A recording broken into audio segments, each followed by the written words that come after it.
Hachette Audio presents Friction, written by Sandra Brown, read by Stephen Lang. Prologue.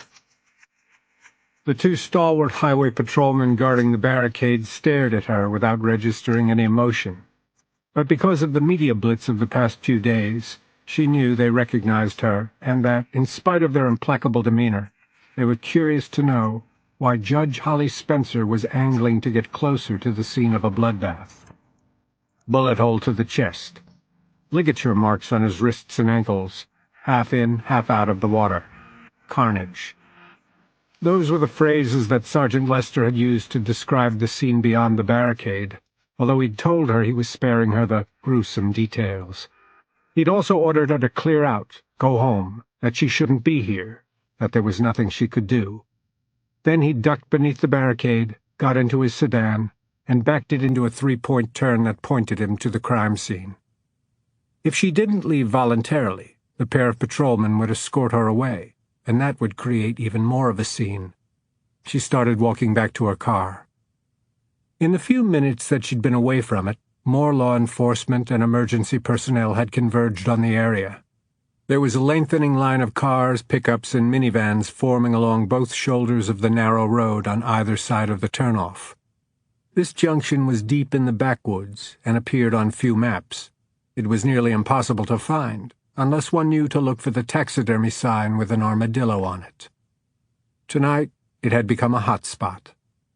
The vibe of the collected crowd was almost festive. The flashing lights of the official vehicles reminded Holly of a carnival midway. An ever-growing number of onlookers, drawn to the emergency like sharks to blood, stood in groups, swapping rumors about the body count, speculating on who had died and how. Overhearing one group placing odds on who had survived, she wanted to scream, "This isn't entertainment." By the time she reached her car, she was out of breath, her mouth dry with anxiety. She got in and clutched the steering wheel, pressing her forehead against it so hard it hurt. "Drive, Judge." Nearly jumping out of her skin, she whipped her head around, gasping his name when she saw the amount of blood soaking his clothes. The massive red stain was fresh enough to show up shiny in the kaleidoscope of flashing red, white, and blue lights around them. His eyes glinted at her from shadowed sockets. His forehead was beaded with sweat, strands of hair plastered to it. He remained perfectly still, sprawled in the corner of the back seat, left leg stretched out along it, the toe of his blood-spattered cowboy boot pointing toward the ceiling of the car. His right leg was bent at the knee. His right hand was resting on it, holding a wicked-looking pistol. He said, "It's not my blood." "I heard." Looking down over his long torso, he gave a gravelly, bitter laugh. "He was dead before he hit the ground, but I wanted to make sure. Dumb move. Ruined this shirt, and it was one of my favorites." She wasn't fooled by either his seeming indifference or his relaxed posture. He was a sudden movement waiting to happen, his reflexes quicksilver. Up ahead, officers had begun moving along the line of spectator vehicles, motioning the motorists to clear the area. She had to either do as he asked or be caught with him inside her car. "Sergeant Lester told me that you'd—" "Shot the son of a bitch? That's true. He's dead. Now drive." Chapter 1. 5 days earlier. Crawford Hunt woke up knowing that this was the day he'd been anticipating for a long time. Even before opening his eyes, he felt a happy bubble of excitement inside his chest, which was instantly burst by a pang of anxiety. It might not go his way. He showered with customary efficiency, but took a little more time than usual on personal grooming, flossing, shaving extra close, using a blow-dryer rather than letting his hair dry naturally. But he was no good at wielding the dryer, and his hair came out looking the same as it always did, unmanageable. Why hadn't he thought to get a trim? He noticed a few gray strands in his sideburns. They, plus the faint lines at the corners of his eyes and on either side of his mouth, lent him an air of maturity. But the judge would probably regard them as signs of hard living, Screw it. Impatient with his self-scrutiny, he turned away from the bathroom mirror and went into his bedroom to dress. He had considered wearing a suit, but figured that would be going overboard, like he was trying too hard to impress the judge. Besides, the navy wool blend made him feel like an undertaker. He settled for a sport jacket and tie. Although the small of his back missed the pressure of his holster, he decided not to carry. In the kitchen, he brewed coffee and poured himself a bowl of cereal, but neither settled well in his nervous stomach, so he dumped them into the disposal. As the Cheerios vaporized, he got a call from his lawyer. "You all right?" The qualities that made William Moore a good lawyer worked against him as a likable human being. He possessed little grace and zero charm, so, although he'd called to ask about Crawford's state of mind, the question sounded like a challenge, to which he expected a positive answer. "Doing okay. Court will convene promptly at 2 o'clock. "Right. Wish it was earlier. Are you going into your office first?" "Thought about it, maybe. I don't know." "You should. Work will keep your mind off the hearing." Crawford hedged. "I'll see how the morning goes." "Nervous?" "No." The attorney snorted with skepticism. Crawford admitted to experiencing a few butterflies. "We've gone over it," the lawyer said. "Look everyone in the eye, especially the judge. Be sincere. You'll do fine." Although it sounded easy enough, Crawford released a long breath. "At this point, I've done everything I can. It's now up to the judge, whose mind is probably already made up. Maybe, maybe not. The decision could hinge on how you comport yourself on the stand." Crawford frowned into the phone. "But no pressure. I have a good feeling. Better than the other kind, I guess, but what happens if I don't win today? What do I do next, short of taking out a contract on Judge Spencer?"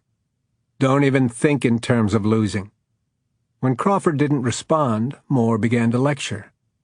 "The last thing we need is for you to slink into court looking pessimistic." "Right."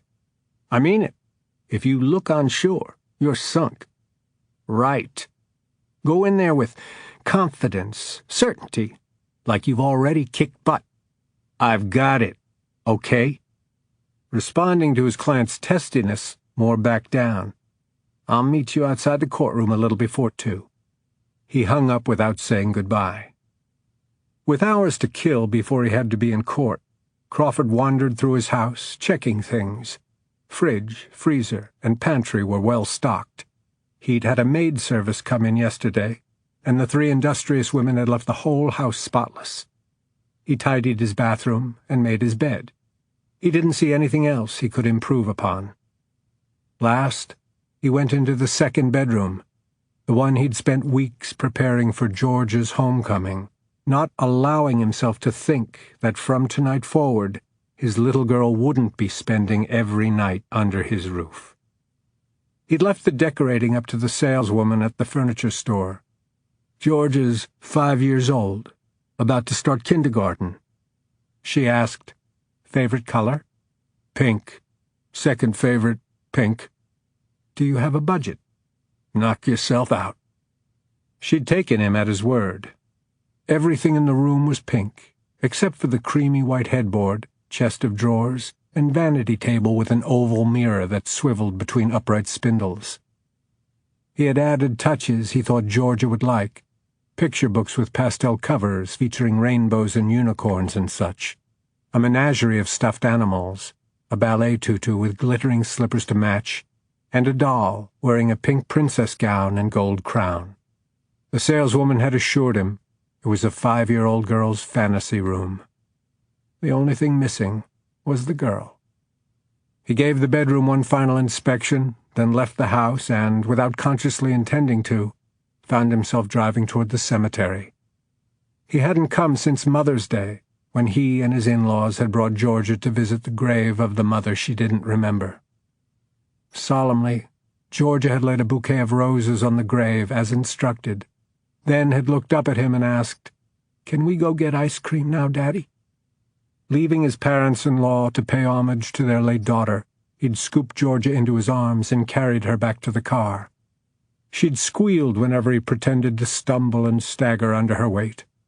He figured Beth wouldn't take exception. Wouldn't she rather have Georgia laughing over an ice cream cone than crying over her grave? Somehow, it seemed appropriate to visit today, although he came empty-handed. He didn't see what difference a bouquet of flowers would make to the person underground. As he stood beside the grave, he didn't address anything to the spirit of his dead wife. He'd run out of things to say to her years ago, and those verbal purges never made him feel any better. They sure as hell didn't benefit Beth. So he merely stared at the date etched into the granite headstone, and cursed it, cursed his culpability, then made a promise to whatever cosmic puppeteer might be listening that, if given custody of Georgia, he would do everything within his power to make amends. Holly checked her wristwatch as she waited on the ground floor of the courthouse for the elevator. When it arrived and the door slid open, she stifled a groan at the sight of Greg Sanders among those on board. She stood aside and allowed everyone to get off. Sanders came only as far as the threshold, but there he stopped, blocking her from getting on. "Well, Judge Spencer," he drawled, "fancy bumping into you? You can be the first to congratulate me." She forced a smile. "Are congratulations in order?" He placed his hand on the door to prevent it from closing. "I just came from court. The verdict in the Mallory case? Not guilty." Holly frowned. "I don't see that as cause for celebration. Your client was accused of brutally beating a convenience store clerk during the commission of an armed robbery. The clerk lost an eye." "But my client didn't rob the store." "Because he panicked and ran when he thought he'd beaten the clerk to death." She was familiar with the case, but since the defending attorney, Sanders, was her opponent in the upcoming election for district court judge, the trial had been assigned to another court. Greg Sanders flashed his self-satisfied smirk. "The ADA failed to prove his case. My client—" Holly interrupted. "You've already argued the case at trial. I wouldn't dream of asking you to retry it for me here and now, if you'll excuse me." She sidestepped him into the elevator. He got out, but kept his hand against the door. "I'm chalking up wins. Come November," he winked. "The big win." "I'm afraid you're setting yourself up for a huge disappointment." She punched the elevator button for the 5th floor. "This time round, you won't have Judge Waters shoehorning you in." They were monopolizing one of 3 elevators. People were becoming impatient, shooting them dirty looks. Besides the fact they were inconveniencing others, she wouldn't be goaded into defending either herself or her mentor to Greg Sanders. "I'm due in court in 15 minutes. Please let go of the door." By now, Sanders was fighting the automation to keep it open. Speaking for her ears alone, he said, "Now what would a pretty young lawyer like you have been doing for old Judge Waters to get him to go to bat for you with the governor?" The pretty was belittling, not complimentary. She smiled, but with exasperation. "Really, Mr. Sanders, if you're resorting to innuendos, suggesting sexual impropriety between the revered Judge Waters and me, you must be feeling terribly insecure about a successful outcome in November." Without a please this time, she enunciated, "Let go of the door." He raised his hands in surrender and backed away. "You'll mess up. Matter of time." The door closed on his grinning face. Holly entered her chambers to find her assistant, Mrs. Deborah Briggs, eating a carton of yogurt at her desk. "Want one?" "No, thanks. I just had a face-to-face exchange with my opponent." "If that won't spoil your appetite, nothing will. He reminds me of an old mule that my grandpa had when I was a kid." "I can see the resemblance. Long face, big ears, toothy smile." "I was referring to the other end of the mule." Holly laughed. "Messages?" "Marilyn Vidal has called twice." "Get back to her and tell her I'm due in court. I'll call her after this hearing." "She won't like being put off." Marilyn, the powerhouse orchestrating her campaign, could be irritatingly persistent. "No, she won't. but she'll get over it. Holly went into her private office and closed the door. She needed a few minutes alone to collect herself before the upcoming custody hearing. The encounter with Sanders, and she hated herself for this, had left her with an atypical uneasiness. She was confident that she could defeat him at the polls and retain the judgeship to which she'd been temporarily appointed. But, as she zipped herself into her robe, his parting shot echoed through her mind, like a dire prediction. Crawford? Having arrived early, he'd been trying to empty his mind of negative thoughts while staring through the wavy glass of a fourth-floor window of the venerable Prentiss County Courthouse. His name brought him around. Grace and Joe Gilroy were walking toward him, their expressions somber, as befitted the reason for their being there. "Hi, Grace." His mother-in-law was petite and pretty, with eyes through which her sweet disposition shone. The outside corners tilted up slightly, a physical trait that Beth had inherited. He and Grace hugged briefly. As she pulled back, she gave him an approving once-over. "You look nice." "Thanks. Hello, Joe." He released Grace and shook hands with Beth's dad. Joe's hobby was carpentry, which had given him a row of calluses at the base of his fingers. Indeed, everything about Joe Gilroy was tough for a man just past 70. "How are you doing?" he asked. Crawford forced himself to smile. "Great." Joe appeared not to believe the exaggeration, but he didn't comment on it, nor did he return Crawford's smile. Grace said, "I guess we're all a little nervous." She hesitated, then asked Crawford if he was feeling one way or the other about the hearing. "You mean whether I'll win or lose?" She looked pained. "Please don't think of the outcome in terms of winning or losing." "Don't you? We only want what's best for Georgia," Joe said. Interpreted, that meant it would be best for her to remain with them. "I'm sure that's what Judge Spencer wants too." Crawford held his tongue and decided to save his debate for the courtroom. Talking it over with them now was pointless and could only lead to antagonism.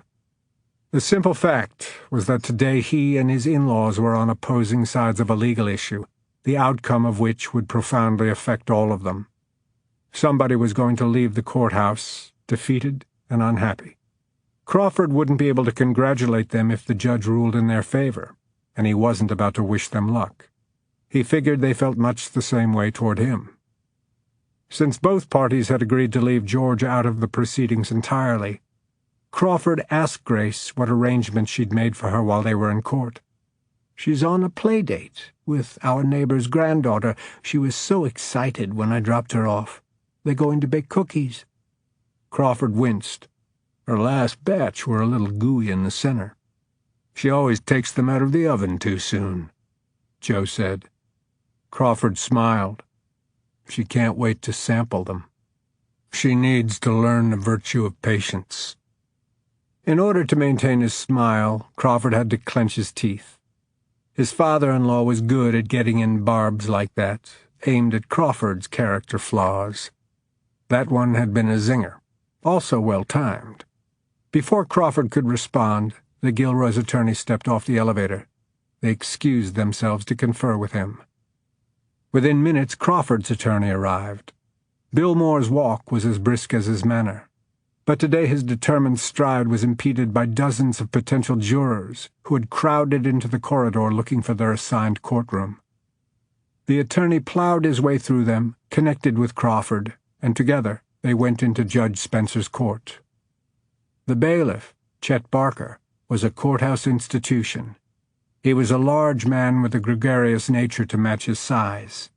He greeted Crawford by name. "Big day, huh?"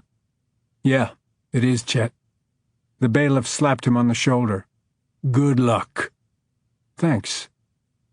Crawford's butt barely had time to connect with the seat of his chair before Chet was asking everyone to rise. The judge entered the courtroom, stepped onto the podium, and sat down in the high-backed chair that Crawford uneasily likened to a throne. In a way it was.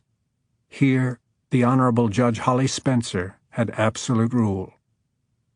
Chet called court into session, and asked everyone to be seated. "Good afternoon," the judge said. She asked the attorneys if all parties were present, and when the formalities were out of the way, she clasped her hands on top of the lectern. "Although I took over this case from Judge Waters, I familiarized myself with it. As I understand the situation, in May of 2010, Grace and Joe Gilroy filed for temporary custody of their granddaughter, Georgia Hunt." She looked at Crawford. "Mr. Hunt, you did not contest that petition." "No, Your Honor, I did not." William Moore stood up. "If I may, Your Honor." She nodded. In his rat-a-tat fashion, the lawyer stated the major components of Crawford's petition to regain custody and summarized why it was timely and proper that Georgia be returned to him.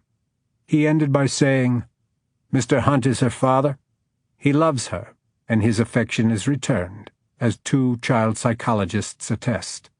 I believe you have copies of their evaluations of Georgia?" "Yes, and I've reviewed them." The judge gazed thoughtfully at Crawford, then said, "Mr. Hunt will have a chance to address the court. But first I'd like to hear from the Gilroys." Their lawyer sprang to his feet, eager to get their objections to Crawford's petition on the record. "Mr. Hunt's stability was brought into question 4 years ago, Your Honor. He gave up his daughter without argument, which indicates that he knew his child would be better off with her grandparents." The judge held up her hand. "Mr. Hunt has conceded that it was in George's best interest to be placed with them at that time. We hope to persuade the court that she should remain with them." He called Grace to testify. She was sworn in. Judge Spencer gave her a reassuring smile as she took her seat in the witness box.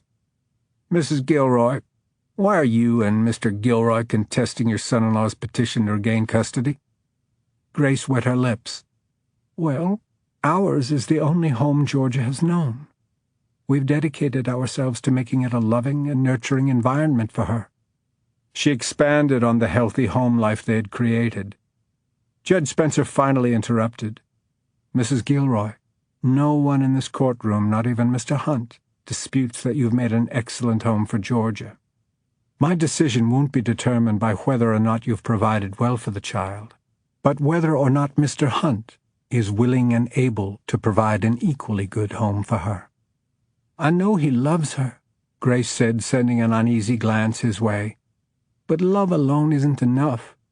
In order to feel secure, children need constancy, routine. Since Georgia doesn't have a mother, she needs the next best thing." "Her daddy." Crawford's mutter drew disapproving glances from everyone, including the judge. Bill Moore nudged his arm and whispered, "You'll have your turn." The judge asked Grace a few more questions, but the upshot of what his mother-in-law believed was that to remove Georgia from their home now would create a detrimental upheaval in her young life. She finished with, "My husband and I feel that a severance from us would have a damaging impact on Georgia's emotional and psychological development." To Crawford, the statement sounded scripted and rehearsed, something their lawyer had coached Grace to say, not something that she had come up with on her own. Judge Spencer asked Crawford's attorney if he had any questions for Mrs. Gilroy. "Yes, Your Honor, I do." He strode toward the witness box and didn't waste time on pleasantries. "Georgia often spends weekends with Mr. Hunt, isn't that right?" "Well, yes. Once we felt she was old enough to spend a night away from us, and that Crawford was trustworthy enough, we began allowing him to keep her overnight, sometimes 2 nights. When she's returned to you after these sleepovers with her father, what is Georgia like?" "Like?" "What's her state of mind, her general being? Does she run to you, crying, arms outstretched, grateful to be back? Does she act intimidated, fearful, or traumatized? Is she ever in a state of emotional distress? Is she withdrawn and uncommunicative?" "No, she's fine." "Crying only when her father returns her to you. Isn't that right?" Grace hesitated. "She sometimes cries when he drops her off, but only on occasion, not every time." "More often crying after a lengthier visit with him," the attorney said. "In other words, The longer she's with him, the greater her separation anxiety when she's returned to you." He saw that the Gilroy's lawyer was about to object and waved him back into his seat. "Conclusion on my part." He apologized to the judge, but Crawford knew he wasn't sorry for having gotten his point across and on the record. He addressed another question to Grace. "When was the last time you saw Mr. Hunt intoxicated?" "It was a while ago. I don't remember exactly." "A week ago? A month? A year?" "Longer than that." "Longer than that," Moore repeated. 4 years ago? During the worst of his bereavement over the loss of his wife?" "Yes, but, to your knowledge, has Mr. Hunt ever been drunk while with Georgia?" "No." "Lost his temper and struck her?" "No." "Yelled at her, used abusive or vulgar language in front of her?" "No." "Failed to feed her when she was hungry?" "No." "Failed to secure her in her car seat? Not shown up when she was expecting him? Has he ever neglected to see to his daughter's physical or emotional needs?" Grace dipped her head and spoke softly. "No."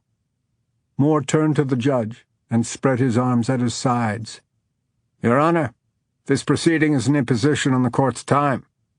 Mr. Hunt made some mistakes, which he readily acknowledges. Over time, he's reconstructed his life.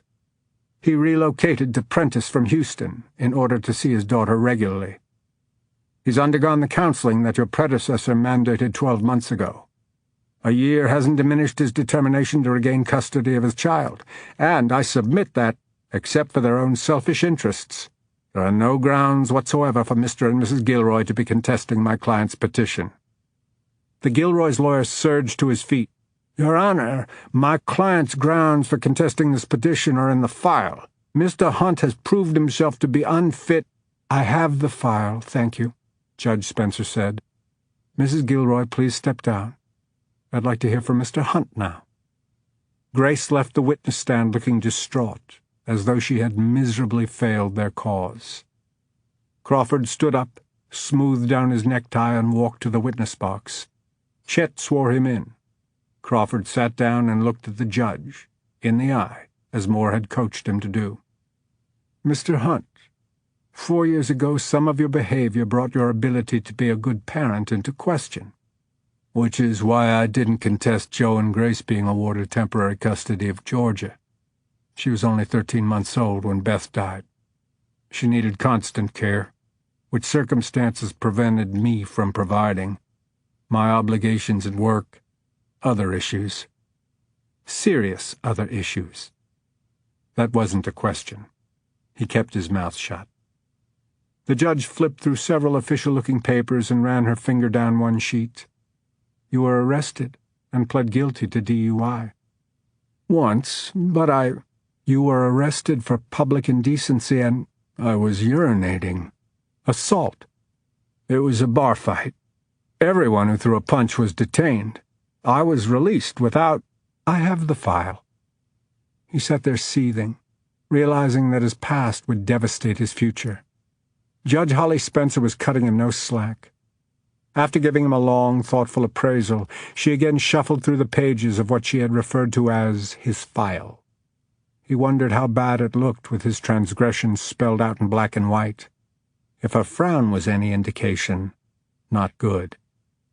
Finally she said, "You went to all the counseling sessions?" Judge Waters made clear that each one was mandatory. All 25 of them. I made certain not to miss any. The therapist's report is comprehensive. According to her, you made remarkable progress. I think so. I know so. I commend your diligence, Mr. Hunt, and I admire your commitment to regaining custody of the daughter you obviously love. Here it comes, he thought. However, the door at the back of the courtroom burst open, and a figure straight out of a horror movie ran up the center aisle, handgun extended. The first bullet struck the wall behind the witness box, splitting the distance between Crawford and Judge Spencer. The second one got the bailiff, Chet Barker, square in the chest. Chapter 2. Shots were fired rapidly, one right after another. Crawford tried to count them but lost track in the chaos that erupted inside the courtroom. Judge Spencer surged to her feet, shouting Chet's name in alarm. Joe shoved Grace out of a chair and onto the floor, then ducked down beside her. The attorneys scurried for cover beneath the tables at which they sat. The court reporter did the same. Impervious to the scurrying and ear-piercing screams, the shooter, clad in stark white, his facial features distorted by a clear plastic mask, stepped over Chet's still form as though it weren't there, and kept coming, shooting, aiming toward the front of the courtroom. All this registered with Crawford instantly, and he reacted instinctually by vaulting over the railing that separated the witness box from the judge's podium, forcing her to the floor, then landing on top of her. 4 shots? 5? 6? Crawford had recognized the pistol as a 9mm, depending on the size of the clip. Sensing when the shooter rounded the witness box and stepped onto the platform, Crawford whipped his head around. The shooter had a bead on him. Crawford kicked backward. His boot heel caught the guy in the kneecap, hard enough to throw the attacker off balance. His arm went up, and the shot went into the ceiling. Still off balance, he stumbled backward off the platform, then turned and ran for the side exit of the courtroom. Crawford came up onto one knee and bent over the judge. After confirming that she was alive, he launched himself off the platform like a sprinter off the chocks. He knelt down beside Chet, determined instantly that he was dead, and, without allowing himself to think about the waste of a good man, unsnapped the bailiff's holster and yanked his service revolver from it. A bailiff from another court barreled in through the rear door, skidding to a halt when he saw Crawford checking to make certain Chet's revolver was loaded. The bailiff went for his own weapon. Crawford shouted, "Texas Ranger Hunt. Chet's down." "Oh, Crawford, jeez. What happened?" Civilians were beginning to crowd in behind the nervous bailiff. "Get those people to take cover. Notify officers downstairs that we have a shooter. He's masked, dressed in white from head to toe. Tell them not to mistake me for him." By now he'd made it to the side exit through which the gunman had disappeared. He opened the door a crack, and when nothing happened, banged it open and lunged through, sweeping the pistol from side to side. The long, narrow corridor was empty save for a woman standing in the open doorway of an office, her mouth agape, a hand to her throat. "Go back into your office." "What's happening? Who was that painter?" "Which way did he go?" She pointed toward the door to the fire stairs. When Crawford came even with her, he pushed her inside the office and pulled the door closed. "Lock it," he said through the door. "Get under your desk and don't come out. Call 911. Tell them what you saw." He jogged down the hall toward the fire stairs. A man from another office poked his head out into the hallway, saw Crawford, and his eyes went wide with fear. "Please, Listen." Wasting no time on an explanation, Crawford gave him terse instructions about taking cover and staying there until given the all-clear. The man ducked back into his office and slammed the door. Crawford slowed down as he approached the door to the fire stairs, closing the remainder of the distance with caution. He took a quick peek through the square, wired window in the top third of the door. Seeing nothing through the glass, he cautiously pulled the door open and, with his gun hand extended, made a wide sweep of the stairs above and below him. Nothing happened. He entered the stairwell, where he paused, waiting for a sound or a motion that would give away which direction the shooter had gone. Then, from behind him, he spun around as a deputy sheriff stepped through the corridor door. They recognized each other, which was fortunate, because their weapons were aimed at each other's heads. The deputy was about to speak, when Crawford placed his index finger against his lips. The deputy, nodding understanding, motioned that he would go down, Crawford up. "Careful," Crawford mouthed. Keeping close to the wall, Crawford crept up the stairs to the next landing. He opened the door onto a corridor exactly matching the one on the floor below. Aggregate flooring, walls painted government building beige. Here and there hung a framed portrait of a dour, bygone official. Doors to various offices lined both sides of the hall. About midway down, 2 men and a woman were conferring quietly, their aspects fearful. One of the men, seeing that Crawford was armed, raised his hands in surrender. "I'm a Texas Ranger," Crawford whispered. "Did you see a person dressed all in white?" Remembering how the first woman had described the shooter, he added, "A painter?" They shook their heads. "Lock yourselves in an office. Stay clear of the door, and don't open it to anyone except police." Crawford slipped back into the stairwell. He heard footsteps coming up from below, and figured the deputy sheriff had picked up a few reinforcements on their climb up from the first floor of the building where the Prentiss County Sheriff's Office was located. Obviously, they hadn't encountered the shooter going down the stairs. If they had, there would have been considerably more noise, likely gunshots, echoing in the stairwell. Crawford continued up. When he reached the sixth-floor landing, he stepped to the door and looked both ways through the window into the corridor. Another group of courthouse personnel was huddled together, looking frightened, but not hysterical, which they would have been had the masked gunman just raced past them. He cracked the door, and, staving off their questions about the gunshots they'd heard, identified himself and whispered instructions about taking cover, which they were quick to act on. He eased back into the stairwell and proceeded up to the next landing, which was only half a flight. It ended at the door that opened onto the roof. In the corner, adjacent to the door, lay a pair of white coveralls, white cap, a pair of latex gloves, and shoe covers. Probably beneath the heap he'd find the mask, but he didn't touch anything. Noticeably missing from the pile of cast-off items was the gunman's pistol. Leaning over the railing and looking below, he saw the deputy and several other uniformed officers stealthily making their way up. Crawford hitched his head toward the door to the roof. One of the officers backed down to the next landing and spoke quietly into the mic clipped to his epaulette, then gave Crawford and the others a thumbs up. Crawford knew that by now the rehearsed emergency response would have been implemented. The courthouse would be surrounded by policemen. Exits would be sealed off. Anyone trying to leave or enter would be stopped. A SWAT team would have been deployed. Sharpshooters were no doubt already taking up positions on the roofs of neighboring buildings. The gunman hadn't thought this out very well. The only way it could end for him was badly. Unless he could fly, he wasn't going to leave this building a free man.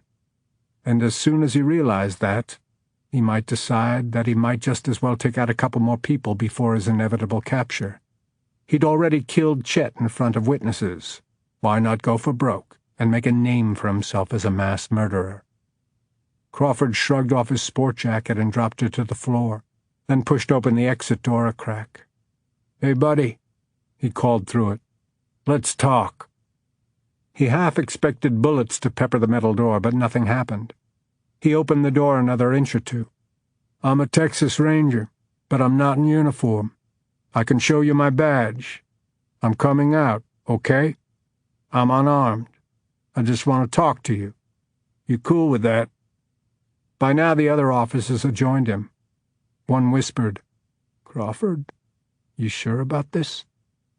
He gave the guy a wry grin to acknowledge the danger he faced, then stuck Chet's pistol into his waistband at the small of his back, opened the door wide enough to squeeze through, and stepped out onto the gravel roof, arms raised.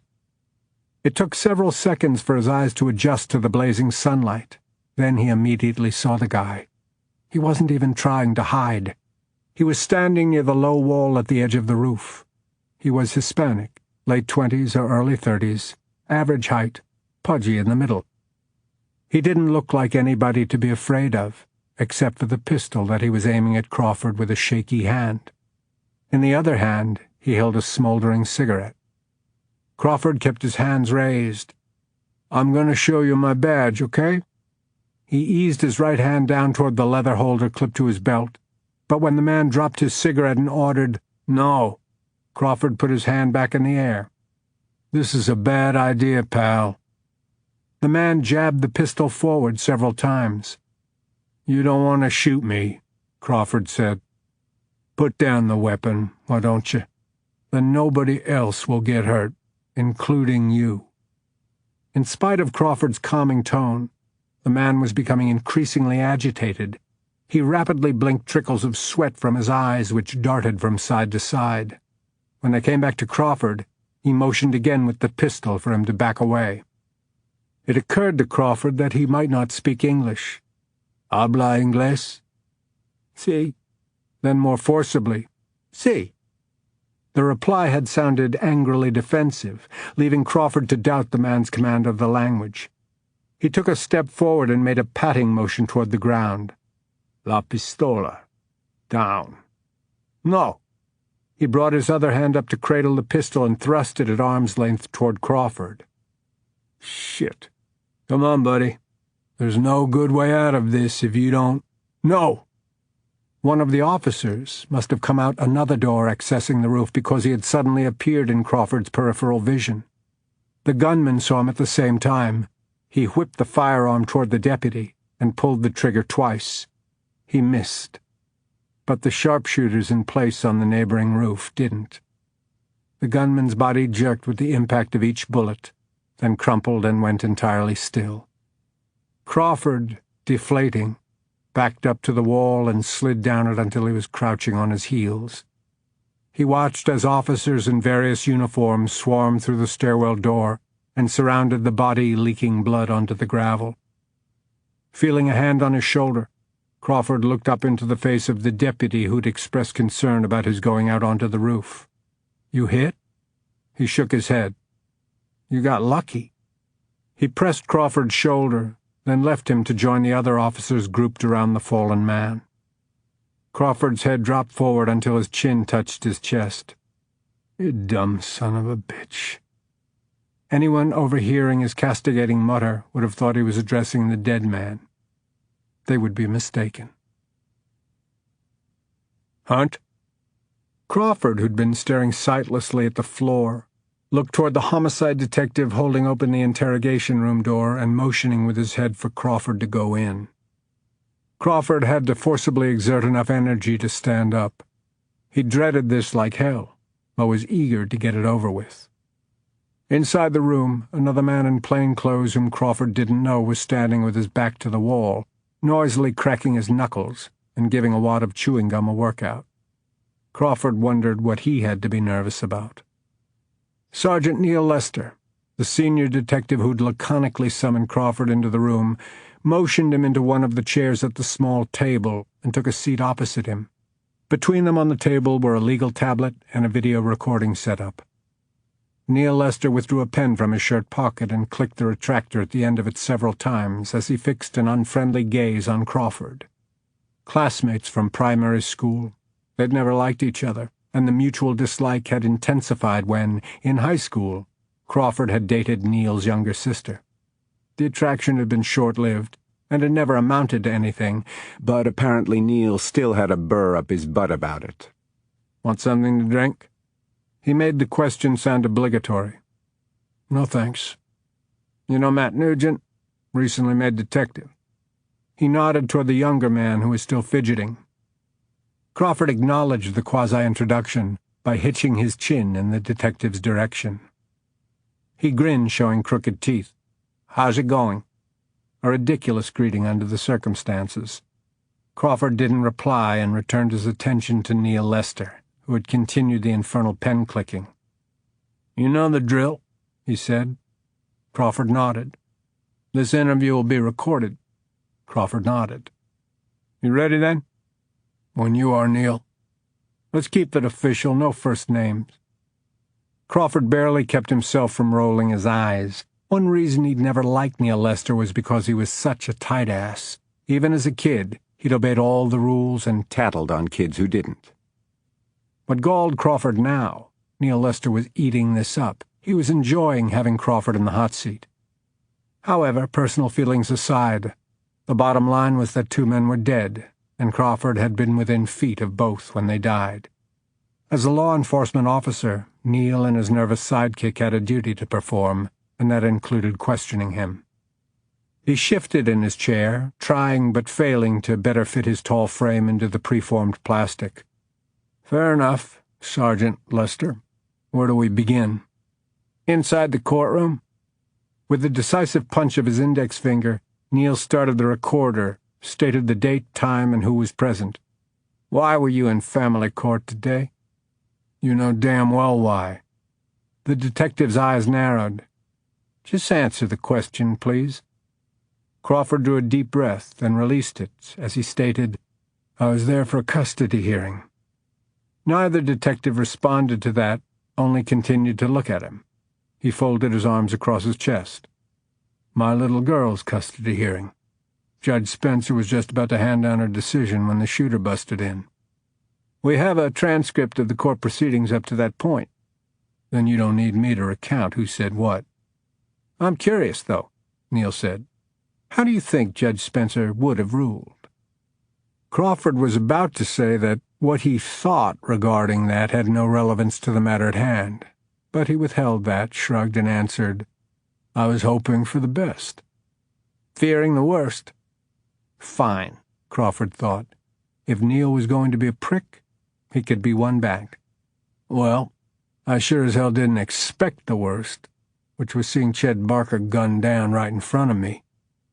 The statement had the squelching effect Crawford had intended.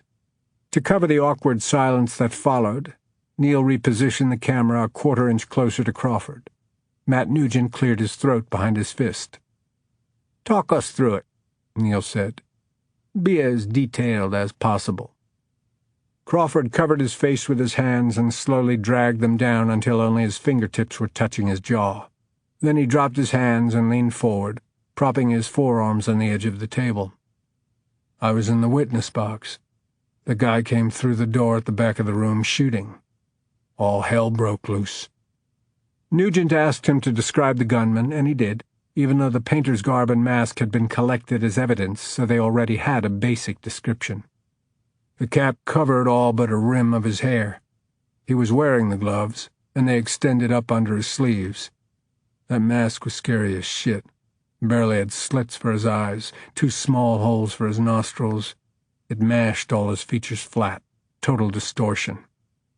He thought about it for a moment, recapturing his initial impression of the figure coming up the center aisle of the courtroom with such obvious intent. But even without the disguise, I think I would have picked up a bad mojo from this guy. He was focused on what he was doing. Determined. Neil nodded. "You said he was shooting when he came through the door?" "Soon as he cleared it, he fired the first shot." "Wild shot? Or did he aim?" "The pistol was pointed toward the front of the court. He was holding it shoulder high, arms straight out. He demonstrated, pulling the trigger as fast as he could. Bam, bam, bam. Chet—" He paused and made a remorseful sound. "Chet rushed forward and raised his arms like this. He thrust his hands in front of him at arm's length, palms out. He shouted at him, 'Stop!' something like that. Maybe he just made an exclamation. Then he went down." "He died with valor, doing his job," Neil remarked.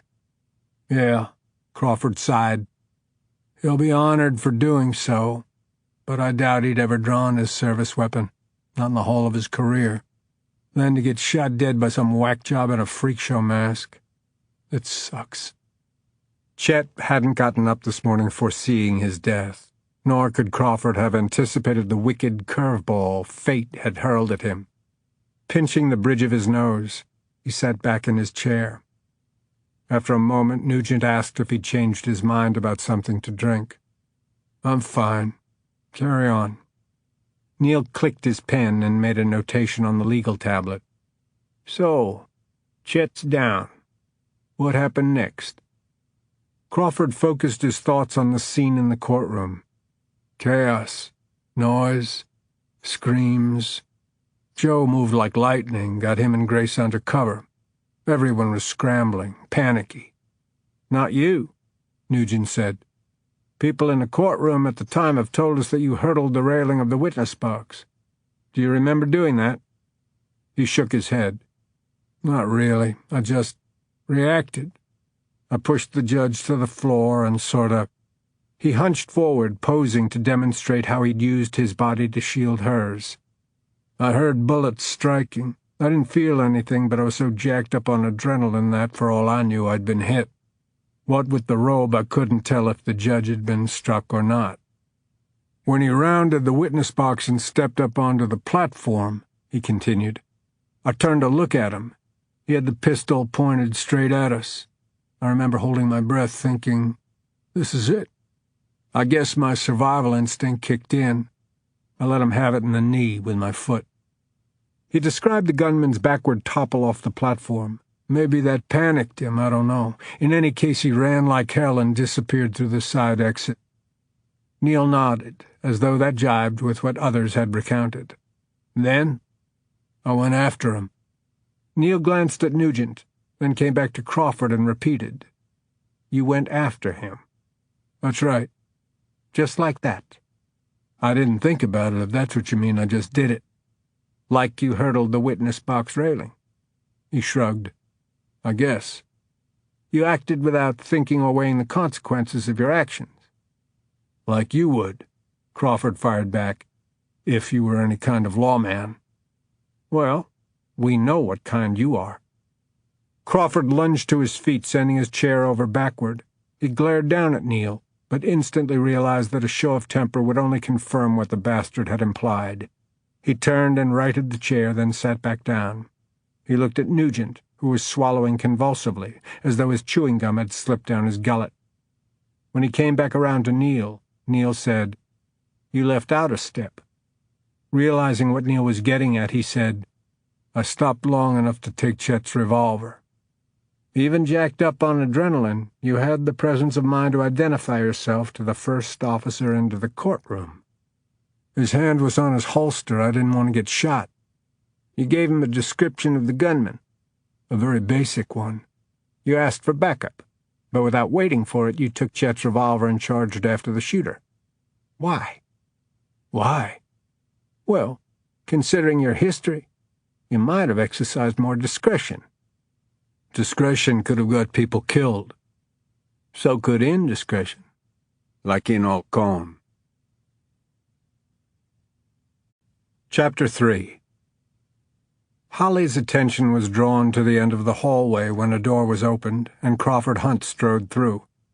Looking disheveled and angry, he glanced at her but said nothing as he walked past on his way to the men's room. They'll be wanting to talk to me now, she said to her assistant, who had refused to leave her alone while waiting her turn to give her statement. Thank you so much for staying, but go on home, get some rest. Tomorrow will be a circus, I'm afraid. But Holly, there's no telling how long they'll keep me. I can stay indefinitely. You shouldn't be alone tonight. Marilyn Vidal had been of the same mind when she was notified of the shooting. She'd been prepared to drop everything and make the drive from Dallas to be with Holly, who had discouraged her from coming. I'll call when and if I need you. Right now it's rather chaotic. I thrive on chaos. That was true enough, but Holly won the argument.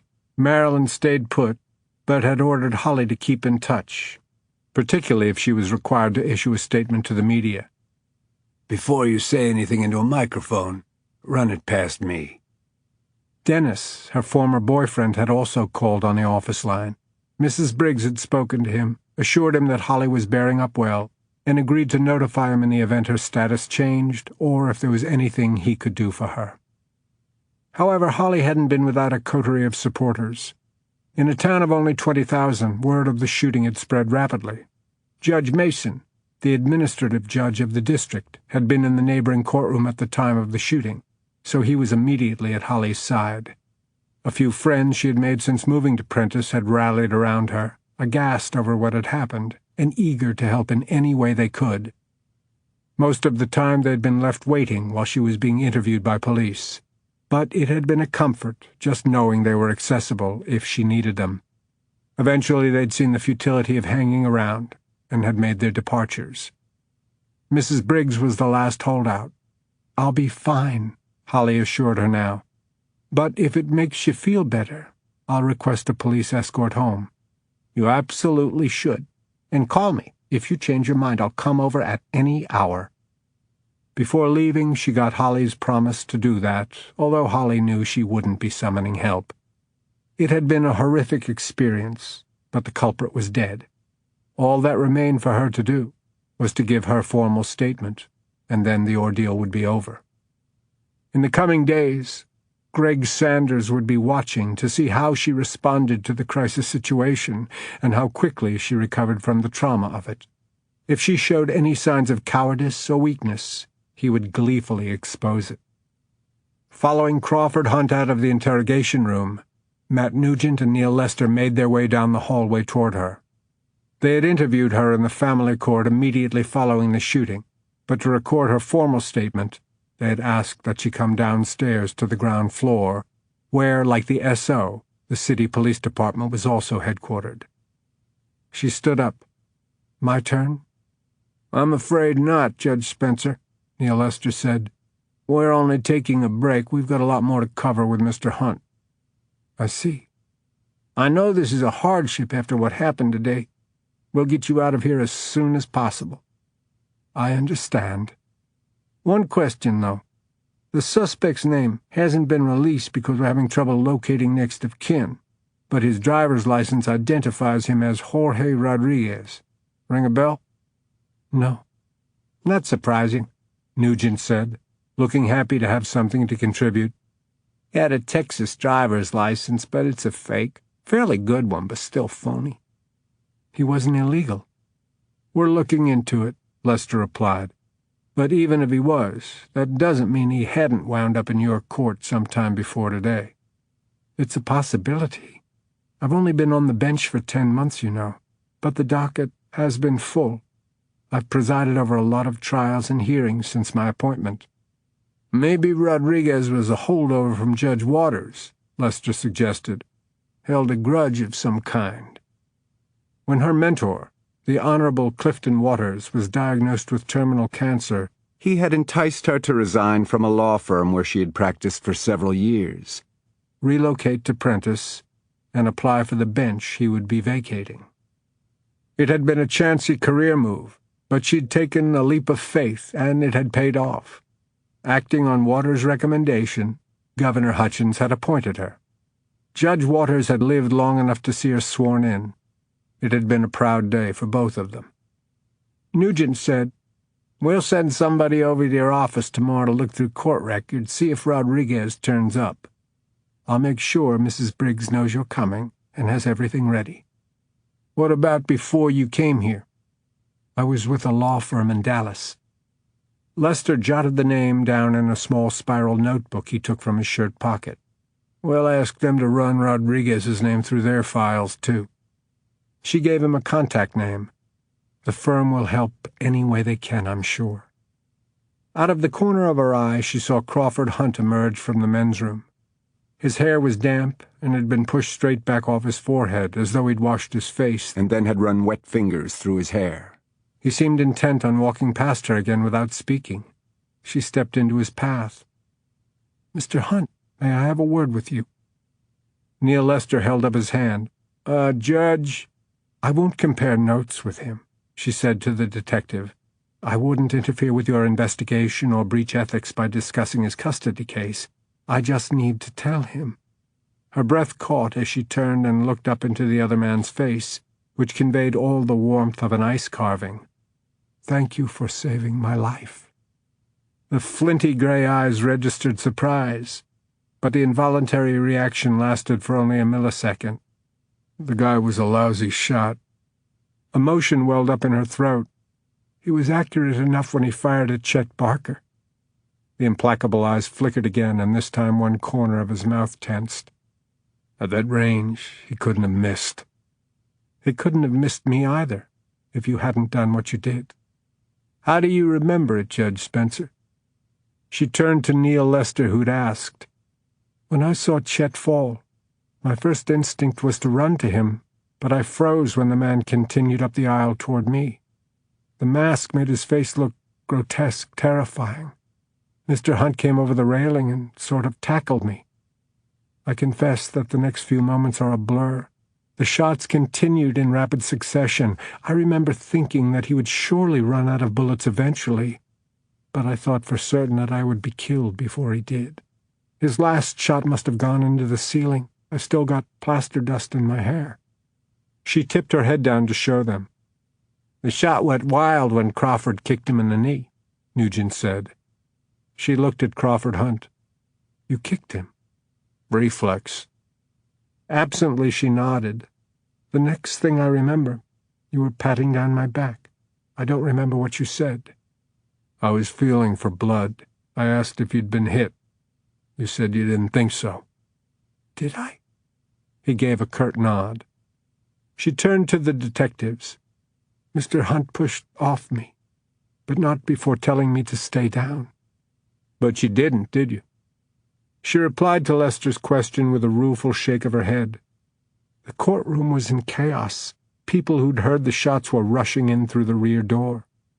Mrs. Gilroy was crying hysterically, as was the court reporter. Mr. Hunt bent over Chet. He took his gun and shouted to another bailiff to summon officers. Then he ran out the side door. Lester asked how much time had transpired between when the gunman ran off and Crawford charged after him. "A minute, maybe a little more. Not long." "What happened next?" "I can only speak to what was going on inside the courtroom." Glancing up at Crawford Hunt, she added, "I don't know what happened beyond that side exit." The senior detective said, "We don't either. Not everything. We were just getting to that when we decided to take a break." A taut silence followed. Matt Nugent was the first to move. He dug into his pants pocket for change and started walking toward the row of vending machines at the far end of the hall.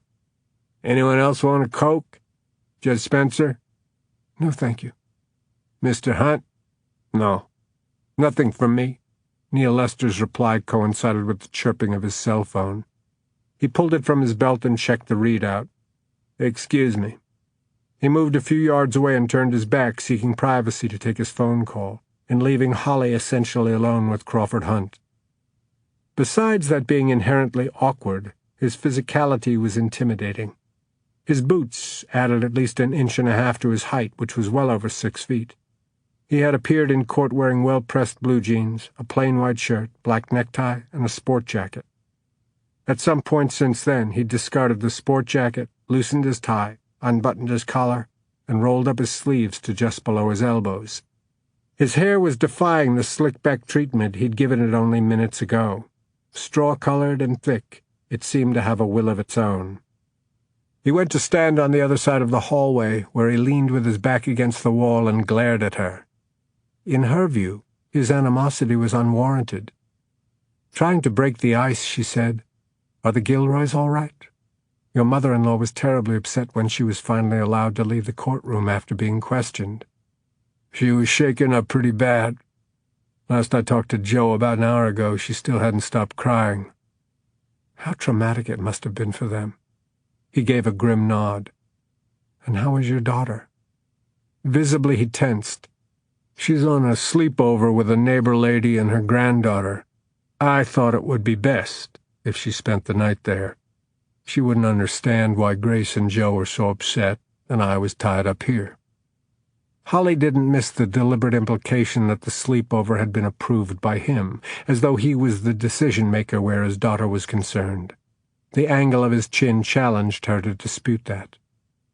But at least she had gotten a few words out of him, even if they had been cursory. Believing their conversation was over, she turned her head aside. "What about you?" Surprised by the question, she looked back at him. He said, "You okay?" She was about to respond with the polite lie she'd been giving her colleagues and friends. "I'm fine, thank you for asking." That's probably what he expected her to say. But surprising herself, she gave an uncharacteristic burble of nervous laughter. Not really. No. Perhaps because they'd shared the experience, she felt she could be honest with him. His eyes were the only animate part of him as he took her in from head to toe. Meeting her gaze again, he said, "I landed on you hard. Did I hurt you?" "No." She accompanied her quick answer with a shake of her head. "What about that?" He hitched his chin. "What?" "The bruise." "Oh." Tentatively, she reached up and ran her fingertips over the tender spot just above her eyebrow. "When you pushed me down, my head hit the floor." "Sorry." "No apology necessary." "You have a goose egg." "Until my assistant called my attention to it, I didn't realize it was there." "It'll hang on for a while." "No lasting harm done, though. When I think about what could have been, I begin to lose it." Then stop thinking about it. Easier said. She held her hands in front of her at waist level, parallel to the floor. I've tried to keep it from showing, but they won't stop shaking. That happens. Not to me. No. No. Typically, I don't scare so easily. Today's scare wasn't typical. I can't get the image of him out of my mind. He was freaky, all right. Honestly, Mr. Hunt, I was terrified. He hesitated a beat, then, speaking barely above a mumble, said, "You held it together when it counted." It was a veiled compliment, delivered grudgingly, so it seemed inappropriate to thank him for it, but she held his gaze for several seconds, and understanding was established. Then he made a sound of impatience and gestured toward her hands. "It may be a couple of days before you lose the shakes. That's a normal delayed reaction to a crisis situation. Obviously, you have more experience than I do with crisis situations." The moment the words were out of her mouth, she realized how ill-chosen they were. The taut skin over his high cheekbones seemed to stretch even tighter. "Mr. Hunt, I didn't mean—" "Forget it." He cut off her apology in a clipped, cold voice. Pushing himself away from the wall, he turned to Nugent, who was walking toward them carrying a soft drink can in one hand and a package of peanuts in the other. Crawford Hunt frowned at him. "Are we going to finish this or what?" As they resumed their places around the table in the interrogation room, Matt Nugent asked him, "Is that awkward?" "What?" "You and the judge. Facing off in court today, now finding yourselves on common ground, survivors of a catastrophe." "We're not on common ground, and despite the catastrophe, I'll be real pissed off if she doesn't award me custody of my daughter. One has nothing to do with the other." Neil punched the record button on the video camera. "I wouldn't count on that if I were you." Crawford let the remark pass without comment. He wasn't going to be spurred into talking about his custody petition with Neil Lester. Nugent relaunched the interrogation. "You told us earlier that when Rodriguez busted in—" "I said when the shooter busted in." "Same difference." "The hell it is," Crawford said. "As Sergeant Lester here will tell you, the devil's in the details. It's my statement you're recording, so let's keep it accurate, please. For the record, I didn't know his name until just now. Rodriguez, you said?" "Jorge," Nugent supplied. Neil shot a glare at the younger detective, silently rebuking him for the gaffe, then came back to Crawford. "That information doesn't leave this room." "Like I didn't know that?" It seemed to rankle Neil that Crawford was also a law officer. His tone remained brittle. "Do you recognize the name?" "No." "Ever seen him before you two met on the roof?" "No. He wasn't even vaguely familiar." "Have you asked the judge? The name mean anything to her?" "She says no," Nugent replied. "But we're going to check her court records and those of the late Judge Waters." "Could be he held a grudge against her or Waters. Or maybe Rodriguez had a beef with the U.S. justice system in general. Have you checked?" "We're on it," Neil said tightly. Crawford got the hint. It wasn't his case. The Texas Ranger had jurisdiction anywhere in the state.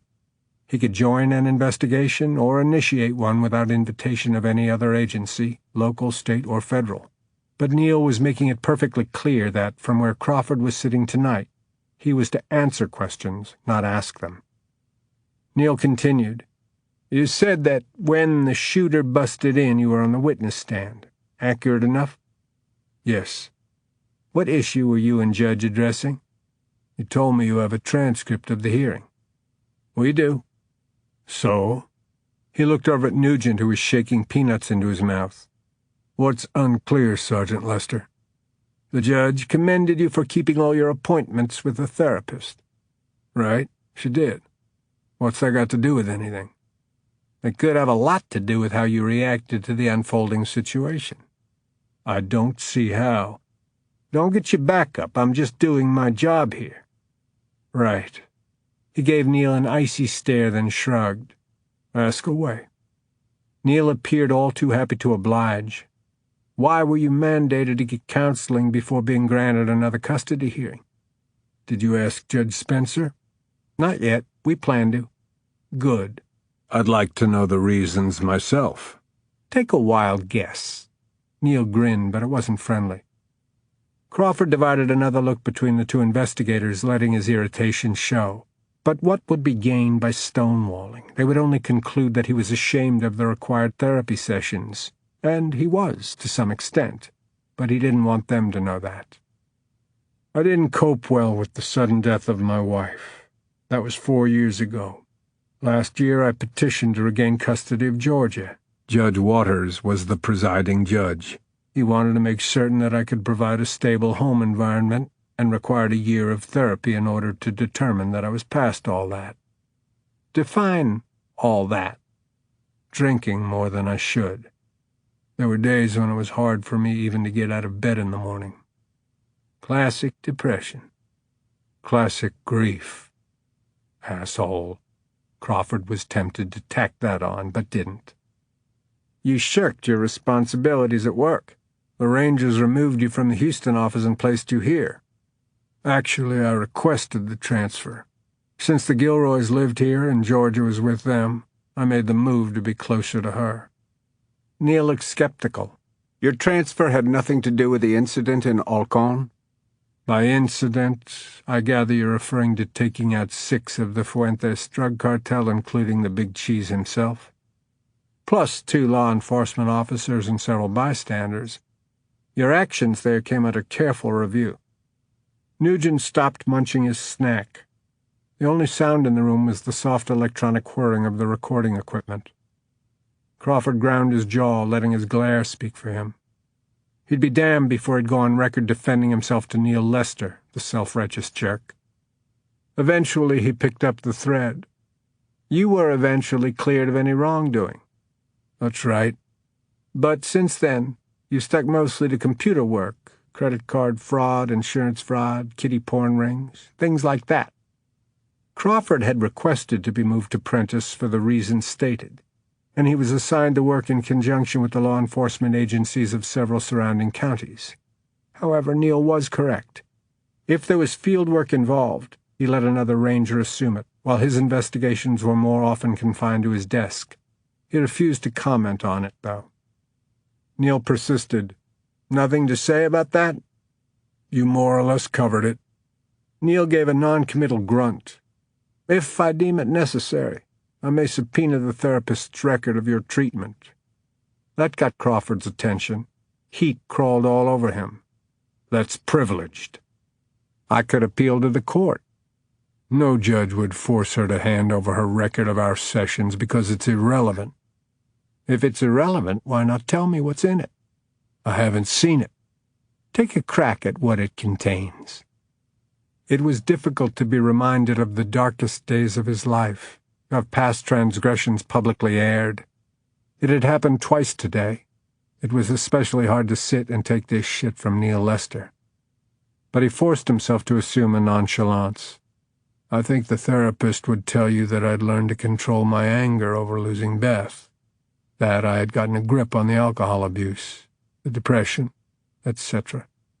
I wouldn't be asking, Neil said smoothly, except that it's germane to this investigation. His abuse of authority angered Crawford as nothing else could have. Germane my ass, Neil. You're trying to humiliate me, that's all. What I think, you're still pissed off because I felt up your sister. Nugent gulped with astonishment. Neil said nothing, but his eyes shot daggers. Instantly regretful, Crawford sighed as he pushed his fingers through his hair. That was a cheap shot. You're a prick, Neil, and you deserved it. But your sister didn't. To his surprise, Neil actually smiled, but nastily. I would expect no less from you. Besides, you're sitting there, and I'm sitting here. I've been placed in charge of investigating this fatal shooting incident, and it's up to you to convince me. His tone set Crawford's teeth on edge. Convince you of what? That you were in a sound and stable state of mind when you confronted Jorge Rodriguez on the roof of the courthouse, and that your actions in no way contributed to his getting killed. Chapter 4. The front door was opened before Crawford could ring the bell. "Mrs. Amberson?" "Hello, Mr. Hunt. Joe called. I was watching for you. Come in." "Thanks for this. I'm sorry to bother you so late." "No bother, and please call me Susan." The Gilroys' neighbor looked younger than the title grandmother implied. Susan Amberson was trim, attractive, and smiled cordially as she stood aside and motioned him into the cheery entryway of her home. She said, "After what happened today, I can understand why you'd want to see Georgia." "Experiencing something like that." When he trailed off, she finished for him. "Makes you want to touch base with people you love." She smiled at him with complete understanding. "I've watched the news stories about it. Tragic. I don't know if Grace will ever recover."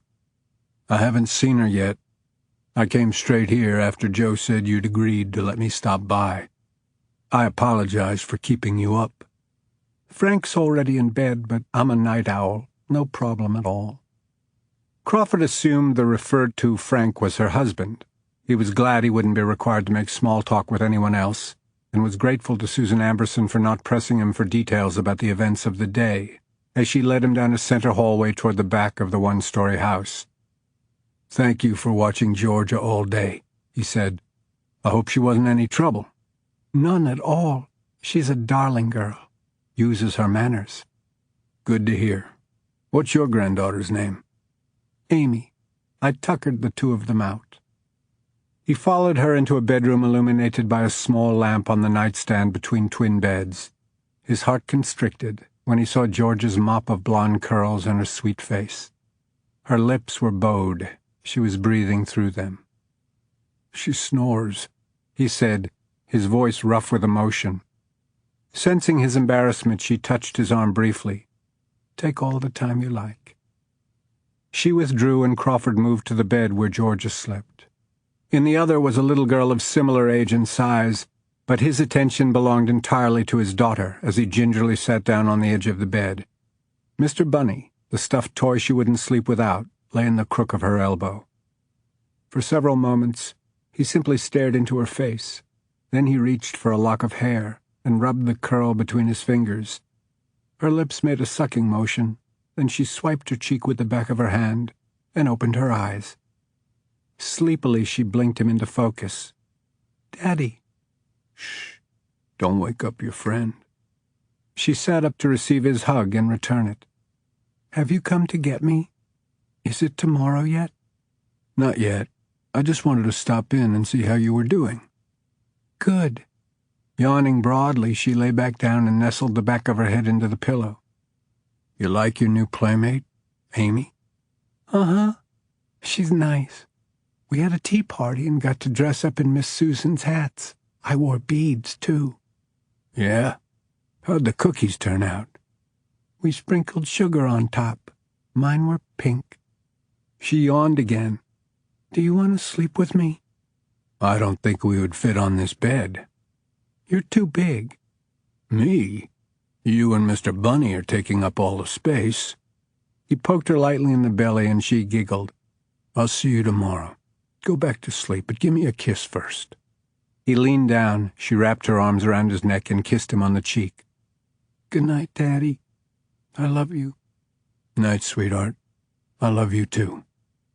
She rolled onto her side and closed her eyes. He waited until she was softly snoring again before reluctantly tiptoeing from the room. 5 minutes later, he joined his father-in-law in the Gilroys' kitchen. Even at this late hour, Joe was fully dressed and spit-polished. He had served 3 tours in Vietnam flying F-4s. At the end of the war, he'd left the Air Force, but the Air Force had never completely left him. He motioned toward the coffee maker on the counter. "Help yourself." "No, thanks." "Since I know I won't sleep anyhow, I thought I'd just as well have some." They sat down across from each other at the dining table. Crawford said, "Grace went to bed?" "Finally. I had to slip her a Mickey. I ground up a pain pill she'd left over from that ear infection. Spiked her chamomile tea with it. Can't hurt. Knocked her out.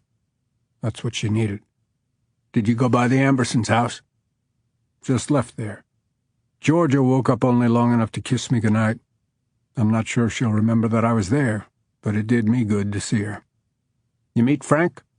Just Susan. Nice lady. They're good people. The conversation stalled there. This was the way it had been since Beth had first introduced him to her dad. Once he and Joe exhausted chit-chat about the weather and everyone's health, they never seemed to have anything else to talk about. While married to Beth, Crawford had gone out of his way to be friendly and easygoing around Joe, even pretending an interest in his hobby of carpentry. But eventually he'd accepted that he and his father-in-law would never be chums, and he was fine with letting the relationship remain civil and neutral. Certainly, for as long as Georgia had been in the Gilroys' custody, Crawford had done nothing to provoke Joe, to tip that delicate balance between them, to give Joe a reason to limit his access to her. But now, sitting in the homey kitchen without Grace's diplomacy acting as a buffer, he felt the brunt of Joe's hostility toward him. "You talk to your cop friends?" Crawford wanted to disabuse him of the notion that he would receive preferential treatment because he was a law enforcement officer himself. "As you know, Neil Lester is the lead investigator. He and a guy new to me, named Nugent, took my statement. They knew most of it already and only wanted details from my perspective." "Like what?" "Like I didn't know you could move that fast." "Excuse me?" "When the guy came in shooting, you reacted with remarkable speed and agility." "I guess my 2-mile walk every day keeps me limber." "Guess so. Lucky for you and Grace." "He wasn't aiming at us." Joe pushed back his chair and got up to pour himself a refill of coffee. He returned to the table, but once he'd set the mug on it, he didn't touch it again. "What happened up there?" Crawford knew that "up there" referred to the roof of the courthouse. "I haven't been near a TV, but I suppose it's been a big news story. Your neighbor Susan remarked on it. What's being reported?" "That you were trying to talk the guy into surrendering, but that when he realized he was surrounded and fired at a deputy sheriff, SWAT team snipers took him down." "That's pretty much it." "The TV people are playing up the fact that you're a Texas Ranger." "I'm a computer geek with a Ranger's badge." "To hear them tell it, you're a hero." "I don't look at it that way." "Neither do I." Joe had gradually been working up a lather, so that by the time he said those last 3 words, he was seething. He turned his head, listened for a moment, as though to make sure that Grace was still in the bedroom asleep, then came back around to Crawford. But before his father-in-law could speak, Crawford went on the offensive. "Since I came through the door, you've been building up to something, Joe. Let's have it." "You took it upon yourself to play John Wayne." "I went after a man armed with a semi-automatic pistol who threatened the lives of everybody inside the building. Was I supposed to just stand by and let him walk out of there?" "That building is crawling with officers of every kind all day, every day." "Well, the only officer immediately on hand was Chet, and he was dead." "What did you say to the shooter?" Crawford had spent the last several hours answering Neil's questions about that encounter. He resented getting the 3rd degree about it now from his father-in-law. On the other hand, he hoped to avoid creating a rift with Joe and recognized the value of treading lightly. "I'll be happy to recount it for you later, Joe, but right now I'm bushed. Thank you for arranging my visit with Georgia. I needed to see her. I also wanted to check on Grace. Now that I know they're tucked in and all right, I'm going home to my own bed." When he pushed back his chair and stood up, so did Joe. He said, "It's time we took the gloves off." Crawford raised an eyebrow. "You know what I'm talking about," Joe said. "Yeah, I know what you're talking about. But you've had years to get things off your chest, and you chose tonight? Now? Lousy timing, Joe. Can't your grievances keep for at least one more day?" "No, because I don't want to be blamed later for not giving you fair warning." "Of?" The older man propped his hands on his hips in the stance of a victor. "You played my ace for me today. You scored a goal for the opposing team." He gave a short laugh. "I've been trying to come up with a way to beat you on this thing, and damned if you didn't do it for me." "This thing being the custody dispute." "What dispute?" he sneered. "There won't be a dispute after your grandstanding today." "I wasn't grandstanding. I was trying to prevent—" "What you did was take a loaded weapon off a fallen officer and chase after a crazy man." Those courthouse employees that you encountered on your way up to the roof, they interviewed 2 of them on TV. Neither saw the man in white, but both said you scared the bejesus out of them." Crawford turned toward the door. "Tell Grace I'll check on her in the morning." "Hear me out." Crawford came back around. "I didn't like you from the minute Beth brought you to meet us. That's not exactly a news flash. I disliked you on sight." "On sight? Why? You didn't even know me. So what did you have against me? That I was younger and stronger than you? Mr. Top Gun suddenly had competition for Beth's affection? I saw right off that you weren't a man I would want to command." "No," Crawford said. "What you saw right off was that I was a man you couldn't command. That's why you formed an instant dislike. Beth saw dashing and daring. I saw reckless, and I was right. Your recklessness got her killed." Crawford had said as much to himself during booze-fueled self-analyses. More recently, he'd confessed his corrosive guilt to the therapist. But it was devastating to hear the words from his father-in-law's mouth and to know with certainty that, although he and Grace hadn't openly condemned them, they held him responsible for the loss of their only child. Joe aimed his index finger at him. "Your daring-do robbed me of my daughter, but it's going to win me custody of my granddaughter. Permanent custody this time. I'm going to fight you tooth and nail. And, after your antics today, I'm assured to win." By the time the detectives finished interviewing Crawford Hunt, Holly was already exhausted just from sitting and awaiting her turn. Then she was in the interrogation room for an hour, giving her official statement and providing detailed answers to their questions, many of which related to Mr. Hunt's actions. It was nearing 2 a.m. when she finally arrived home. As she'd promised Mrs. Briggs, she requested a police escort home, and actually she was grateful for the pair of officers who followed her in their patrol car, then walked her to her back door and saw her inside. She lived in the guest house of a secluded 2-acre estate belonging to a friend of the late Judge Waters. The cottage was quaint, charming, and surrounded by lush landscaping. Tall azalea bushes and dense evergreen hedges separated it from the main house, partially screened it from the street, and kept her backyard completely obscured. Ordinarily, she relished the privacy the place afforded, but as she bade the officers goodbye, she would have preferred, for tonight only, having neighbors close by. Feeling on edge and vulnerable, she shut the bolt on the back door, then went through the rooms checking closets and behind interior doors to ensure that no masked man in white coveralls was lying in wait. Her search yielded nothing, of course, and she ridiculed herself for being such a fraidy cat. "He's dead." Nevertheless, no matter how many times she repeated that to herself, the image of distorted features behind a clear mask stayed with her, and she knew it would for a long time. Still nervous, she reconsidered calling Mrs. Briggs, but talked herself out of it. She would insist on coming over, and that would make Holly feel like a ninny. Calling Marilyn was another option. Even at this hour she would probably be up. But Holly lacked the energy to engage with Marilyn tonight, who was overbearing even at the best of times. In the end, she didn't phone anyone. Her fear was unrealistic. Nevertheless, she showered with the stall door open, even though it was made of clear glass. Dressed for bed, she went into the kitchen and found a bottle of whiskey in the cupboard, one Dennis had left behind. Ordinarily, she didn't drink anything as strong as bourbon, but she couldn't think of an occasion that better called for hard liquor. After making certain that all the windows and doors were locked, she took the tumbler of whiskey to bed with her, where she propped herself against the pillows and gratefully sipped it. Jorge Rodriguez. She searched her memory for even a spark of recollection. It would be a relief to attribute the man's shooting spree to a grudge over a ruling that either she or Judge Waters had made.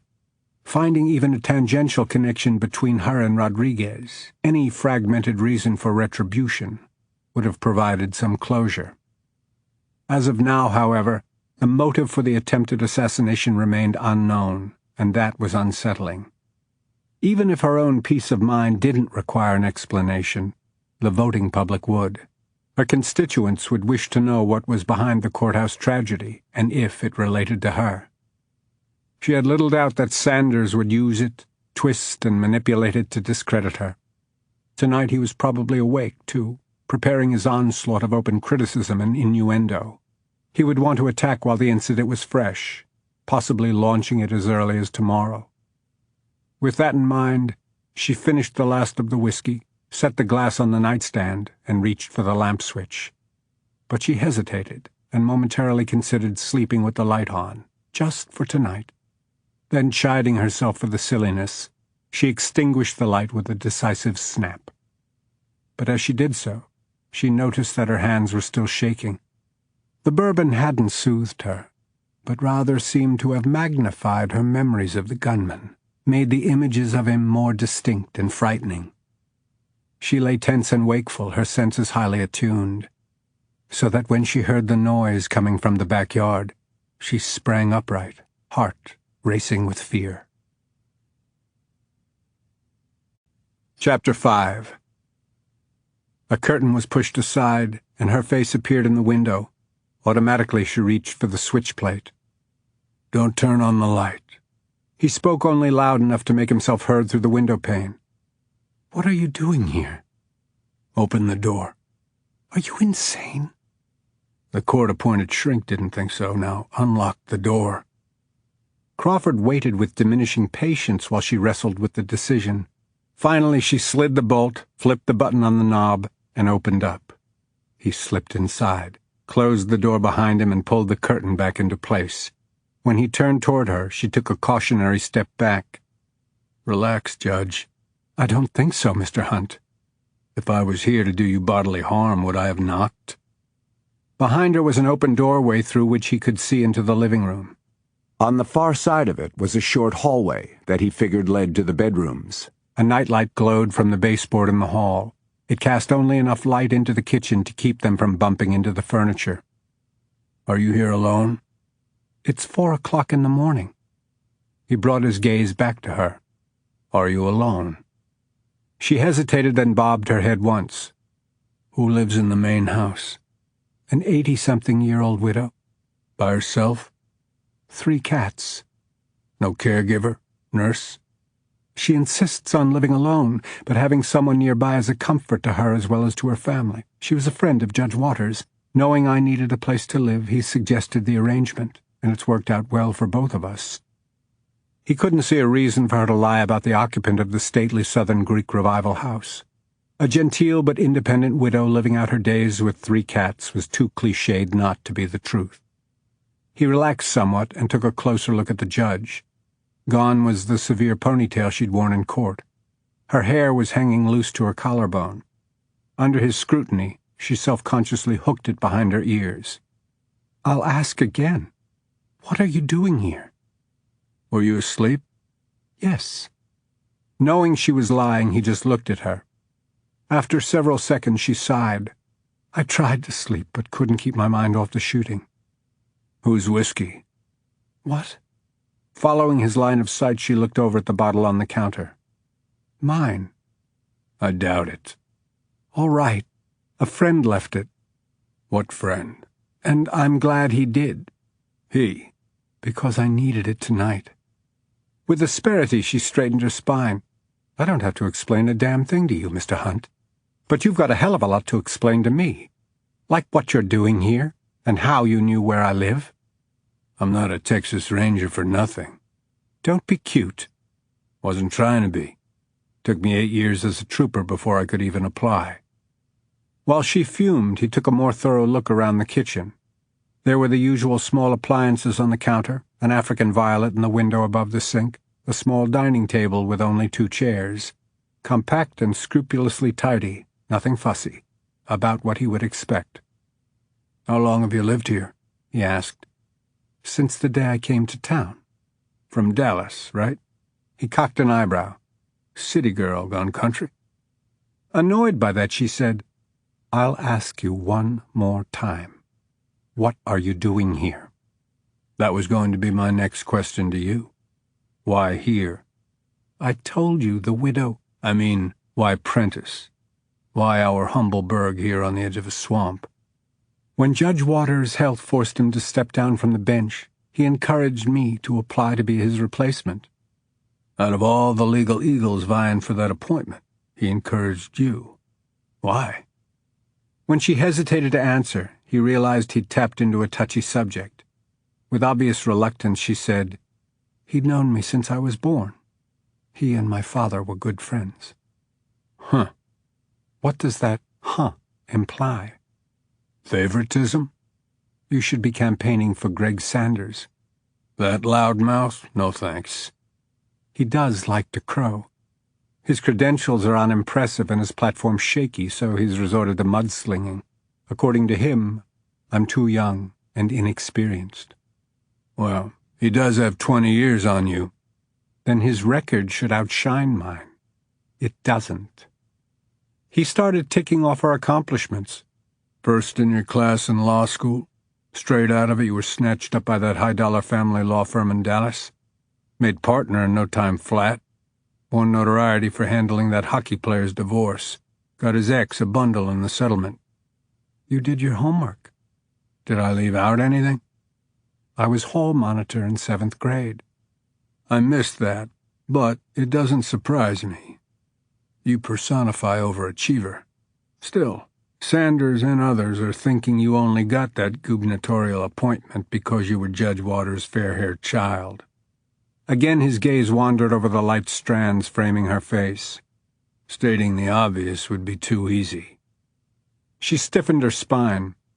"The governor made up his own mind. In any case, I'm not going to debate this with you, Mr. Hunt. In November, I'll be elected on merit." Their encounter earlier tonight in the hallway of the police station had been the first time he'd seen her without the black robe she'd worn into court. She'd been dressed in a gray pantsuit and a blue blouse, a tailored no-frills outfit in keeping with her profession, something a sober lady judge would wear under her robe of office. But for all the severity of her suit, he'd been surprised then by how much smaller she looked without the robe. Now, barefoot, wearing a faded, oversized T-shirt and an unbelted cotton robe, she looked even more diminutive. Without the trappings of judgeship, there wasn't much to her. But there was no shortage of authority in her bearing or tone of voice. "You still haven't told me why you came here, Mr. Hunt." His gaze was reluctant to leave the hem of the T-shirt that didn't quite reach her bare knees, but he forced it to. "I want to ask you some questions, and I don't trust phones, to say nothing of phone records." "Records or not, you and I shouldn't be speaking privately." "Why not? Afraid we'll get in trouble with Neil? Or are you intimidated by Nugent, a hard-nosed detective if ever I saw one?" Ignoring the insult toward the younger officer, she said, "They're conducting an investigation. We could unintentionally influence each other's account of what happened today." "They took your statement, right?" "Yes." "And I gave them mine. We told our stories, and we didn't compare notes beforehand. It's okay for us to talk about it now." "Possibly. But in regard to your custody hearing, it's unethical for us to talk privately. Don't you realize that by coming here, you've compromised—" "How were you going to decide today? Me or my in-laws?"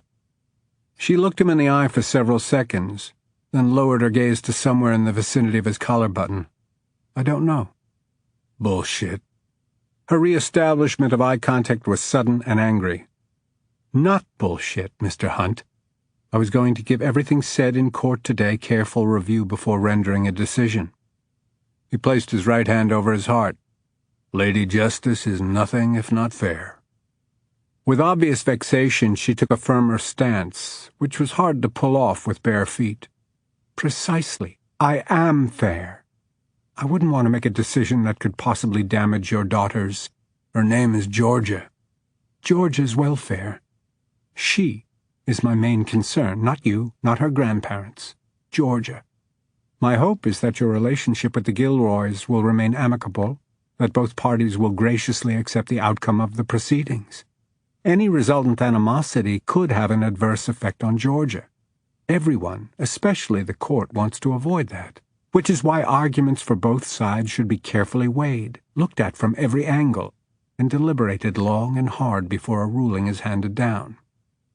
He didn't say anything for a time, then, "Rousing speech, Judge, a real rah-rah.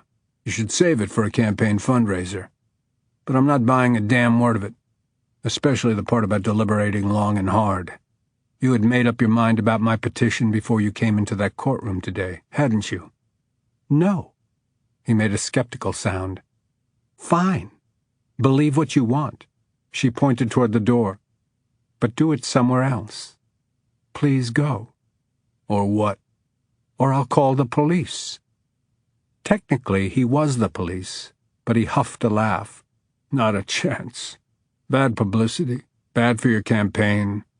More negative attention drawn to you after today?" He shook his head. Your rival Sanders, Governor Hutchins, people in general, are already speculating on whether or not the shooting was your fault." As though he'd literally struck her below the belt, she protectively crossed her arms over her middle and tucked her hands beneath her elbows. "Don't say that." Clearly, she'd already considered the possibility that she was somehow responsible, and it bothered her greatly. But he couldn't soft-soap this to spare her feelings. The stakes for him were too high. When the investigation into the shooting incident was laid to rest, he wanted there to be no misgivings about the action he'd taken today. If there were, he didn't have a chance in hell of getting Georgia back. So he pressed. "Did Jorge Rodriguez have a beef with you?" "Not that I'm aware of." "Come on, Judge. It's just you and me now." "You're suggesting that I lied to the police?" "Everybody lies to the police." "I don't. I had never heard of Jorge Rodriguez until tonight. Why would I lie about it?" "That's easy.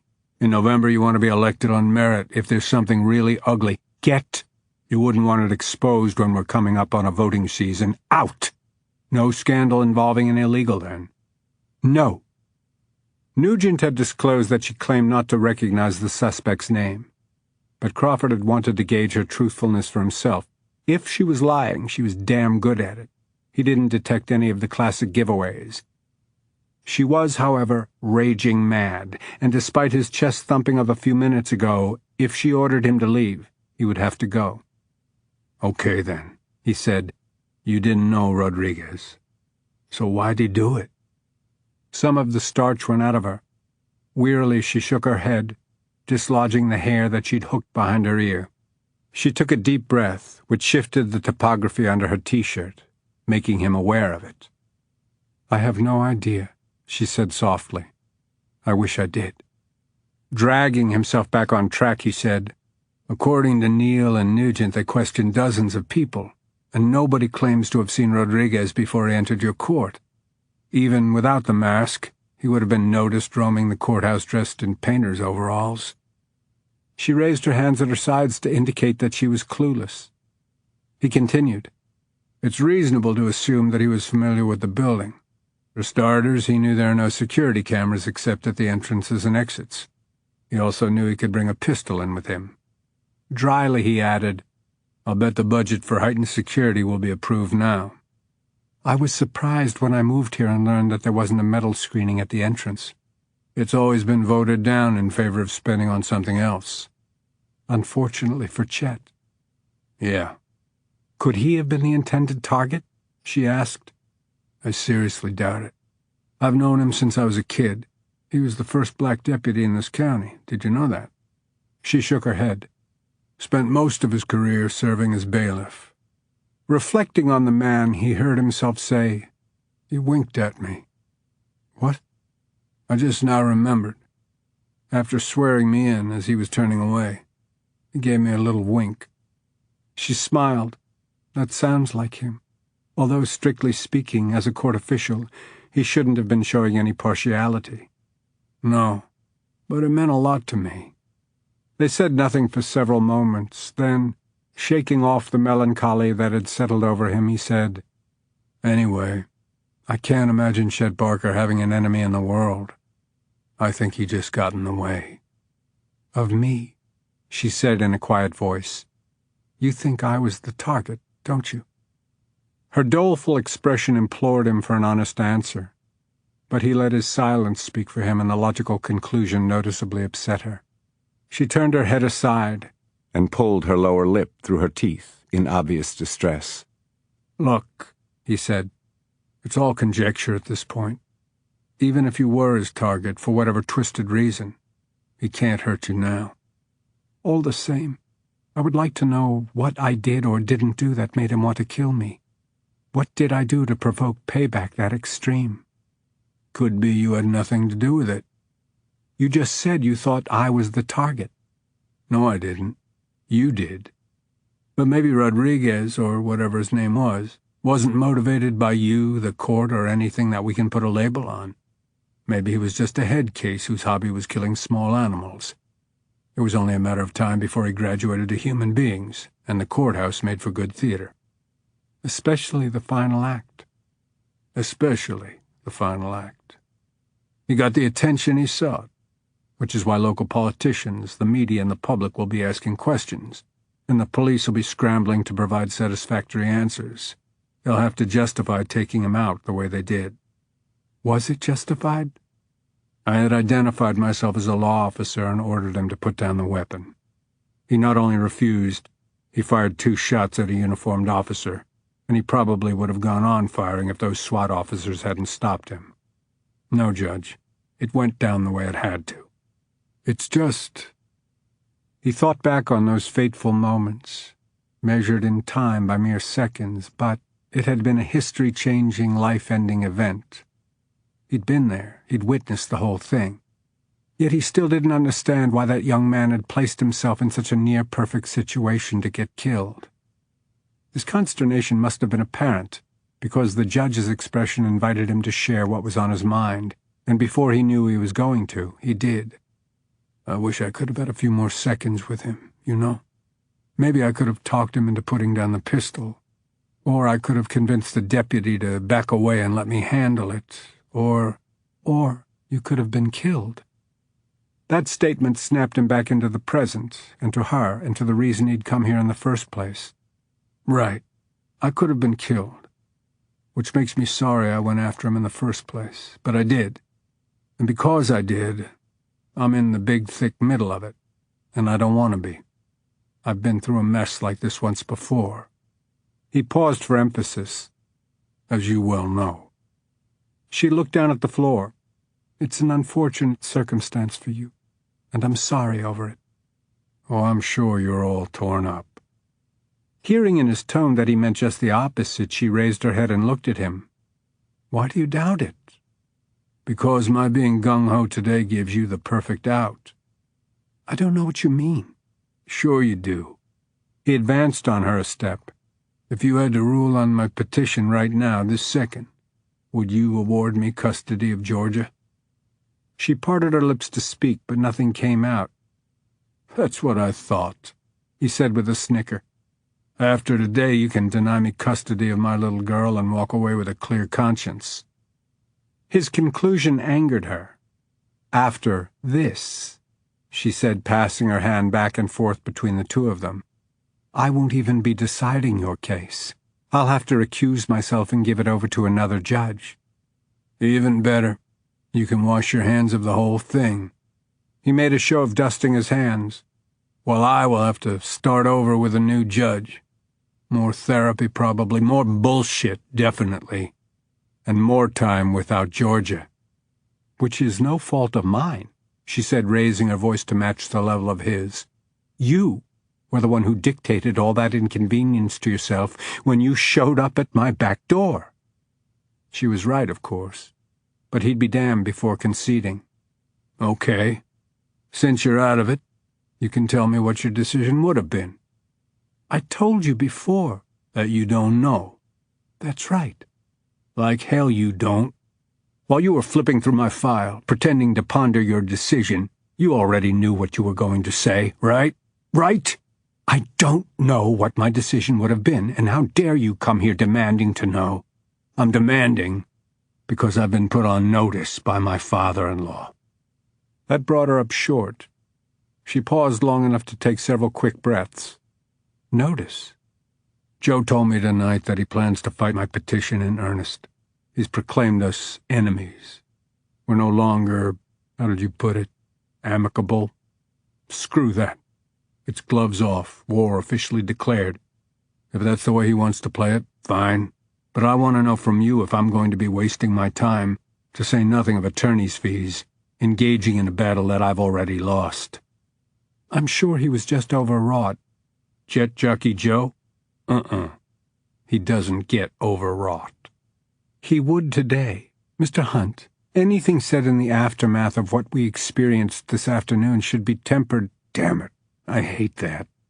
What? You're talking to me like you're sitting behind a podium, robe zipped up, a goddamn gavel in hand. Tell me straight out, no fancy talk, no legalese, just one person to another. Were you going to rule in favor of them or me? We'll discuss it now. Now is when we're going to discuss it. Was I gonna win or lose? I can't. Tell me. Stop bullying me. Her voice cracked on her shout, and it shocked him into silence. You weren't the only one affected today, she cried out in that same creaky voice. I'm sorry for your situation. Truly, I am. I'm sorry that my kind, genial and well-meaning bailiff, who you knew since you were a kid and winked at you, died protecting me. I'm sorry that your mother-in-law can't stop crying. I'm sorry that I don't know what prompted that man to do what he did, and if his motive has some connection to me, I'm even sorrier about that. She leaned back against the counter and used both fists to wipe tears off her cheeks. Then she opened her hands and stared down at her palms. I'm also sorry that I can't stop shaking, and that I seriously considered sleeping with the light on tonight, showing a cowardly streak I didn't even know I had. Choking up entirely, she paused to swallow several times, taking hard gulps of air. But the man in the mask was horrifying, and it was awful to see Chet die. She covered her face with her hands and began to sob. "Oh, shit," Crawford muttered. He slid his hands into the back pockets of his jeans and left her to wallow in several moments of heavy crying. Finally he said, "Hey, don't do that." "I can't help it." "Yeah, you can." "No, I can't. I was so afraid, not just for me, but for... Come on now, stop crying. For all of us. He was so... scary. I know. I was scared too." "No, you weren't." "Hell, I wasn't." She continued to cry into her hands. "Try not to think about it anymore, okay?" She nodded, but she didn't stop weeping. Removing his hands from his pockets, he pulled a paper napkin from the holder on the dining table. "Here, wipe your eyes." She didn't see the napkin he extended her, so he walked over and gently nudged her arm. "Use this." Blindly she groped for the napkin with one hand, then held it against her eyes, but her crying didn't abate. In fact, the racking sobs increased. Uncomfortable with the situation, Crawford shifted his weight from one foot to the other. "Come on now. This isn't helping anything. Get it together." "I'm trying. I can't." "Everything's okay." He moved a step closer and lightly placed his hands on her shoulders. Patting them, he said, "It's all right." "I know, but..." "You're safe. We're all safe. Hear me? Safe." His soothing words must have reached her, because a few seconds later her neck went boneless and her head dropped forward. She hiccuped into the damp napkin, used it to blot her eyes and wipe her nose, then lowered her hands from her face. "I'm sorry." "No problem. Better now?" She nodded, and when she did, her forehead brushed against his chest, and then rested there. His hands stilled on her shoulders, then moved to encircle her neck, his fingertips gently kneading the back of it. She set her hands at his waist and leaned into him. A deep inhale caused her whole body to shudder. "Shh." He hugged her closer and sent his fingers up into her hair until he was cupping the back of her head in his hand. His other slid down her back and began stroking her spine. On one downward trip, it slid past the small of her back and settled on the curve of her hip and stayed there. Suddenly, neither of them was breathing. After what seemed an endless time of absolute stillness, she tilted her head up. Crawford looked down into her brimming green eyes and thought, "Oh, fuck." Chapter 6. Crawford growled into his cell phone. "Yeah? It's Neil, Lester. I need to talk to you." Crawford pried open his eyes only wide enough to read the clock on his nightstand, and was surprised to see that it was after 10. "About what? Were you asleep? That's what you called to ask me? Don't be a smartass." Crawford rolled onto his back and placed his forearm over his eyes. "I had a rough night. That happens after seeing two men gunned down. I'm funny that way." All of yesterday's events came crashing into his mind. The last in that pile-up of disturbing recollections was of him having carnal knowledge of Judge Holly Spencer. He pressed his thumb and middle finger into his eye sockets and stifled a groan. "Christ." Neil asked, "How soon can you be up and dressed?" "Depends. Why?" "I'll tell you when I get there." An instant later, Crawford was holding a dead phone. Swearing, he struggled to sit up and swung his feet to the floor, propped his elbows on his knees, and held his face in his hands as he prayed that he had only dreamed that erotic interlude with Her Honor. But then memories of it began to crystallize, taking on shape, sound, and substance.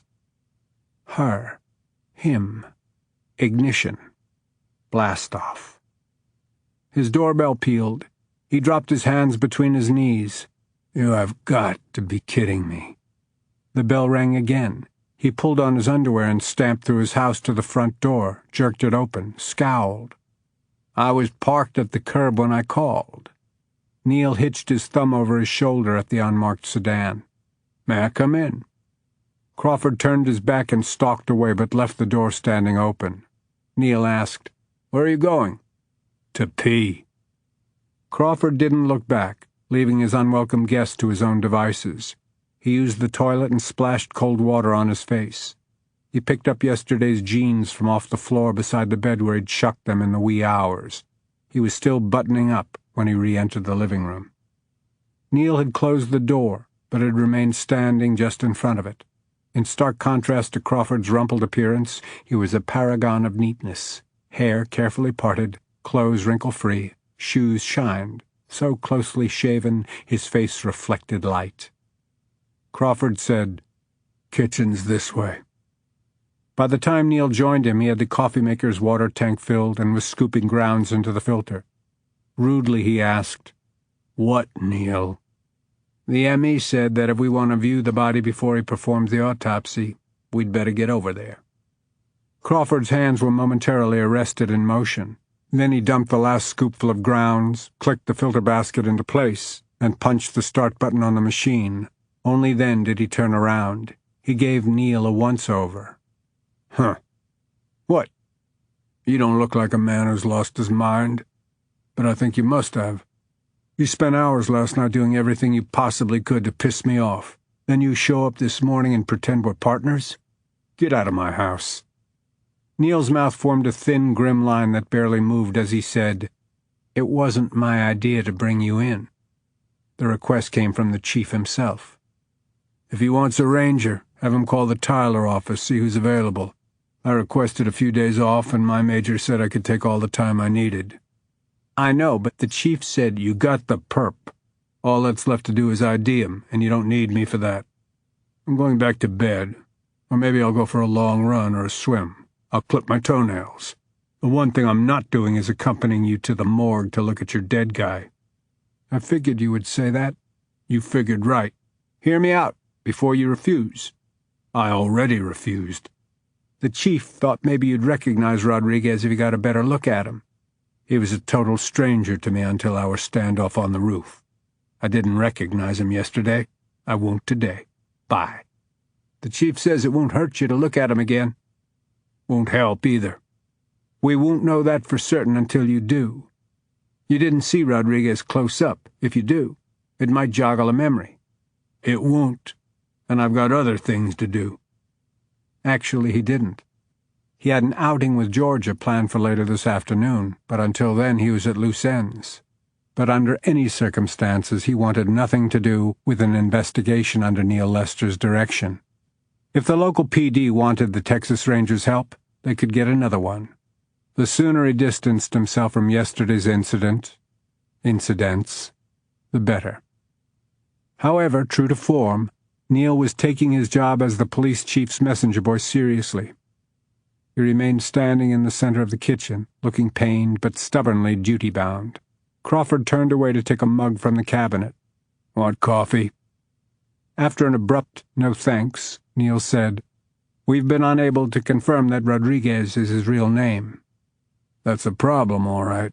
His prints weren't flagged." "No priors, then?" "No, but he had a fake ID. No green card, work visa, nothing like that in his wallet. He had less than $30 cash, no credit cards, no cell phone. In this day and age, it's practically unheard of not to have a cell phone. Unless you're someone who doesn't want to be captured by police with one in your possession. You said you didn't think he spoke English very well." "That was only a guess. He might have been fluent and was just pretending not to understand me. Maybe he was so jumpy that his knowledge of English deserted him. A man trying to pull off such a boneheaded stunt wouldn't be thinking clearly or intelligently." "Why do you think it was a boneheaded stunt?" Crawford cocked his eyebrow. "You don't?" "Course I do. But I'd like to hear why you think so." "You haven't got that much time." "Look, be an asshole. That's what I expect from you. I'm not here because I want to be, believe me." "Oh, I believe you, Neil. You look downright constipated. But as long as I was sent on this errand, you could give me something to take back to the chief." Crawford was about to tell him that he didn't care if he had only his dick in his hand when he returned to the chief. But the coffee maker was just now beginning to burble. As long as he had to wait on it, he thought, what the hell, and decided to air something that had been puzzling him. "The guy has just gunned down a man in front of witnesses." "Right. He's fleeing the scene of a capital crime." "Right. Why go to the roof?" "Because 2 law enforcement agencies are located on the building's first floor. The matching annexes for the PD and sheriff's office were connected to the first floor of the courthouse. They extended back from each side of it to form a large letter U." Crawford said, "Even so, going down is a much better option than the roof, where there's only one means of escape. And another thing, he lights up a smoke." "Camel unfiltered," Neil shrugged. "He needed a jolt of nicotine." "No doubt, but I don't know." Crawford idly scratched his bare chest and turned his head to gaze out the window above the sink. It looked like rain. He might have to change what he had planned for Georgia that afternoon. "What else?" Neil probed. "The guy virtually guaranteed that he would be either captured or killed.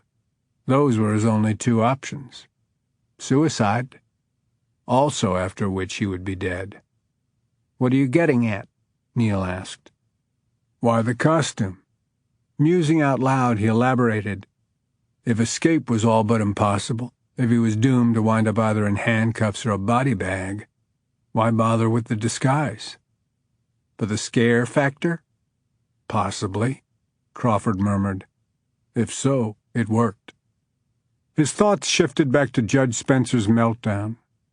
For hours she had managed to delay her reaction to the fright she'd experienced in the courtroom. She'd contained it well until his bullying, as she'd called it, had cracked her restraint. Emotions had burst out of her and the overflow had been unstoppable. His attempt to comfort her had been awkward because up till then they'd never touched, not even to shake hands.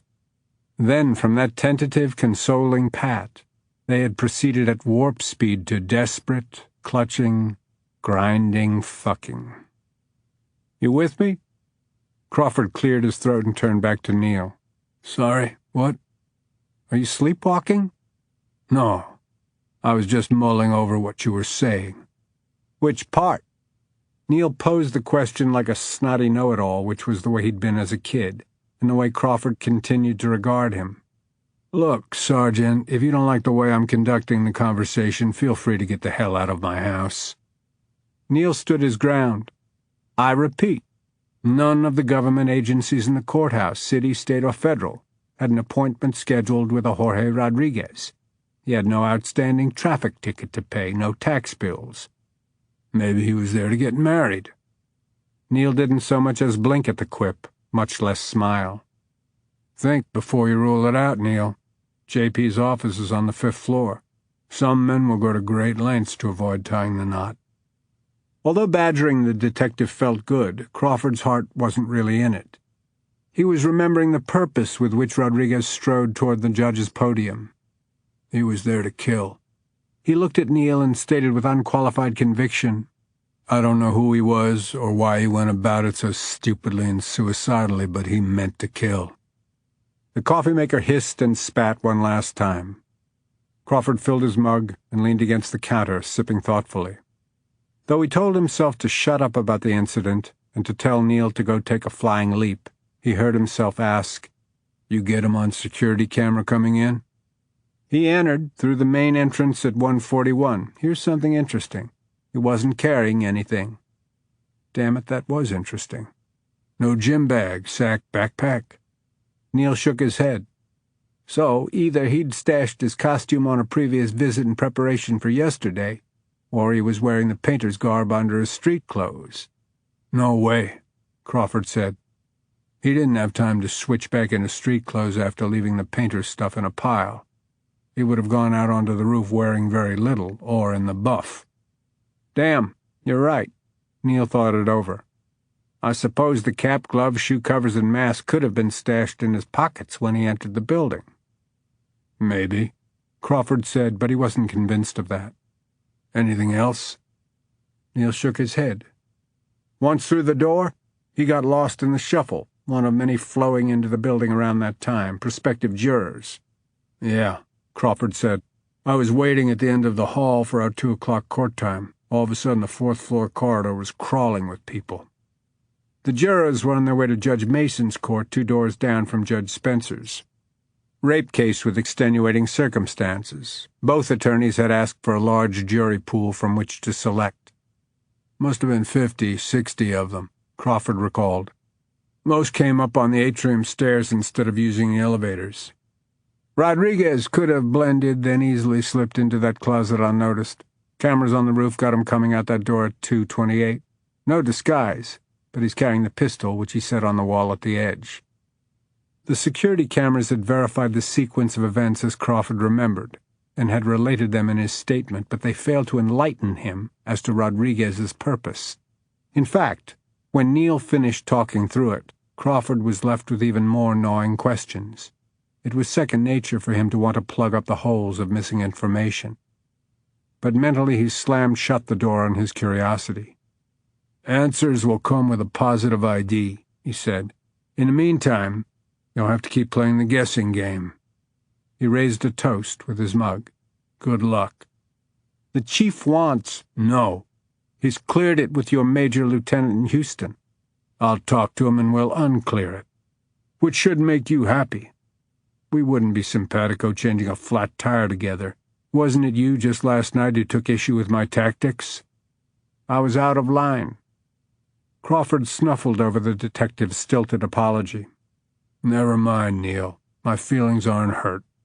I don't give a shit what you think of me. Then I won't play diplomat here. I don't like you, or your Dirty Harry brand of cop. But, he said, taking a breath, it's not up to me, and others hold you in high esteem. Crawford knew what it had cost the guy to say that. He almost felt sorry for him, but he remained unmoved. Thank the chief for the vote of confidence, but you'll ID Rodriguez without me. If you feel like you need another ranger, that's not the point. Then what's the point? You were the only person on the roof with this guy, the only one who exchanged words with him. You have everything in my statement, including my admission that I responded instinctively, and, as you were quick to point out, I did so without weighing the consequences of such a rash action, which I now regret. He could tell Neil was shocked to hear him say that. Not for the reason you think, Crawford said. I took the correct action. I stand by that. I regret it for an entirely selfish reason. Want to share? He saw no reason not to. Charging after that gunman has almost certainly scotched my chances of getting Georgia back. At the next hearing, my father-in-law is going to remind the judge of my reckless disregard for my own safety. What judge is going to entrust a little girl's future to Dirty Harry? especially a judge who's been slam-bam thank-you-ma'amed by him. Thinking back on those moments in her kitchen, he wondered if maybe he had read Holly Spencer all wrong. When she raised her head from his chest and looked up into his face, what if her watery-eyed, parted lips expression wasn't evidence of lust, but revulsion? Hell, maybe she hadn't been telegraphing, "Take me and take me now." Instead, that look might have been a warning that if he didn't remove his grubby paw from her ass, she was going to scream the house down. But she hadn't. He'd acted on the signals as he'd read them. When he'd crushed her against him and lifted her off her feet, she hadn't protested. When he'd lowered her onto the living room sofa and she'd raised her hands toward him, it wasn't to stave him off, but to fight with him for ownership of his belt buckle to see who could get it undone faster. But in the glaring spotlight of retrospection, he doubted she would remember it quite like that. He hadn't had the crying jag. She had. He wasn't the one who'd been in desperate need of a comforting hug. She was. If he'd stopped it there, he might have been okay. But so much for that. The best thing he could do now was to stay the hell away from her and leave the unanswered questions about Rodriguez for someone else to answer.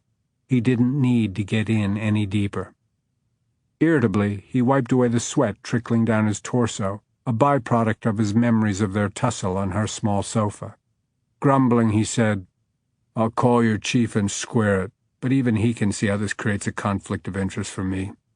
If I want my kid, it's best I sit this one out. You know your way to the door." He turned to the sink and tossed the dregs of his coffee down the drain. "So that's a no. Between you and me, that's a fuck no. Then how should I rephrase it to Mrs. Barker?" Crawford came around. "Who?" "Chet's widow." Neil reached into the breast pocket of his sport jacket and took out a letter envelope. "This was hand-delivered to the department this morning by one of her relatives. It's addressed to you, but sent in care of the chief, who took the liberty of reading it before asking me to pass it along." He extended the envelope toward Crawford, who actually recoiled from it. Neil laid the envelope on the dining table. "Basically, it says how highly Chet thought of you. He felt you were unfairly criticized over, well, you know." Neil's expression turned sour. "She goes on for several paragraphs, reiterating how highly Chet praised you. Your skills, courage, blah, blah, you get the idea. Anyway, she appeals to you to get to the bottom of the courtroom shooting and provide her with an explanation for her husband's death, which came about here only a few months away from his retirement." Crawford looked down at the pastel blue envelope. His name was written on it in a fine script. He closed his eyes and mumbled a chorus of swear words. Neil said, "I'll help myself to coffee while you're getting dressed." Chapter 7. The morgue was in the basement of the county hospital. The medical examiner, Dr. Forrest Anderson, was a 50-something bachelor who loved forensics and French cooking. When he wasn't busy pursuing one interest, he was elbow-deep in the other, which explained why he was almost as wide as he was tall. In addition to being obese, he had high blood pressure and diabetes, and often joked that his autopsy would be one for the textbooks, and that he regretted he wouldn't be around to observe it. As he waddled toward the table on which the cadaver lay covered, he said, "One bullet entered his back, burst through his heart. He never felt it." Matt Nugent had been waiting for Neil and Crawford when they arrived. The three of them lined up along one side of the table. The ME moved around to the other, the cadaver's left, and folded back the sheet as far as the navel. Over the course of his career, Crawford had seen a lot of bodies, but the dispassion of death never ceased to shock him. It was the ultimate equalizer. Whether one died violently or peacefully in his sleep, death left the remains cold, gray, and eerily motionless. He took a few seconds to bolster himself, then looked at the dead man's face. "This one would also have been fatal," Dr. Anderson continued. "It went through the neck from the back, severed the spinal column, exited here." He pointed to the area where the Adam's apple should have been. Crawford's ears had begun to ring. His blood seemed to have come to a boil. He forced himself to breathe evenly through his nose. The third shot entered the torso from the back, lower right side, exited through the gut on the left. Until I look inside, I won't know the damage it did, but I'm guessing it was extensive. Those SWAT guys don't mess around when it comes to saving a fellow officer." Standing beside Crawford, Neil maintained a stoic professionalism. No one acknowledged that Matt Nugent was swallowing noisily. Anderson said, "Good thing none of them went for a headshot, or his face might not be intact." He looked across at them. "No one's come forward to ID him?" Neil answered for the group. "Not yet."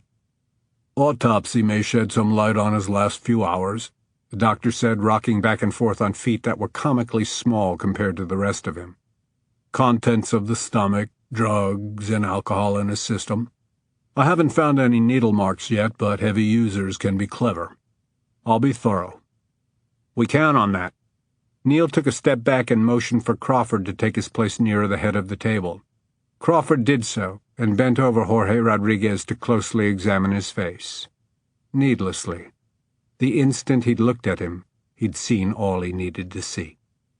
He straightened up and stepped away from the table. "I don't know him." The younger detective stopped swallowing long enough to ask, "You're positive?" "Positive. I've never seen this man before yesterday."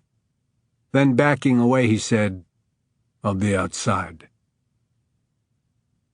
Crawford was pacing the length of Neil's car when the two detectives exited the hospital a few minutes later. Neil told Nugent that he would meet him at the police station after he drove Crawford home. They rode in silence for several blocks. Finally, Neil said, "It was worth a shot." Crawford stared out the passenger window. He had aimed the AC vents directly at himself, and they were blasting cold air, but it wasn't enough. He felt hot and itchy from the inside out. "As I was leaving, I heard the ME ask what time you were coming back. I asked Judge Spencer to take a look at him, too." Crawford looked over at him. "Is that necessary?" Neil shrugged. His name wasn't familiar to her, but she may recognize his face. Worth a shot. "You're repeating yourself." Neil said querulously, "I didn't want you along any more than you wanted to be there." "But you have the chief's size 12s up your anus." "Because the city leaders are up his. Already the department's been put on notice that the Hispanic community is gearing up for a full-fledged protest, crying racial profiling, even though 2 of our SWAT guys are Hispanic. And then there was that appeal from Chet Barker's widow. Which is the only reason I agreed to come with you." "Mrs. Barker wants answers. We all do. Everyone was hoping that when you saw Rodriguez up close you'd say, 'Oh, that guy. Now it all makes sense. I know why he did it.' But you didn't, so your services are no longer needed. You did Mrs. Barker a personal favor. You're off the hook." Neil stopped at a traffic light and turned toward him. "So what's eating you?" Under his breath, Crawford said, "Nothing." Neil continued to scrutinize him until the light turned green. No more was said until he pulled the car to the curb in front of Crawford's house. Crawford pushed open the door, eager to get out. "Good luck." He closed the car door and tapped the roof twice, hoping that Neil would consider the matter closed and drive away without asking any more questions. If anyone pressured Crawford now, he feared he would implode.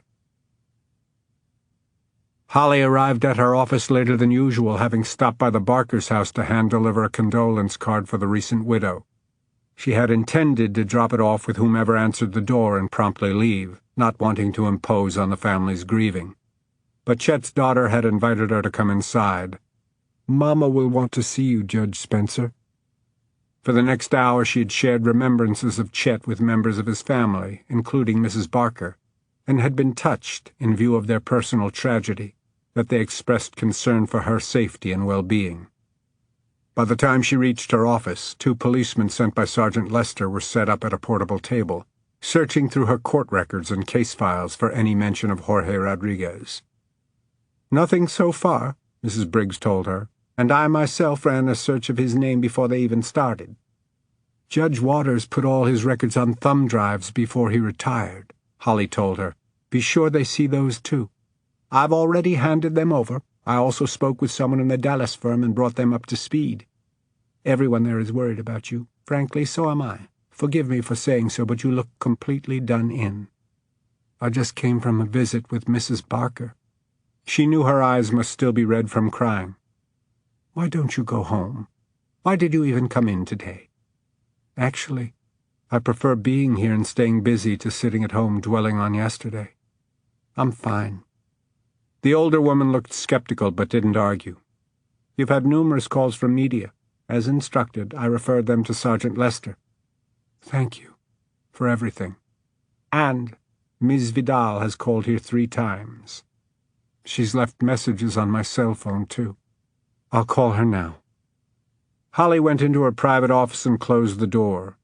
Once seated behind her desk, she fortified herself with several swallows of water straight from the bottle before using her cell phone to call Marilyn Vidal. In her gruff smoker's voice, Marilyn answered after the first ring. "Why haven't you returned my calls?" "I'm calling now."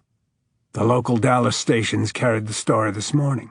The full story. You underplayed it when you called me last night. For God's sake, Holly, that maniac could have killed you." "I didn't want you to worry. The truth is that I was very fortunate my life was spared. I can't overstate how horrible it was to see my bailiff killed right in front of me. It was ghastly." "I'm so sorry. Do you feel like talking about it?" She didn't, but Marilyn was orchestrating her campaign. It was only fair that she understand her present state of mind. She talked Marilyn through it, starting with the appearance of the gunman in the courtroom and bringing her up to the moment. She omitted any mention of Crawford Hunt's visit to her home, of course, having placed that subject off-limits even to herself. She refused to think about it. Jorge Rodriguez might have been seated in the gallery during a proceeding, but he was never a principal in any case I presided over. At least none has been found under that name. Marilyn, never one to mince words, said, "That's both good and bad." Holly understood exactly what she was driving at. No direct connection between us has been established, therefore no fingers are pointed at me. "Which is the good part?" Marilyn said. "The bad part? The kook's motive is left wide open to wild speculation." She mulled it over for several seconds and said, "I'll have to give some thought to how we address that. In the meantime, how are you holding up personally?" "I'm all right." "Pull the other one, Holly." "I have some residual shakiness," she admitted. "I've been told that might hang on for several days. I didn't sleep well." Not one wink after her guest's departure. He'd left her sprawled on the sofa, covered by little more than an orgasmic blush and suffering from acute mortification. "Do you have someone staying with you?" Yanked back into the present by Marilyn's question, she replied with a subdued no. "Have you considered calling Dennis?" "No." "Maybe." "No, Marilyn." "You're probably right. That might be perceived as a sign of weakness, and we can't have that." Holly had made that determination on her own last night. She envisioned Marilyn grinding out her cigarette, sympathetic but unfailingly pragmatic.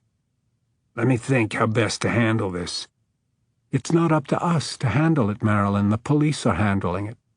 "They have their agenda and we have ours. Have you been approached by the media for a statement?" She told her what Mrs. Briggs had reported. "But last night, before I left the police station, the lead investigator discouraged me from discussing the incident publicly until the culprit has been positively identified and his next of kin contacted. As of now, to my knowledge, that hasn't happened." "Again, good and bad. You need to be out there, visible, courageously carrying on. But I'd just as soon you not be photographed while you still have the shakes." "They're not that bad, Marilyn. It's just that you don't get over something that traumatic in a few hours. At least, I don't." "Of course not. I understand. Take today. Get a grip. I'll be in touch." With that, she was gone. No sooner had Holly disconnected than Mrs. Briggs came in carrying a large vase of red roses. "These came just for you." Holly opened the small envelope attached. "Greg Sanders," she said without inflection, expressing his concern and sending best wishes. Mrs. Briggs snorted her disdain. "Did you see this morning's paper, where he advocated tighter courthouse security and cited all the times he's made personal appeals to the county commissioners for funding?" "Yes, I saw that." "And the other part?"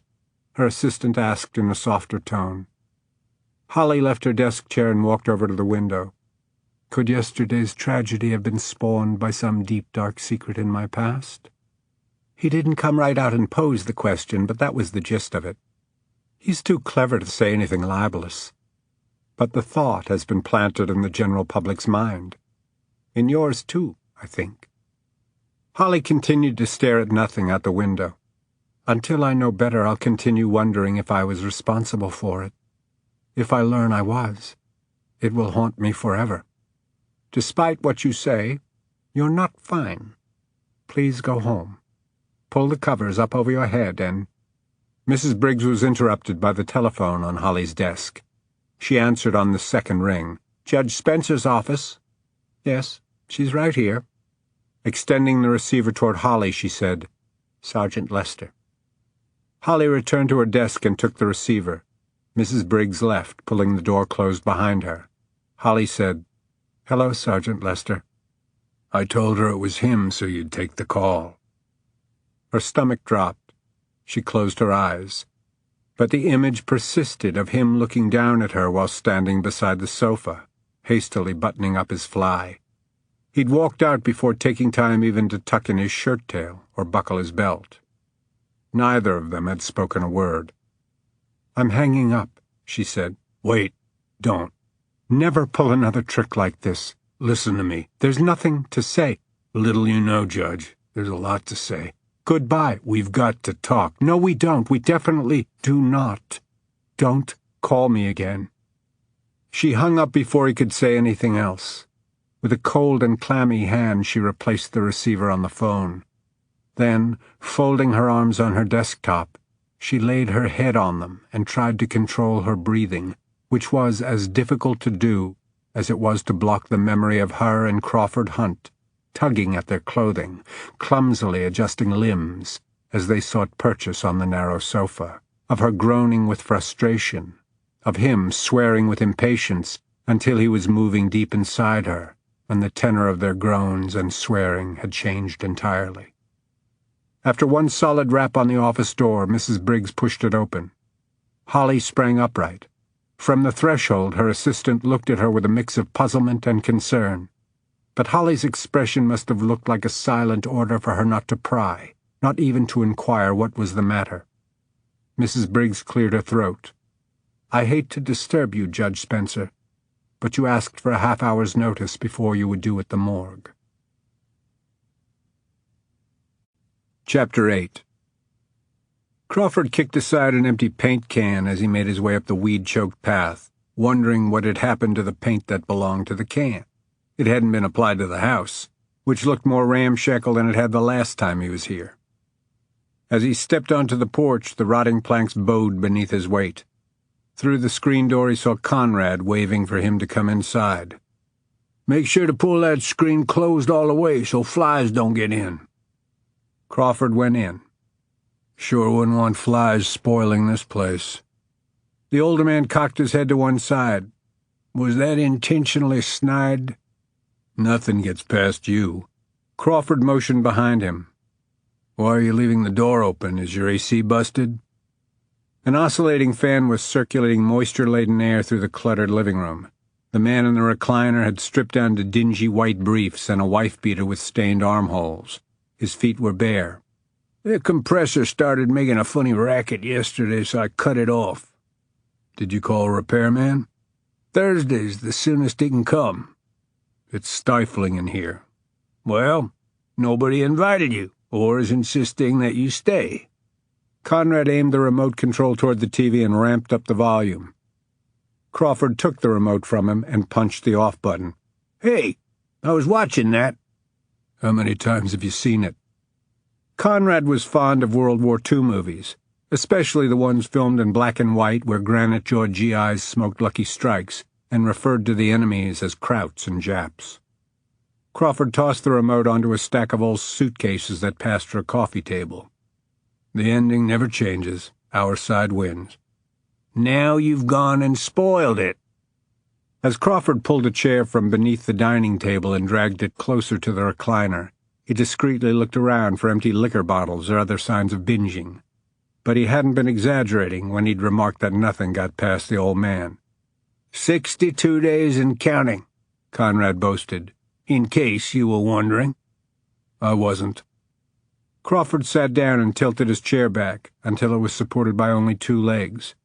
He stacked his hands on top of his head. "Too many times to count you've climbed on the wagon only to fall off again.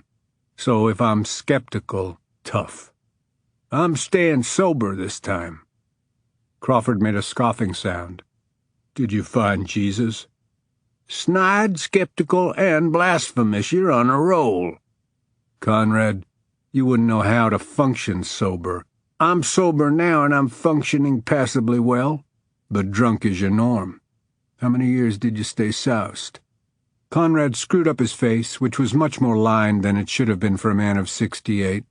"Let's see. What year is this?" Crawford rolled his eyes. "That was a joke," Conrad said. "Hilarious." "I remain gainfully employed, too." "Still out at the sawmill?" "Sweeping up. Hot and dusty work, but it's wages." "Why aren't you there now?" "It's my day off." The old man took a moment during which he eyed Crawford up and down. "You've been keeping yourself busy." "You heard about yesterday's shooting?" "Couldn't help but."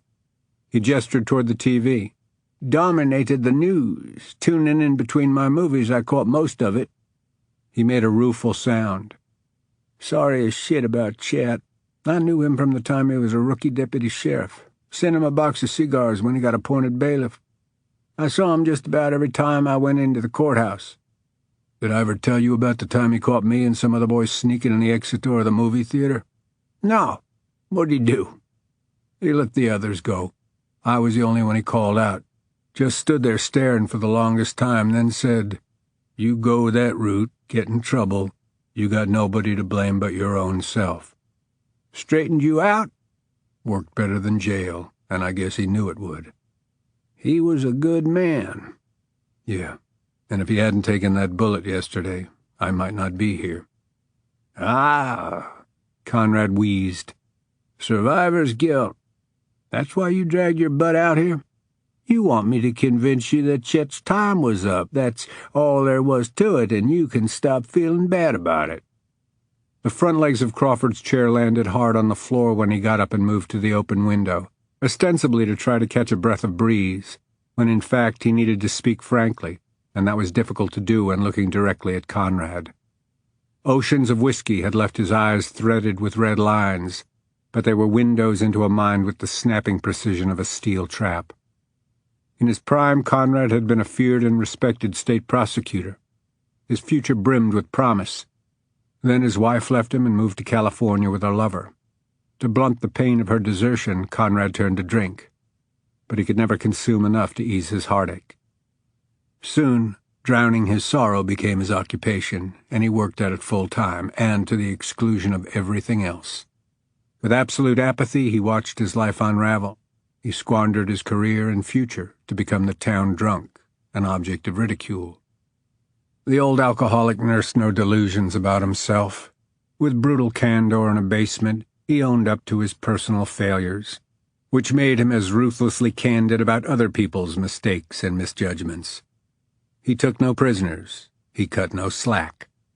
While Crawford scorned the old man for wasting his life, any time he sought an unvarnished assessment of a dilemma, he knew he'd get it in this run-down house. "Well," Conrad prompted, "I was in the middle of a bloody beach assault. Did you interrupt all that excitement only to stare out the window? What's going on? Why the sad sack face?" "What I did yesterday could screw me royally." "Going after the shooter, you mean?" "Yes." "How so?" "For starters, with my in-laws." Crawford told him about the confrontation with Joe Gilroy. "I went over to their house late last night to check on Grace. Joe was polite for about 2 minutes, then he let me have it.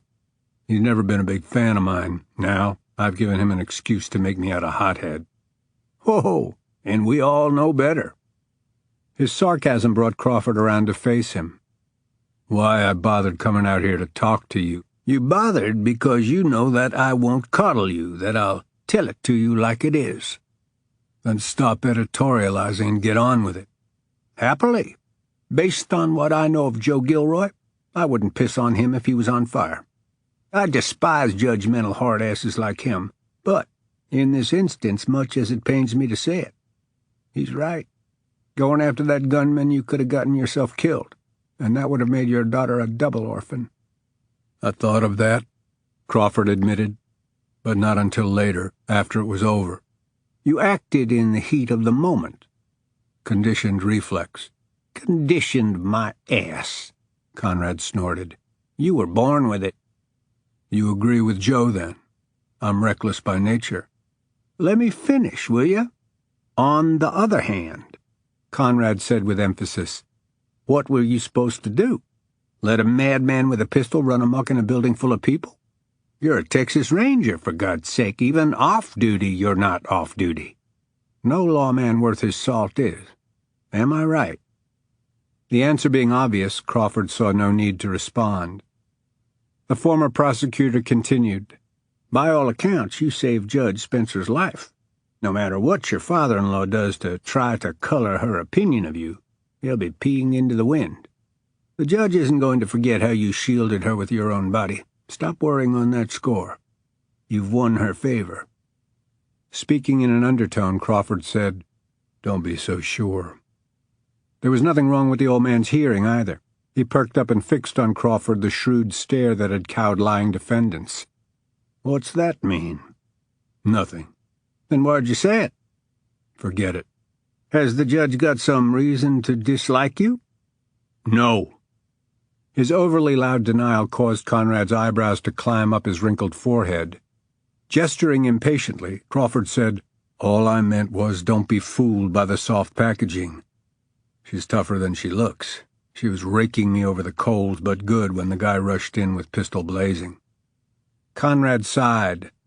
Lunatics on shooting sprees are going for records these days, trying to outdo each other. If you hadn't reacted as you did, he would have killed the judge, and, more than likely, you and many others. Crawford turned back to gaze out the window. Maybe. Everybody's saying. Everybody's saying a lot of shit doesn't make it true. Conrad waited several moments, then asked, Does your little girl know that her daddy's a hero? She doesn't care. It's enough for her that I'm daddy. Anyway, I'm not a hero. That's arguable. You risked your life protecting others. You confronted the guy up on the courthouse roof. Crawford said nothing to that. Have they figured out who he was?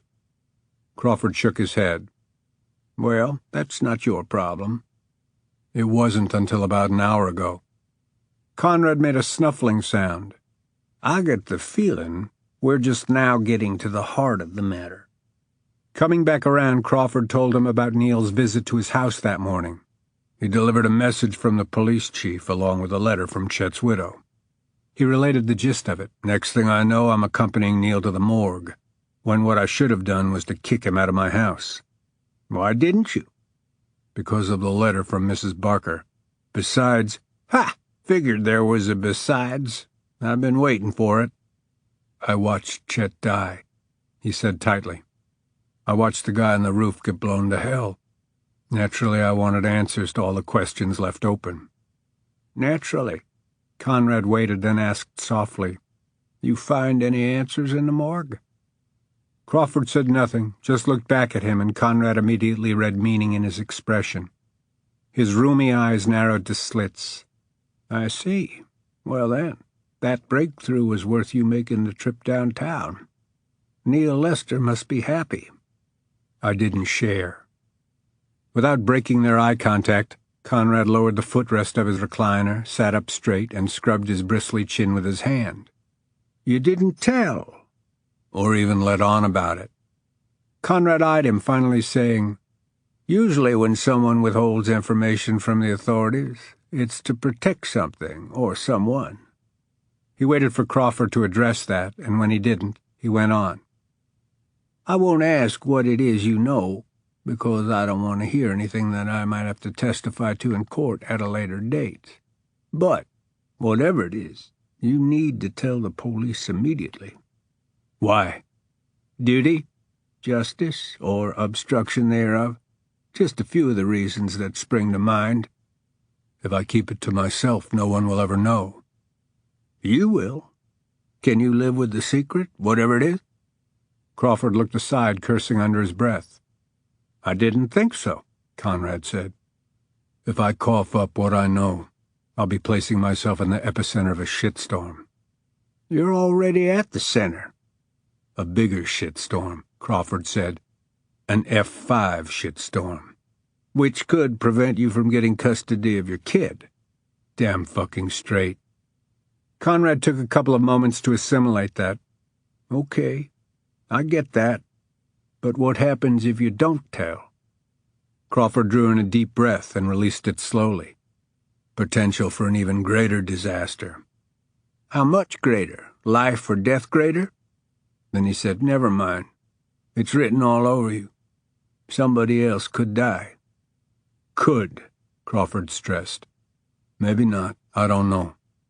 But that's what you're scared will happen. This time when Crawford didn't respond, Conrad gave him a cagey grin. Now I get why you came out here today. You want me to do the dirty work for your conscience. Crawford placed his hands on his hips. Does what you just said actually make sense to you?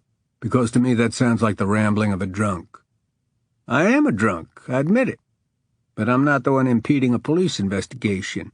I'm not impeding anything. That's splitting hairs, and you damn well know it. He leveled a hard look at Crawford. As a peace officer, as a law-abiding citizen, you know what you've got to do. You knew before you walked through that door. You just want me to be the angel on your shoulder who whispers it in your ear. Angel? That's a laugh. Why would I come to you asking about matters of conscience? So that when things go south, you'll have me to blame for dispensing rotten advice. Soon as that shitstorm starts swirling around you, you'll curse me for being a drunken fool who you had the bad judgment to listen to. You'll get to hate me for being the one who urged you to do the right thing. He paused, then added, not that you need another reason to hate me. You got that right. Crawford turned abruptly and pushed so hard on the screen door that it swung wide and banged against the exterior wall. Son, come back here. As Crawford thumped across the porch, he called over his shoulder, Thanks for the fatherly advice. Most of his visits with Conrad, who even in his private thoughts he referred to by his given name, certainly not Dad, ended badly, which was why they were few and far between, and only when Crawford initiated one. A condition of him acknowledging Conrad at all was that Conrad was never to contact him. He'd lost that privilege years ago. Once his mother had obtained a divorce and was free to remarry, she'd retrieved Crawford and taken him to live with her and her new husband in California. He'd resented that he hadn't gotten a vote in the matter, and it had hurt even more that Conrad hadn't put up a fight to keep him. The severance had been permanent, the father-son relationship destroyed. But as he sped away from Conrad's place, their conversation kept repeating in his mind like an earworm. And, damn the derelict, he had been right in every respect. Crawford had needed to hear the old man advise him to do what he already knew he had to do, which was why it rankled so badly. The reprobate had taken the moral high ground ahead of him. Fortunately, he was due to pick up Georgia, who would neutralize his anger. She always put things into perspective. Her giggles could reduce the importance of even the most serious problem. "It looks like rain," Grace remarked when she met him at the front door. Crawford agreed, but wasn't going to let the weather cancel his and George's outing. Instead, he helped her into her rain gear. Now, as they walked hand in hand toward the swing set, she said, "This is silly, Daddy." I promised you a trip to the park playground, and do I ever break my promises? No. No. So, here we are. But it's raining. Nah, this is barely a sprinkle. Besides, even if you get wet, you're not going to melt. He lifted her onto the seat of the swing and began pushing her. Her squeals and laughter were like music to his ears. Because of the inclement weather, they had the playground to themselves. They moved from one piece of equipment to another until they'd made 3 circuits. As he carried her back to his SUV, she looked down at her bright pink rubber boots. "I got them muddy." "They're made to get muddy." "Grandma might get mad." "You can blame me." Grandpa says you're to blame for everything." Crawford never criticized George's grandparents within her hearing because he never wanted to be accused of trying to drive a wedge between them. Nor did he ever try to fish from her what they said about him when he wasn't around. Now, however, he was about to make an exception because Joe had vowed to fight him, and it could be a dirty fight. As he helped Georgia buckle the straps of her car seat, he asked, "When did Grandpa say that?" "Today. While we were eating lunch, he was talking to Grandma." "How did he sound?" "Loud." "Loud? Like he was mad?" "Kinda. Grandma shushed him and said they would talk about it later. What are we going to do now, Daddy?" Pinching the tip of her nose, he proposed an ice cream treat. "At McDonald's? They have a playground inside." "Mickey D's it is." While she played, he shot video of her on his cell phone. It pierced his heart every time she called to him, "Daddy, watch me," before going down the slide or climbing the rungs of the jungle gym. He had a vague memory of a skinny, gawky, tow-headed him standing on the end of a diving board, toes curled over the edge of it, staring down into the deep end of the pool and hollering, "Dad, watch me," as he took the leap. But he wasn't certain if that blurred image and others like it were actual memories of him and Conrad or childish yearnings that had gone unfulfilled. He and Georgia played a game of I Spy while they ate their gooey sundaes. He returned her to the Gilroys supercharged on sugar, damp from being rained on, mud-spattered, and tired, but happy. "Promise to eat your supper even though you had ice cream." "I will." "And don't argue with Grandma when she says it's bedtime." "Okay." "You're a good girl. Give me a kiss." She hugged his neck especially tight. "I love you, Daddy." Clutching her to him, he whispered into her hair, "I love you too," and renewed his determination to get her back, no matter what. At dusk, Crawford wheeled into the courthouse parking lot, found a vacant spot, and turned off his motor. Then for the next 2 hours he sat there, staring through his rain-streaked windshield at the employee exit while his restless fingers beat out an impatient tattoo on his steering wheel. His butt had grown numb by the time Holly Spencer emerged from the building. He quickly got out of his SUV and splashed through puddles to intercept her between rows of parked cars. She was walking head down against the rain, fiddling with her key fob, so she nearly walked into him before she saw him. She drew up short. He said, "You'll have to do better than hang up on me. I don't give up easy." She tried to sidestep him, but he made a countermove and blocked her path. "Get away from me. I told you that we need to talk." "And I told you that we don't." "Look, it's got nothing to do with that." He didn't need to spell out what that referred to. She winced before saying, "If it's about your custody case—" "It isn't. It's about the shooting." The gravity of his tone stopped her two-stepping attempts to go around him. Unmindful of the rain, she raised her head and looked into his face. "It's serious, and I kid you not, Judge. We gotta talk." She hesitated, then said, "All right. If it's that important, call me tomorrow. I'll be in my office by 9. Tell Mrs. Briggs—" "Not good enough. We need to talk tonight. Now." She glanced over her shoulder at the looming red granite structure of the courthouse, as though wondering who might be watching them from any of the dozens of windows. When she came back around, she said, "Out of the question, Mr. Hunt. We shouldn't even be seen—" "I get it, Judge. It's unethical. And after last night, it's also not easy to look each other in the eye." He took a step closer and spoke in an undertone. "But what we did on your couch pales in comparison to this." He stared into her wide gaze, trying to impress on her how imperative it was that she hear what he had to tell her. He started backing away. "I'm in the black SUV 2 rows over. Follow me, okay?" Follow me." His insistent tone coaxed from her a small nod of reluctant acquiescence. Chapter 9. He drove to the same park where he and Georgia had played that afternoon. With nightfall and rain combined, he had counted on no one else being there. The parking lot was empty, but a single pole-mounted vapor light shed a sickly yellow glow over it. So he parked at the edge of the lane beneath the trees where the darkness was deeper. She pulled in behind him. He got out of his SUV and walked to her car. She unlocked the passenger door and he slid in, rapidly closing the door to keep out the rain. He raked back his wet hair. As he ran his hands up and down his thighs, drying them on his jeans, he caught her watching him with a wariness that was unflattering and irritating as hell. "I'm not going to jump you if that's what you're worried about." The meager light shone through the rain that trickled down the windshield, casting fluid patterns across her face. Her eyes looked like those of a lost child, trying to put up a brave front, a blend of apprehension and defiance. "What's so important that we needed to talk tonight, Mr. Hunt?" "Stop calling me Mr. Hunt. We're not in court. Besides—" He broke off before saying anything more, but both knew why using last names was now ludicrous. The last time they'd seen each other, he'd been tucking himself back into his jeans, while she was trying to cover herself with the hem of her t-shirt, which, he remembered well, proved inadequate. "I'm waiting," she said coldly. "We'll get to it in a minute." He gestured toward her forehead. "The swelling's gone down, but the bruise is spread. It only hurts when I touch it. Any others show up today?" "A doozy on my shoulder." He didn't apologize a second time for tackling her to the floor.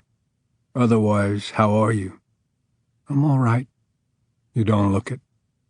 With exasperation, she said, "I'm as all right as a person could be under the circumstances." "Which circumstances?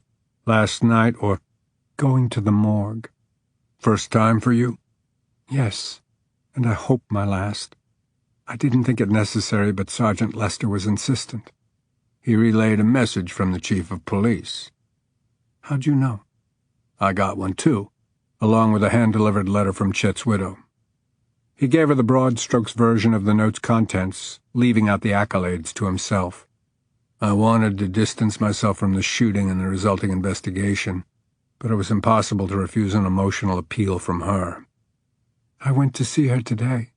The house was overflowing with her children and grandchildren, friends. She has a staunch group of supporters." "But her husband is dead. Murdered." She nodded and didn't speak for several seconds, then returned to talking about the morgue visit. "It was a wasted trip. I didn't recognize Rodriguez. Sergeant Lester told me that you hadn't either." Crawford shook his head, but left it at that, not quite ready to address the subject. He needed to win her trust first. Right now she was backed against the driver's door, her body language telegraphing that she didn't trust him as far as she could throw him. "Look," he said, "I know I told you that we wouldn't talk about last night." "And we won't. If that's what you brought me here to discuss, you've wasted this cloak and dagger setup." She gestured toward the surroundings beyond the car windows. "If we don't clear the air about it, it's always going to be there." "Not if we cancel it." He gave her a look. "Sorry, but unless you know a trick I don't, it's not something you can take back." "We rid our minds of it." "Deny it happened." "Not deny. Beyond deny. It never happened. Period. By an act of will, we—" "Cancel it." "Yes." "Okay." "So you agree?" "Yeah. Fine." But he didn't believe that was a workable plan, and obviously she didn't either. Under his stare, she lowered her head and massaged the space between her eyebrows with the pad of her middle finger. "What about the whiskey drinker?" he asked. "He's not a factor." "He's an ex?" "Yes." "Husband?" "Significant other." "How significant?" "We were never officially engaged, but we had an understanding." "Of?" "Marriage in the future." "So what happened?" She raised her head, looking piqued. "What difference does it make to you?" "It makes a difference because I don't want a jealous ex coming after my ass with criminal intent." "He isn't like that." "If he's got a pair, he is. When it comes to a woman, all men are like that." "Not Dennis." "Dennis." The name left a bad taste in his mouth. "What sets Dennis apart from the rest of us?" "He's not a caveman," she said. "He's reasonable, refined." "Huh. In other words, right there on the borderline with wimpy." Her angry breathing was beginning to fog up the windows. I'm done talking about this. I'm not. In fact, it's just now getting interesting. Get out of my car, Mr. Hunt. Is Dennis local? Frisco, she said tightly. It's a community outside Dallas, I know. Did distance break you up? She seemed disinclined to answer, but he waited her out, and finally she said, When I accepted the job with Judge Waters, Dennis and I were aware of the strain the distance might impose on our relationship. Plain English, please. I'm not the law review board. Do you want to hear this or not? He spread his hands apart, inviting her to continue. Dennis and I were committed to making it work. Except it didn't. No. The separation began to widen, and in more ways than geography. We saw less and less of each other. It was a long drive to make just for a weekend. Depends on the weekend. Catching the innuendo, her eyes snapped to his, but before she could take exception, he pressed on. Dennis couldn't have relocated here when you did? He has a senior position with a medical supply company, high-tech surgical equipment. I never would have suggested that he leave it. You never considered passing on the chance of getting the governor's appointment? Absolutely not. An unequivocal no. She couldn't have loved Dennis all that much, which gave Crawford a misplaced feeling of satisfaction. As he'd said when it came to a woman, apparently he was of a baser bent than Dennis. How long ago was the breakup? A few months. Do you keep in touch? No. Was the split hostile? No. Very civilized and congenial. Right. Dennis isn't a caveman. She took a deep breath, he believed, in order to control her vexation. As I told you at the start of this inane and totally unnecessary conversation, Dennis is no longer a factor in my life. Okay. Crawford had heard what he needed to hear and was willing to let the subject drop there. Then she asked, What about you? Regarding what? Are you in a relationship? No. Have you been since your wife died? No. She held his gaze until he relented with a shrug. None that lasted longer than 20 minutes.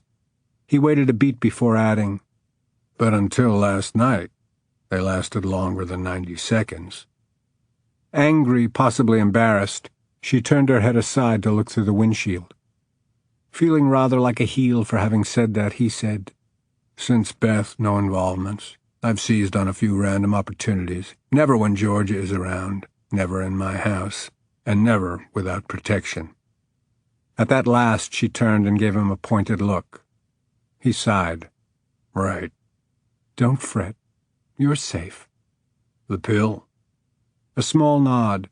Then she looked forward again. Possibly a whole minute passed before she spoke.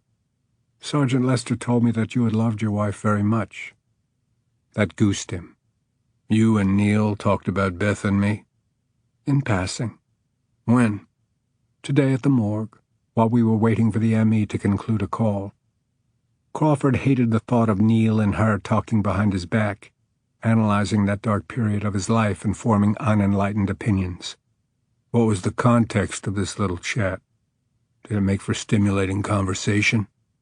Not in the way you're implying. Sergeant Lester didn't disclose anything I didn't already know. I'm aware of how deeply you were affected by your wife's death. Of course you are. You've got a whole file on my bereavement. Beth died, and I became drunk and disorderly. Just like my old man did when my mom left. It had been on the tip of his tongue to add that. Fortunately, he caught it just in time, and, in fact, decided he would be better off closing the subject. He tapped down his anger and turned his head to look out the passenger window. In the rainy darkness, he could barely make out the shapes of the playground equipment. Wettest day in recent history, and I've come to the park twice. Twice? Earlier today, I brought Georgia here to play. In the rain? He turned back to her and gestured that it hadn't mattered. We had fun anyway. She has this little rain outfit, pink, of course. She likes all things pink. Anyhow, she fretted about getting the boots muddy. That's what they're for. That's what I told her. They exchanged a private smile which put him right back in her kitchen when his arms were around her, and he could feel her against him from knees to collarbone. feel her unbound breasts against his chest, and that perfect fit at the notch of her thighs that had stopped their breathing but sparked white-hot sex. Her thoughts must have revisited that moment too, because there was a sudden shift in the atmosphere inside the car. The air became denser. Every raindrop striking the windshield sounded extraordinarily loud and emphasized the awkward silence that descended over them. Finally she said, "If that's all—" "It's not." "Then what?" "Your visit to the morgue." He paused. "You took a good look at the body?" Grimacing, she nodded. "And?" "And nothing. I didn't recognize his face any more than I did the name Jorge Rodriguez." He watched her closely for several seconds, then said, "Will you do me a favor?" "Within reason." "Close your eyes and describe the shooter to me." "Why?" "I want to hear your description, in your own words, in detail, every single thing you remember about him." When she hesitated, he said, "I know it's a bitch of a favor to ask. Last night you were urging me to put him out of my mind." "If this wasn't vitally important, I'd still be urging you to do that. But it is important." She regarded him with puzzlement, but he must have conveyed the seriousness of the request. She closed her eyes and took her time to conjure up the image. "When he barged through the door, the first question that flashed through my mind was, why is that person dressed like that? But then he fired the pistol, and it registered with me what was happening." "Which hand was the pistol in?" "His right." "Hair color?" "Dark, but only a mashed-down fringe of it showed beneath the cap." "Straight hair? Curly?" "Straight." "What kind of shoes was he wearing?" "There were disposable covers over them." "Good so far. What else stands out in your memory?" "Such as?" "Any detail." She gestured with frustration. "There weren't any details to be seen. He was completely covered." "Was he wearing a wristwatch?" "I don't know. The gloves extended up beneath his sleeves. His facial features were indiscernible because of that horrible mask. Nose, lips, everything was pressed flat." "What about his neck?" She thought on that. Only an inch or so of skin was exposed between the high collar of the coveralls and the cap. The cap was pulled so low it covered the tops of his ears. "But the lobes were visible." "Yes." "The right one was pierced." She frowned and opened her eyes. "Was it?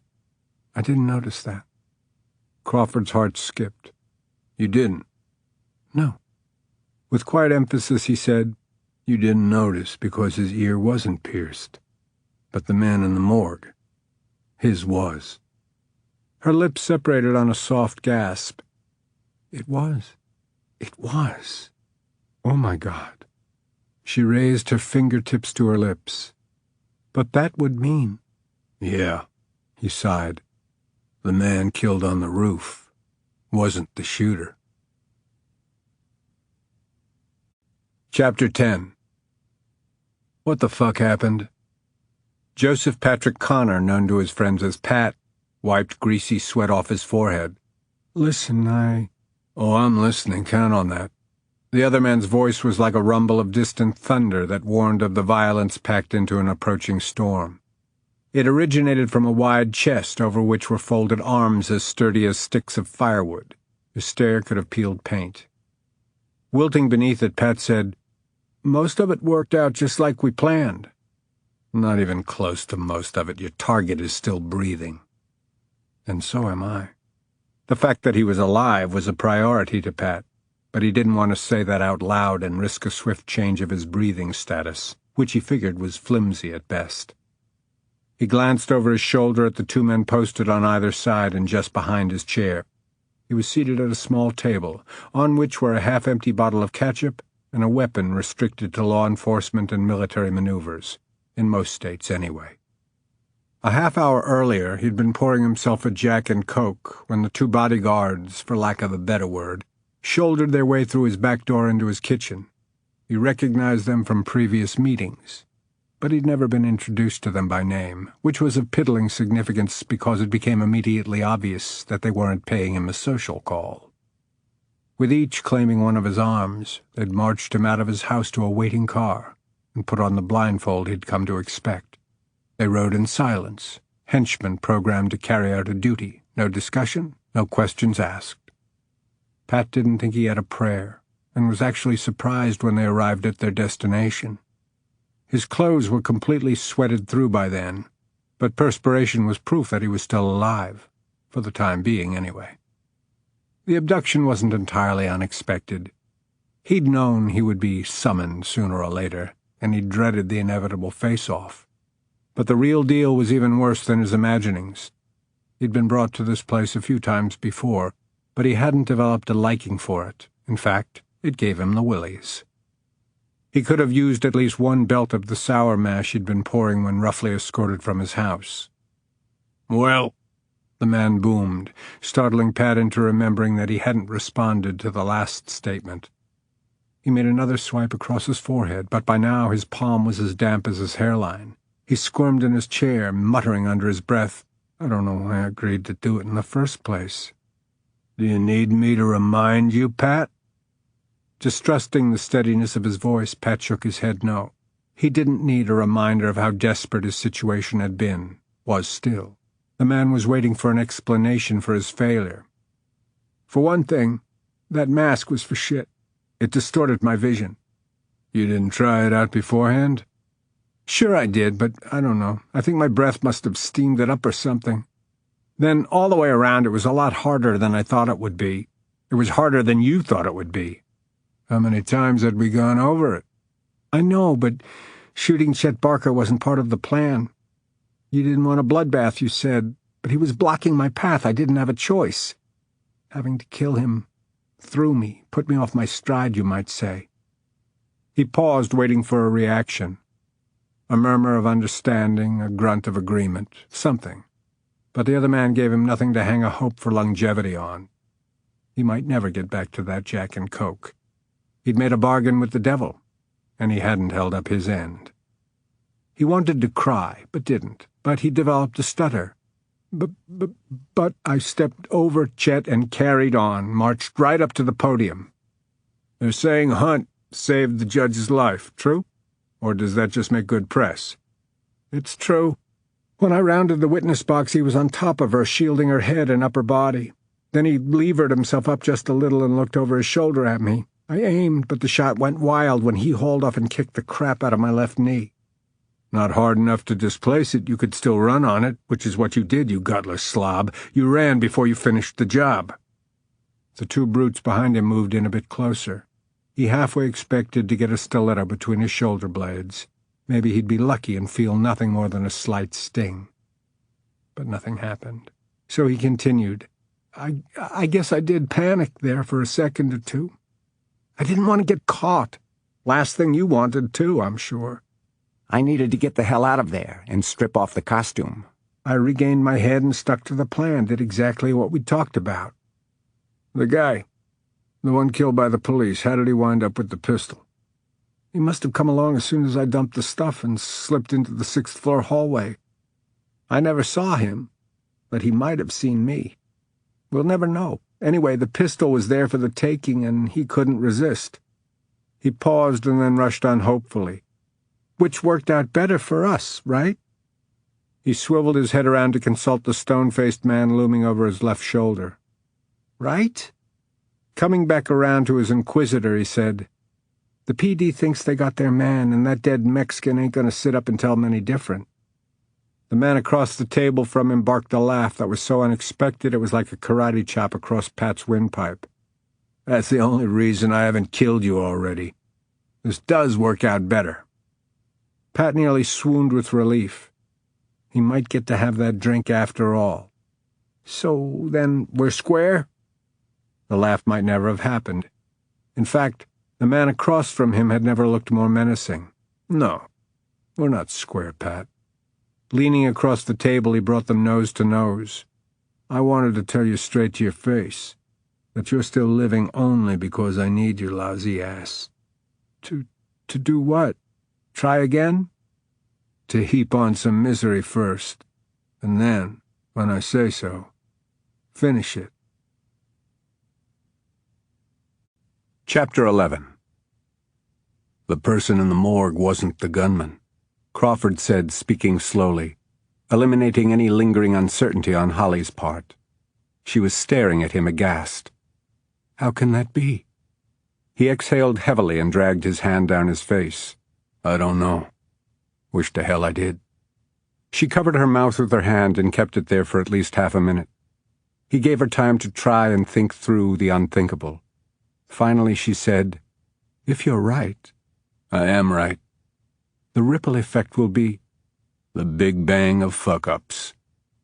Wetting her lips anxiously, she said, Maybe you're mistaken. Maybe I am. He had a pierced ear and I just didn't notice. Believe me, I've been grasping at straws too, trying to convince myself that I'm wrong. But you just proved I'm right. Immediately when I mentioned his ear was pierced, you questioned me. You didn't do that on a single other feature. But listen to me, Holly. Her eyes went wide. He didn't know whether it was because of the tone he'd used or because he'd called her by her first name. But he had her undivided attention. I was closer to him than anybody. That nanosecond before I kicked him, I was looking straight at him. I would swear on George's head that there was no hole in his right ear. On the roof, you didn't notice the discrepancy? The sun was in my eyes. Besides, I was too far away from Rodriguez to notice his pierced ear. He wasn't wearing an earring? No. And my focus was on that twitching gun hand, not his earlobe. After he was down, others crowded around him. I didn't look at him again until this morning at the morgue and instantly realized the mistake. I thought I was going to hurl. She gave him a searching look. You can't blame yourself. Can I? Rodriguez, or whatever his name was, didn't kill Chet. He didn't do anything wrong, except pick up a pistol that didn't belong to him and carry it out onto the roof when he went to smoke. He brandished the pistol at you. Even after you had identified yourself as a lawman, he fired the gun at the deputy twice, and it's a miracle that he missed. You're right, but it's clear to me now that everything he did because he was scared. He'd been caught with a pistol that didn't belong to him. When I told him to drop it, it was stupid of him not to. Then that deputy appeared and he panicked. Looking aside, he added under his breath, Stupidity and panic are lousy reasons to get yourself killed. You didn't kill him. I didn't fire the bullets, but I set him up as a target. You did your best to help him. It wasn't your fault. Crawford would be arguing that point till they sealed his own casket, but for right now, he had to deal with the problem, which had far-reaching repercussions to him personally, as well as to Holly Spencer. How it affected her was more urgent. What scares me, he said, is that this has given the Joker a high, boosted his confidence, and he was brazen as hell to begin with. She gave a small shake of her head. I'm not following you. He looked at her for a moment, realized her perplexity, then said in a quiet voice, One of those ripple effects you mentioned obviously hasn't reached you yet, and it's a tsunami. Whoever came into the courtroom yesterday wanting to kill you is still unknown and at large. As that sank in, he watched her changing expressions and knew before she spoke that she would negate it. 2 detectives spent hours today combing through the records and transcripts of all my cases. They also went through Judge Waters' dating back to 2012 and all my records from the Dallas firm. They didn't find anything. Because they were looking specifically for a connection to Jorge Rodriguez. Even so, nothing raised a red flag, which only means we've got to dig deeper, and this time we won't have a name to go on. That could take weeks. Or longer. Before we turn up even a lead, He stopped to amend what he'd been about to say. You should assume that your life is in danger, and act accordingly. That's a lot to assume. Be smart. Assume it. Act accordingly doesn't sound like something you would ordinarily say. It isn't. That's official jargon. I'd rather give it to you a little more hardcore, but I'm afraid you'd take offense. I only hope the message came across. She looked away from him, and for a time said nothing. Then, You've thought all along that the shooting was an act of revenge. I haven't changed my mind. This wasn't random. It was carefully planned, calculated. He had the painter's outfit stashed somewhere inside the building, probably in the closet across the hall from the courtroom. He put it on over his clothes and waited until court convened. Then came in shooting. But not willy-nilly. If he'd been a nutcase just wanting to kill people, he'd have sprayed the gallery with that semi-automatic. He could have taken out 6, 8 people in seconds. But he didn't. He was determined to get behind that podium, even if it meant going through Chet. He didn't expect you to protect me. Maybe. But in any case, he figured out real quick that his only safe option was to flee. He ran from the courtroom into the stairwell and made it look like he'd gone up to the roof. After dumping the disguise, he slipped back down that half-flight to the 6th floor, went into the corridor, and blended in when all hell started breaking loose. It was either a brilliant plan or the dumbest I've ever heard of, he went on. But the bottom line is that someone bore you a grudge so deep he was determined to kill you, even at great risk to himself. Any ideas? I told you last night, none. Think. She whipped her head around to face him again. I have. That's all I've been thinking about, but I swear to you there hasn't been any drama in my life. Not on that scale. What about your political opponent, Sanders? I had an unpleasant exchange with him yesterday. Where? About what? She described their brief encounter at the elevator. I suppose you could read a threat into his parting remark. It sticks in his craw that I got that appointment over him. Wait. He was a contender for that judgeship?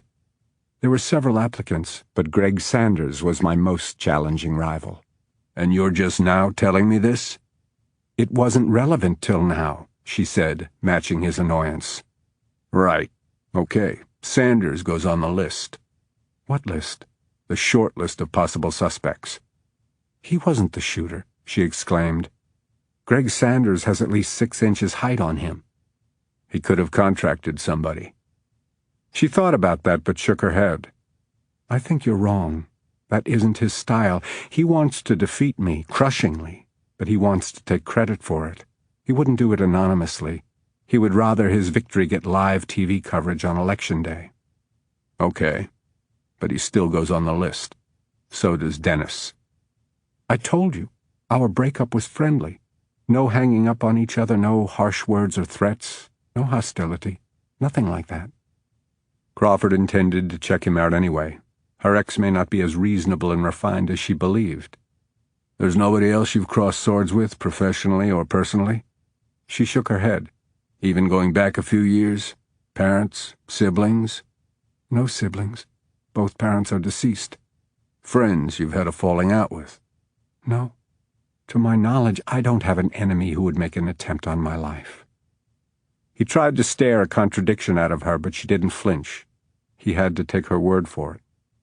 All right, he said. Our culprit remains a question mark. So first thing, tonight in fact, we've got to find a place to stash you for a few days. Excuse me? Is there someplace you can lay low, keep out of sight?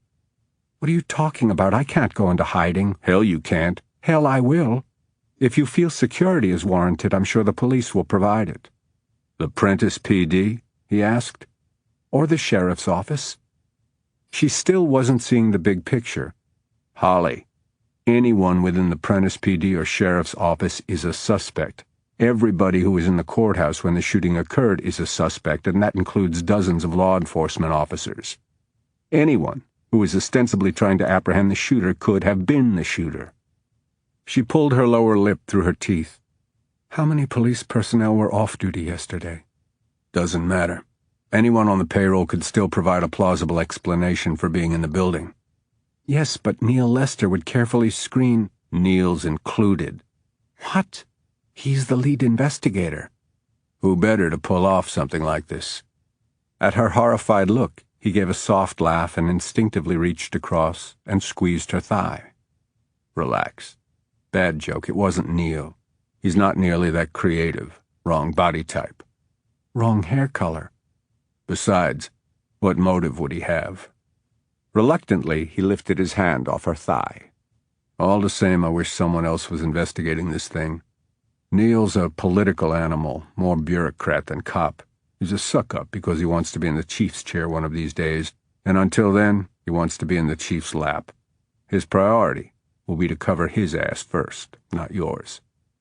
How do you think he'll react when you tell him? He'll have to wash his underwear. Then he'll take it to the chief, and, knowing how the grapevine works within the department, it'll be all over the place in no time. Which means that the perp will get wind of it, and he'll go underground, and we'll be screwed in terms of catching him.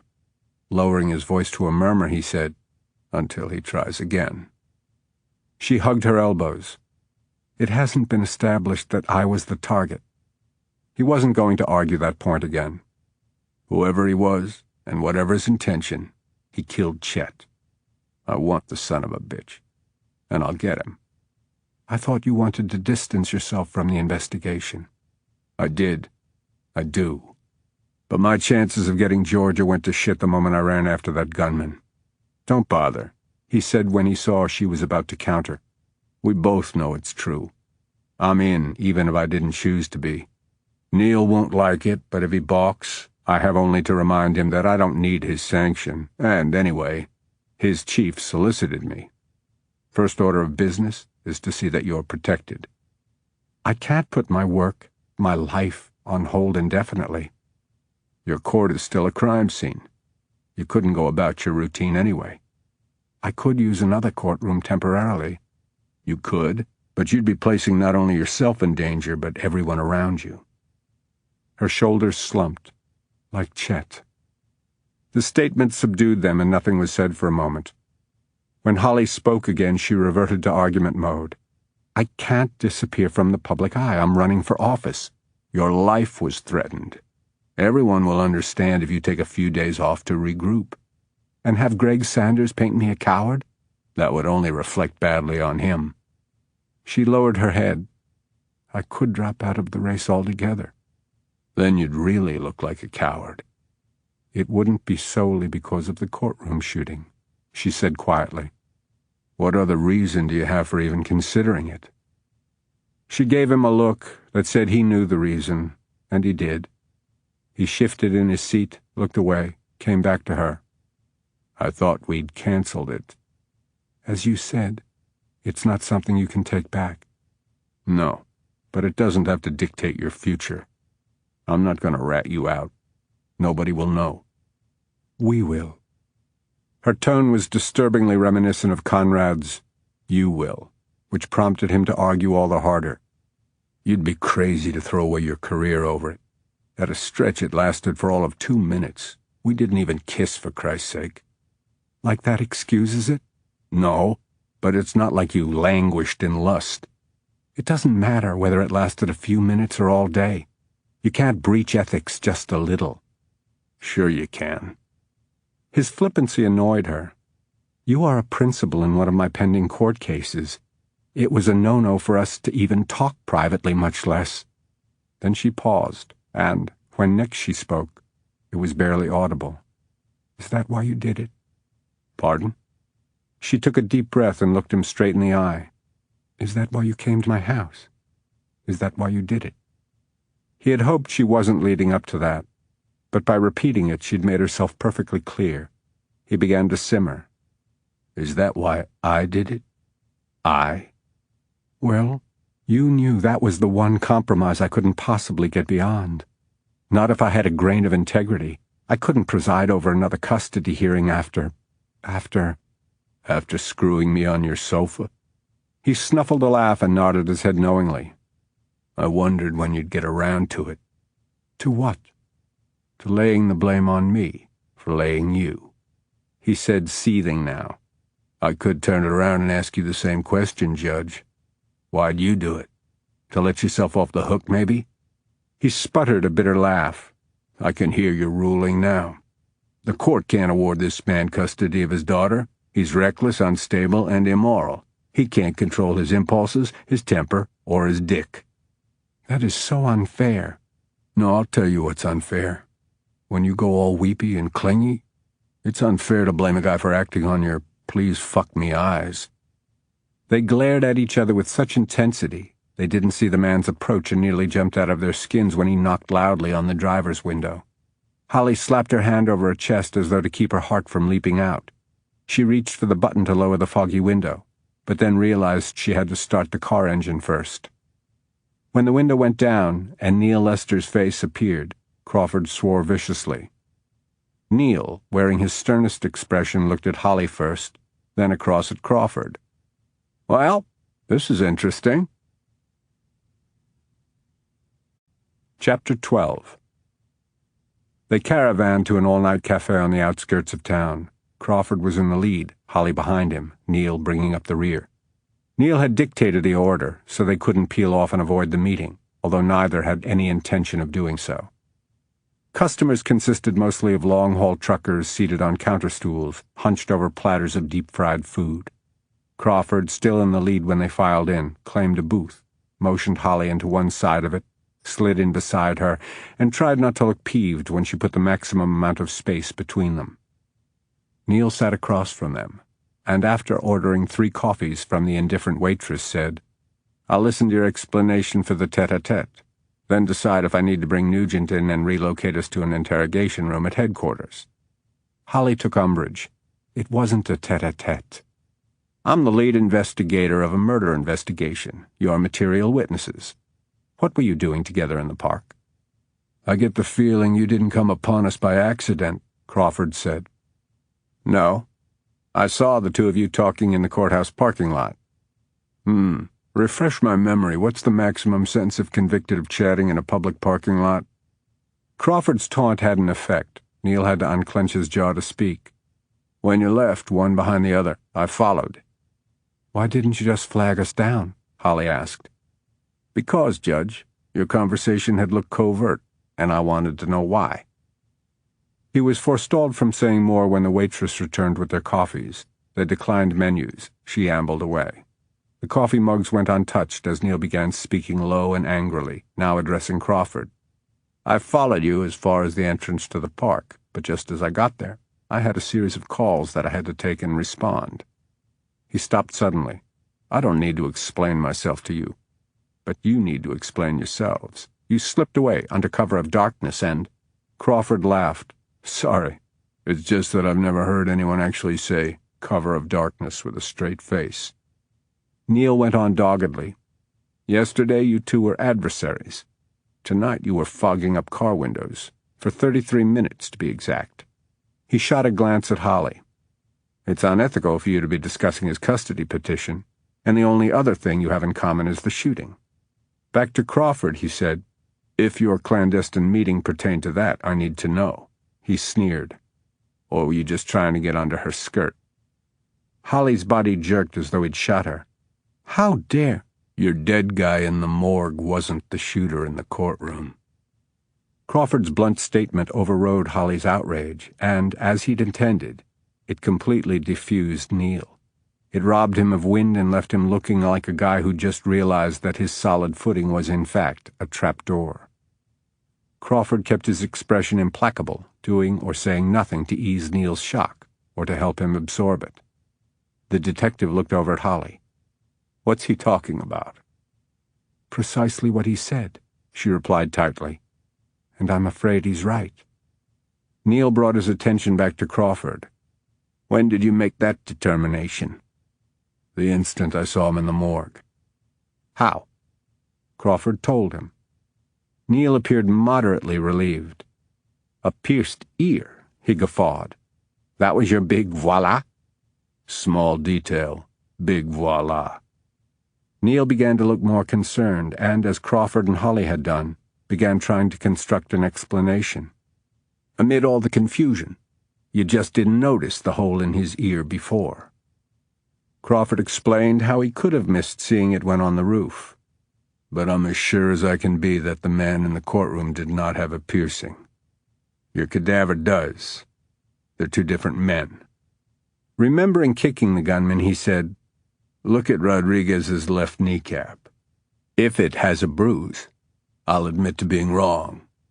If there's no bruise—" He raised his hands, palms up. "It wasn't Rodriguez who had a bead on me."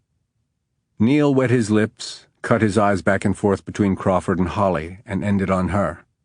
"You said you're afraid he's right. That means you're not sure." Mr. Hunt tested my memory of the shooting from the time the gunman barged through the door. She gave him a brief rundown. I was spot on regarding every other detail.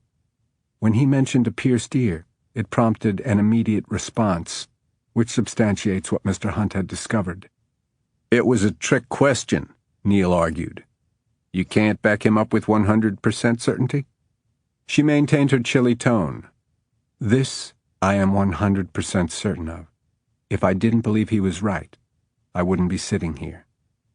Even if Neil was unwilling to take Crawford's word for it, he seemed to regard the judge as unimpeachable. His face paled under the fluorescent lighting that hummed from the water-stained ceiling. He pulled a paper napkin from the table dispenser, blotted a sheen of perspiration from his upper lip, then wadded up the damp napkin and tossed it aside. "Why didn't you tell me when we were in the morgue?" he asked Crawford. "On the outside chance that I was wrong. I wanted Judge Spencer's confirmation. I contacted her by phone, but she hung up on me. I had no choice except to ambush her tonight in the courthouse parking lot and insist that she listen to what I had to tell her. That was the reason for our secret meeting." He paused, then said, "You owe her an apology." Looking a bit sickly, Neil said, "I apologize, Your Honor." The insult was aimed at Crawford, not you. "Then you also owe Mr. Hunt an apology." He knew Neil would rather have his tongue cut out, but the judge had pulled rank and given him little choice. His eyes not quite meeting Crawford's, he said, "The remark was uncalled for." "Your sincerity is overwhelming, Neil. Not that I give a damn about winning your approval. The only thing I'm after is Chet's murderer, and it wasn't Jorge Rodriguez. When I inform the chief that our SWAT team fatally shot the wrong guy, he'll demand to know why. Can you give me any kind of reasonable explanation for your screw-up?" "Hold on, Detective," Holly said before Crawford could speak. "The man we know as Rodriguez threatened Mr. Hunt with a loaded pistol. He opened fire on a deputy sheriff. Whether or not he was the gunman in the courtroom, he had to be stopped." "Thanks, Judge, but I don't need you to defend me," Crawford said, his eyes fixed on Neil. "I don't know what happened between the courtroom and the roof, but you saw the videos from the security cameras up there. Rodriguez was acting squirrely. He paid for bad choices with his life, and that's a goddamn shame. But it's history. Can't be undone.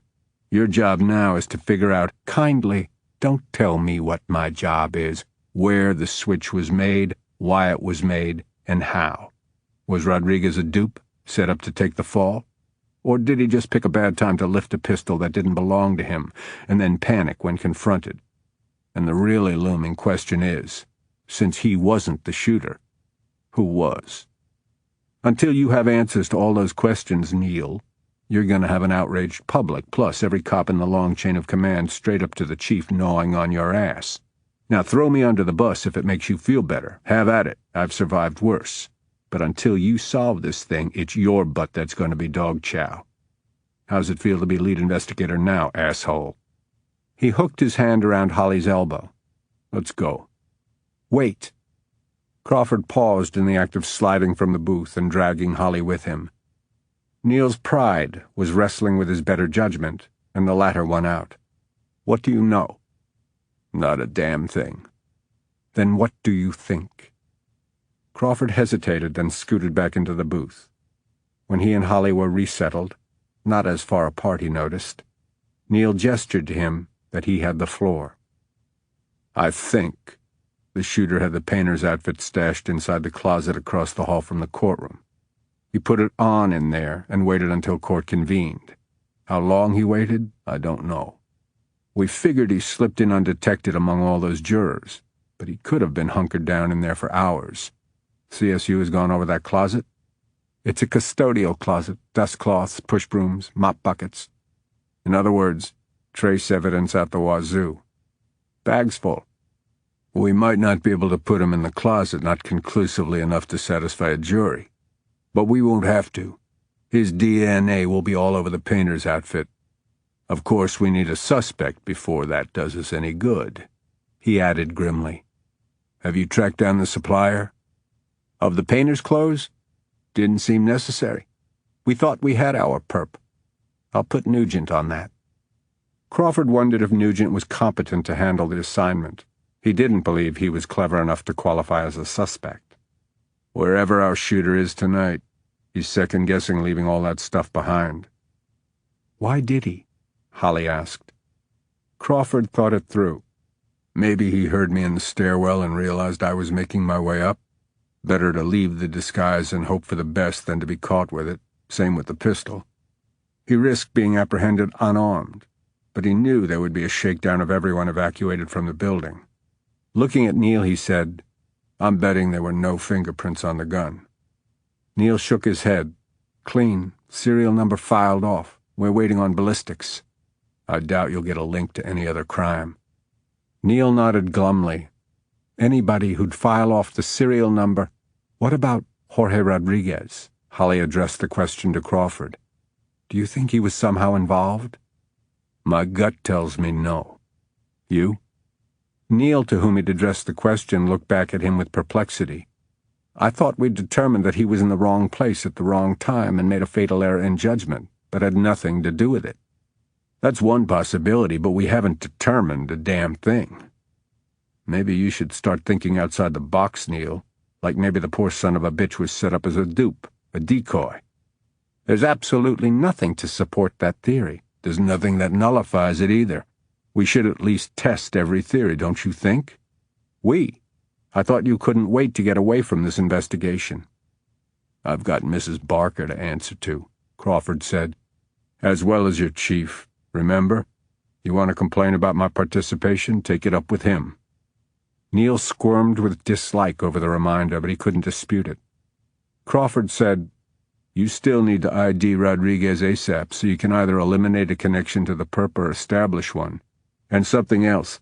You're telling me how to do my job? I wouldn't dream of it, but you need to put everyone who was in the building at the time of the shooting under a microscope.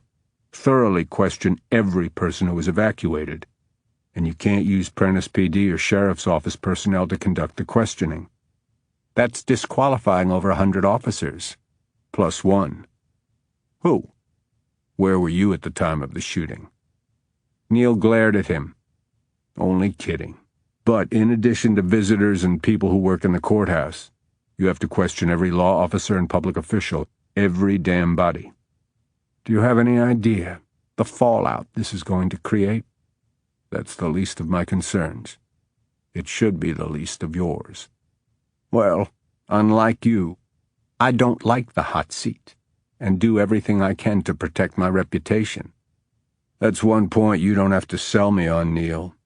Ordinarily, I wouldn't give a rat's ass what your priorities are. But Chet's killer is at large, to say nothing of the threat our unsub poses to Judge Spencer. I'd say that's more important than fallout, but that's just me." That sank in. The detective no doubt had more words for Crawford, but he pulled himself together and addressed Holly. "You'll be under police protection until the perp is captured." "As I've told Mr. Hunt, I won't go into hiding. First, because of the message it would send to my opponent and constituents, but primarily because I don't want to give my attempted assassin the satisfaction of seeing me afraid."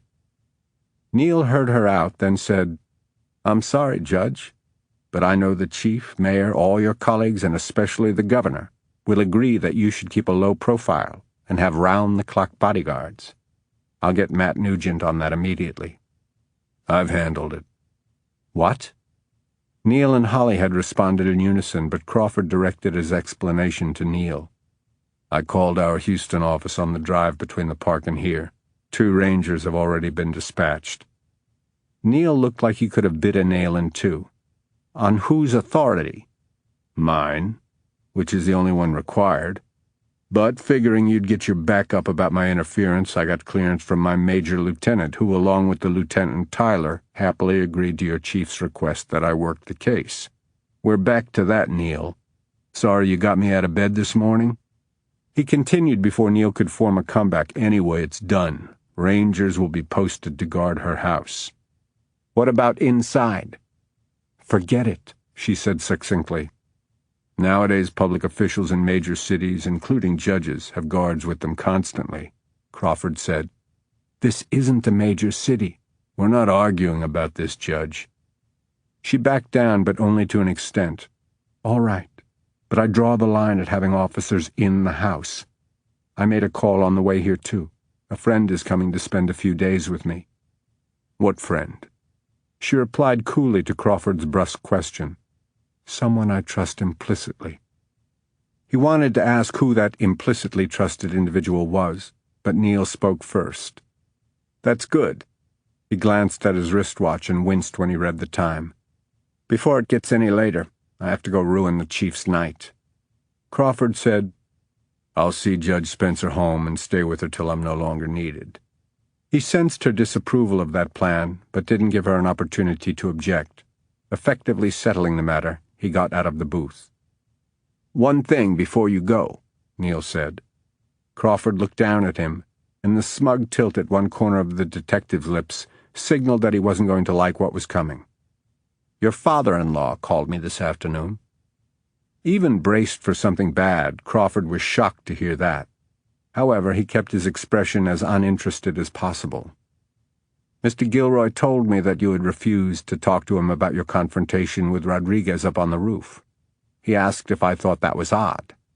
"Do you?" "Do I think it's odd?" Neil shrugged. "A bit." Trying to keep his anger under control, Crawford said, "I was under no obligation to talk to Joe about it. But the reason I declined to discuss it last night was because I had just wrapped up with you. I was beat and wanted to go home." "That's the only reason you didn't share?" Crawford tipped his head to one side. "Something on your mind, Neil?" "I more or less wrote off Joe Gilroy's call because of the bad blood between you two." But, if what you say is true, and Rodriguez wasn't the gunman, then how you handled the situation takes on graver importance. Your reckless chase might have cost an innocent man his life." Holly had factually cited all the reasons that Rodriguez was responsible for his own tragic death, and Neil was goading him because it was within Neil's petty nature to do so.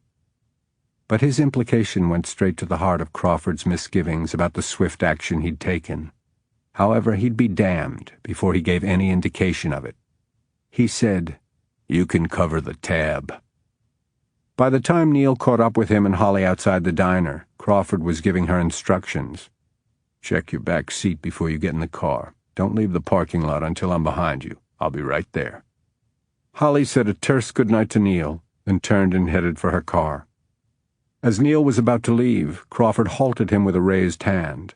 Glancing toward Holly's retreating back, he said softly, "This is sensitive. I didn't want her to hear it." He hitched his head toward the corner of the building. They fell into step. As soon as they rounded the corner, Crawford hauled off and slugged Neil in the mouth. The detective reeled backward, barely managing to stay on his feet, his hands cupped over his gushing split lip. Crawford shook blood off his right hand. "You make another crack like that one about her skirt ever, and I'll make stew meat out of your balls." When they reached Holly's house, Crawford stepped out of his SUV, giving the surrounding shrubbery careful scrutiny. They met at the back door. She unlocked it. As they went in, he stepped around her. "Wait here." Sliding his pistol from the holster at the small of his back, he went into the living room and made a visual sweep of it, avoiding looking directly at the sofa. He took the short hallway to her bedroom, which was traditional and tidy. He checked the closet and beneath the bed. One glimpse into the bathroom told him there was no place in it for a grown man to hide, but he went in anyway, because the compact space smelled deliciously of her. Hanging on a hook on the back of the door was the robe she'd been wearing last night. He brushed his hand across it on his way out, the texture sending a shaft of desire through him. When he re-entered the kitchen, she was standing at the open refrigerator. "Water?" "Please." She passed a bottle to him and took one for herself. As he tilted his toward his mouth, he caught her looking at the fresh blood on the knuckles of his right hand. "I barked them on the door of my truck." She looked doubtful of that, but didn't question him. He moved to the sink and washed his hands with hot water and liquid soap. After drying them on a paper towel, he took off his jacket and draped it over the back of a dining chair. He pulled the holster from his waistband and set it on the table. She followed his motions, her gaze lingering on the holstered pistol. "Goes with the job," he said. So does a uniform. I wear it sometimes, but I can be plain clothes. Do you always wear that? She asked, nodding down at the pistol. It's always handy. I keep it out of George's reach when she's at my house.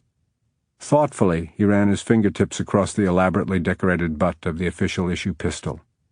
I wasn't wearing it when I went to court yesterday, but if I'd had my weapon, I wouldn't have had to waste valuable time getting Chet's. Chet might, in fact, be alive. Maybe I could have apprehended the shooter, and Rodriguez would have finished his cigarette in peace. The perp would be behind bars tonight, and Rodriguez would be somewhere besides the morgue. She breathed deeply and let it out slowly. I think we'll always be asking ourselves how things might have gone, if only. He nodded, but discovered he didn't have anything further to contribute to that train of thought, so he said nothing as they stood there looking at each other, a few cubic feet of kitchen space separating them, just like the night before. With apparent unease, she clasped her hands at waist level. Marilyn should be here soon. Marilyn Vidal, my campaign manager. Your trusted person. She nodded. He was greatly relieved to learn that it wasn't Dennis who was on his way to spend the night with her. Admitting to that would be admitting to inappropriate feelings of jealousy. Instead, he aimed for professional objectivity. You explained the circumstances to her? I didn't go into all of it over the telephone. She wanted to rush right here last night. I told her it wasn't necessary. But when you began talking about guards, I called her back and told her that I would appreciate her company and offered her my guest room. What's she like? A steamroller. She didn't quail at the threat of danger? Holly gave a soft laugh. She's tougher than anyone you could have placed in here. Besides me. Marilyn and I have a good working relationship, she was saying. I doubt we'll make ideal roommates. She glanced at the wall clock. She should be here soon. You said that already. Anxious to get rid of me? I didn't mean it that way. I think you did. Exasperated, she said, All right, maybe I did. This is awkward. Like returning to the scene of the crime. She glanced guiltily toward the living room. Crawford said, You let what Neil said get to you. He isn't stupid. He knew we didn't have to conduct our conversation about Rodriguez in a parked car. Nothing we told him was a lie, Holly. No, but in terms of spin, it was a tilt-a-whirl. He thinks... Doesn't matter what he thinks. It does if he thinks we've slept together. We haven't. She gave him a withering look. Your language is just more vulgar than mine. And much more accurate. Whatever you wanted to call what they'd done, he was ready for an encore, which said a lot about his character. Neil's crude remark had pissed him off, but mostly because it came so close to being the truth. He wanted under her skirt, and he wanted her under him. She was all buttoned up again in her judge's clothes, proper suit and blouse, but he remembered the feel of the comfy T-shirt she'd been wearing last night, how crushable the fabric had been when he took a handful of it and pushed it out of his way. The skin of her inner thighs had been even softer than the cloth, and between them, softer yet. I'm hungry, he grumbled as he stepped around her and moved toward the refrigerator. Do you have anything to eat? Help yourself. He inventoried the contents of the fridge and found deli ham and sliced cheese in a drawer. He set them out on the counter. By the time he'd chosen the condiments he preferred, she'd taken a loaf of bread from the pantry. Make a sandwich for yourself, he said. I'm not hungry. Eat anyway. Plates? She indicated a cabinet where he could find them, then listlessly removed 2 slices of bread from the wrapper and stacked them on the plate he slid along the counter toward her. You should leave before Marilyn arrives. We've exhausted all the reasons why you should have someone with you. He slapped a slice of ham onto the bread and slathered it with mustard. But it looks like... What? He stopped trying to wrestle a slice of Swiss cheese out of the package and turned toward her. What does it look like, Holly? Like I'm trying my damnedest to keep my hands off you? To keep from thinking about it? To cancel it? Like that's gonna happen? He scoffed. But is that what this looks like? because that's what I'm doing. The other thing I'm doing is trying to protect you from a guy who wants you dead." He stopped, took a breath. "Now for the last time. I'm here because you shouldn't be alone." "I shouldn't be alone with you." "Too bad. You are. Someone else could have been sent to guard me. They're being sent. In the meantime, I was readily available. Because I don't want another dead woman on my conscience." Chapter 13. His shouted statement left them in a sudden and tense silence. They continued looking at each other for several seconds, then, cursing under his breath, Crawford turned away and finished building his sandwich. Holly made one for herself and carried her plate to the table. He waited until she was seated before sitting down across from her, then hungrily tucked in. She picked at the crust of bread. "You're referring to Beth." "I don't want to talk about it. Besides, you know everything. It's in my file." "I know that she died in a car crash, a terrible accident." Placing his elbows on the table, he bent over his plate and muttered, "Officially." "You disagree with that ruling?" "My father-in-law does. He'll tell you what he thinks about Beth's accident. Ask him." Raising his head, he looked across at her, his eyes cold and hard. "Or have you already?" "Not specifically." "Or save your breath. I can tell you. He blames me. According to the accident report, Beth was doing over 80 miles an hour. The car spun out of control and hit a utility pole." His eyes lost focus and seemed to be looking at the gruesome scene. "I was told she died on impact. I guess that's something." Speaking barely above a whisper, she said, "I'm sorry." "Thanks." "Georgia was spared." "She didn't have a scratch. A miracle, really." Holly asked, "What part of the police report do you dispute?" "None of it. But there's more to an accident than the physics of the collision. There's the human factor, and in this instance it was huge." Yes, there had been extenuating circumstances surrounding the deadly crash. Holly knew what they were, but she wanted to hear what he had to say about them. He ate the last bite of his sandwich, washed it down with a swallow from his bottle of water, then wiped his mouth with the back of his hand. When the silence between them stretched out, he gave her a surly look. "What?" "Talk to me about it." "Why?" "Is it too painful for you to talk about?" "No." "Then—" She raised her shoulders. He exhaled a long breath tinged with impatience. "Beth would never have left the house that night. Would never have been on the road, speeding, plowing into a light pole if she hadn't been frantic to get to me. She didn't even change Georgia out of her pajamas, just took her from her crib, strapped her in a car seat and split." All that was a matter of record. The court-appointed psychologist's report had given the facts nuance. She had assessed that the guilt he felt over the death of his wife, as misplaced as it was, had been as profound and debilitating as his grief.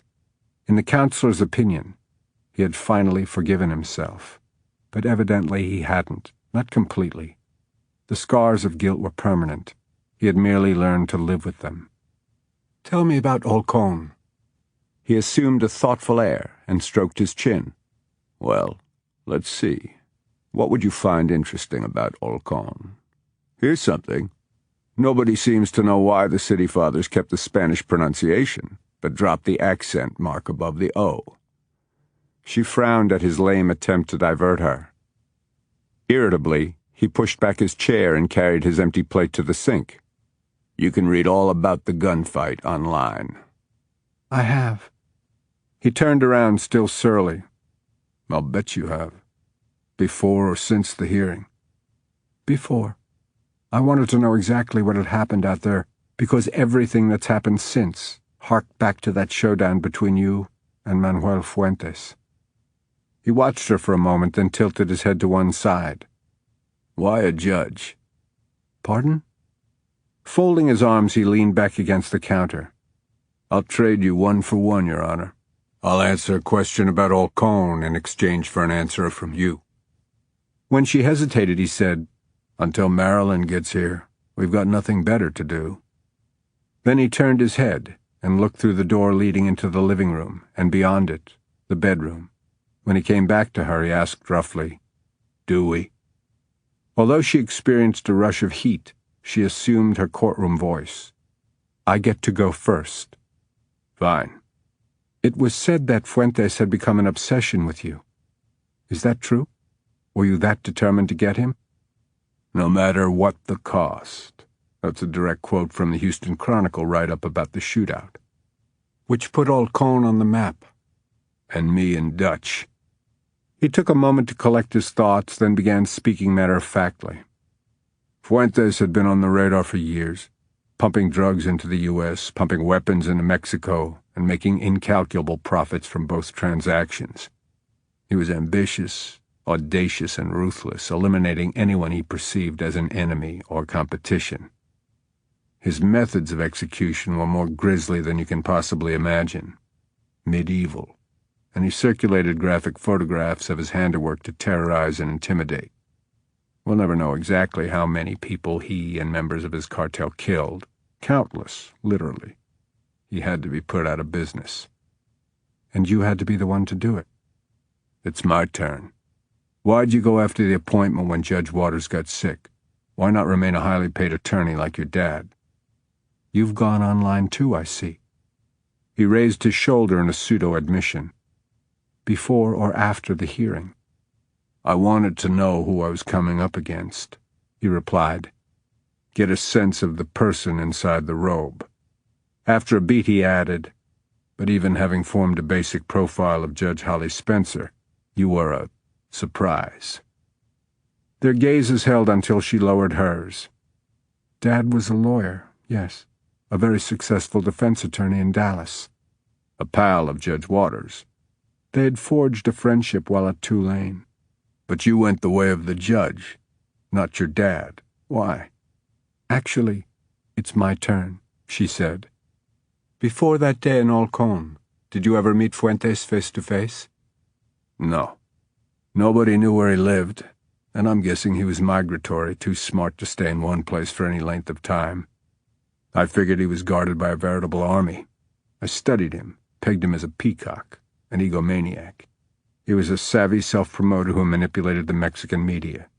He thumbed his nose at law enforcement agencies on both sides of the border. He seemed untouchable. He thought he was." He flashed a malicious smile, his gray eyes glinting. "I figured that's how we'd catch him. He would become overconfident, strut one too many times, and when he did, we'd be there." He uncrossed his arms and placed his hands on the counter behind him, bracketing his hips. She tried to avoid looking at the intriguing surface area between, but it was difficult not to look, gauge, recall the feel of him expanding her, filling her. He asked, "Why Judge Waters' footsteps and not Daddy's?" She reached for her bottle of water and began playing at twisting the cap off and on. "My father lived the cliché. In middle age, he left my mother for a much younger woman." "How old were you?" 14. "How'd that go? The affair, I mean." "For him? Very well. He and the woman married, and stayed married until he died." He frowned. "Could she be the secret enemy behind the shooting?" She shook her head. "I've never even met her. At Dad's funeral we pretended the other didn't exist." "Did they have children together?" "And ruin her trophy wife figure? No way." "What about his estate?" "Everything went to her, so she isn't begrudging me an inheritance, if that's what you're thinking. His will was airtight. In any case, Mom and I didn't contest it. 6 months after he died, his recent widow relocated to Chicago and linked up with a big-shot hedge fund guy." She gave the cap another twist. "Fuentes came out of hiding to attend a party." "That's not a question." "Humor me." "He came to Old Cone for his niece's quinceañera." "Her 15th birthday party." "A big deal in Hispanic culture. A girl's coming out. We figured Fuentes would attend to honor the memory of his late brother, the girl's father. He'd been killed by an El Paso narc officer the year before." "You were put in charge of the ambush." "I campaigned for it." "You'd only been a Texas Ranger a little over a year." "But I'd spent 8 years with the DPS." not setting speed traps. His eyebrows shot up. You did a lot of online reading. She smiled. You were in the Criminal Investigations Division. Mostly in the drug program. You stopped traffickers. Small-timers. A few middlemen. I wanted to cut off the head of the snake. Soon as we heard about the upcoming party for Fuentes' niece, I moved to Halcon. Spent months keeping my head down, eyes and ears open. Worked in a hardware and feed store as my cover. Was Beth with you? It's not your turn. She just looked at him. He relented. No. She was pregnant, and the situation was too dangerous. If my cover was blown, Fuentes would have killed her too, probably before he came after me, just to make a point. We were living in Houston at the time. I drove home to see her when I could. Were you with her when Georgia was born? He cleared his throat. Yeah. Lowering his head, he stared down at the toes of his boots, and for several moments seemed immersed in the memory. I was right there. Soon as the cord was cut, the doctor handed Georgia to me. He laughed softly. I didn't know something that little could make that much racket. His head came up in time to catch Holly's smile, and he returned it. But he immediately turned serious again. It was hard to leave them, to go back to Halcon. Beth begged me not to. We fought about it, but Fuentes was still wreaking havoc. I had a job to finish. Was Beth ever reconciled to that? No, he said gruffly. I don't think she was. Then, in a sudden shift of mood and topic, he asked her if her mother had ever remarried. She never even went on a date. Dad's leaving had shattered her self-confidence.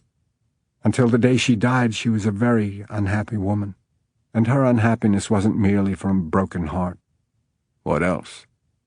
Dad knew all the loopholes and used them unscrupulously in the divorce settlement. Mom didn't have the wherewithal to fight him. I was too young. He walked away without a care. For my mom and me, it wasn't so breezy. When Dad declined to help finance my education, Judge Waters broke off all contact with him. And came to your aid. He helped me obtain a scholarship. The rest you more or less know. He gave her a thoughtful look. I also come from a broken home. My mom lives in California with husband number 2. Do you see her? Does Georgia? Every other year or so. Mom's not what you'd call a nurturer, and Georgia doesn't see her enough to know her. By name only, really, which is fine with me. And your father? He's a son of a bitch. Like mine. Worse. She laughed lightly. I've called mine worse, believe me. But, she said, emphasizing the qualifier, he did me a favor. He directed my career choice. Ah, family law. Your specialty. His eyes narrowed to slits. I get it now. You're fighting a personal crusade. You want women to get a square deal out of their lying, cheating, leaving, thieving husbands. I'm fighting a personal crusade for fairness. Neither party should be disenfranchised, especially by lawyers' tricks.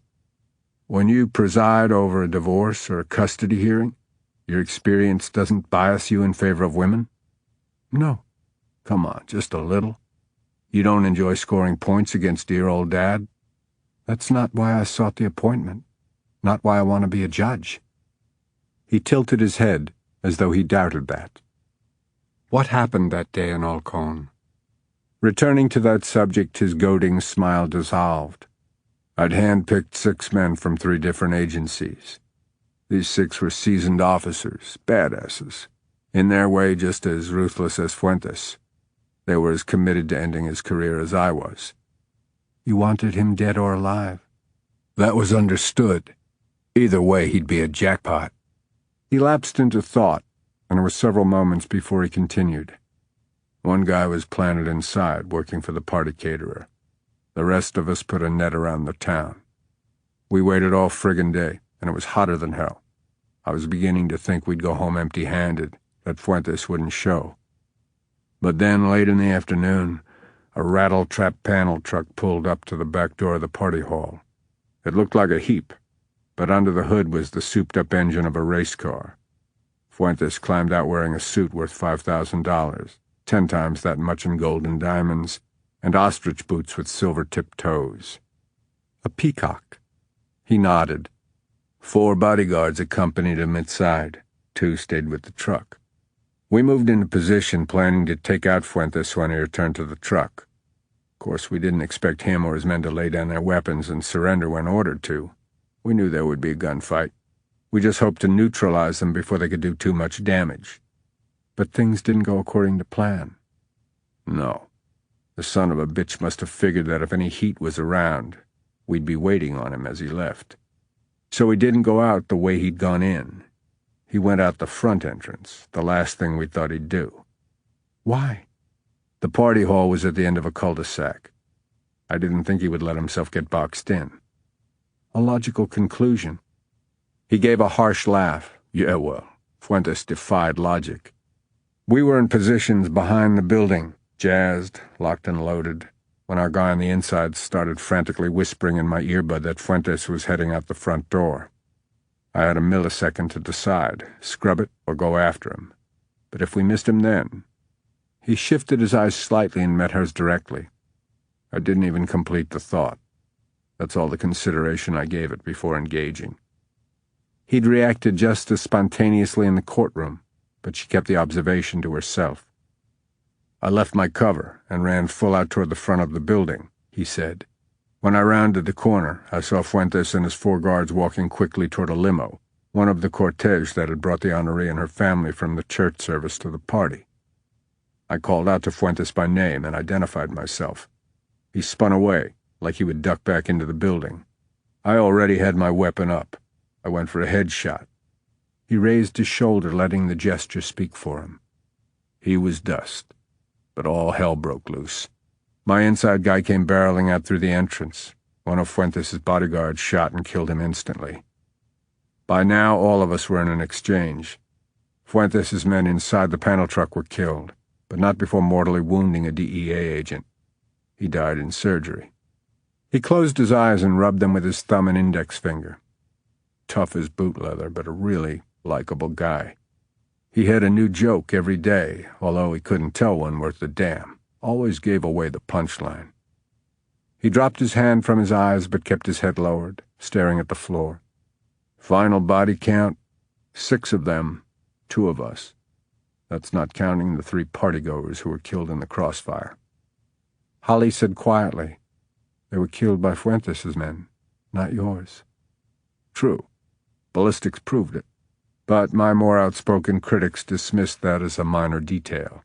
The point was that if I hadn't initiated the shootout, there wouldn't have been any collateral damage at all. And they're right. Looking over at her, he added, I was as much of a peacock as fucking Fuentes. I wanted a showdown with him, and I got one. A damn bloody one. You were injured. Wasn't referring to that. I know, but you were shot. In the calf. Hurt like a mother. Entry near my shin bone, out the back. I didn't know at the time if it was serious or superficial.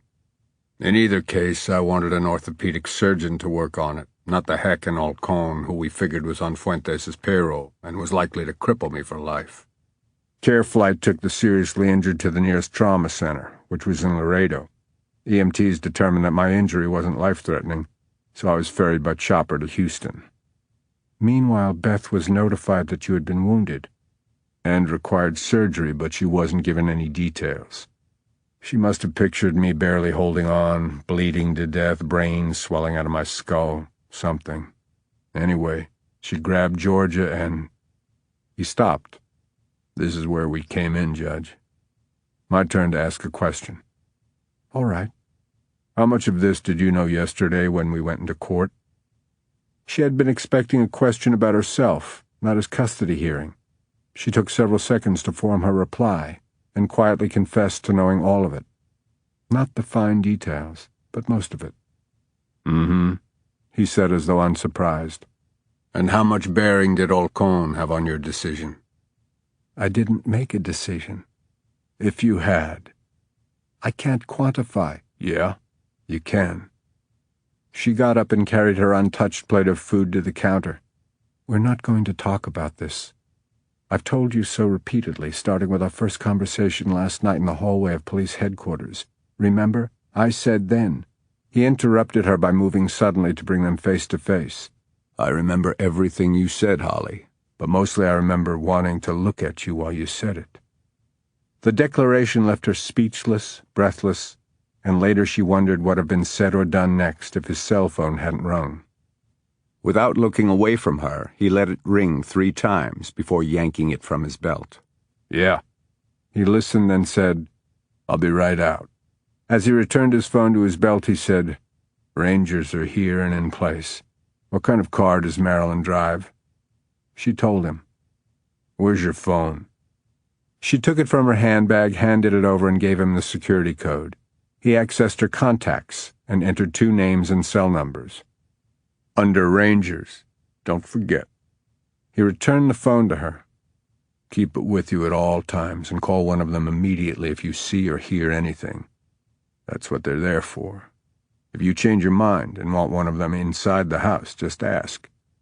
It won't be necessary. Doesn't have to be necessary. Don't be ashamed to ask if only for your peace of mind. No shame in sleeping with the lights on, either. I probably will. They exchanged a quick smile. After reattaching his holster and slipping on his jacket, he opened the door. Lock and bolt this behind me. I will. You gonna be all right? Of course. I won't be alone for long. Okay, then. Good night. Good night.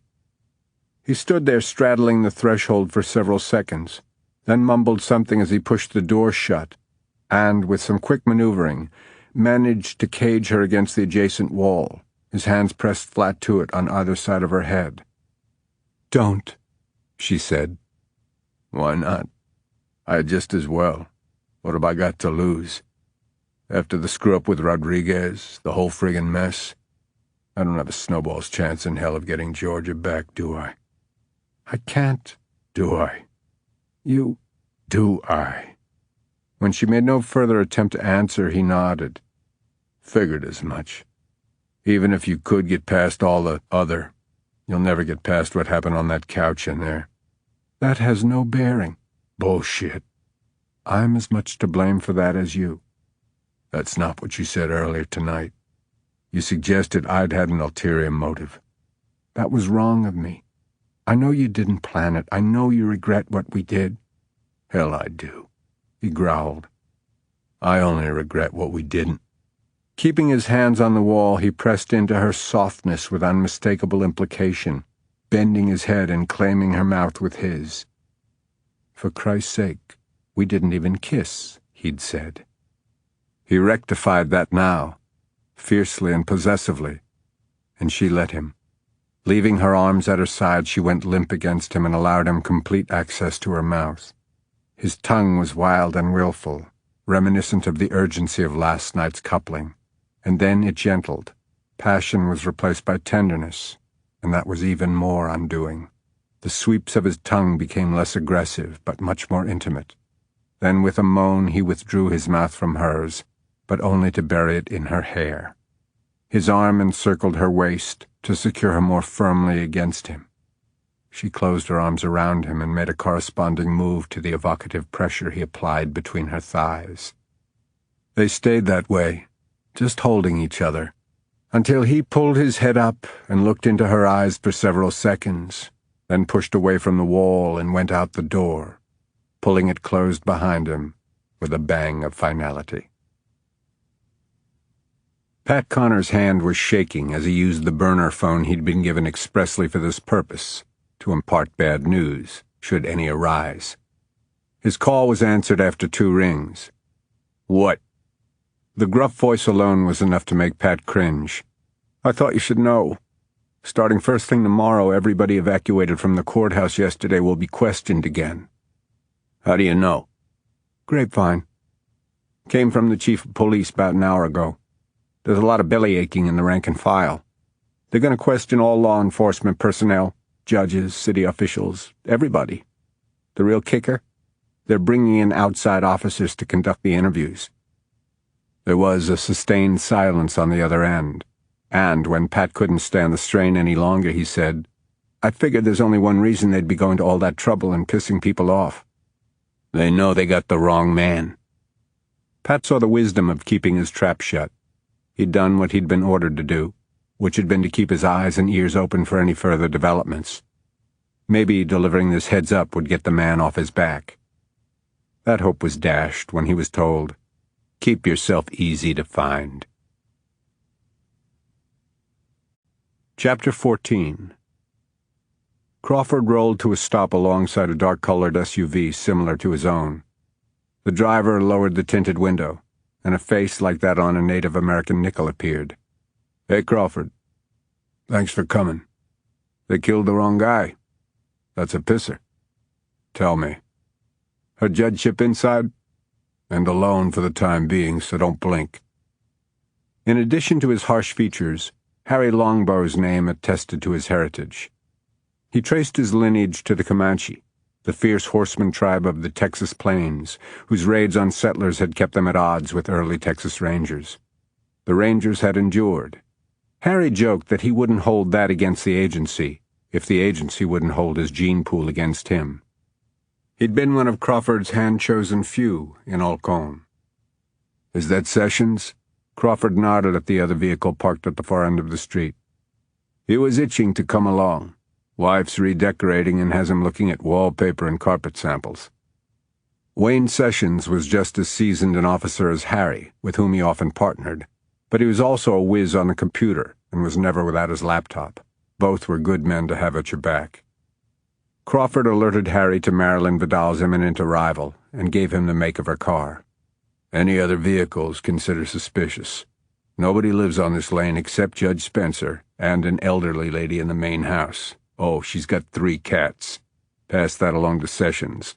Don't mistake a prowling feline for our perp. Last thing you need, us blowing away an old lady's cats."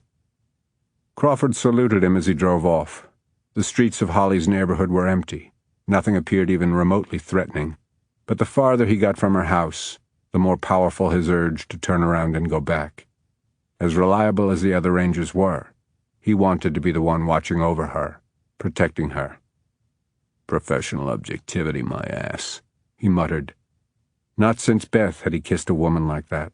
Not since Beth had he wanted to, which was exhilarating and troubling in equal measure. For the past 4 years he'd been paying self-imposed penance for the role he'd played in the fatal accident that took Beth's life. When he got lonely, he figured he deserved to be. But what he knew now, that he hadn't known 24 hours ago, was that self-denial was easy only if you were indifferent to what you denied yourself. Denying yourself something you wanted like hell was torture. After he'd stopped the excessive drinking and getting into bar fights, well-meaning friends began encouraging him to date and offering to set him up with suitable women, saying things like, "Beth wouldn't want you to live the rest of your life alone." To which he usually responded, "How the hell do you know what Beth would want?" Although it was a quarrelsome comeback to a banality, it was also a valid but unanswerable question. No one, not even he, knew what Beth would want for his future without her. But whatever, self-denial seemed key to his atonement. As he'd admitted to Holly, he'd taken women to bed, but only when a convenient opportunity presented itself, and, on those occasions, his involvement had ended with his climax. He'd never bothered to follow up with any of them because he simply had no interest in doing so, and he made damn sure his one-night stands didn't result in unhappy consequences for anyone. Last night he hadn't thought about any of that. Not Beth, not consequences, none of it. He'd touched Holly, and desire as unstoppable as an avalanche had overwhelmed him, and it hadn't been assuaged by that hard and fast in her living room, which was no sooner begun than it was over. He wanted more of her, and not just that. He wanted more of her. The hell of it was, she was completely, totally unattainable. Because if he continued pinning her against walls and kissing her like he wanted to, he could kiss goodbye any chance he had of getting Georgia back. He couldn't let that happen. Nothing or no one could interfere with his determination to be Georgia's full-time daddy. The sun would burn itself out before he shrugged off his kid the way his old man had. Acting on that resolve, he pulled his SUV onto the shoulder of the road, shoved the gear into park, and reached for his phone. He'd programmed her number on his speed dial. She answered on the second ring. "Hello? It's me." "I saw your name." "Your friend there yet?" "No. Is something wrong?" "Yeah." Crawford covered his eyes with his hand. "I don't want to want you, Holly. But I do. God knows I do." She didn't say anything, but her breathing turned unsteady. "The bitch of it is, I can't have you. Not if I want custody of Georgia." "I understand." She didn't, but he let her believe that she did. Neither said anything for the longest time, but they kept the line open, listening to each other breathe. Finally he rasped, "Goodbye, Holly." "Goodbye." She clicked off, but he could swear that she'd caught herself just before saying his name. Crawford Hunt. It has a nice masculine heft. What's he like? Marilyn Vidal, despite her glamorous-sounding name, was squarely built and didn't embellish her plain features by wearing makeup or jewelry. She operated her business from Dallas, but had worked in nearly every state, saving foundering candidates for various political offices, but only if she felt strongly about their winning potential. She couldn't be bothered with losers, didn't tolerate whiners, didn't suffer fools. She gave extra points to clients who could lie with equanimity and eloquence. Holly wasn't inclined to lying, and she certainly didn't do it well. Marilyn's question about Crawford Hunt filled her with ambiguity. This morning she had vowed to throw away the robe she'd been wearing last night, but when she stepped from the shower only a few minutes ago, it was that robe she'd reached for and wrapped herself in. She'd also resolved to discard her sofa at the earliest opportunity so she wouldn't have to see it each day and remember what had taken place on it. But here she was, curled into the corner of it, hugging to her chest one of the throw pillows that had been haphazardly knocked onto the floor as they tried to make room.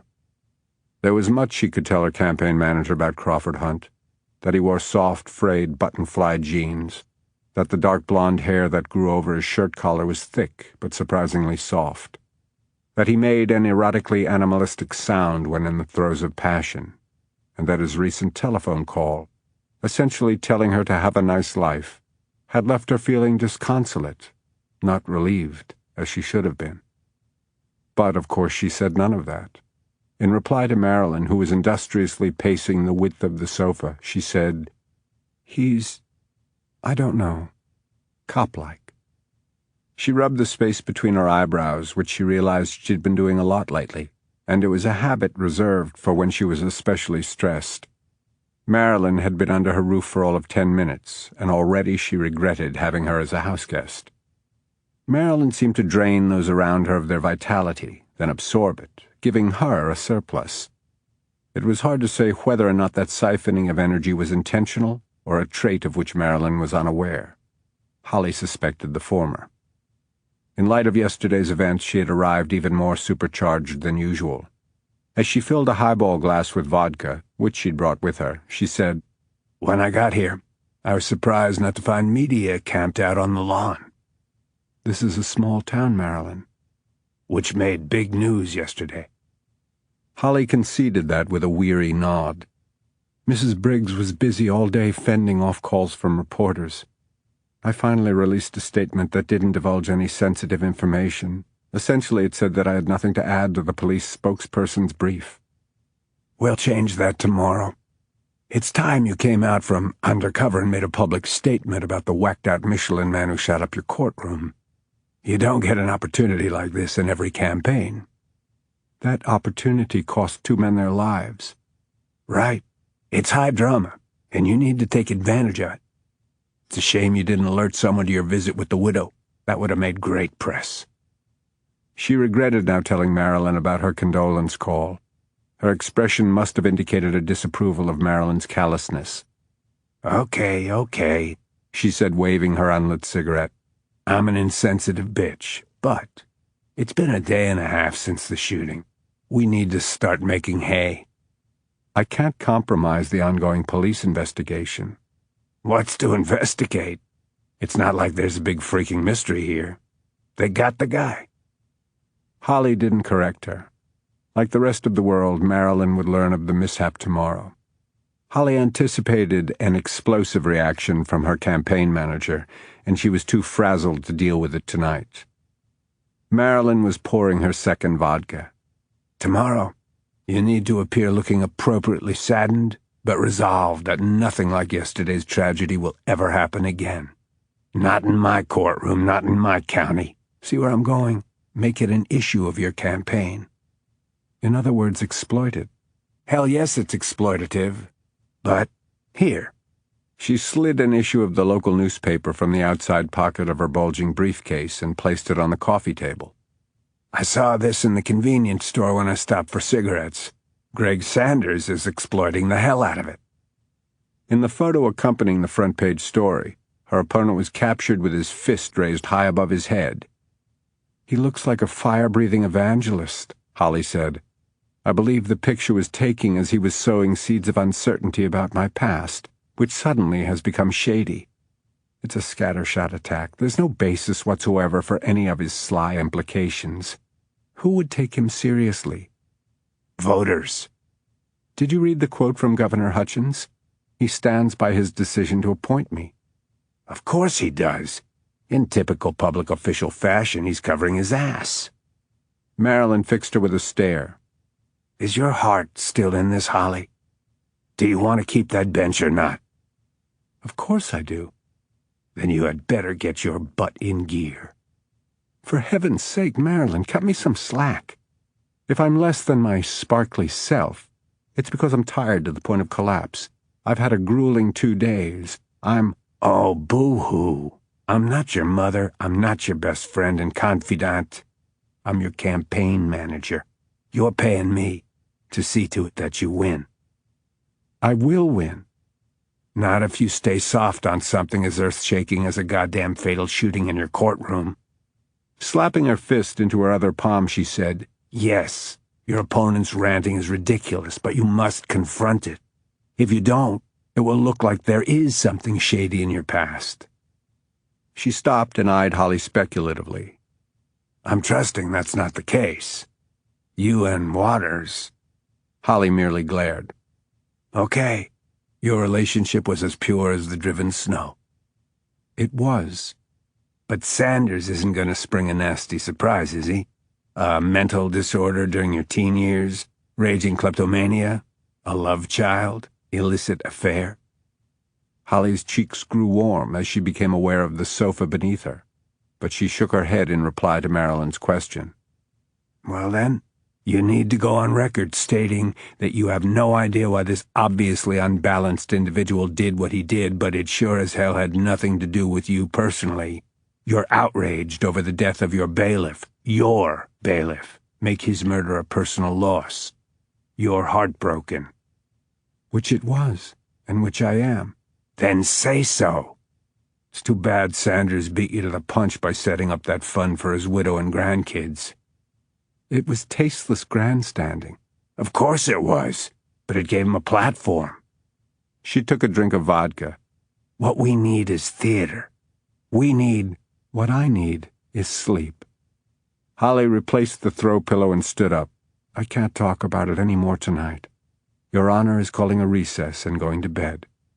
I'm going to stay up for a while thinking. The guest room is tiny, but I think you'll have everything you need. Good night. She turned and started down the hall toward her bedroom. Would he be of any use to us? Holly stopped and turned back. Who? The Texas Ranger. Would he be any good on camera? Holly panicked at the thought of Marilyn approaching Crawford and talking about theater to advance her campaign. Absolutely not. He's a hero, but not a glory seeker. The opposite, in fact. He's shunned the limelight, too, and he's adamant about protecting his daughter from it. Oh, Marilyn said, frowning. That's no fun, then. I assure you, it's not the least bit fun. Leave him alone. Still frowning thoughtfully, Marilyn unconsciously placed the cigarette in her mouth and reached for her lighter. Holly added sternly, And don't smoke in my house. Crawford, I wished you'd call first. I've already put Georgia down. Grace answered the door dressed in a robe and slippers. It wasn't that late, but even so she looked unusually haggard, ill at ease, and none too glad to see him. She didn't invite him in. "How is she?" "Fine, but I let her stay up past bedtime to finish a new DVD. By the time it was over, she was nearly asleep. Joe had to carry her to bed." "Then I won't wake her up.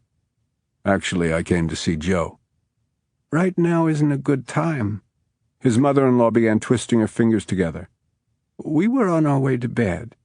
We haven't quite recovered from yesterday." "Neither have I."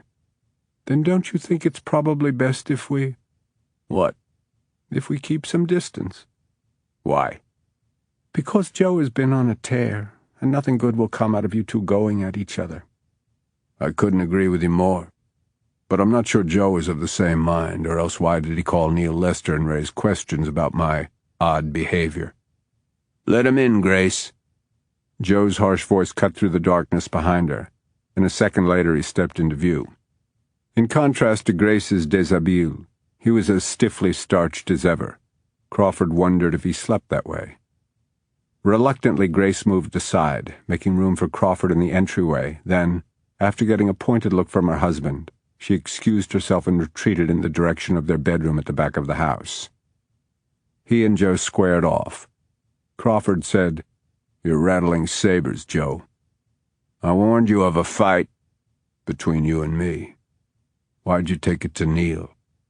"Your refusal to talk about your exchange with Rodriguez—" "I didn't refuse. I postponed talking about it. Left me asking some hard questions about how you handled that situation. Why didn't you come to me with those questions? I considered them to be a matter for the police." "Like hell you did. It was a cheap shot to get to me. Unworthy of you, Joe. I'll use any means to keep Georgia. That's what worries me.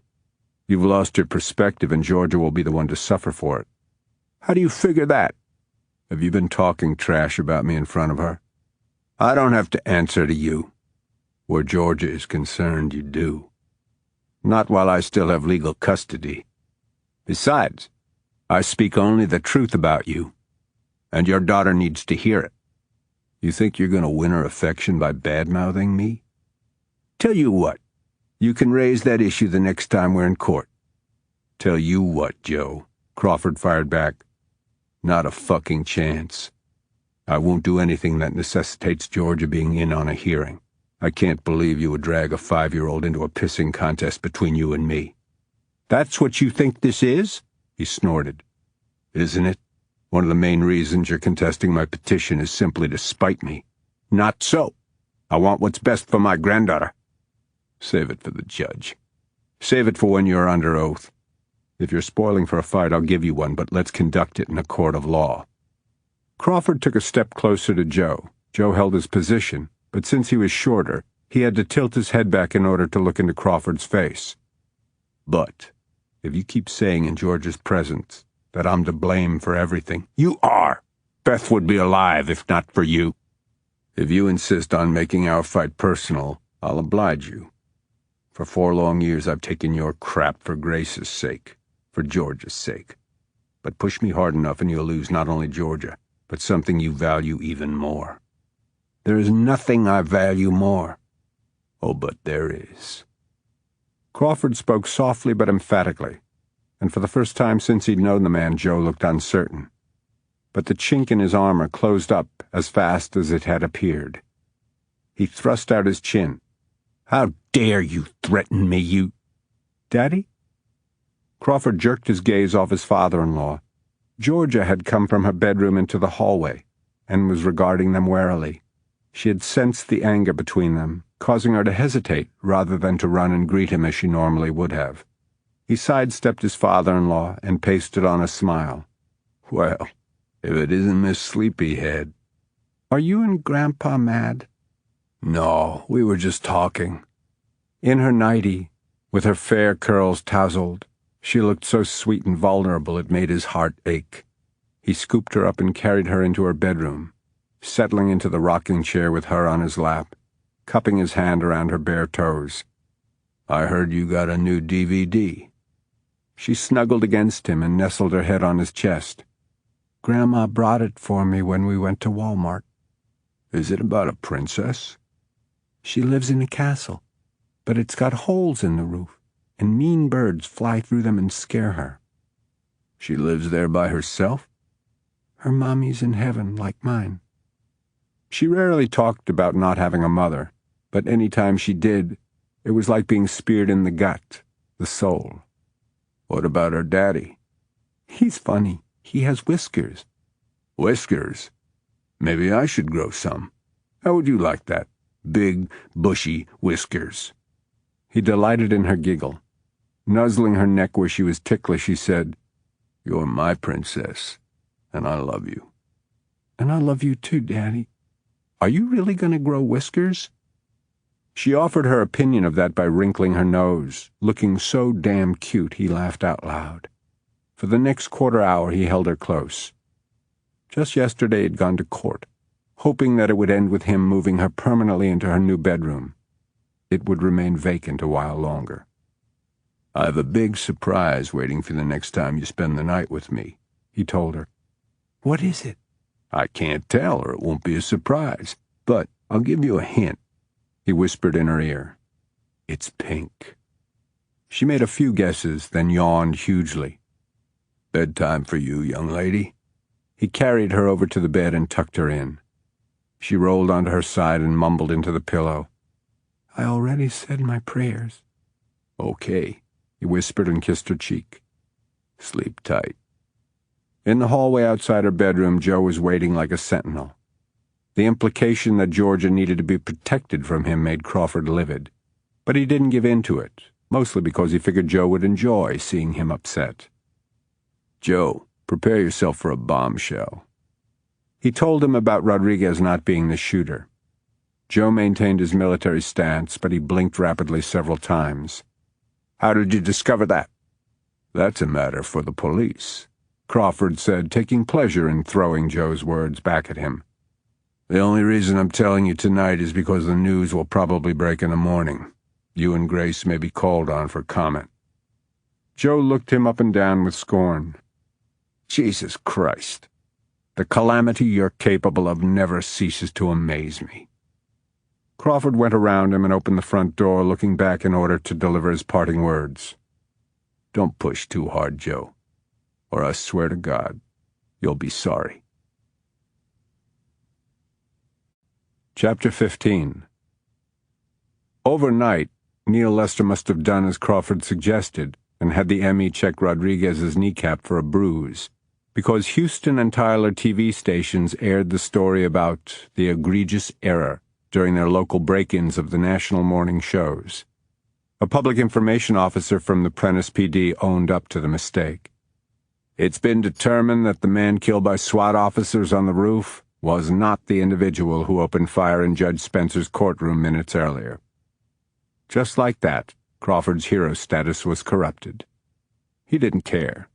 Hero wasn't a label he was comfortable with anyway, but it chafed that he'd made news again at all. After the shootout in Olcón, he'd hoped never to have notoriety again in his lifetime. He knew that a long and tedious day lay in store, but at least Holly was safe. When he checked in with Harry, he was told, "Not so much as a mouse fart all night." "Later today, after some locals have been cleared, we'll let them take over. The Major told Sessions and me to stay on till you say otherwise." "Thanks." Preferring to work alone and from his own office rather than in police headquarters, where everyone would be walking on eggshells, he drove to the DPS building. One lone news van from the Tyler station was in the parking lot. The resourceful reporter and his cameraman leaped from it when he alighted from his SUV. They jogged alongside him as he strode to the employees' entrance. He didn't say anything into the microphone poked at him, not even no comment. Inside, state troopers and civilian personnel alike looked at him with either wariness or blatant curiosity. One of the clerks who worked in the driver's license division timidly approached him at the communal coffee bar and told him that her prayer circle had put his name on their list. He thanked her, although he was afraid to ask what they were praying for, his absolution or damnation.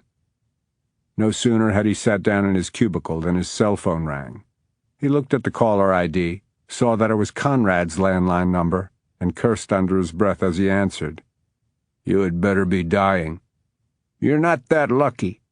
In fact, you're about the most luckless bastard I've ever come across. Started when I was sired by you. Isn't there a commandment about honoring your parents? You're not supposed to contact me unless it's an emergency. In my opinion, this qualifies.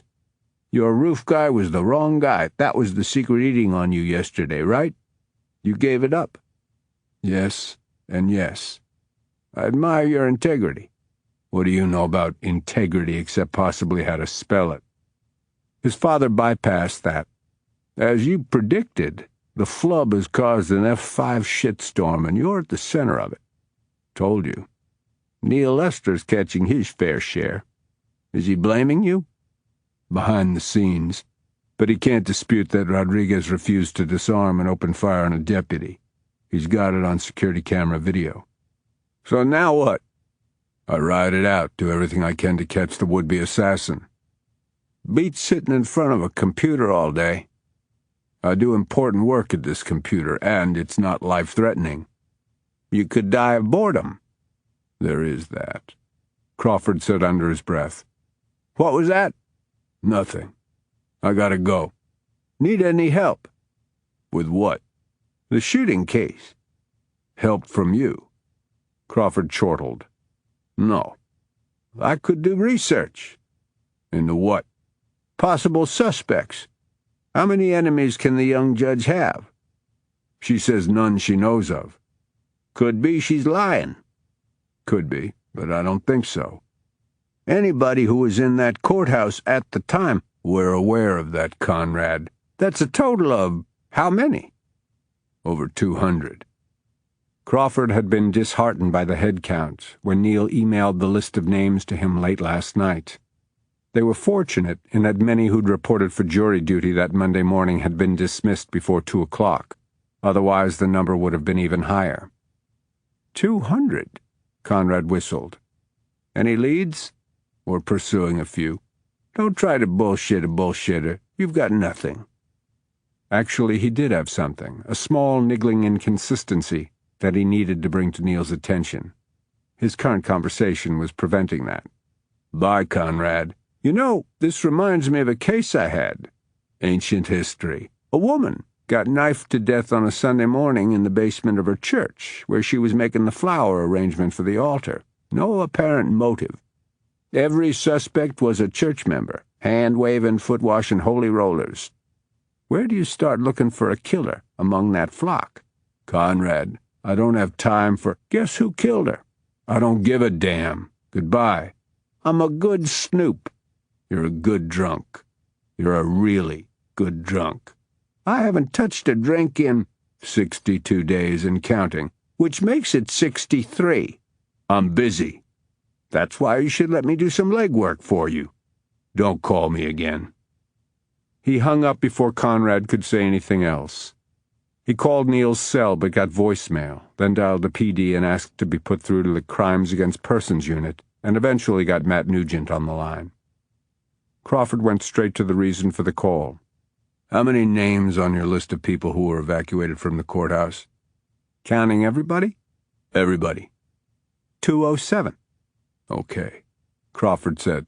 "Now break out the police department and sheriff's office personnel plus all other courthouse officials and their staffs. How many names does that leave?"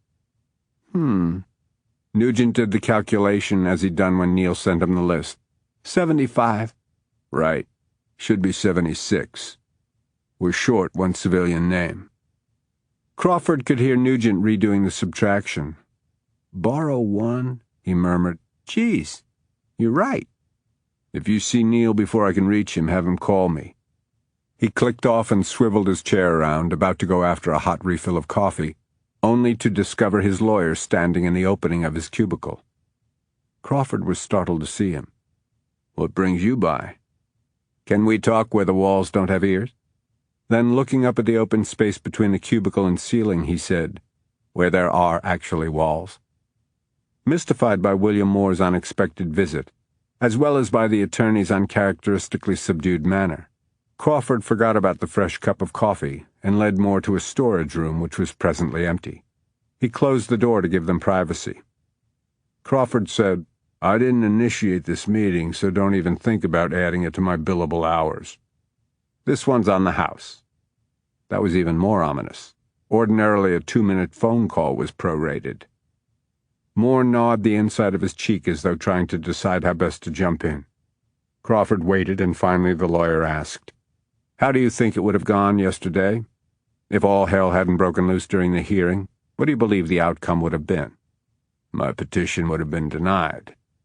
The lawyer nodded, as though that coincided with his prediction.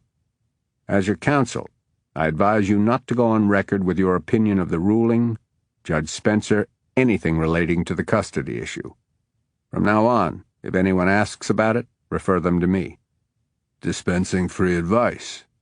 Unlike you, Bill. What's going on?" Lowering his voice, Moore said, "Neil Lester called me this morning. Plain and simple, he was on a fishing expedition." "About me?"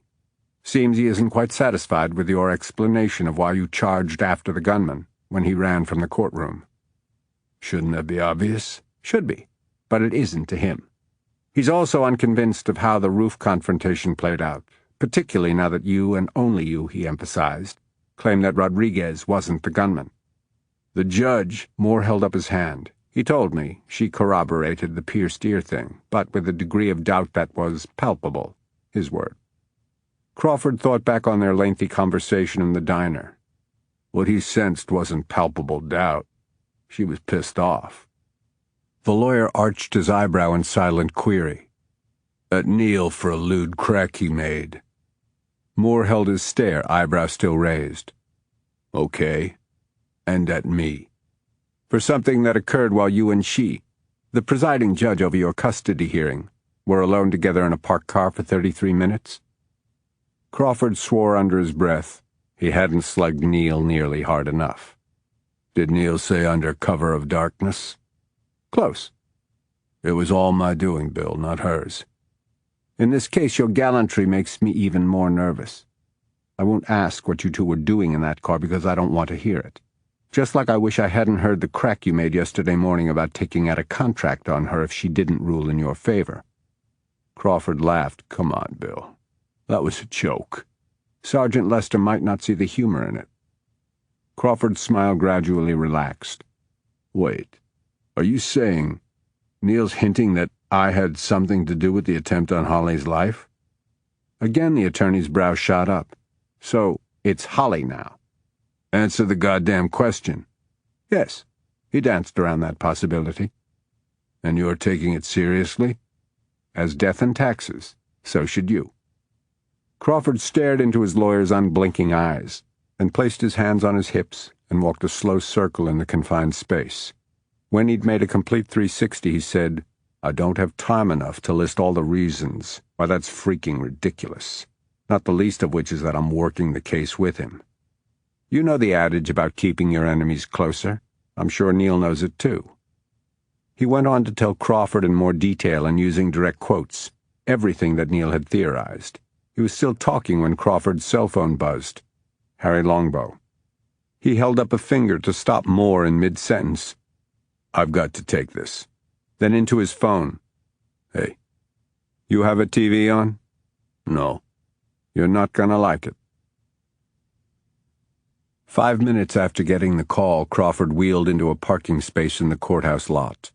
As he jogged toward the main entrance, he was somewhat mollified to see that a temporary barricade had been set up and that deputy sheriffs were screening everyone before allowing them in. Based on what Bill Moore had told him, Crawford halfway expected to be stopped and frisked, but he was saluted by one of the deputies as he stepped over the barricade. Neil, the son of a bitch, must not have shared his stupid suspicions with everyone. Crawford wended his way through the media people already gathered in the cavernous lobby. 6 floors overhead, sunlight was streaming in through the dome windows. One beam was acting like a spotlight on the podium behind which a building custodian was fiddling with the microphone, causing it to pop and screech. Harry and Sessions were in what appeared to be a heated discussion with Neil, while Nugent stood nearby gnawing on his fingernail. When Crawford reached them, Sessions, an average-size, average-looking man with an above-average IQ and jaw-dropping sharpshooting skills, brought him into the argument. "Harry and I followed Judge Spencer here and into the building. Now he's saying that we can back off, that he's got it covered." Crawford turned to Neil. "First of all, they stay. The more uniforms visible, the better. Second," he said with additional consternation, "none of us should be needed. What the hell were you thinking? Why didn't you veto this plan?" "Judge Spencer didn't consult me beforehand. I knew nothing about it until the media began showing up. I delayed the start until we could get men into place, but if I had called it off, the negative PR—" "Don't talk to me about PR, Neil, or I'll reopen your swollen lip." He was gratified to see that it was twice its normal size. "What men? Who's in place?" "Policemen that Nugent and I had already screened and cleared of any involvement with the shooting." Crawford was dubious of anyone cleared by Nugent, but the screening itself would have put a dissatisfied would-be assassin on notice. He'd have to be crazy to make another attempt on Holly's life in the courthouse when it was crawling with law enforcement officers and people with cameras. But then, he'd have had to be crazy to do what he'd done 2 days ago. At the barricade, uniformed officers were checking press IDs and searching handbags, backpacks, and camera bags before letting anyone through. But the atrium was open to every floor. Employees and visitors were moving along the circular galleries, either going about their business or watching the activity on the ground floor with avid curiosity. Officers were posted along the railings on every level, but in Crawford's estimation, they were too few in number. He turned to the other 2 Texas Rangers and said under his breath, "I don't like it." The look he gave them was a silent signal. They moved away and went in different directions to reconnoiter. Turning back to Neil, Crawford asked, "Where is she?" "Directly behind you." Crawford turned. Holly was making her way across the lobby toward them. She was dressed in a cream-colored suit with a snug-fitting jacket, thigh-hugging skirt, and high heels. She looked great. He wanted to strangle her. With her was a woman who was shaped like a bale of cotton. Her salt and pepper hair was cut close to her scalp, and she walked as though going into combat. In his present mood, she virtually was. As Holly approached him, her smile looked forced. "Good morning. I'm glad you're here so I can introduce you to my campaign manager, Marilyn Vidal. Marilyn, this is Ranger Crawford Hunt." The woman thrust out a square hand with stubby fingers. As they shook, she gave him a once-over. "You certainly look the part." "Part of what?" "The Texas Ranger. Square jaw, steely-eyed glint and all." She smiled, revealing teeth that looked like old piano keys. "But since you're not in uniform, you could use a cowboy hat. I don't suppose you have one handy, preferably white, and maybe one of those gun belts that you wear around your hips and tie to your thigh." He subjected her to the glint she had admired, then said, "Excuse me," and stepped around her in order to get nearer to Holly. "Judge Spencer, this is a really bad idea. You should have notified Sergeant Lester or me before scheduling a public event." He pressed the last 2 words between his teeth. "I'm a public figure in a political race. As I've told you repeatedly, I can't cower and hide." She was using that lofty judge tone that made him want to shake her, and then remind her that 12 hours earlier that cool mouth of hers had been hotly fused with his, kissing him like there was no tomorrow. Instead, he said, "You don't have to hide, but you're making it too easy for any crackpot with a grudge or a cause." The campaign manager used her wide shoulders to wedge herself between them. "I don't see any reason for concern. There are cops all over the place." "I'll only be speaking for a few minutes," Holly said. "He only needs a few seconds," he said, "as you, of all people, should know." By now Neil had joined the huddle. Ignoring Crawford, he said, "Judge Spencer, we've got the situation under control, but the sooner we get it over with, the better." He motioned her toward the lectern.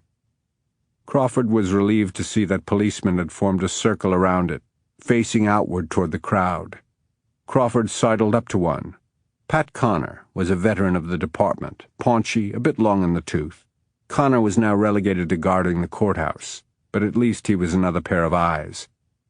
Crawford said to him, "You see anything hinky, Pat, you signal me." "Sure thing. Where will you be?" "Right over there." Crawford tipped his head toward the periphery of the media cluster, but before he could move away, Marilyn Vidal hooked his elbow and steered him to the lectern. "You stand here." He wanted to ask just who the hell she thought she was to order him around, but he was aware of all the onlookers, as well as the live microphone. Besides, although he hated being in the spotlight, he was glad to be standing close to Holly, on her right and slightly behind her. From that position, he could survey the crowd. The din subsided as Marilyn Vidal stepped up to the microphone. She introduced herself and thanked everyone for coming on short notice. "Despite the harrowing incident that occurred in Judge Holly Spencer's courtroom on Monday afternoon, she wanted to address you this morning. Some, including myself, tried to dissuade her from appearing publicly so soon after an attempt was made on her life, but she insisted that I call this press conference. She'll make a statement, but I've refused to let her take questions." She raised her hands to stave off the murmurs of disappointment. "You'll have your chance with her at a future date, I promise. Without further ado, I'll turn the podium over to Judge Spencer." Holly took the campaign manager's place at the mic. She also began by thanking the reporters for being there. "The incident in the courtroom was harrowing. I think I speak for everyone who was there that we feared for our lives. Tragically, we who work here in the courthouse lost a highly regarded colleague, Deputy Sheriff Chet Barker." She went on to commend him and underscore that he'd sacrificed his life in the performance of his duty. What occurred afterward on the roof was an additional tragedy, but the man who was mistaken for the gunman in the courtroom did fire twice upon a uniformed officer, and this after having been ordered several times to place his weapon on the ground. There's been a lot of speculation about what went wrong and who was to blame, but I want to go on record as saying that I owe my life to Texas Ranger Crawford Hunt. Crawford, stunned by the statement, cut his gaze over to her, but otherwise didn't move. Had he not reacted swiftly and without any regard for his own safety, the number of casualties could have been much higher. Many more could have fallen victim to the man who was later killed by the SWAT officers, or to the individual who eluded capture and remains at large. I want to publicly express my gratitude to Ranger Hunt now." She turned and extended him her right hand. He looked down at it, then into her eyes. He took her hand, gave it two abrupt shakes, then dropped it, all the while maintaining his rigid stance while photographers' lights exploded like fireworks. Holly turned back to the microphone and began addressing something that her opponent had alleged, but anger had deafened Crawford to what she was saying. He had no choice except to hold his temper until she wrapped up. Fortunately, the rest of her remarks were brief. As she stepped away from the podium, the harridan with the bad hair stepped forward to congratulate her on how well she'd done. Neil, who was standing outside the circle of policemen guarding the lectern, was rushed by several reporters asking questions about the progress of the investigation. Marilyn Vidal planted herself in front of Crawford. "You were fantastic. No conceit, no false modesty. Perfect. Let's go have a drink." "Afraid not." He curled his hand around Holly's biceps. "There's an urgent matter that I need to discuss with Judge Spencer." He gave neither woman time to protest, before turning Holly around and marching her toward the hallway off the lobby where the restrooms were located. Realizing that they were being watched, she went along without protest, acting as though she'd expected to be led away like a child being placed in time-out. Pat Connor had followed them. When they reached the hall, Crawford told him, "Keep everybody away from here." "Sure thing." He propelled Holly forward until they were at the end of the corridor, where she pulled her arm free of his grasp and faced him. "I know what you're going to say." He bent down and whispered, "What the fuck?" "That's what I was going to say." "I know you're angry. I knew you would be." "Which is why you didn't tell me or Neil or anybody else about this press conference beforehand." "If I had, you would have said no." "Damn right." She took a breath for both of them and continued in a less heated manner. "I was against exploiting any aspect of the incident, and had made that clear to Marilyn. But this morning's reports about Rodriguez changed my mind. The slant was critical toward you." "I'm a big boy, Holly. I do my job. I don't care about the slant of some reporter trying to earn his spurs." "Well, you should. The fact that you had saved my life was little more than a footnote. The chip on your shoulder might prevent you from being bothered by that. I don't have a chip. Only the size of Rushmore. Your bravery deserved to be commended, not questioned. Thanks, but you can keep your commendations. I hate the attention, regardless of that calling a press conference at a place where it was damn near impossible to guard you. I was guarded. Not enough. Nothing happened. Not this time. What about the next? There'll probably never be a next. He placed his hands on his hips. You've decided that? Well, I can't think of anyone who would want to kill me. Marilyn says it was more than likely an isolated incident, unrelated to me. Oh, Marilyn says. Marilyn says you're willing to gamble your life on what Marilyn says? Is she worried about you or losing to Sanders? It's a valid concern, but even if it weren't for the upcoming election that will determine my professional future, I can't remain in hiding forever. Who said anything about forever? Just till we catch him. What happens if you don't? We will. If you don't, she pressed, who will determine when it's safe for me to resume my work? The campaign? I can't give you a date. Exactly. How long am I to keep my life on hold? You won't have a life if... Stop yelling at me. Crawford! What? He and Holly sprang apart and turned toward the lobby end of the corridor, where Neil Lester, full of self-importance, was striding past the policeman Connor. With Neil was a man wearing a Euro-looking suit and a worried frown. Holly made a startled sound. Dennis? Lithe and long-legged, he outdistanced Neil in order to reach her and draw her into an embrace. Speaking into her hair as he hugged her close, he said, God, I've been wild with worry about you. Chapter 16. A half hour later, when Crawford walked into the Crimes Against Persons unit, Neil was seated at his desk talking on his cell phone. Nugent was pecking on a computer keyboard, but he paused long enough to point Crawford toward a vacant chair. He slumped in it, crossed his ankles, and gazed out the window while waiting for Neil to finish. When he disconnected, he said to Crawford, My wife. Crawford hitched his chin in acknowledgement, but he was thinking, pity the woman, and couldn't help but wonder if Neil had ever made love to her with the lights on. Where have you been? Seeing Harry and Sessions off? These policewomen you put on the judge, solid. We know the shooter wasn't female. Okay. Then I called Georgia. I hadn't had a chance to before now. Leveling a stare on Neil, he added, It's been that kind of morning. Did she see you on TV? No. Grace had the presence of mind to shoo her out of the room while the press conference was on, thank God. Why would you object to her seeing you? You're the rhinestone cowboy. Didn't ask to be. Didn't you? Going after the bad guy in such a courageous fashion, earning accolades from Judge Spencer? You got a bee up your butt, Neil? If so, let's talk about it. The detective held Crawford's challenging stare for several seconds, then opened the case file on his desk. The ex-fiancé's full name is Dennis White. They were never officially engaged. Neil gave him a quick look, then referred again to the file, moving his pen down the bullet point list of facts. Master's degree in business from SMU, president of the Alumni Association, runs the United Way campaign for the International Pharmaceutical Company where he's regional director of sales. Overachiever.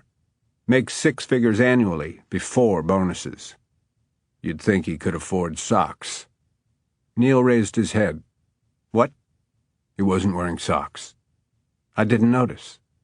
Crawford merely shrugged. Anyway, he checks out, Neil said. You've already concluded that. Well, I had ample time to interview him while we were searching the building high and low for you and Judge Spencer. Your private conversations and out-of-the-way places are becoming a regular thing. You should make up your mind, Neil. How's that?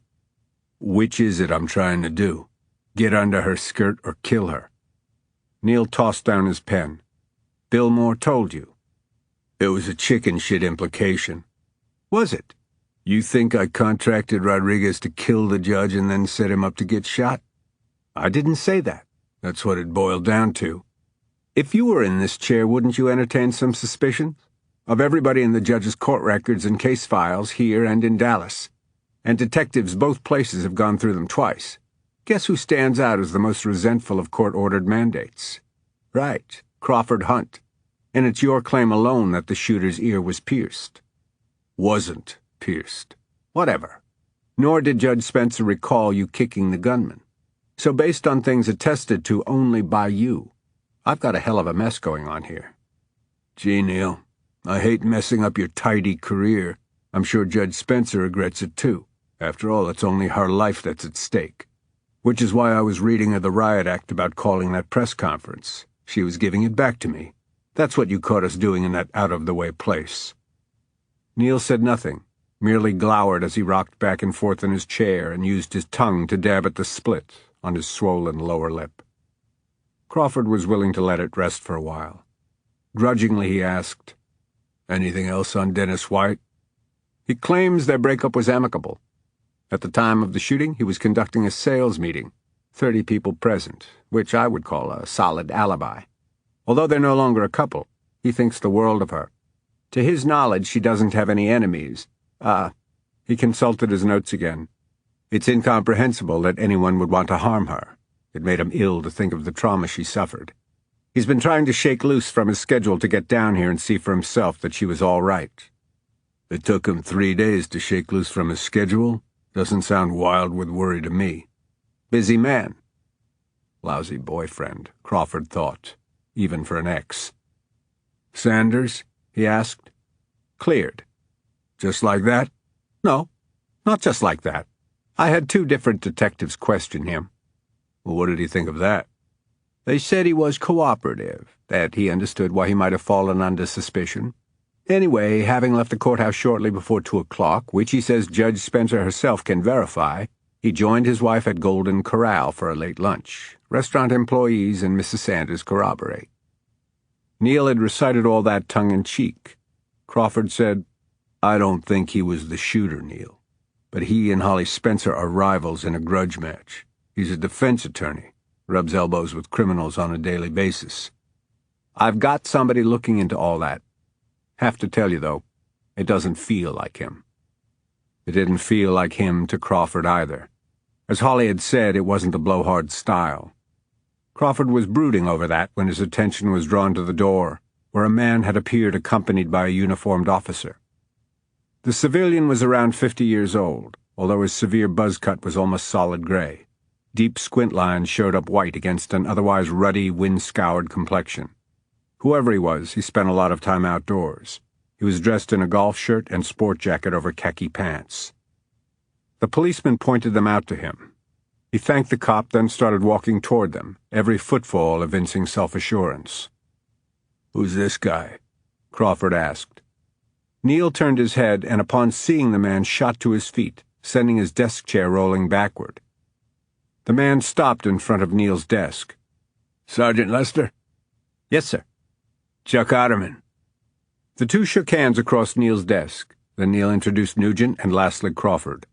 Otterman's handshake reminded him unpleasantly of his father-in-law's, less a social courtesy than an arm-wrestling match. Neil ordered Nugent to fetch the man a chair, but Crawford stood up.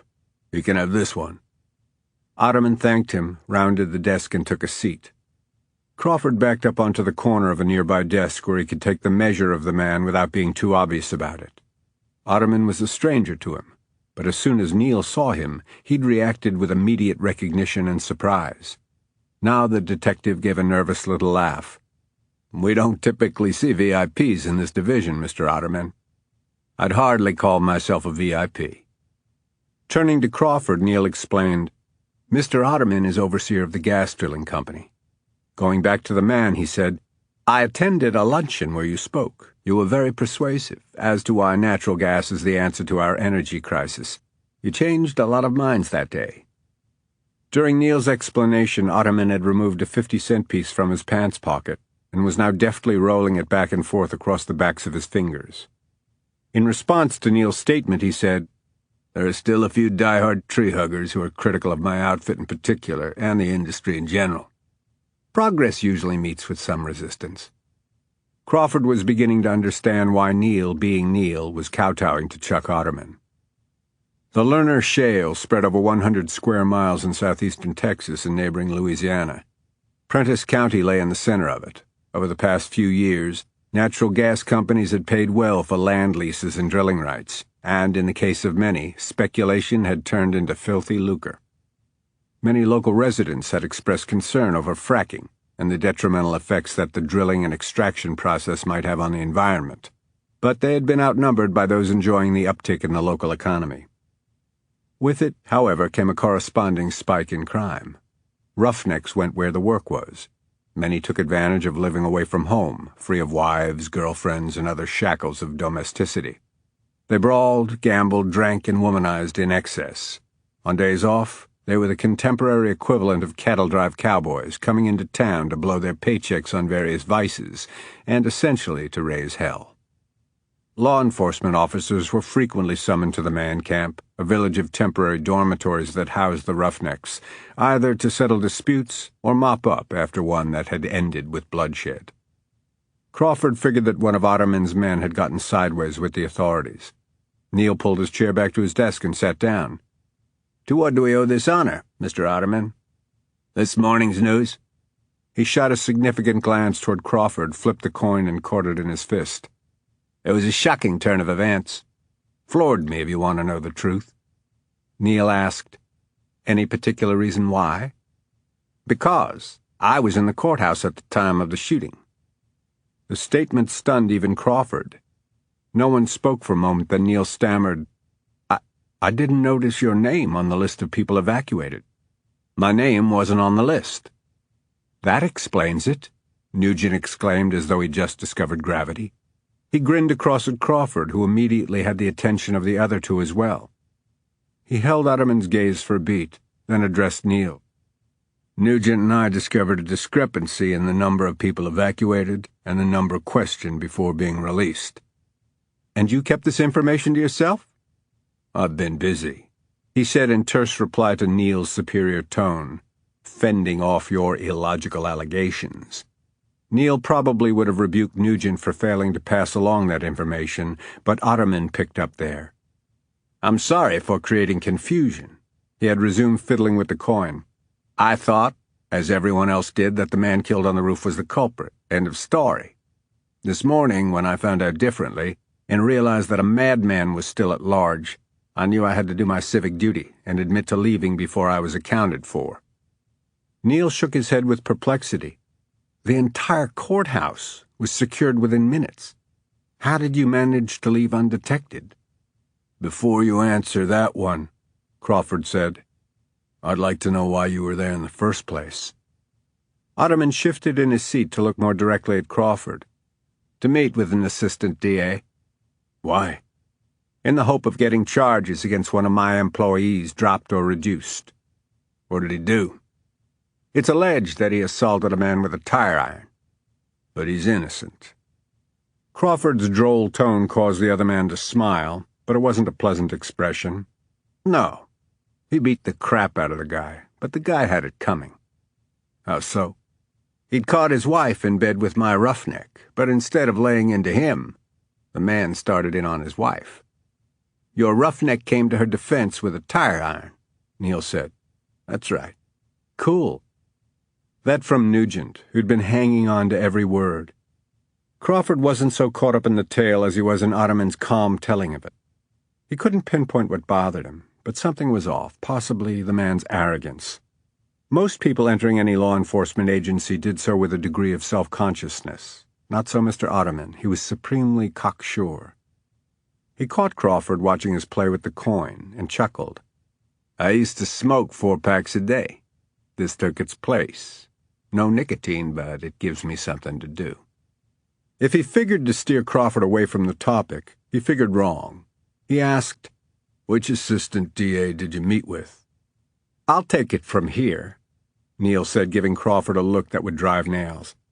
"We appreciate your coming forward, Mr. Otterman. However, this department prides itself on how quickly it responded to the emergency, implementing an evacuation plan we'd rehearsed. It would be helpful to know how you managed to escape our security." "I didn't. I was herded out like everybody else." "Under police guard?" "That's right." They were hustling everybody along. People were nervous, afraid. The officers were trying to keep panic to a minimum. We were told they were taking us to an area of safety where we would be sheltered until the gunman was apprehended. He shrugged. I didn't have time to be sheltered. Once we got clear of the courthouse, I went my own way. You just walked off? Nugent asked. No, an officer stopped me. He ordered me to stay with the group. But when I told him who I was, he let me go. Crawford asked, What was his name? I have no idea. He didn't tell me and I didn't ask. Because you were in such a big, hairy hurry to get away from there minutes after a fatal shooting had occurred. Otterman's hand closed tightly around the coin and his left eye squinted fractionally more than the right one. I don't care for your accusatory tone. Neither do I, Neil said. Crawford forced himself to smile. No accusation, Mr. Otterman. It's just that officers wear name tags. I didn't notice his name tag. Can you describe him? Ethnicity? Short? Tall? Youngish. Average height, Caucasian. He was in uniform. PD or deputy sheriff. Policemen wear blue? Crawford bobbed his head. Then he was a policeman. But I can't be more specific than that. I'm sorry. What floor were you on when the shooting took place? Crawford. Otterman raised his hand to stave off Neil's attempt to intercede. It's all right, Sergeant Lester. To Crawford he said, I was on the 3rd floor, where the district attorney's offices are located. By the way, the assistant DA I met with was Alicia Owens. He pocketed the coin as he stood. I think that about covers it.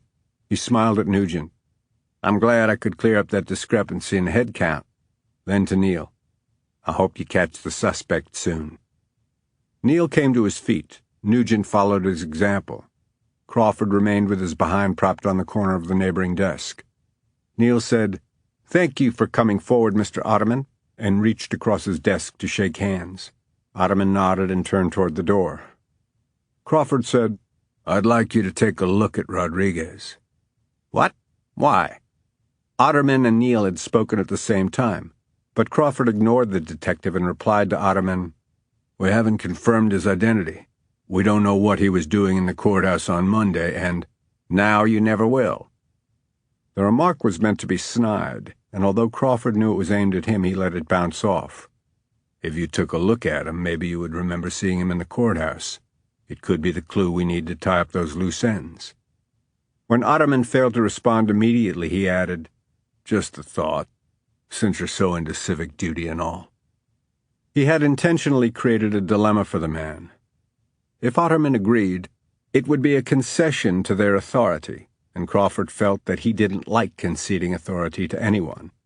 If he declined, he would have 2 strikes against him because, in spite of Neil's bowing and scraping, much could be made of the fact that Otterman had left the scene of a capital crime. Of course I'll take a look, he said genially. Unfortunately, he'll have to wait until tomorrow. I have a meeting at 3:30 this afternoon. A group is flying in from Odessa. Neil jumped on that. Tomorrow is soon enough, Mr. Otterman. What would be a convenient time? 9 o'clock. I promise not to keep you any longer than absolutely necessary. Thank you for coming in today. Nugent will walk you out. Nugent was twitchier than usual as the two made their way to the door. As soon as they had cleared it, Neil launched into Crawford. What is the matter with you? Are you determined to self-destruct and take me with you? You just pissed off the man in charge of the largest economic boom this area has seen in generations. What's the matter with you? Crawford fired back. You're a cop, or you're supposed to be. You can't back down from someone because you're afraid of rubbing him the wrong way. If he'd been anybody else, you probably would have arrested him for obstruction. But he's not anybody else. You honestly think he's a suspect? Let's forget for the moment that he's got the wrong hair color and a different body type. Does he come across as a man who would dress up like Halloween? Really? By the time he got to the last word, his voice was practically a screech. Asking him to look at Rodriguez? What's that about, except a waste of everyone's time? We don't know that. If he looks at him and says never saw him before, what have you gained? Nothing, but we'll be no worse off either, except that we'll have offended a very influential man. Crawford placed his hands flat on Neil's desk and leaned over it. He strolled in here like Royalty, and admitted to leaving a crime scene like it was no big deal. Chet was dead, and this asshole went on his way because he didn't have time to hang around and answer a few questions. Fuck if I care we hurt his feelings. He straightened and raked his fingers through his hair. Besides, you're missing the point of why I asked him to come to the morgue. I don't expect him to recognize Rodriguez. Then why bother him? I want to watch him when he denies recognizing Rodriguez. If he's lying about it, I'll know. I don't think he was the shooter, but, hell, I don't know, he said irritably, rubbing the back of his neck. Something. Such as? I don't know. But put someone on finding out who the cop was that let Otterman leave. Have him suspended for a nice long time. Give him weeks to rethink that decision. And assign somebody to start digging into Mr. Chuck Otterman's life for the past 5 years or so. Have it mapped good. Work history, family stuff too, divorce, child custody, like that. Why me? You're the expert on all that. Instead of taking the bait, Crawford said, good place to start would be the law firm that Holly left to come here. That's been done already. Have it done again. This time looking for Otterman. He turned and stalked toward the door. Where are you going? Over his shoulder, he said, to lunch. Chapter 17. Marilyn was on her third Bloody Mary. Dennis was nursing a glass of iced tea. Their entrees hadn't yet arrived. Holly couldn't wait for this lunch to end. They were seated at a window table in the country club dining room, dubbed by Dennis the only decent restaurant in Prentice, unless you were carbohydrate loading. It was a pleasant room overlooking the golf course and a pond with a backdrop of solid pine forest. But Holly was too keyed up to enjoy the room, the view, or the company. Marilyn, who'd insisted on treating them to lunch, had driven her own car from the courthouse so she could smoke, leaving Holly to ride with Dennis, which had afforded them some time to themselves. At first their conversation had revolved around the shooting, but once he had been assured that she wasn't injured beyond a few bruises and that she was coping as well as she could with the aftermath and everything it entailed, they drifted toward more personal topics. When she asked if he was seeing someone, he sheepishly admitted that he had a new romantic interest, which didn't surprise her. Dennis was handsome, successful, charming, and intelligent, yet she wondered what had ever attracted her to him.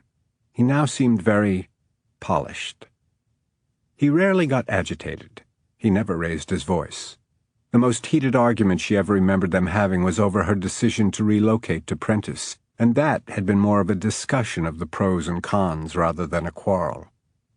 Their reunion had been as civilized and dispassionate as their relationship, including their breakup. No theatrics, no pyrotechnics. When she saw him, the only bump her heart had given was one of anxiety over what Crawford would do, say, and feel about Dennis's unheralded arrival. Neither his opinion nor his reaction should have mattered, but somehow they did. She didn't wish Dennis any ill will, and it was clear that he felt the same toward her. But once they had more or less established that, they had little more to talk about. Holly was eager for him to be on his way back home and firmly fixed in her past, so she could get on with her present. When her cell phone chimed from the pocket of her handbag, she seized on the distraction. Checking the caller ID, she saw that it was her assistant. Mrs. Briggs would never interrupt our lunch unless it was important. She excused herself and left the table in a rush, wanting to catch the call before it went to voicemail. "I'm here," she said as she moved past the hostess stand into the foyer. "I apologize for calling during your lunch." "No problem. What's going on?" "Mr. Joe Gilroy is here. He doesn't have an appointment, but he says it's important that he speak to you as soon as possible, and he doesn't want to do it by phone. What shall I tell him?" She glanced into the dining room where Marilyn was talking with animation and Dennis was laughing. Holly said, "Please ask him to wait. I'll be right there." The pair of policewomen who'd taken over for the Texas Rangers had been sitting at a table not far from Holly's party. One had followed her into the foyer. She asked her now if she could please have a lift back to the courthouse in their squad car. "Of course, Judge Spencer. After lunch?" "No, right now. Just let me say goodbye to my friends." Holly re-entered the restaurant. As she approached the table, Dennis stood up and pulled out her chair. "I'm sorry," she said, "but I can't stay." "What? Why?" Marilyn's tone had a demanding edge. Dennis said, "You haven't even eaten." "Someone's waiting for me in chambers. I need to get back right away." "I'll drive you." She placed her hand on Dennis's arm. "The police women are giving me a ride. Stay and enjoy your lunch." "Will I see you later?" It was on the tip of her tongue to ask what would be the point. Instead, she smiled up at him. "I appreciate your coming all this way to check on me, truly. It was sweet of you. But as you can see, I'm fine. You have other things to do, and so do I." He caught the underlying message of the statement and smiled back, actually looking a bit relieved. She kissed him on the cheek, then said to Marilyn, "I'll see you at my house later." "Not too much later. We've got a lot of planning still to do." Holly shouldered her handbag, smiled at Dennis for what would most likely be the final time, and joined the policewomen who were waiting for her at the hostess stand. She rode in the back seat of their squad car. They saw her into the courthouse and up to the door of her chambers. In the anteroom, Mrs. Briggs was seated behind a desk. Joe Gilroy was sitting in an armchair with a briefcase on his lap. He stood up when she walked in. They shook hands, and he thanked her for seeing him without an appointment. She motioned him to follow her into a private office and closed the door. Once they were seated and she was facing him across her desk, he opened the briefcase and took out several paper-clipped sheets. "I filed all the necessary documents with the county clerk." He slid the documents across the desk toward her. "She informed me that I need your signature.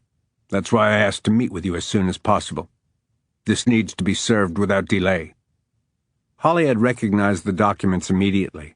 Unfortunately, in a family dispute, they were too often necessary to protect one party from another, which is why she could only gape at Joe Gilroy with incredulity. He had filed for a temporary restraining order against Crawford Hunt. Crawford went looking for Smitty and found him in the second topless club he checked.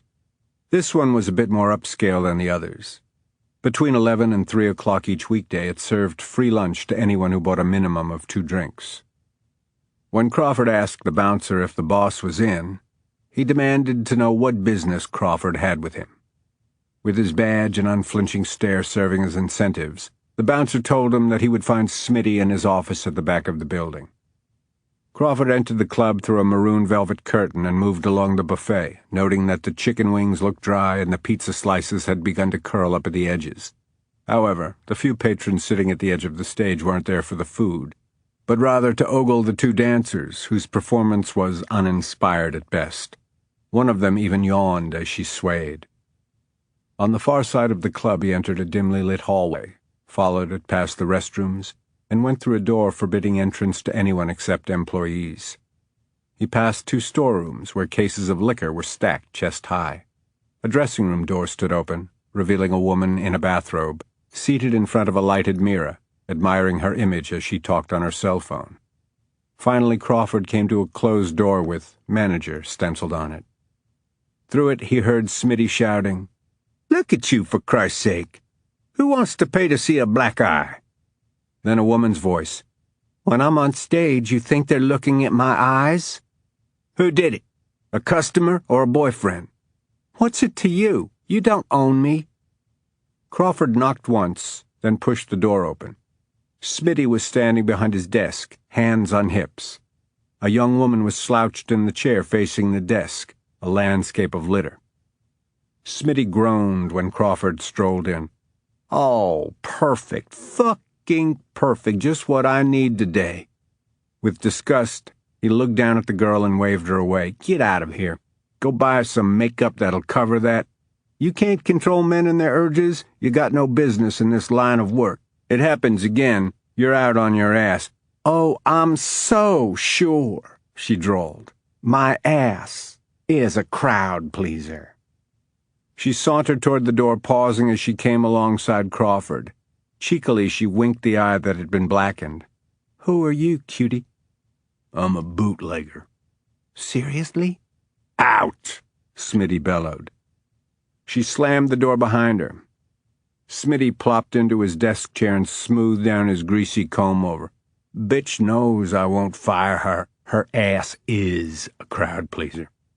Crawford took the chair the woman had vacated. What I saw of it in those jeans, it looked pretty good. She goes on at 10 tonight. You can see all of it then. Drink? No, thanks. Smitty reached for a bottle of gin on his desk and poured some into a cloudy glass. He shot the drink, then snarled, Well, what brings you? I don't recommend the wings. I saw them. So, Chuck Otterman. Smitty froze in the act of pouring a second drink, then carefully returned the bottle to his desk. Crawford said, I see you know him. I didn't say that. You didn't have to. After leaving the courthouse, Crawford had contacted the DPS office and asked a trooper to get him the nuts and bolts on Chuck Otterman. The trooper had called him back less than 5 minutes later with the particulars, date of birth, social security and driver's license numbers, and so forth. Otterman also had a concealed handgun license. His permanent address was in Houston. His temporary address, a P.O. box in Prentice. Email me all that. Already have. What's he been doing the past 30 years or so? Completed 2 years of junior college, but left without a degree. Seems to have worked every day of his adult life in oil and gas, the trooper reported. Probably doesn't have a carpeted office because he likes the on-site work. Moved around, never staying with one outfit for more than a couple of years. Anything to indicate why? Nothing on the surface. That was a curiosity Crawford would check out. However, Otterman appeared blemish-free.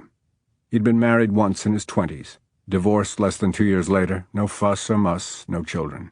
He paid his alimony on time, he was current with the IRS, no major debts or liens against him, no arrests. Crawford asked the trooper a few more questions. Although the answers didn't raise suspicions, he still smelled a rat. Which is why he'd tracked down Smitty, who was a source of information, the kind that couldn't be found using computers and search engines. Chuck Otterman. What do you know, Smitty?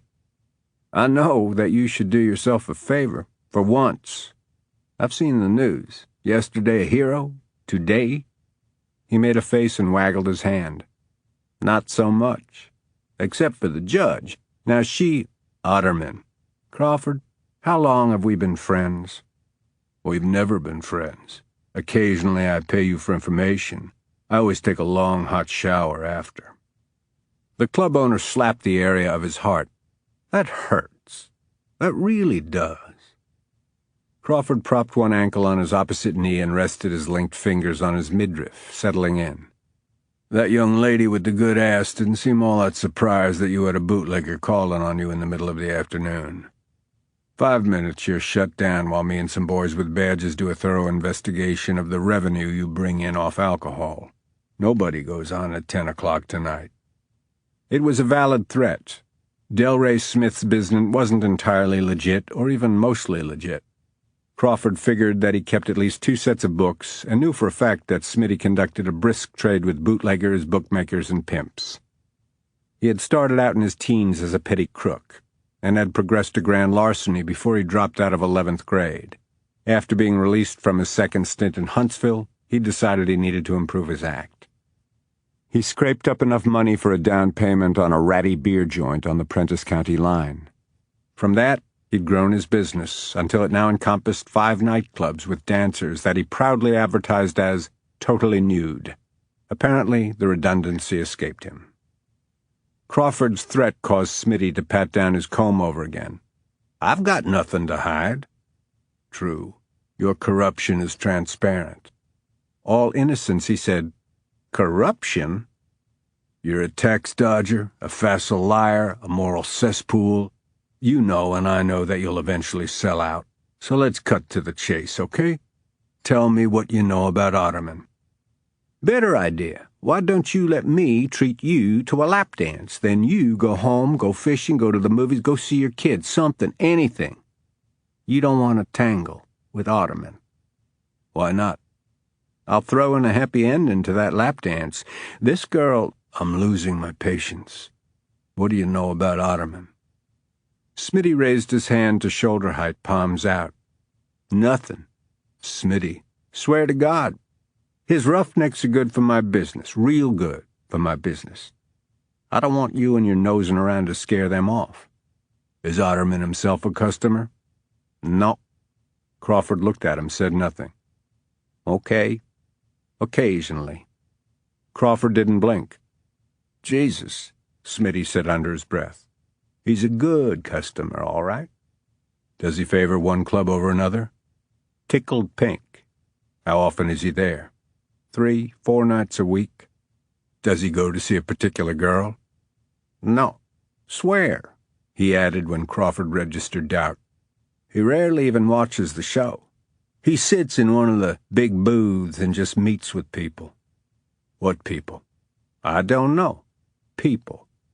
He shot Crawford a querulous look as he decided on that second gin after all and sloshed some into the glass. What kind of people? Young? Old? Men? Women? Down and outs? Well-heeled? Smitty chugged the gin and belched noxious fumes. Men. All kinds. What do all these kinds of men talk to Otterman about? How the hell should I know? The weather. Under Crawford's baleful stare, he squirmed in his squeaky chair. Look, I don't meddle, okay? Or eavesdrop. Otterman buys name-brand booze and lots of it. My interest in him stops there. Heavy drinker? No. He buys the hooch for his guests. Never seen him anyway except Cold Stone sober. Fights? Smitty hesitated, then said no. Fights? The club owner rolled his eyes, then at a look from Crawford gave it up. I've never seen him engaged in one, but he's, let's say, respected. Feared. I didn't say that. You can never quote me as saying that. But nobody crosses him. Not more than once, anyway. Draw your own conclusion. It wasn't a conclusion, but it was a good guess that Otterman wasn't above knocking heads together or having henchmen to do it for him. Does he carry? Wouldn't know. Haven't looked. Smitty was probably lying about that, but Crawford let it pass. If Otterman had a CHL, it was to be assumed he was armed. What else? That's it. It tips 20%, doesn't cause me any trouble, and I don't cause him any, and that's the way I want to keep it, so if that's all... He looked at Crawford hopefully. You know a guy named Jorge Rodriguez? He shook his head. Don't get many greasers in my clubs. Why's that? Smitty raised a shoulder. Maybe it has to do with the Virgin Mary. The Virgin Mary. You know beans are into all that. Crawford didn't pursue that illogical train of thought. I want to know who these men are that Otterman meets with. Smitty made a strangling sound of righteous indignation. You want me to spy on one of my best customers? His act didn't impress or deter Crawford. He'd seen it before and knew it was all for show. He stood up and headed for the door. Same as always. I need the info yesterday, and I'll pay based on how good it is. I'm no snitch. Smitty, if the price was right, you'd sell your mother as a sex slave to a gang of vandals. Already did, he called to Crawford as he went out. They brought the sorry bitch back. Chapter 18. It was late afternoon by the time Crawford returned to police headquarters. He found Neil at his desk.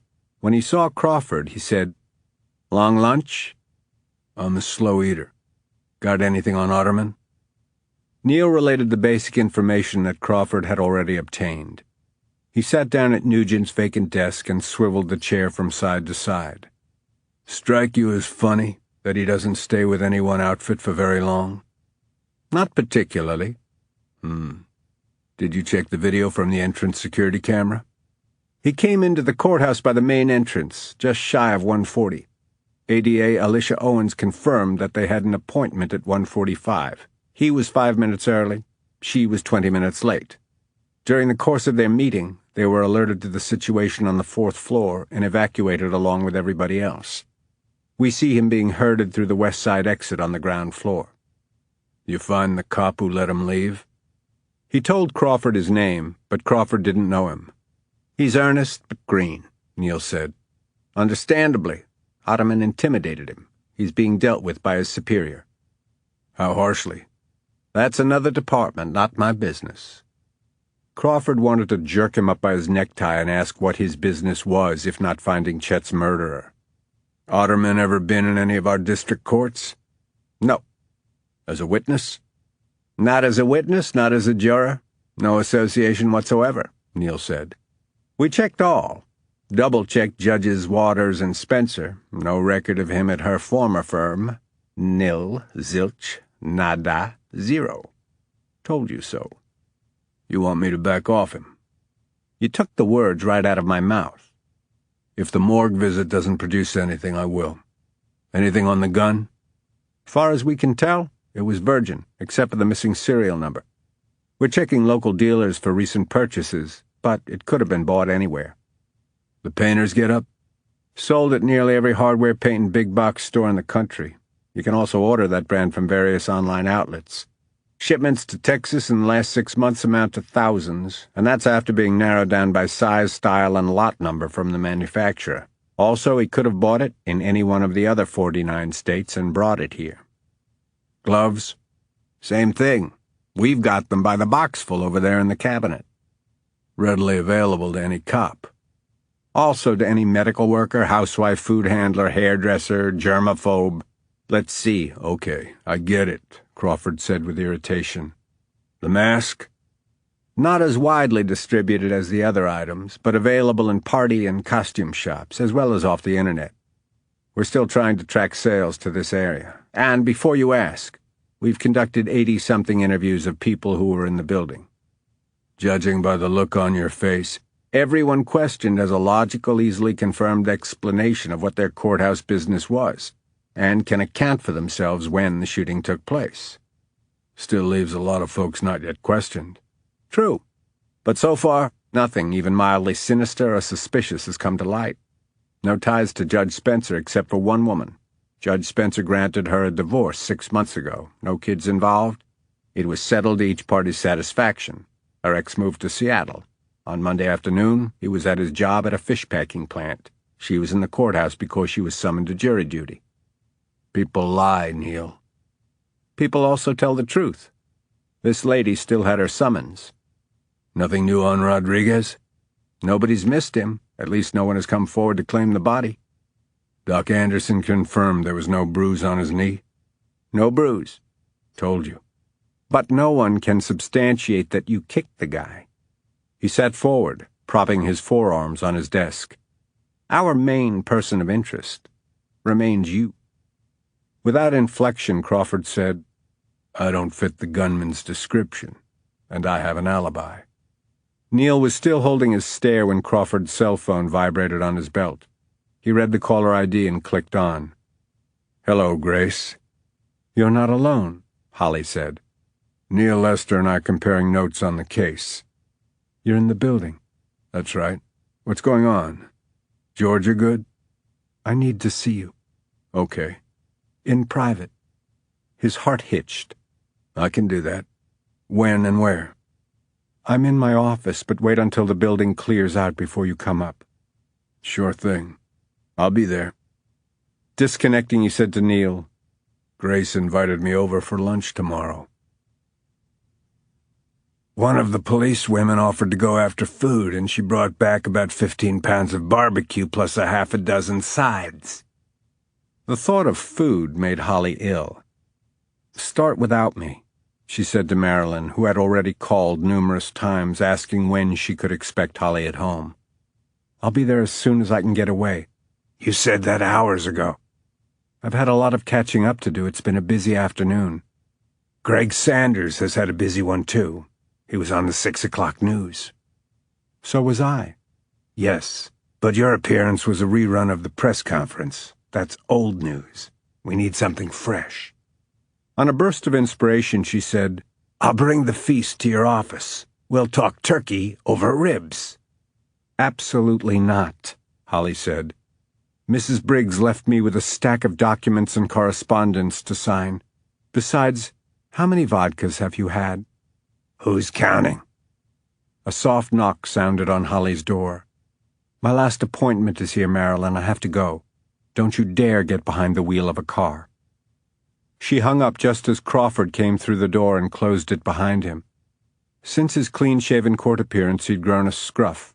His jacket was wrinkled, his necktie loose and askew, his dark blonde hair completely ungoverned. He looked wonderful. She wanted to climb him and hang on. "Hi." "Hi." She followed his gaze down to the cell phone still in her hand. Setting it on her desk, she said, "Marilyn." "Who's high on my shit list?" "For calling the press conference? I never would have agreed to it if I hadn't thought it was important to defend your actions." "So you said, but you took an unnecessary risk." "So you've said. No need to rehash it." He tugged his crooked tie into place, rolled his shoulders, shifted his weight. After several moments of awkward silence, he asked, "Where's Dennis?" "Home by now, I suppose." "Your home?" "His home." "Huh. Short visit." "He only came here to see for himself that I was all right." He made a derisive sound. "You're nearly gunned down. He rushes to your rescue, wild with worry. 3 days later." She smiled. "You made rather obvious your aversion to him." "What gave me away?" "You stormed off without a word to anyone." He looked angry, then chagrined, then angry again.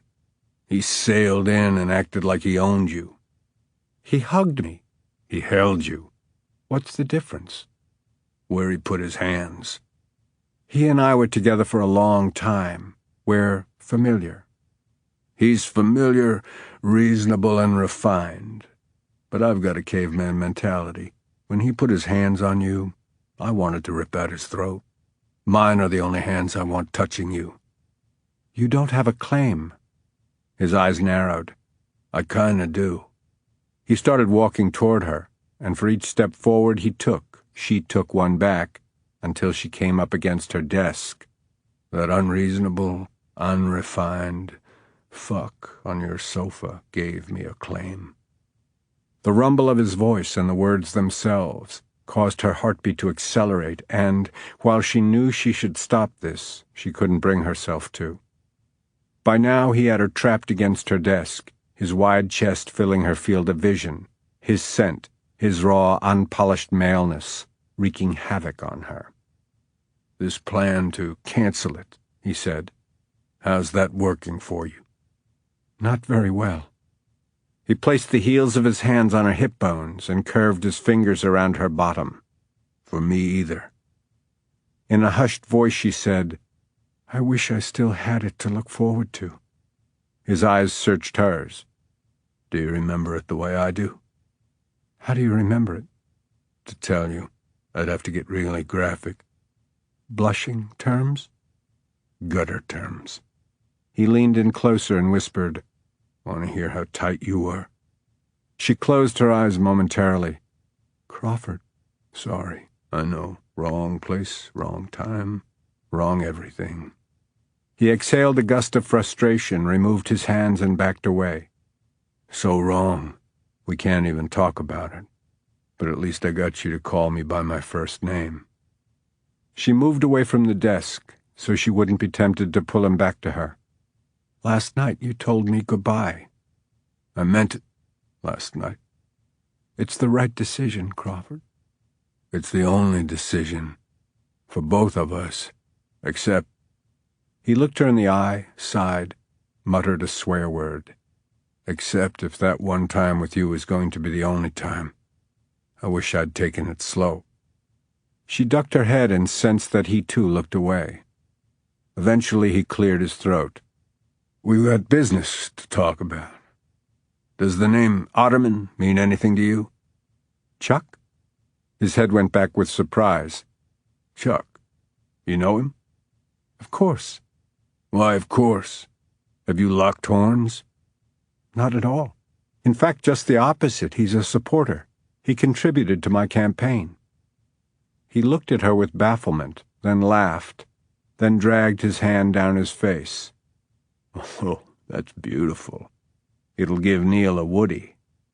"Why?" "Doesn't matter. Private joke." His hand dropped to his side in an attitude of defeat. "Why'd you need to see me?" Sit down." She indicated a chair facing her desk. He looked at her incisively. "No, this sounds like news I'd rather hear while standing." "It's bad." "That's the only kind of news I've been getting lately. Let's have it." The blow couldn't be softened. She didn't even try. "Joe Gilroy has filed for a temporary restraining order against you." For several seconds he looked at her as though she'd spoken in a foreign language. Then he tilted his head in misapprehension. Finally, when he'd fully processed what she'd told him, his facial features tightened with rage. Through his teeth he hissed, "Son of a bitch."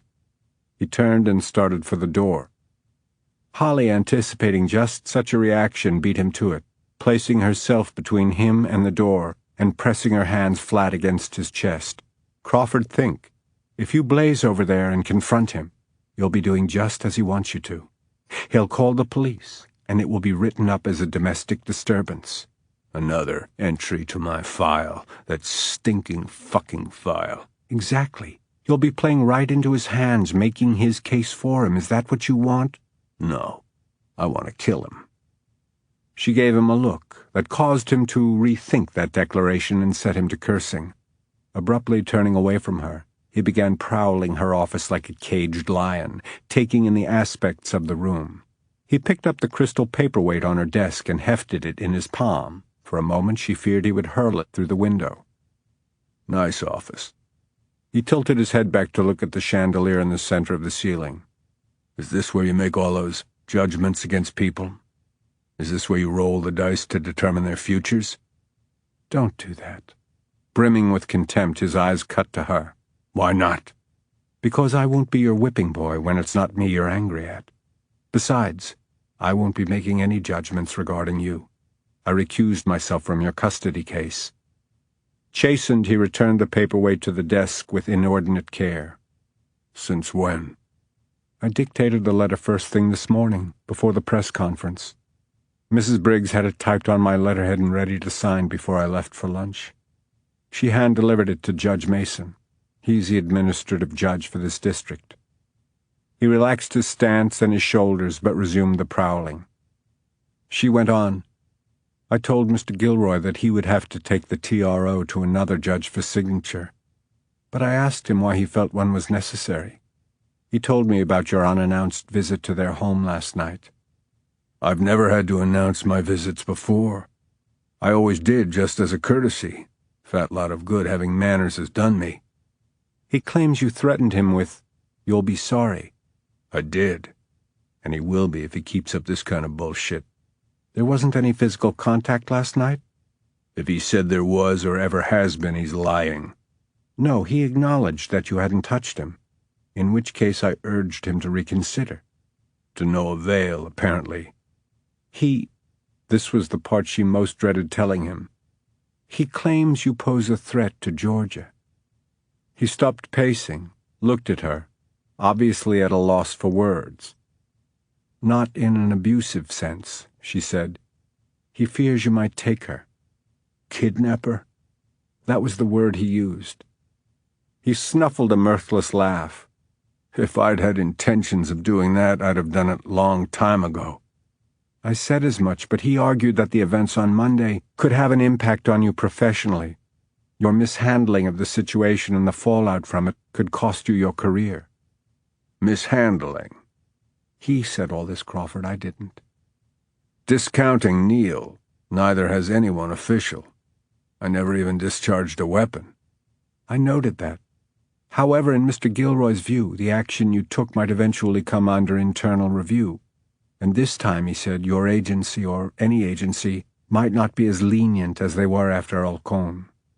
If you were fired or forced to resign from the Rangers, you'd have nothing to lose by taking Georgia and disappearing." "Except that it would make me a criminal, a fugitive. Even if I chose that for myself, does Joe believe I would do that to Georgia?" "I don't know what he believes, Crawford, but I told him that I believed he was completely wrong. Unfortunately, I didn't change his mind, didn't even make a dent. He left here to seek out another judge." He rubbed his hand across his mouth. "What kind of repercussions will there be for you?" "For recusing myself?" for giving me warning of the TRO. If Joe Gilroy learns of it, he could file a grievance against me. Christ, Holly, I don't want any of my crap to land on you.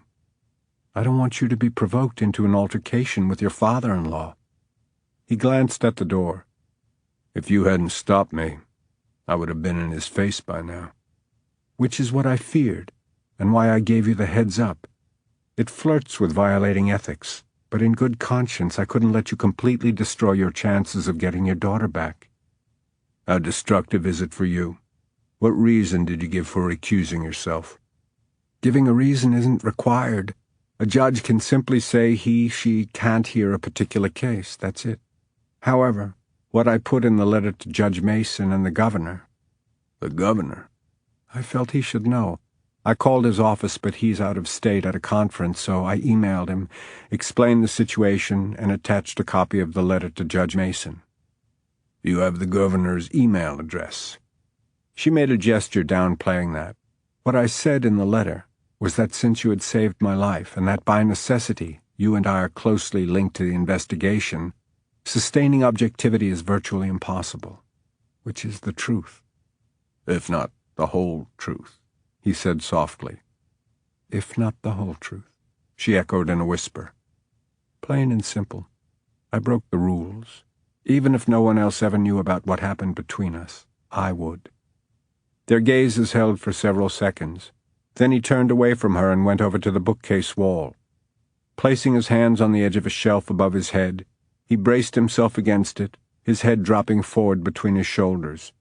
He remained like that for a full minute. She supposed he was trying to absorb everything that this development signified. Finally, addressing the floor, he said, Temporary restraining order. In other words, I'm an imminent threat. You should be talking to William Moore about it. He looked at her over his shoulder. I'm talking to you. With reluctance, she nodded. The TRO goes into effect immediately when you're served. And then I have to go to court and defend myself against Joe's crock of shit. He did, or the full restraining order went into effect automatically, and it could remain in effect for years. Of course he knew that, so she refrained from saying anything. How long before the hearing for the full restraining order? It usually takes, 2, 3 weeks? Sometimes sooner, sometimes longer. And Prentiss County is currently short one courtroom, he said wryly. Between now and the hearing, whenever it is, the TRO remains in place. We don't know for certain that another judge granted it.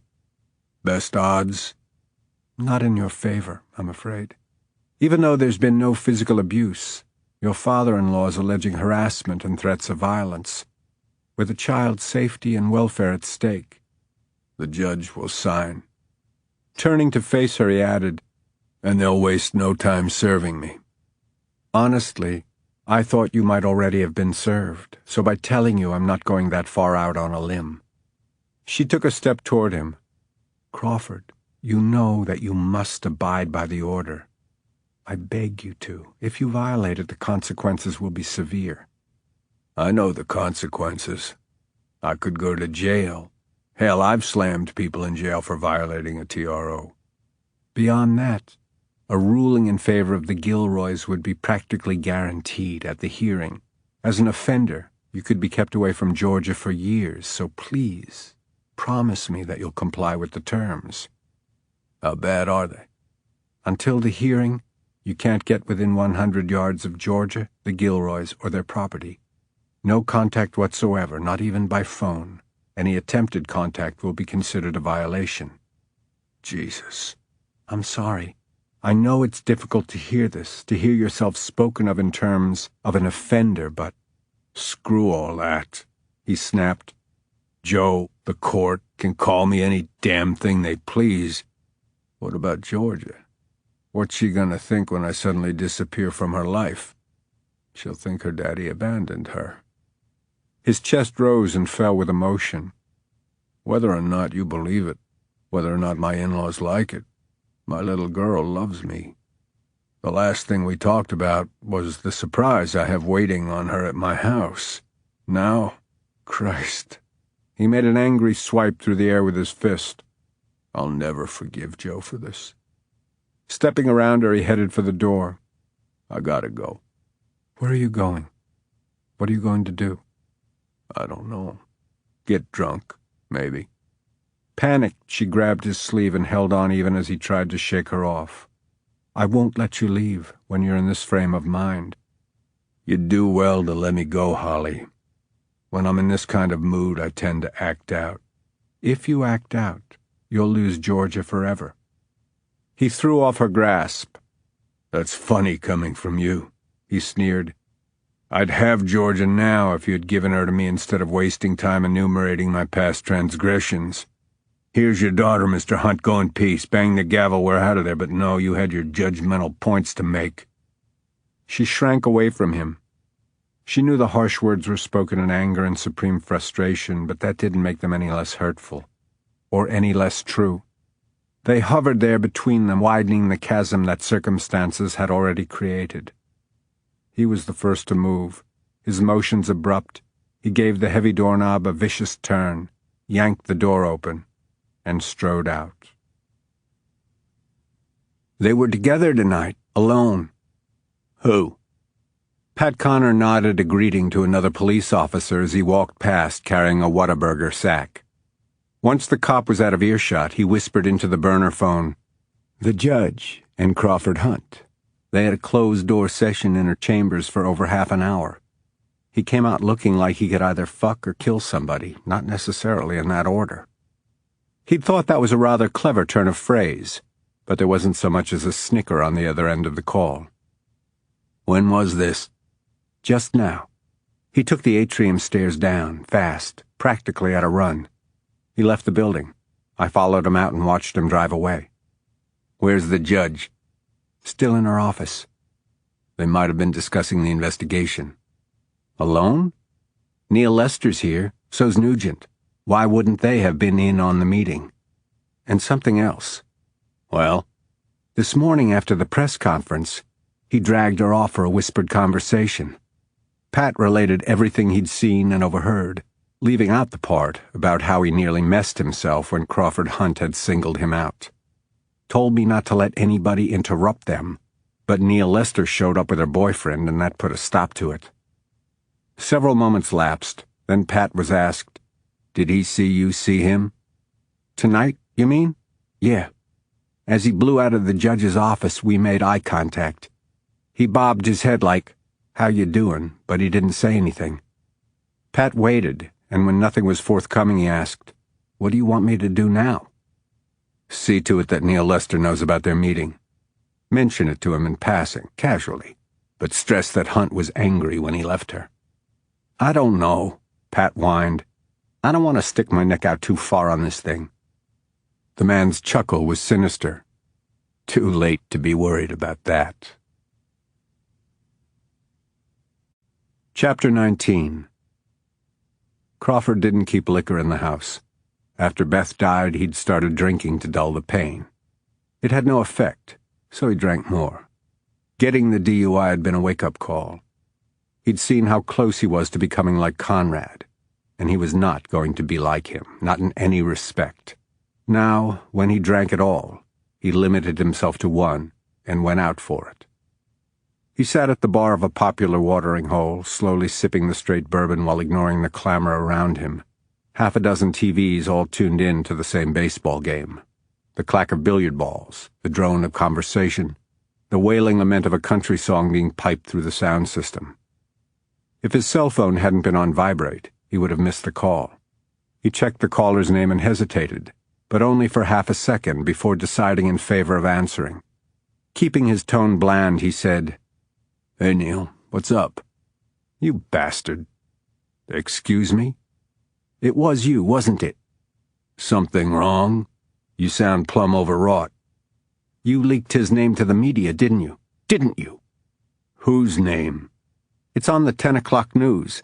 I'm watching it. A new person of interest in the courthouse shooting. Chuck Otterman." Crawford couldn't help but smile over Neil's distress. He signaled the barkeeper to switch one of the TVs over to a Tyler station. On the screen was a reporter doing a live stand-up in front of the Prentiss County Courthouse. The audio was muted, but Crawford could guess what he was saying, because he'd practically spoon-fed it to the guy.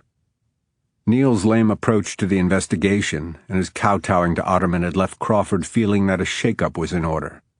A Houston station would have had 10 times the viewers, but Tyler was closer and its audience more homegrown. Therefore, interest was greater about the goings-on in rural Prentice. Using the burner phone he kept handy in the glove compartment of his SUV, he'd placed an anonymous call to the station's news hotline and asked to speak to a reporter. Sticking to the facts, Crawford told him about Otterman's coming forward and admitting to leaving the crime scene, about his being asked by the team of investigators to view the body of the man erroneously suspected of the shooting. He hadn't answered any of the questions put to him by the reporter, who was hyperventilating by then. He'd been purposefully evasive and made himself sound nervous about leaking information, hoping the tactic would whet the reporter's appetite and ensure a deeper probe. His pot-stirring obviously had worked. Neil was still ranting. "You were his unnamed source, weren't you? You tipped them, I know it." "They wouldn't broadcast an anonymous tip without having it corroborated." "The reporter called me to substantiate it 2 minutes before airtime. 2 minutes. Then what are you yelling at me for when it was you who confirmed Otterman's involvement?" "All I confirmed was that he'd done his civic duty. He's a model citizen, all right. In fact, he is." "Then he's got nothing to worry about, does he?" "No, but you do. I'm going to have your ass over this. I'm going to have it mounted on the wall of my den." "Have you cleared that with the missus?" "How am I going to explain this snafu to Mr. Otterman?" "Geez, Neil, I don't know. But you've got, 10 hours and 49 minutes to figure that out. Wasn't that the convenient time for him, 9 o'clock tomorrow morning?" "Fuck you." "See you at the morgue." Crawford clicked off, having succeeded in upsetting Neil and hopefully shaking Otterman's equanimity. But it was a minor triumph that did little to cheer him.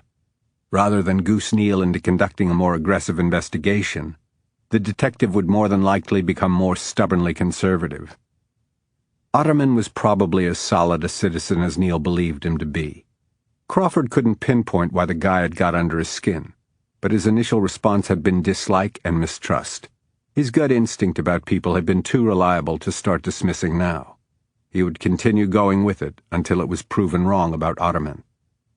Before concluding that he was absolutely innocent, as Neil already had, he wanted to gauge Otterman's reaction when he looked at Rodriguez's corpse and wait to see what, if anything, Smitty turned up on him and his unexplained meetings. He left his drink unfinished. Rather than lifting his spirits, it was only making him more depressed. In contrast to the air-conditioned bar, the atmosphere outside felt particularly sultry. He was clammy with sweat by the time he climbed into his SUV. He blamed the heat index for his lethargy, not the wounded look on Holly's face when he'd left her with that harsh accusation vibrating between them. Talking dirty to her 1 minute, lashing out at her the next. If she hadn't known it before, she knew it now. Refined, he wasn't.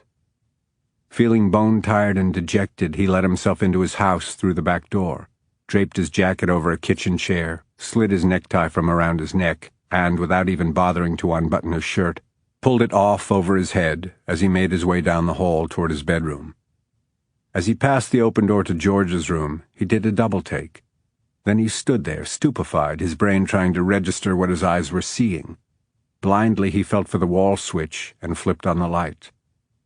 The bedroom had been turned inside out, upside down, destroyed. The mirror between the upright spindles of the dresser had been splintered into a million shards.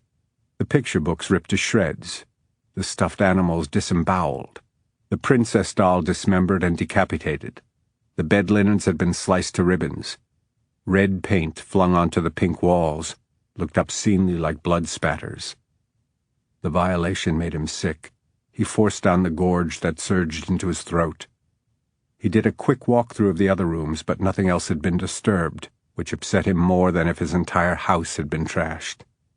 The offender knew him well, knew what he valued most, knew how to strike where it would hurt the worst, and scare the shit out of him.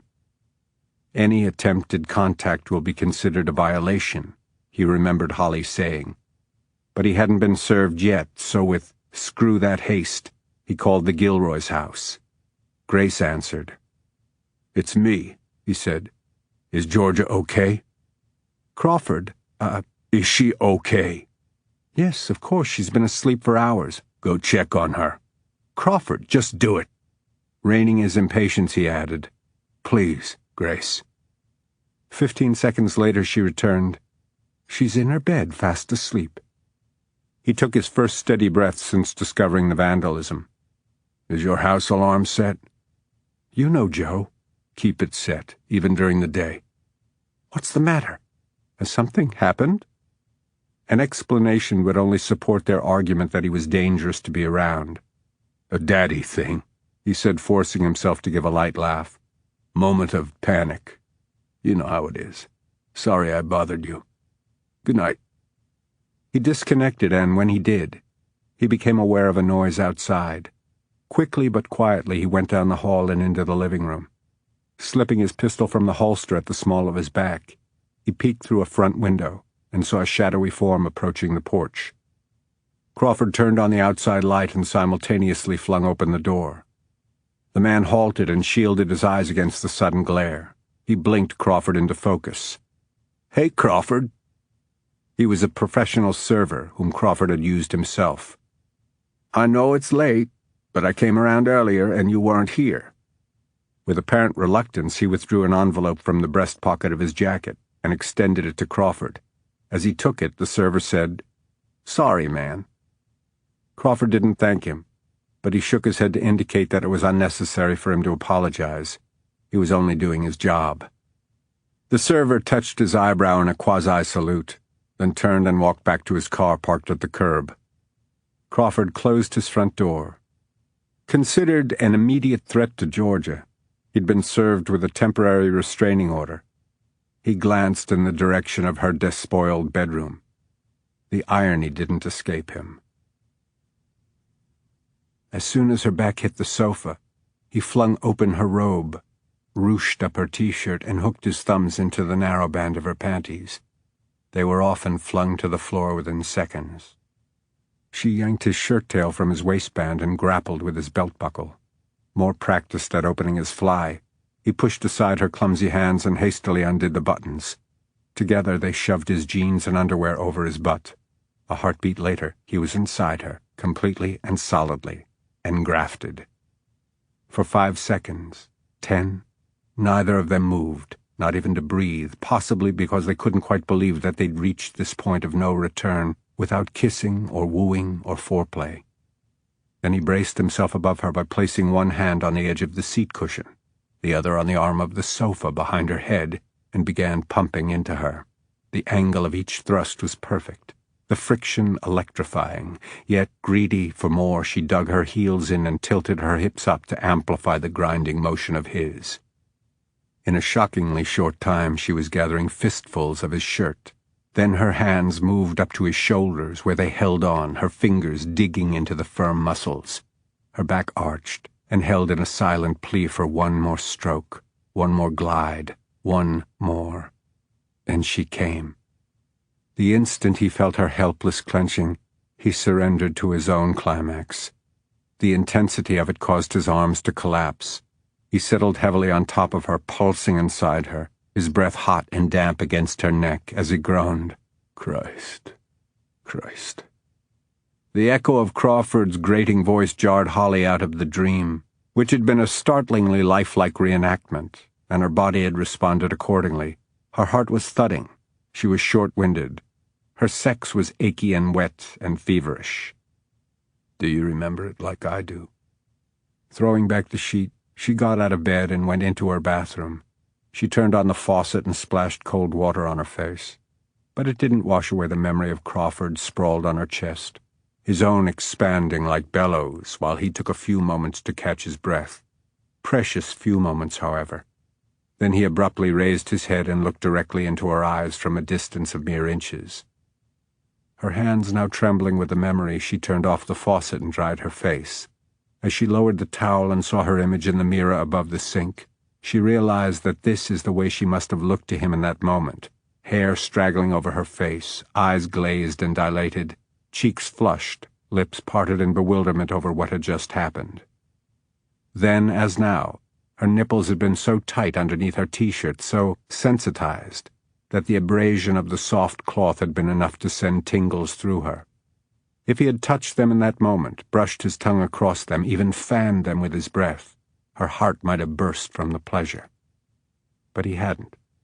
He had broken that moment of shared wonderment by slipping out of her and levering himself off the sofa. That's when she was struck with the enormity of what they'd done, the sheer calamity of it.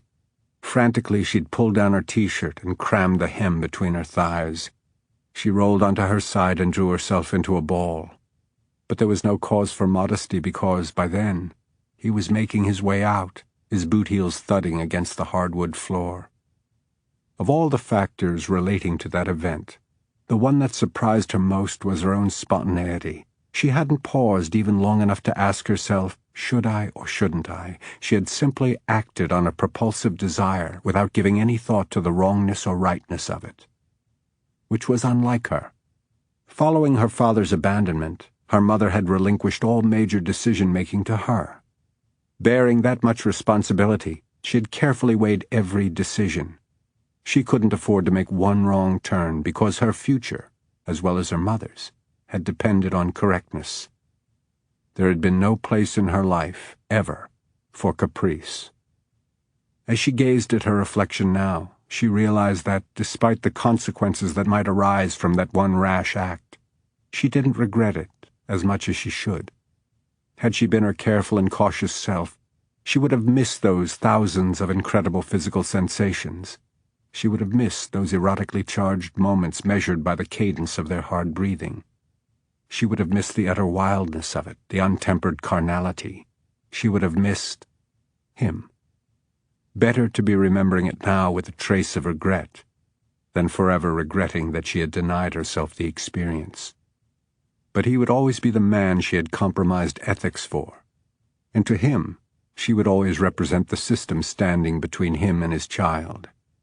His parting words to her last night had cut to the quick, but they had summed up the hopelessness of their situation. After showering and dressing, she went into the kitchen to find Marilyn already there, sitting at the dining table, which she'd turned into a temporary workspace for herself. They exchanged good mornings, and when Holly asked Marilyn how she'd slept, she guffawed. "Some bodyguard, I am. I went out like a light. What time did you get home?" "Around 10:30. I had a police escort all the way to the back door, then they parked at the end of the drive." "They're still there. Did you happen to watch the news last night?"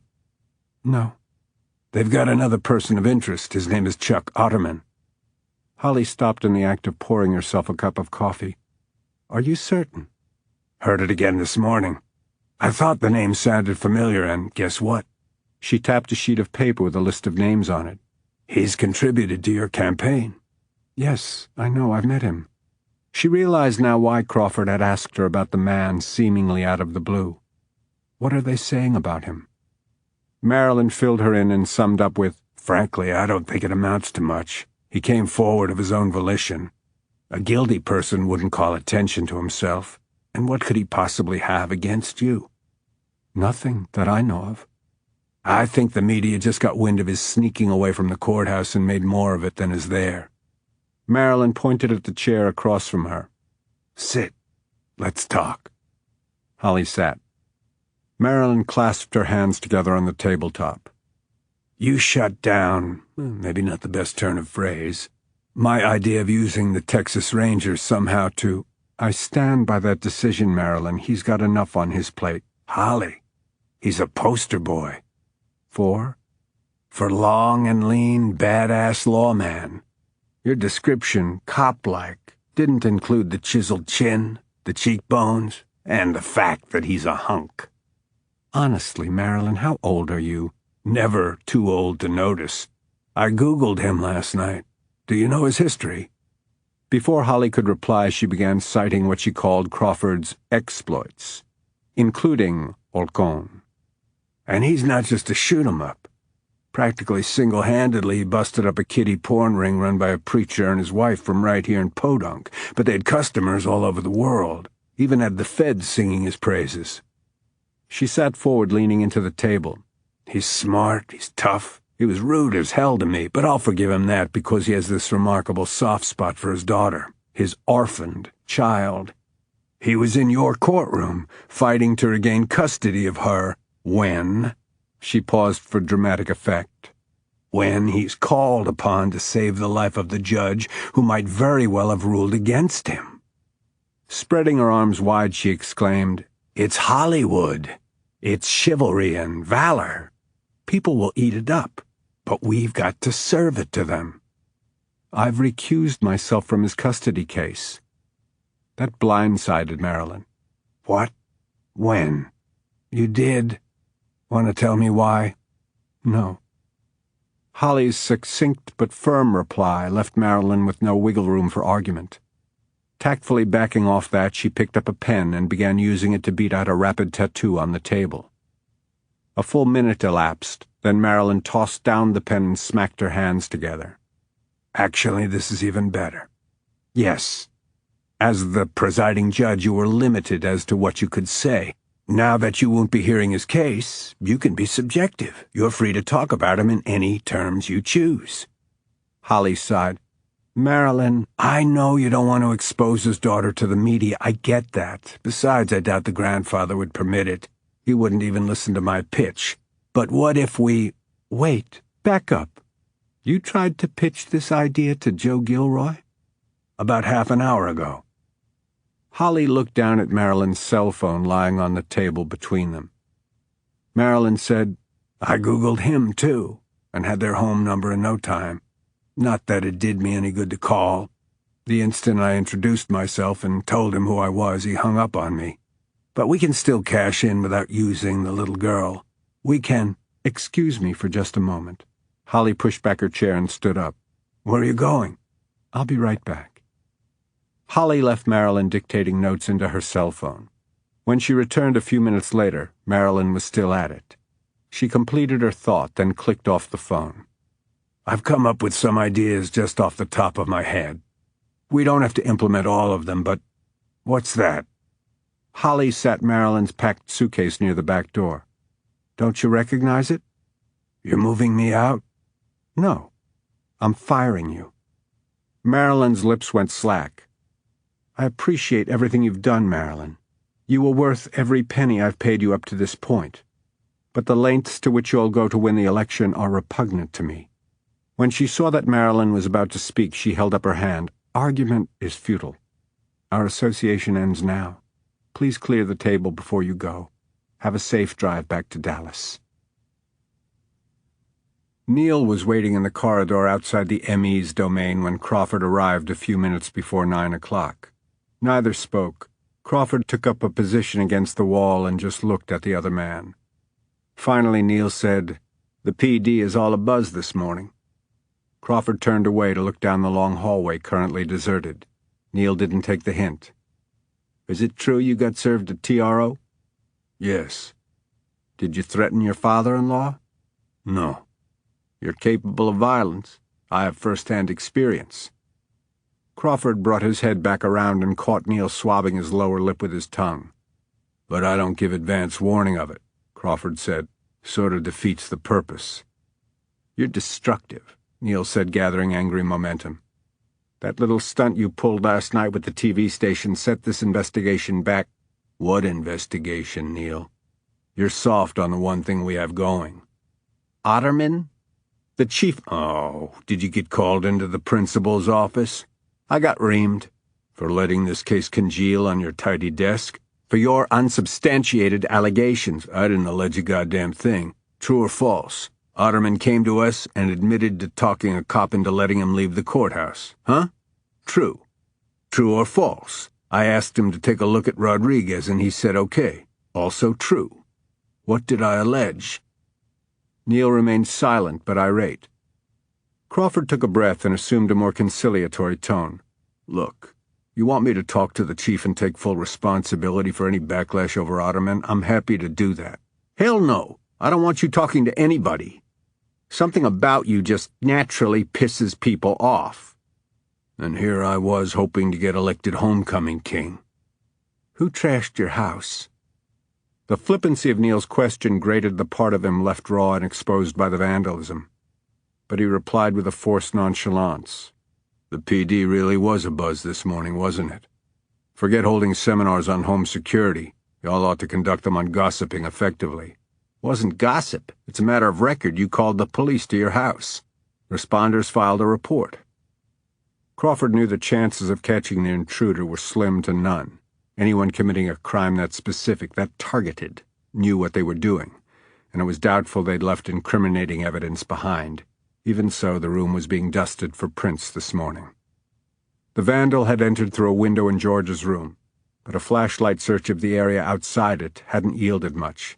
One of the officers had theorized that the culprit had been looking to steal something that he could swiftly pawn for drug money. When he found dolls instead of electronics or jewelry, he got mad and went a little crazy. Crawford didn't agree with that theory, but he hadn't argued. He'd called in the police only so there would be a record of the break-in if ever he should need it, say for an insurance claim. "Any idea who did it?" Neil asked him now. Crawford wouldn't have answered anyway, but he was spared the need to. "Here's Otterman." The man stepped off the elevator and strode toward them, looking as robust and arrogant as he had the day before. The only difference was that he was dressed in work clothes. The legs of his khakis were stuffed into boots that were caked with mud. He stopped a few feet from them, his eyes as hard as drill bits as he addressed Neil. "Are you so desperate for leads that you had to put my name out there?" Neil quailed. "No one from our department referred to you as a person of interest, Mr. Otterman. That was the reporter's inference. He's since been corrected and promises to recant." "For all I care. He can refer to me as Jack the Ripper. It doesn't change the truth, which I told you yesterday. The only skin off my nose is that reporters are calling me for comment when I've got a tight schedule, a busted piece of equipment, and a crew standing around scratching their balls while I'm down here with you." He checked his wristwatch. "Can we get on with this so I can get back to work?" Crawford was standing near the large red button next to the double doors. He pressed it and they were buzzed in.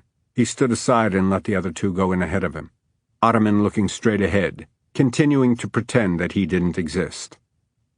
Neil had notified the staff that they were coming and asked them to be ready. Dr. Anderson was otherwise occupied, but one of his assistants was there beside the table. Once they were in place, he respectfully folded back the sheet. Crawford kept his eyes on Otterman, who, in spite of his repeated denials of knowing Jorge Rodriguez, instantly gave himself away. Crawford saw the man's gut quicken with a sharp indrawn breath. He blinked several times, then hastily looked away. "Mr. Otterman?" He recovered himself so rapidly, and so well, that if Crawford hadn't been watching for signs, he would have missed them. When Otterman replied to Neil's discreet prompting, it was as though he had dropped a welder's mask over his face. His transformation was that sudden. His expression was closed, unforgiving, unrevealing. He said, "I don't know him." Chapter 20. Crawford drove straight from the morgue to the courthouse. Neil had arrived moments ahead of him. When Crawford walked into the cap unit, the detective was smoothing down his necktie as he lowered himself into his desk chair. His maddening calmness infuriated Crawford. He strode over to the desk. He was lying. "I would have laid odds you'd say that." "I saw it, Neil." "You saw what you wanted to see." "The signs were there, plain as day. He recognized Rodriguez immediately, damn it. Even you couldn't have missed his reaction." Neil shot him a fulminating look, but Crawford sensed he wasn't quite as indifferent to Otterman as he pretended. "You did notice, didn't you?" "A flicker," Neil admitted. "Nothing to get you this excited. Maybe he and Rodriguez had been at side-by-side urinals. And maybe Rodriguez was part of a plot." "Plot? We haven't established a plot. Suddenly this is a conspiracy and Chuck Otterman is behind it?" He laughed shortly. Then his eyes narrowed on Crawford. "Why are you so keen on him?" "Why aren't you?" "Because there's no evidence that points to him," Neil said, raising his voice. "No motive. Nitpicky things like that which are essential to upholding our system of justice. Even if they're no big deal to you, they are to the DA." He was right, and Crawford had nothing to counter with. But he wasn't throwing in the towel either. "I still say he's playing us." He made a preemptive strike by coming in here and staging the honest citizen mea culpa scene. Smart move. By telling us himself that he was there rather than letting us find out on our own, we're less likely to suspect him. I don't suspect him. We dug and found nothing remotely connecting him to Judge Spencer except a donation to her campaign. Maybe we dug in the wrong place. On that point, I couldn't agree with you more. We're digging in the wrong place. Neil's cell phone chirped. Excuse me. He answered and listened for a moment, then said, Hold on. He covered the mouthpiece. My wife. Our youngest is throwing up. He swiveled his desk chair around to face the window, giving Crawford his back. Crawford walked over to the makeshift coffee bar, which amounted to a Nixon-era machine and fixings. He poured tepid sludge into a styrofoam cup, then used his burner phone to speed dial Smitty. The club owner answered with a grumbled, Who's this? Just checking to see if my phone is broken or something. Recognizing his voice, Smitty swore. You said to call if I had something. Have I called? No. There's a guy I know, at the IRS, I swear, who actually gets off doing audits. Honest to God. The object of your affection hasn't even been to the club. Tickled pink? None of them. Not since you were here. Proving what I've said all along. You're a jinx. Have you talked to anybody about him? You think I'm crazy? I think you're scum. Have you? I put out some feelers, okay? Nothing's come back. Just then Matt Nugent entered the room, bringing with him several files. He looked excited. Crawford glanced over at Neil, whose back was still to the room. Do better, Smitty, or I'm going to have to alert the Vice Squad to that underage girl you've got dancing. Shit! How'd you know about her? I didn't. Crawford clicked off, pitched his cup of coffee into the trash can, and deftly intercepted Nugent. Morning, Matt. Neil's on the phone. What you got there? Nothing. But Crawford could tell by Nugent's bobbing Adam's apple that it was something. Giving the young detective no time to protest, he forced him to execute an about-face and steered him back into the corridor. He moved them out of earshot of other police personnel and, before Nugent could stop him, plucked one of the files from his collection. You're not supposed to see those, he sputtered as Crawford opened the file. No, he was quite certain Neil hadn't wanted him to see these. The photographs were grainy, blurred, apparently taken with a telephone lens of a moving object. Himself. They documented his comings and goings over the past 24 hours, on foot, in his truck, arriving at the courthouse, leaving it, sitting at the bar where he'd nursed a bourbon, being served a TRO beneath the beam of his front porch light. He couldn't believe he hadn't picked up the tail, but he hadn't been expecting one, hadn't been looking for one. Chalk up a point for Neil. As he flipped through the 8x10 printouts a second time, he asked, The photographer didn't happen to catch the son of a bitch who tore my little girl's room all to hell, did he? Crawford's tongue-in-cheek inflection escaped Nugent, who answered seriously, Neil already asked. No. Although Crawford was seeing things through a red mist of outrage, he knew that his reaction would be reported to Neil. Exercising control and care, he lined up the edges of the printouts, replaced them in the file, and returned it to Nugent. Whoever the guy is, he does good work. Nugent said miserably, Neil's going to have my head. Don't worry about it. If it comes to that, I'll tell him I bullied you into showing me. He'll believe that. Thanks. He hesitated, then said, I don't get why he had you tailed anyway. I don't get it either, Matt. They re-entered the cap unit. Neil was still talking on his phone, so he didn't notice Nugent's nervousness as he sat down at his desk and booted up his computer. Crawford was trying to process what the surveillance signified and how to confront Neil with it, when the office line on Neil's desk rang. Automatically, Crawford answered. Crawford Hunt. A perky feminine voice said, Oh, hi. This is Carrie Lester. Crawford's eyes cut to Neil. I'm sorry, who? I'm Neil's wife. We haven't met, but of course I know who you are. Crawford stared at the back of Neil's head while his wife inadvertently trapped him in a lie. I hate to bother you, she said. But I've been trying to reach Neil, and his cell phone is going straight to voicemail. I wonder, is he around?" When Crawford walked in, Holly's assistant looked up from behind her desk, registering surprise. "Mr. Hunt." "Is the judge here?" "She came in about 10 minutes ago." "Would you please tell her I'm here? There's been a development in the case I need to discuss with her." She used a desk phone to communicate with Holly, and a few seconds later she opened the door to her private office and looked at him expectantly. "Good morning." "Hi. I apologize for not calling ahead." "You need to see me." "Right away." She stood aside and motioned him into her office. "Mrs. Briggs, hold all my calls, please." She closed the door and turned to him. Today her business suit consisted of black pants and a black and cream striped jacket. The top underneath matched the light stripes and had a row of tiny pearl buttons down the center of it.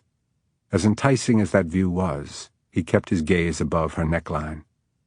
"I'm sorry for what I said last night, that I'd have Georgia if it wasn't for you." "Sadly, it's the truth, though." "Maybe, if you split hairs. But I was mad over something else and shouldn't have taken it out on you. Anyhow." He left it at that, and so did she. "Were you served?" she asked. "Within minutes of getting home.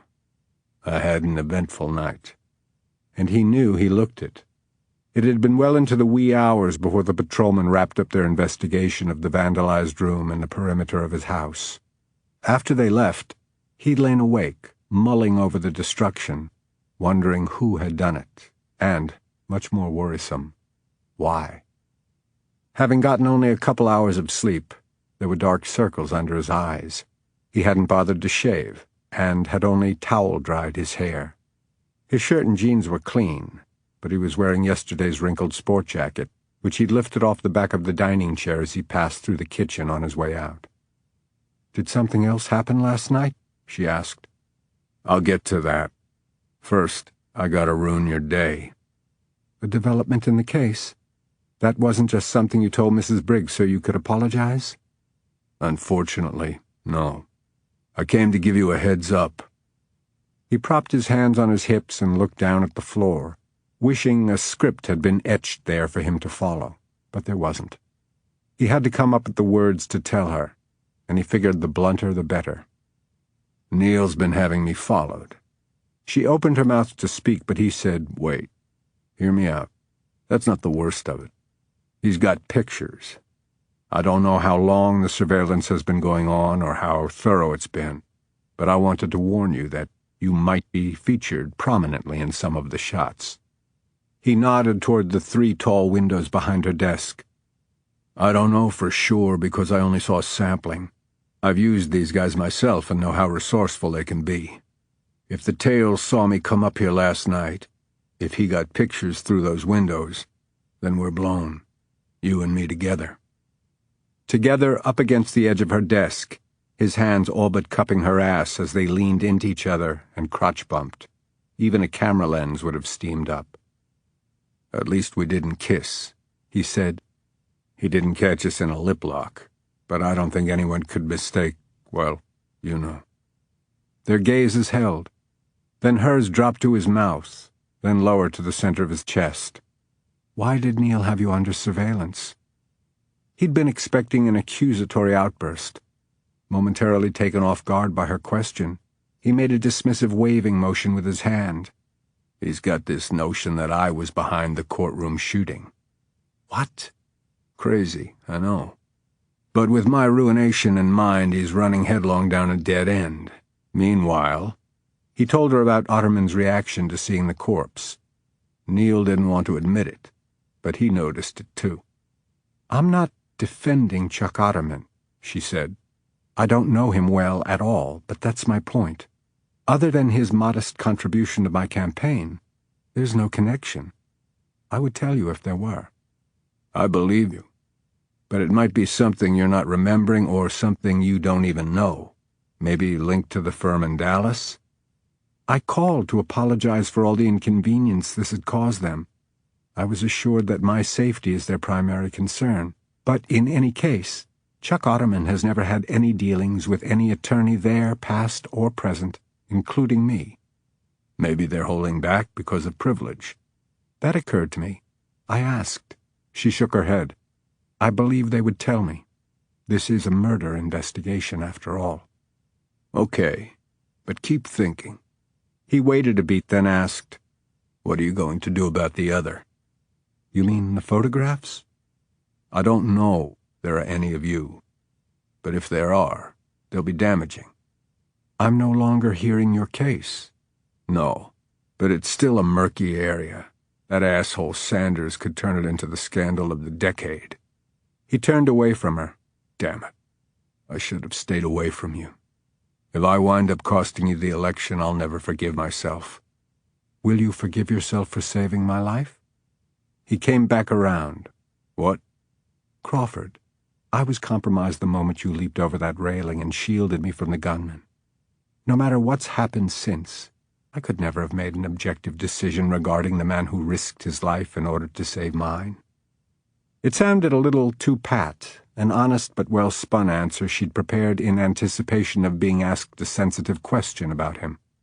Did you come up with that, or did what's-her-name? I fired what's-her-name this morning. That was surprising news. How come? Her haircut? She laughed. Reason enough. But we had a difference of opinion over how my campaign should proceed. His cell phone dinged, signaling a text message. Hold the thought. He opened his text page and stared in puzzlement at the still-frame picture of Georgia that appeared. He tapped the arrow to play the video. Her giggles sounded throughout the chamber. He recognized the park setting, the familiar playground, the swing set. Georgia's blonde curls caught the sunlight at the apex of each arc of the swing. Her small hands were clutching the thick ropes, her toes stretching out in front of her to reach as high as they possibly could. She was laughing happily. The video ran for 32 seconds, and it was the longest half-minute of his life. The caption accompanying the video, "You're making this too easy." He bolted for the door and nearly ripped it from the door jamb as he pulled it open. Behind him, Holly cried out, "Crawford! What?" "Call 911, he yelled as he blasted past her startled assistant. "Get police there." "Where?" "The park playground." On the seemingly endless staircase that wound down 4 floors, he shouted for people to move aside and pushed those who didn't react soon enough out of his path. He leaped over half the treads. When he reached the lobby, he called to 2 deputies who were standing together chatting, "The city park, now." He didn't wait to see that they followed as he barreled through the courthouse entrance and sprinted to the parking lot, fumbling with his key fob to unlock his SUV. He clambered in, started it, and pressed down on his horn to signal any other drivers in the parking lot that he was claiming the right-of-way. On the city streets, his tires screeched as he wove in and out of traffic. Driving with his right hand, he reached through his open window with his left and attached the mag-mount Cherry to the roof. Glancing in his rearview mirror, he saw that the sheriff's unit was running hot behind him. He accessed his police radio and blurted out the basic info to a dispatcher. He sped through a pair of stone columns at the entrance to the park and took the curving lane in a straight line, his accelerator mashed flat to the floorboard. When the parking lot adjacent to the playground came into view, he applied his full weight to his brake pedal, causing his SUV to skid the 20 feet. He rammed it into park and was out of it before it had shuddered to a complete stop. He heard Georgia before he saw her. Her laughter was high and light, her giddy squeals piercing the heavy air. He rounded the trunk of one of the spreading live oaks and spotted her. She was standing on the merry-go-round, holding onto one of the T-bars, laughing as Grace spun her round and round. Crawford fell back against the tree trunk and bent double, placing his hands on his knees, gasping for breath, tears of relief mingling with the stinging sweat that dripped into his eyes. When he straightened up, he saw Joe Gilroy. He was leaning against his car, where it was parked in the lane, his cell phone in his hand. He was watching Crawford. He smiled. "Thank you. I can now have you arrested." Crawford's field of vision shrank to the size of a pinhead, and his father-in-law was at the center of it. He started forward in a measured but determined tread that must have signaled Joe to the rage that had turned his blood to lava. The older man straightened up and took a defensive stance.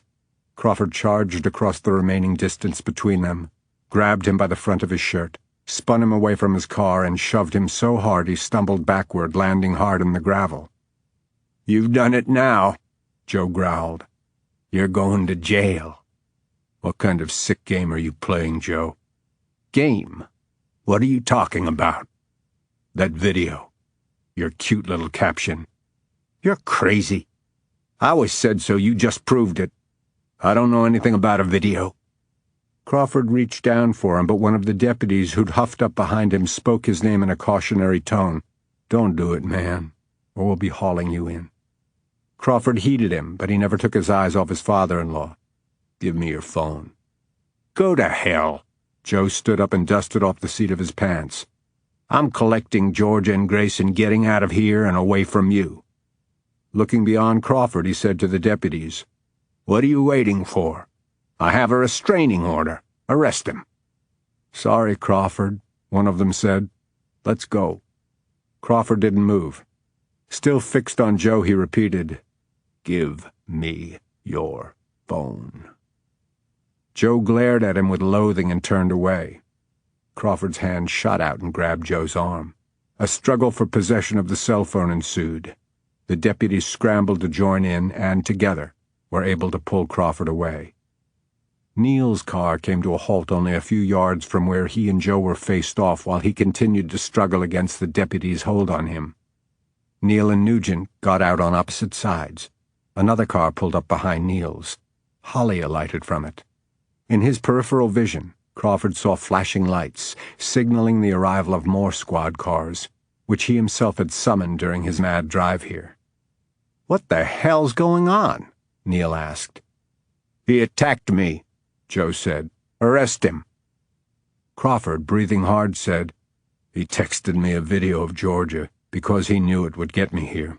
See for yourself, and tell me what you would make of it."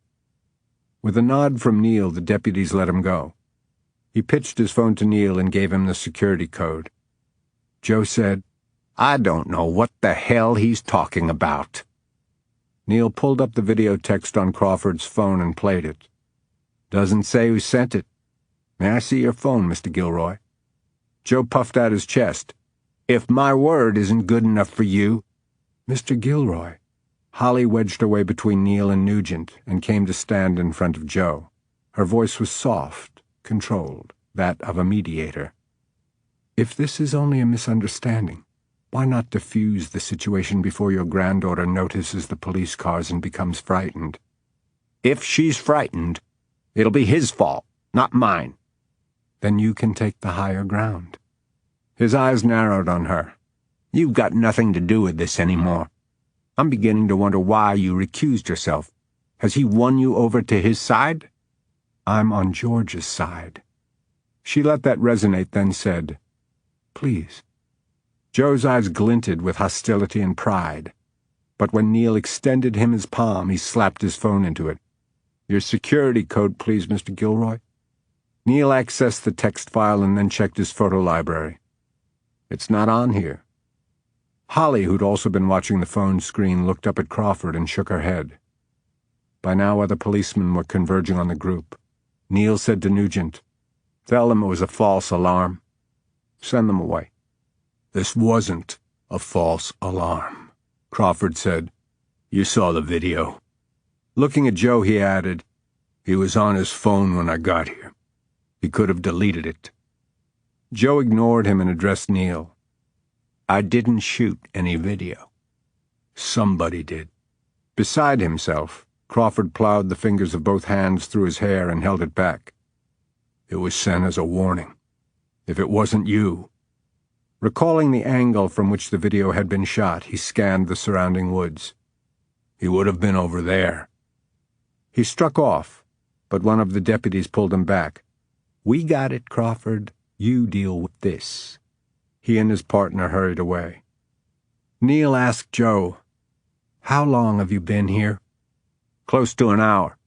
We've had the playground to ourselves the entire time, until he arrived." He gave a brusque tilt of his head in Crawford's direction. "He was driving and behaving like a maniac. He attacked me. Do your job, Sergeant Lester, and lock him up." Daddy!" George's glad cry stunned them all. They turned to see her running toward them, arms outstretched. Instinctually, Crawford started toward her, but Neil stepped in front of him and planted his hand in the center of his chest. "Stop there. Screw that. If you go near her, I'll have to arrest you." Crawford shoved Neil's hand away. "No, you'll have to shoot me." Chapter 21. Crawford pushed Neil aside and rushed to meet Georgia halfway. She tackled him around the knees. He lifted her up, his arms enclosing her tightly. Her skin was hot and sticky from her recent exertions on the playground. He could feel her heart beating against his chest. He buried his face in her hair and inhaled her scent. "Daddy, you're squashing me." "I'm sorry." He allowed her to lean back but kissed her rosy face several times, and his kisses were enthusiastically returned. He stroked a few ringlets away from her damp hairline. "Have you been having fun?" Grace gave him wide berth as she hurried past them, moving in the direction of the others. Crawford didn't care what was playing out behind him. Georgia was alive, untouched, unafraid, and that was all that mattered to him. He carried her back to the merry-go-round, sat down on the metal disc, and held her on his lap as he idly pushed them around by digging his boot heels into the hard-packed groove and circling it. While she chattered, he conducted an inventory of her parts and features to assure himself that all were intact and unharmed. He silently thanked God, whose existence he questioned, but whom he strove to appease in exchange for George's safety, health, and longevity. "Are you listening, Daddy?" "To every word." "Who's that lady?" He turned to see Holly walking toward them. "Her name is Judge Spencer." "Like Judge Judy?" He smiled and shook his head. "Nothing like Judge Judy." He stopped the slow spinning so she could join them on the merry-go-round. As she sat down next to him, she said under her breath, "I got you 5 minutes." Then, "You must be Georgia." "I'm Holly." She extended her hand. Timidly, Georgia shook it. Crawford whispered near her ear, "What do you say?" "Pleased to meet you." "I'm pleased to meet you, too. I've heard so much about you." "You have?" "Is it true that pink is your favorite color?" George's initial shyness evaporated. Having someone new to talk with unleashed an unbroken stream of conversation. "Do you like the slide or the swings the best?" she asked Holly. "Oh, the swings by far." "Me too. I like to go high. Daddy pushes me high, but I have to hold on real tight so I won't fly out like he did when he was little and knock out a tooth that wasn't even loose. Show her, Daddy." He complied, pointing out one of his lower front teeth to Holly. For George's benefit, she inspected it solemnly. That must have hurt. "It was a baby tooth," Georgia informed her, "so one grew in its place, but you still gotta hold on tight to the ropes." "I'll make sure I do." They let Georgia direct the conversation, and it was as flitting as a butterfly. Holly subtly nudged his elbow when their time ran out. The 5 minutes had passed far too quickly. For Georgia, too. She didn't take it well when he told her that it was time for them to leave. "Can we go get ice cream?" "Not today, sweetheart." "Please. Holly can come, too. Won't you, Holly?" "I would love to, but I can't today. Maybe some other time."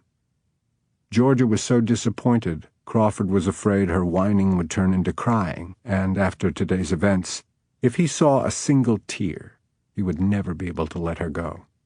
Lifting her off his lap, he stood her up behind his back. "Climb on. I'll carry you."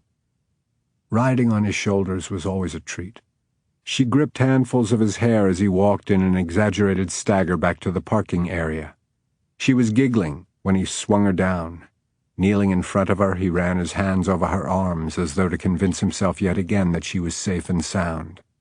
"Be a good girl." "I will." He couldn't tell her when he would call or when he would see her next, because he didn't know when it would be. He never made her a promise he couldn't keep. "Give me a kiss." She bussed him on the mouth, then he clutched her to him for as long as he dared before releasing her. "Go on now. Grandma and Grandpa are waiting." You're quiet tonight. What's the matter?" Grace looked across the dinner table at her husband, then got up and carried her barely touched plate to the sink. "Just thinking. About that business at the park? I could tell it upset you. Georgia was so unhappy when we left." She was fine until she saw him. Making people unhappy is his specialty." Grace turned away and began loading the dishwasher.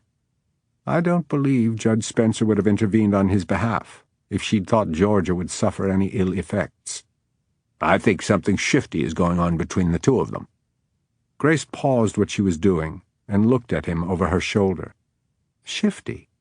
"She went on TV and made him out to be a hero. Hours later, she recused herself from his case. I think her objectivity has been compromised, all right, but not strictly because he saved her life." "You think there's an attraction?" "I hope the judge has better sense." "Our daughter didn't." He scowled. "Beth couldn't see past his appearance. But he showed his true colors today. By the time the rest of you saw him at the park, he had calmed down. When he arrived, he was rabid, completely unhinged." "In his place, wouldn't you have been?" Grace asked. "If you'd been sent a photograph or video of Beth with a caption like that, wouldn't you have been completely unhinged until you knew she was safe?" "It's not the same." "How is it different?" "I wouldn't have attacked the first person I saw." Speaking under her breath, Grace said, "That's another thing." "Pardon?" She flung down her dishcloth and turned to him. "All these years, we've known Crawford. The dislike between you two has been there from the get-go. You've had arguments, running arguments that lasted for months.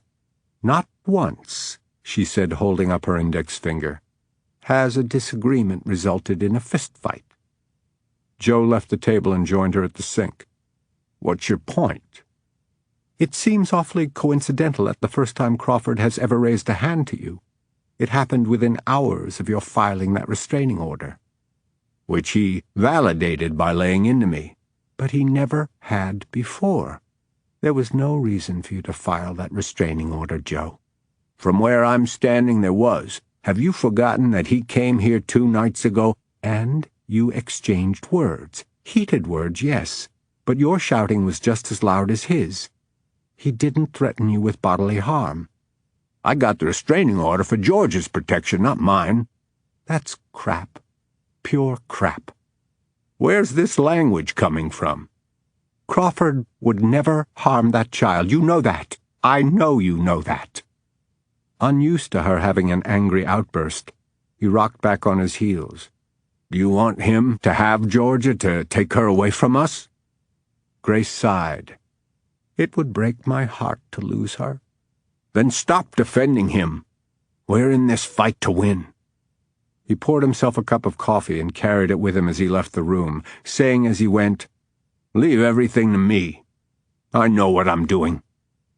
Rather than reassuring her, that's what worried her most. Seeking solitude after leaving the park, Crawford drove out of town to one of his favorite spots. The natural lake was located deep in the woods, reached only by a narrow dirt road that petered out shy of the lake by 30 yards, which had to be covered on foot. The isolated spot had been his haunt for 20 years. He discovered it shortly after moving back from California, where he'd lived with his mother and her new husband until he turned 16. Then he'd insisted on returning to Texas, so he could attend and graduate high school in Prentice with his original classmates and friends. His mother and stepfather had put up very little resistance to the idea. He figured they were as glad to get rid of his churlish self as he was to go. His mother's sister had taken him in, because by then Conrad was well established as the town drunk, incapable of caring for himself, much less a teenager. As a means of trying to make up for her sister's neglect, his single, childless aunt had lavished him with attention and affection until the day she died. By then he was an adult and appreciative of her kindness. But while living with her, he had daily tested the good-hearted lady's patience by being not at all lovable. Along with typical teenage angst, he carried an additional chip on his shoulder, the size of Rushmore, according to Holly. Because of his bad attitude, it had taken time to re-establish himself with his classmates, form new alliances, and acclimate to small-town life. Even after being accepted into the popular crowd, he remained defensive, rebellious, and angry. On days when his mood turned particularly dark, he escaped to this spot and whiled away hours skipping stones, taking out his nameless frustration on the mirror surface of the lake. One day he threw rocks until his arm gave out from exhaustion. Sitting down on the muddy shoreline, he placed his head on his bent knees and wept. By the time he had cried himself out, he realized that he wasn't angry at his aunt's claustrophobic house and her cloying affection. It wasn't his friends or coaches or schoolwork causing him to be persistently aggravated and annoyed. He was angry at his parents. Each had X'd him off their to-do list, and they'd done so in permanent ink. His mother had her life, and it didn't include him. His father had no life beyond his next drink. Crawford couldn't fix or change the circumstances. This was a done deal. This was the hand he'd been dealt, and it was up to him how he played it. He hadn't buried his anger in the thick mud that day and left it there forever forgotten. After all, real life wasn't a fairy tale. His anger remained with him, as indelible as his palm print, but he had chosen and resolved that day not to let it destroy him. The only time he'd violated that resolve was after Beth died, and he was still suffering the consequences of that lapse. He wouldn't let it happen again. He drove back to town and went straight to the courthouse, more determined than ever to get justice for Chet, even for Jorge Rodriguez, who also was a victim of a tragic chain of events perpetrated by someone. Crawford wanted that someone. He wanted him bad. Neil was seated at his desk. He looked up, saw Crawford, and said, "I suppose you got my voicemail." "No." He sat down across from the detective. "What did it say?" "I asked you to come in as soon as possible." "Sorry. I haven't checked my phone for a while. Something come from the interviews?" "Nothing." "How many more to go?" "Done. Finished this afternoon." "No red flags?" "Nope. All were folks as honest as the day is long." "Except the one who gunned down Chet." Neil looked chagrined but didn't say anything. Crawford waited, then casually asked, "How's your kid doing?" Neil gave him a blank look, then, "Oh, he's fine. Summer bug, nothing serious." "You left the park in a hurry," Neil said. After sending Georgia to rejoin her grandparents, he had walked to his SUV, climbed in, and, without explaining himself or saying a word to anyone, he drove away. He raised one shoulder in a negligent shrug. "You didn't shoot me, nobody cuffed me, so I left. That video of Georgia scared the hell out of me. I needed some downtime." "Where'd you go?" "My secret. Did the deputies turn up anything in the woods around the park?" "Nope." Crawford hadn't expected them to. Lots of trees and brush to hide behind. Whoever shot the video could have come and gone without Grace and Joe seeing him. "Any idea who that might be?" "If I knew, he'd be in the hospital. Or a coffin." Comforting thought. True, though. And it brings me to something I want to bounce off you. Crawford sat forward and propped his elbows on his thighs, tapping his chin with his thumb knuckles as he tried to put his thoughts into words that wouldn't cause Neil to nix them just to be contrary. "Our case is stalled, Neil. Something you said this morning has stuck with me. We're digging in the wrong place. I've been thinking, since the shooting, so many things have. You're off the case." Crawford went perfectly still as he met the other man's implacable gaze. "That's why I called you to come in," Neil said. "I needed to tell you. It's effective immediately." Moving slowly, Crawford sat up straight. "When did this come about?" Neil shook his head as though the timing of the decision didn't matter. "You shouldn't have been involved in an investigation in which you're a material witness. The chief realizes that now. He's going to talk to your superiors and explain that it was only as a courtesy to Mrs. Barker, who's still a widow without closure." So why don't you want me involved? I just told you, rhetoric. What's really going on, Neil? I'm not compelled to explain the decision. Not compelled. Translated, that means you don't have the balls to tell me to my face. You'd rather be sneaky, put someone on my tail to take pictures. Neil cursed under his breath. Nugent. Don't blame the kid. I didn't give him a choice. Whose nephew is he, anyway? One of the county commissioners, Neil mumbled. Crawford laughed without mirth. I was asking facetiously. Nugent should get out now. He's not cut out for this line of work. He paused for a beat. Why'd you have me tailed? Neil didn't respond. Sorry to disappoint, Crawford said. You didn't get any pictures of me doing incriminating stuff, did you? I didn't get any pictures of a vandal breaking into your house, either. Crawford just looked at him, then burst out laughing.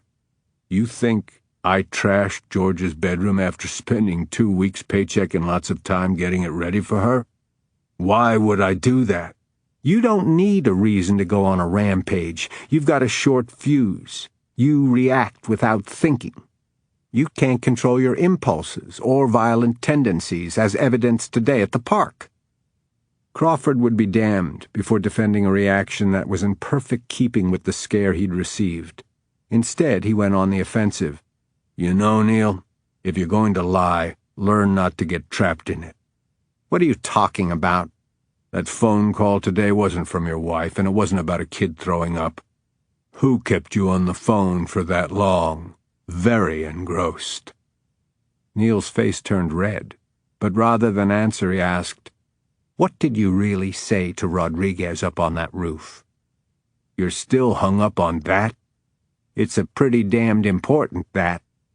My vindictive son of a bitch of a father-in-law planted an idea in your head and you seized on it.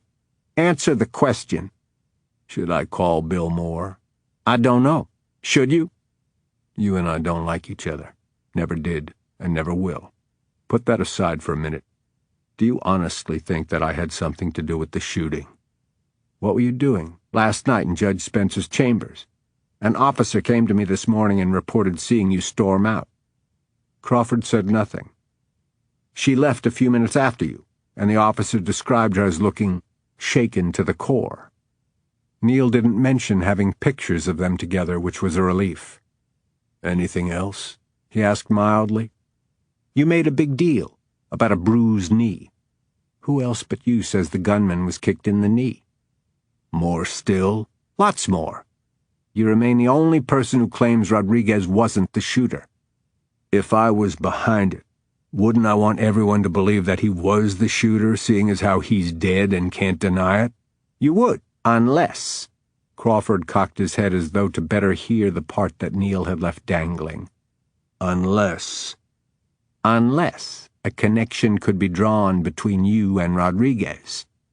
No such connection exists. One corner of Neil's mouth twitched into a half-smile. I fibbed to you about that phone call because it was Chuck Otterman who called me. He said if you were around, I should pretend to be talking to someone else. He said no doubt I had noticed his surprised reaction to seeing Rodriguez's corpse. I admitted I had noticed. He was calling to explain why he reacted the way he did. The tension mounts. Neil didn't acknowledge that. Although Otterman didn't know Rodriguez by name, he recognized him on sight. Crawford snapped his fingers. They were at side-by-side urinals. Neil continued, unflappably. On or around 1:40 p.m. Monday afternoon, Otterman arrived for his appointment at the DA's office. As he was going in, he saw Rodriguez in the courthouse parking lot. He paused, took a breath. Talking to you. Chapter 22. Two policemen in a squad car followed Holly home from the courthouse. She pulled her car around to the back of the cottage where she parked and got out. One of the policemen saw her safely inside, then returned to his car out front. The moment Holly locked herself in, she shed her professional reserve and composure, along with her suit jacket and high heels. She'd been keeping up appearances all day, Now she gave over to her fatigue and despondency. Greg Sanders' foretelling that she would mess up seemed disturbingly close to coming true. Before leaving her office, she had received a reply email from Governor Hutchins. The best thing she could say about its content was that it was non-committal. He neither commended nor chastened her for recusing herself from Crawford's custody case, saying only that, even though he was away, he'd been kept apprised of the ongoing investigation into the shooting, and that upon his return from the conference, he wanted to discuss certain aspects of it with her. The ambiguous tone of the email worried her. If he was second-guessing appointing her to the bench, if he withdrew his support, it would be disastrous for her professionally and even more crushing from a personal standpoint. She would have failed to live up to Judge Waters' expectations. She would have failed to meet her own. The troublesome email had come on the heels of the incident in the park, where she'd had the devil's own time negotiating those 5 minutes for Crawford.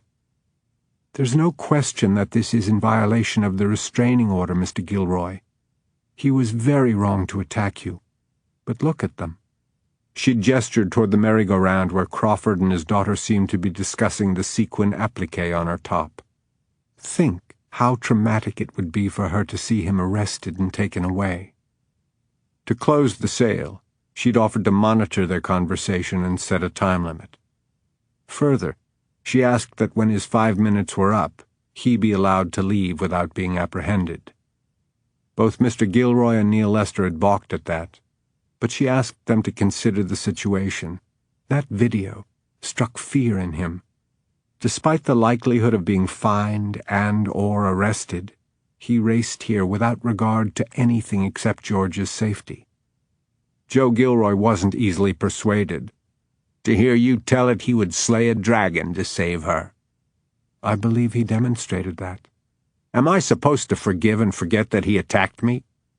She'd reminded him that he would have an opportunity to testify to the incident at the full restraining order hearing.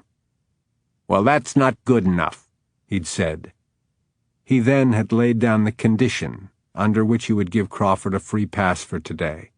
That's the only way he's getting off the hook for this. Her choices were to accept his condition or for Crawford to be shackled and taken to jail. Now as she trudged toward her bedroom, she felt as though there were an anvil hanging from her neck. When Crawford found out about her agreement with his father-in-law, he would hate her. It would come as another blow to him more severe even than the others. As she thought on it, she realized that the fallout from the shooting had been far more consequential to him than to her. Since Monday he'd taken hit after hit, and now, thanks to her, he stood to lose his child for good. She might have been the intended target in the courtroom, but it was Crawford who... Suddenly she stood stock still, her jacket and shoes dangling from hands gone listless. Mentally she backtracked, rethought what had only now occurred to her, then dropped her jacket and shoes to the floor and quickly retraced her footsteps to her kitchen, where she'd left her handbag. After retrieving her cell phone from it, her fingers couldn't move fast enough to punch in Crawford's number. It rang once, then went to voicemail. Damn! Again, with butter-fingered haste, she accessed Neil Lester's cell number and called it. He must have seen her name on his caller ID because he answered briskly. "Judge Spencer? Are you all right?" "Perfectly all right. But I need to talk to you about Crawford Hunt." "What a coincidence. I was just about to call and advise you to avoid him. I had him taken off the case." With forced calmness, she said, "You are overreacting to what happened in the park. It has nothing to do with that, not directly." "Then why have you removed him?" "I have an eyewitness who can link him to Rodriguez prior to the shooting." Her knees went weak.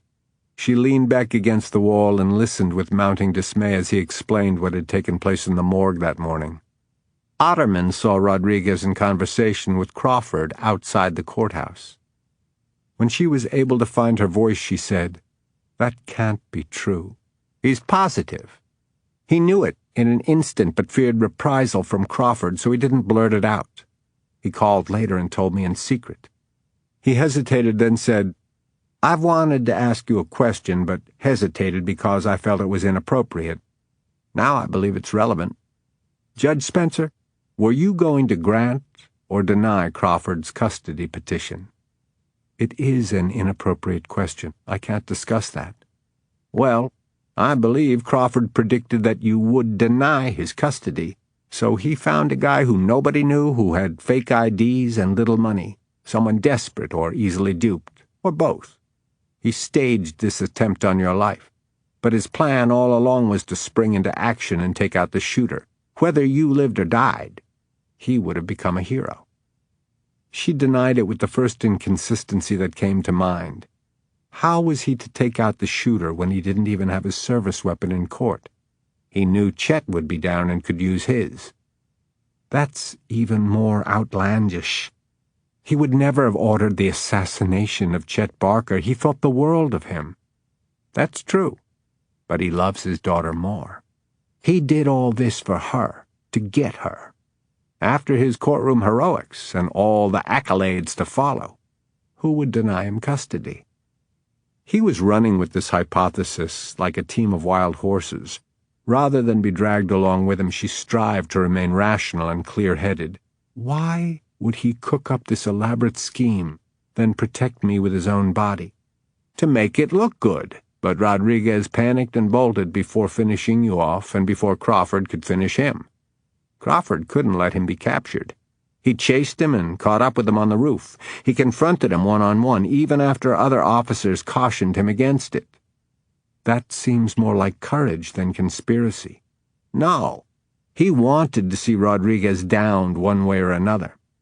The video shows Rodriguez freaking out the instant Crawford stepped out onto the roof. Since she hadn't seen the video, she couldn't comment. Neil pressed on. For the sake of argument, Judge, no one can substantiate the pierced ear thing, or that Crawford kicked the gunman. There's absolutely nothing to support his suspicion of Otterman, who just happened to appear minutes after I had expressed my own suspicion of Crawford. He saw an opportunity to create a distraction with Otterman. It backfired on him. And he's been unusually preoccupied with you. He told you first about the pierced ear, I believe, to test your reaction to his claim that the gunman didn't have one. Remember, he's the one who insisted on putting you under guard. Initially, I mistakenly thought his obsession with you was sexual, but this development with Otterman casts it in a new light. He's keeping close tabs on you for a reason. Am I right or not that he devises excuses to be alone with you? After a moment she said quietly, "If he's adapted a protective attitude, I believe it's because he has a vested interest in my welfare. That's a common reaction from one who saves your life." Is that what you really think? Neil asked softly. Or are you just saying it? I wouldn't say something I didn't believe. You would, if you were frightened enough. He let those words hover, then said, Judge Spencer, you've gone out of your way to publicly exonerate Crawford of any wrongdoing or recklessness. You went to bat for him today in the park. I'm wondering, has that been all for show? Are you taking his side to appease him? But before you answer, I should tell you that I know he went to your chambers after hours last night. He was seen leaving in a temper, and I'm told that you looked extremely upset when you followed a few minutes later. Be straight with me now, because I can't protect you otherwise. Has Crawford threatened you? The back of the house was in complete darkness. Holly climbed over the fence, and then took a moment to catch her breath, although her heart continued to thud so hard it was painful. Cautiously she approached the back door. Through it she could hear his voice. At her soft knock, he stopped speaking immediately. A few seconds later he opened the door. If he was shocked to see her, he didn't show it. His silhouette looked large and indomitable against the weak light from the ice dispenser on the refrigerator door. So far as she could tell, it was the only light on inside the house. He brought his cell phone up to his ear. "I'll call you back." He clicked off and lowered his hand to his side. Otherwise he didn't move. His eyes were too hooded for her to gauge his reaction to seeing her on his doorstep. She said, "You're probably surprised to see me here." "You could say. How'd you get here?" "I ran." Ran. Jogged. It's only a few miles. He assimilated that, then asked, Are your guards bringing up the rear? They think I'm still inside my house. I slipped out the back door, squeezed through the hedge past the main house to the street behind. He stifled a sound that could have been amusement, but his voice was gravelly with anger when he said, Neil's guy could be somewhere out there with his candid camera trained on this house. I'm aware of that. I don't think he got us last night, so why press your luck? Why take a chance on making the front page tomorrow? Sergeant Lester told me you're no longer on the case. He tell you why? Yes. And? Chuck Otterman is lying. He didn't say anything for a moment, then, You sneaked out and ran all the way over here just to give me your vote of confidence? You could have called that in. I don't trust phones, to say nothing of phone records, she said, quoting him. There's a lot we need to talk about, and I wanted to do it in person. I'm listening. I think I know why no clues have turned up regarding the shooter's identity. Why the detectives, you, everybody, has met with nothing but dead ends. Still listening. The shooting wasn't about me. I wasn't the target. You were. He still didn't move for several seconds. Then he reached for her hand and pulled her across the threshold. Come in. Crawford's been ousted. Be more specific. Pat Connor glanced around cautiously, but no one could have overheard him except for the ever-present bodyguards, and they never registered interest or any other emotion. Nevertheless, he kept his volume low. On a pretext, I dropped by the department to see if there was any new scuttlebutt. Man, was there. Neil's taken Crawford off the case, and get this, he's now a person of interest. For the shooting? You got it. The deep chest rumbled with suppressed laughter. That boy's having a really bad day. I heard he went apeshit when he got to the park. Officially, it was Pat's day off from work, but he'd been busier today than any in recent history. That video wasn't easy to get, you know. I got chigger bites to prove it. You still have the phone you used? No. I pitched it right after sending Crawford the text. It's at the bottom of the Sabine. Actually, that was a little white lie. The burner phone was hidden beneath the front seat of his car. He had held on to it just in case. You might say it was his insurance policy. Some people just weren't to be trusted. In particular, the man sitting across from him. Is he in lockup? Crawford? No. According to the rumor mill, Neil played it by the book and suggested that he call his lawyer. Crawford told him to go fuck himself, which a lot of people would like to tell Neil. He's a prick. No argument there. But he's smart enough to know that in a popularity contest between Crawford and him, Crawford would win hands down. Neil would be bad-mouthed for locking Crawford up while he's building a case against him, which most agree is horse shit anyway. Neil let him go, and politically speaking, that was a sound choice. A bit uneasily, he added, Probably not what you wanted to hear, though. Actually, it's precisely what I wanted to hear. Really? Why's that? I'll acquaint you with my reason when I'm ready to. Thanks for the update. Pat recognized the dismissal for what it was. He got up and walked away. He felt a powerful thirst coming on, because, the hell of it was, Ranger Crawford Hunt had always treated him decently enough. He felt bad for spying on him and setting him up to take a fall. Using that video of his little girl? That had been low. Something Pat would never have believed himself capable of doing, no matter who'd ordered him to. But he had a debt to pay, and if he didn't, it didn't bear thinking about it. Crawford could see well enough in the dim kitchen to take a glass from the cabinet, fill it with tap water, and hand it to Holly. I'd offer you something else, but I don't want to turn on the lights and give the shutterbug an advantage. She had run from her house to his wearing a pair of old jeans with holes in the knees. A white T-shirt clung to her damp skin and outlined her bra. Her nipples made twin impressions that had captured and held his attention.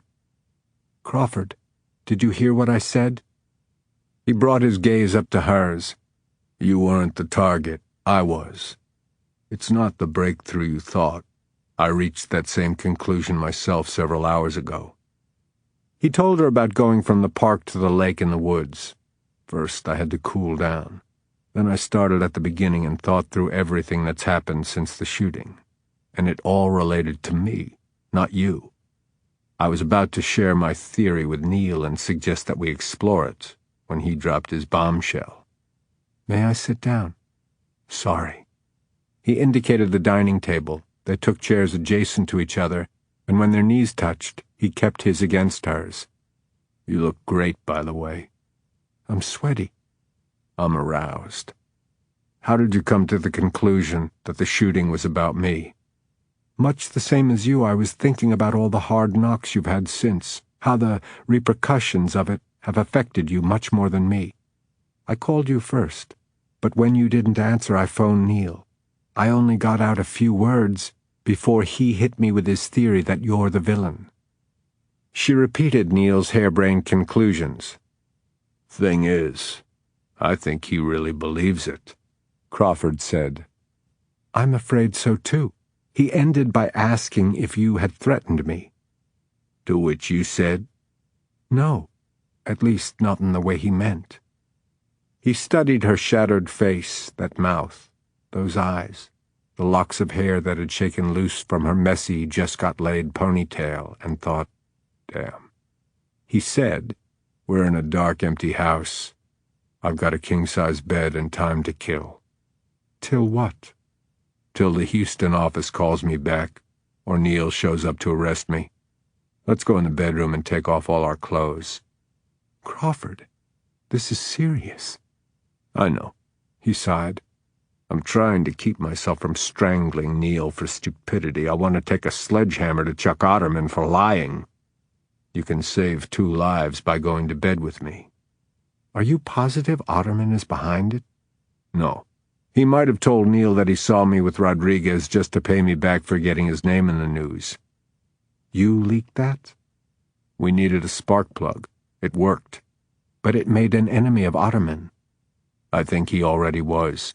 He didn't dress up in the white outfit, but I'd bet good money he was behind the shooting. But why? Hell if I know. I've got people researching. He left his chair. More water? No, thanks. He refilled the glass anyway and brought it back to the table, but he remained standing. I've racked my brains, swear to God. I'd never seen the man till he walked into the cap unit yesterday, but it was like looking at a cobra. I felt a gut-deep revulsion, fear. I don't usually get that. There must be a reason for it. I think so too, I just have to find it. When you got here, I was talking to my buddy in Houston who... Harry or Sessions? You know their names? I introduced myself. At the press conference? At breakfast. Breakfast? They'd spent the whole night sitting in their cars outside my house. The least I could do was cook breakfast for them. Picturing that cozy gathering around her kitchen table, he put his hands on his hips. Nobody mentioned that. They advised me not to. Did they say why? She just looked at him. With more testiness, did they say why? They said you were touchy about your women. His jealous reaction was proof enough of that. Then he realized what she could infer from their remark. Holly, I never told them that we'd... I didn't think you had, but they seemed to know. I guess they could tell by the way I was acting. How were you acting? Want the gutter term for it? She ducked her head and kept it lowered for several moments. When she raised her head, she resumed where they'd left off, by asking what the other rangers had reported to him. I asked them to look for any connection between Otterman and me, or to Beth, the Gilroys, the DPS. So far, nothing. Olcone? First thing we checked because it makes the most sense. But during that year-long investigation, Otterman was working up in the Panhandle. He didn't take a day off for months either side of the shootout. No record of him ever being in Olcone. I thought maybe he wanted to avenge one of the bystanders who died, but he has no kinship or ties whatsoever to any of the casualties. Sessions is excellent at research, but he didn't find a thing. I was asking him to dig deeper when you showed up at the back door. What about other cases you've worked on? I've gone back through years of records, but I trust my memory even better than I trust a computer. If Otterman had ever been a blip on my radar screen, I would remember the name. If not the name, the man. I'm dead sure of that. So maybe it isn't him, she said. Maybe he just told Neil he'd seen you with Rodriguez to spite you. Having it reported that he'd left after the shooting had to have been embarrassing for him. He gave a hard shake of his head. He's not wired that way. He was pissed, but by no stretch embarrassed. They lapsed into a thoughtful silence. Then she said quietly, I don't even want to suggest this. It's so egregious that I hesitate to. You're thinking Joe. Her shoulders sagged a bit, letting him know that he'd guessed correctly. He wouldn't do this, would he? Come here. I want to show you something. Taking her hand, he led her through the dark house to the door of George's bedroom. He used the screen of his phone for illumination. I think you can see well enough without more light. She expelled a breath of disbelief. What happened? Neil didn't tell you about this? No. My God, Crawford. It was this way when I got home last night. Everything was new. The makeover was going to be a surprise. Did you file a police report? The whole shebang. They dusted for prints this morning, so it looks even worse than it did. I haven't had a chance to start the cleanup. She went into the room and did a slow pivot, making small sounds of remorse as she assessed the destruction. She picked up the sparkly ballet slippers, the bands of which had been ripped off. Who would do such a thing? The same person who sent me that video of Georgia on the swing, looking so angelic, innocent, vulnerable. I haven't quite recovered from that yet. Every time he thought about it, his blood vessels throbbed with a combination of fury and terror. Some sick fuck used my little girl to get to me. I want to kill him. How can Neil Lester possibly account for this? He suggested that I did it myself. And texted yourself the park video? I guess. She placed the slippers on what was left of the dressing table and rejoined him in the hallway. I don't believe your father-in-law would do any of this. He's told me he'll do whatever it takes to keep Georgia, or more to the point, to prevent me from having her. But, honestly, he said, gazing back into the room, this doesn't fit Joe's profile. He clicked off his phone and replaced it on his belt. What are you going to do? Wait on Harry and Sessions. See what turns up. What if Neil arrests you in the meantime? His cover-your-ass M.O. is working in my favor now. He won't detain me till he has something to go on. So, you wait. And do what I wanted to do since you got here. He slid his fingers up into her hair until his hands were closed around her head. Then he tilted it and brushed his mouth across hers. A word of caution, Judge. Don't show up at my back door looking like you do, unless you want to get manhandled. After thoroughly kissing her mouth, he moved to her neck, gently sucking her skin, tasting the saltiness of her sweat. Crawford. The moaned admonishment was so half-hearted, he continued, kissing his way past her collarbone to her breast. He nuzzled the tip through the damp cloth of her t-shirt. She exhaled a sharp breath. I woke up this morning dreaming about it. He gently cupped her other breast. Good dream? Sinfully good. Holly Spencer. Bad girl. I think you must be right. The dream was exactly as it happened. I was eager, and you were very decisive. The smile he felt in his heart never quite reached his lips because they were lowering to hers. I had to be inside you. Just had to be. He kissed her like she was a bad girl, taking her mouth with heat and hunger. He slid his hand past the small of her back into her jeans, and feeling nothing but smooth skin, palmed her ass and tilted her up against his fly. All this would feel so much better without clothes on. To his disappointment, she pushed against his chest, creating space between them, and turned her head aside. You don't want to kiss me like this, Crawford. Hell you talking about? I want to kiss you all over. Each time she turned aside, his mouth followed hers. "I want to French kiss you all over." He withdrew his hand from the seat of her jeans and moved it around to the front, sliding it between her thighs and caressing her through the soft denim. "Here." She stifled a groan of pleasure but pushed his hand away. Frustrated and confused, he took a step back. Damn it, he knew she wanted him. "What, Holly? You're no longer my judge." "It's not that. She took a breath, pushed strands of hair off her face, and pulled herself up to her full height. Bolstering herself, "To keep them from arresting you today, I made a deal." "Deal?" "Your father-in-law insisted on it. I didn't want you to go to jail," she said almost on a sob.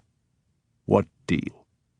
"I agreed to testify for the plaintiff at the full restraining order hearing. I'll have to bear witness to you assaulting Joe Gilroy today." That hit him like a ton of bricks. He just stood there staring at her. Looking anguished, she backed away several steps, then turned and hurried down the hallway, only to be brought up short when his cell phone rang. She stopped, turned, and watched him yank the phone off his belt. Obviously, she thought, as he did, that it would be one of the other Rangers with the requested update. But it was neither of their names that appeared in the LED. He snarled into the mouthpiece, "What the hell are you doing calling this number?" "Am I speaking to that superstar lawman Crawford Hunt?" "Cut the crap, Smitty. What have you got?" "What I've got is a sorry-ass drunk out here who's in hock to me for his afternoon binge." "Not my problem." "Oh yeah, hotshot? Says he's your daddy." Chapter 23. As soon as Smitty told Crawford where they were, he disconnected the call. Holly was right behind him as he went down the hallway and into his own bedroom, where he pulled on a windbreaker to cover his holster. Sweeping his keys off the dresser, he stepped around her on his way out of the room. "You know your way home." "I'm coming with you." "Hell you are." "I heard what the man said." "Caps off a great day, doesn't it?" "I know all about your father, Crawford."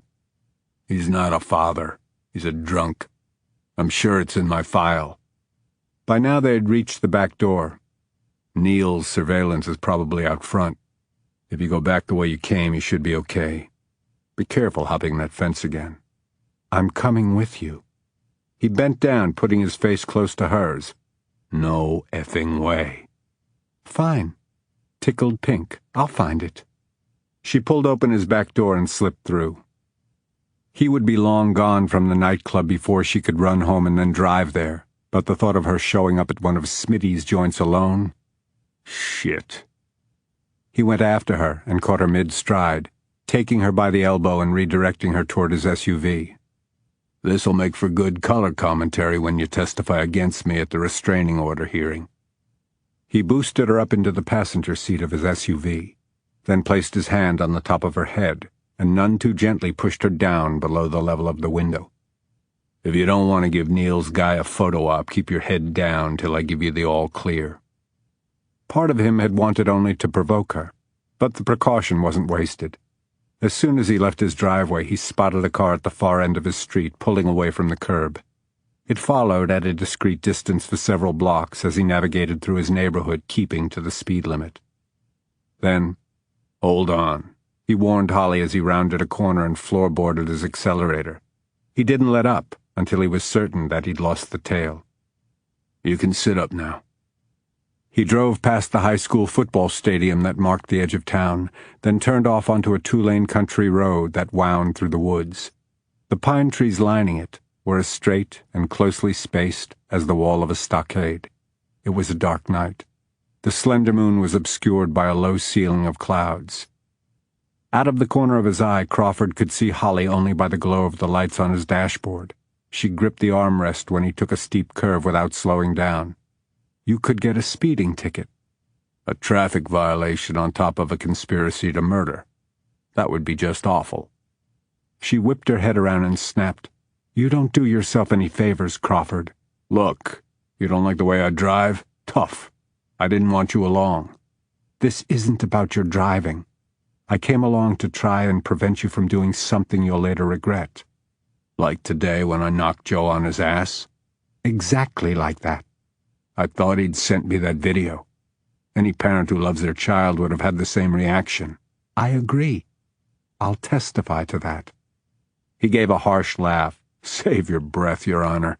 No matter what you say from the witness stand, I'm never going to get Georgia back. He turned his head. Am I? She looked straight out the windshield and spoke so softly he could barely hear her over the truck's engine. Ultimately, maybe. But not before more petitions, more hearings, more time spent without her. And most likely not without involving Georgia. She glanced at him, and their gazes held for several telling seconds. When he turned back, he gripped the steering wheel tightly. The lengths to which he would go to regain custody ended with Georgia being forced to choose between him and her grandparents. He would never put her through that. He and Holly traveled the remainder of the way in silence, and soon a tacky neon sign signaled that they'd reached their destination. He made a hard left turn into the nightclub's gravel parking lot and drove through to the back of the building. Knowing of the misdeeds committed in parking lots at places like Tickled Pink, inside and out of vehicles, Crawford thought it safer for Holly to come inside with him. He turned off the engine and opened his door. I can't leave you out here, but I warn you, this could be a shocking eye-opener. As though in defiance of the warning, she opened her own door and hopped down before he could come around and assist her out. They walked up to the metal door. He banged on it. Smitty himself opened it. "'Bout fucking time He drew up when he saw that Crawford wasn't alone, and in obvious recognition of Holly, flashed his rodent grin as he eyed her up and down. "This is a new look for you, isn't it, sweetheart? You ought to ditch that black robe for good." Smitty's leer had him questioning the decision to bring her inside. "Lay off her." "Don't mind him, honey," Smitty said as he stepped aside to admit them. Shooting Crawford a dirty look over his shoulder, he added, "He's a buzzkill." He escorted them into his office, which was as disorganized as any of the others in which Crawford had met with him over the years. Oozing charm, as oily as his hair, he held a chair out for Holly and offered her something to drink. Crawford clapped a hand on the man's shoulder and forcibly turned him around to face him. "Where's the old man? I thought you'd have him here in your office." "Tried to. He's an ornery cuss, short of having my bouncer get rough, and considering your daddy's age, that wouldn't look good to other customers. I left him where he's at. Been there since about 3:30. He's run up a tab to the tune of $67 and change. Said you'd cover it." Crawford ignored the hand Smitty held out, palm up. "Let's go." He motioned with his head for Smitty to lead the way. "Lock yourself in," he said to Holly as he passed through the door, then waited until he heard the click. He relied on Smitty's familiarity with the layout as he followed him through a maze of dark corridors until they reached the club proper, where the music's volume was physically assaulting. On stage, a girl was humping a brass pole. The clientele was rowdily encouraging her with whoops, whistles, and applause. Smitty shouted above the racket, "Over there!" He pointed to a table in the darkest corner of the room, where a bouncer was keeping close watch over a slumped and motionless form. Conrad's cheek was mashed against the sticky tabletop. A string of drool clung to his slack lower lip. He was barely conscious, but when Crawford took him by the arm to haul him out of his chair, he came up swinging. The uncoordinated uppercut missed Crawford's chin by a mile. The momentum behind it would have sent Conrad sprawling if Crawford hadn't caught him. He really didn't give a damn about how bad it looked to other customers for him to grapple with the old man.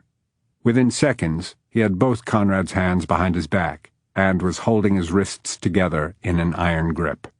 With his other hand around the back of Conrad's neck, he held him upright. "How'd he get here?" he asked Smitty. He jangled a set of car keys in front of Crawford's face. "Bouncer found them in his pants pocket." The bouncer was a beefy guy with a shaved and tattooed head. "Bring his car around to the back door," Crawford told him. "It won't be hard to find. Bald tires, faded blue paint. And thanks." He propelled Conrad across the club toward the corridor through which they'd come. Conrad stumbled and weaved, but Crawford somehow got him that far without him falling.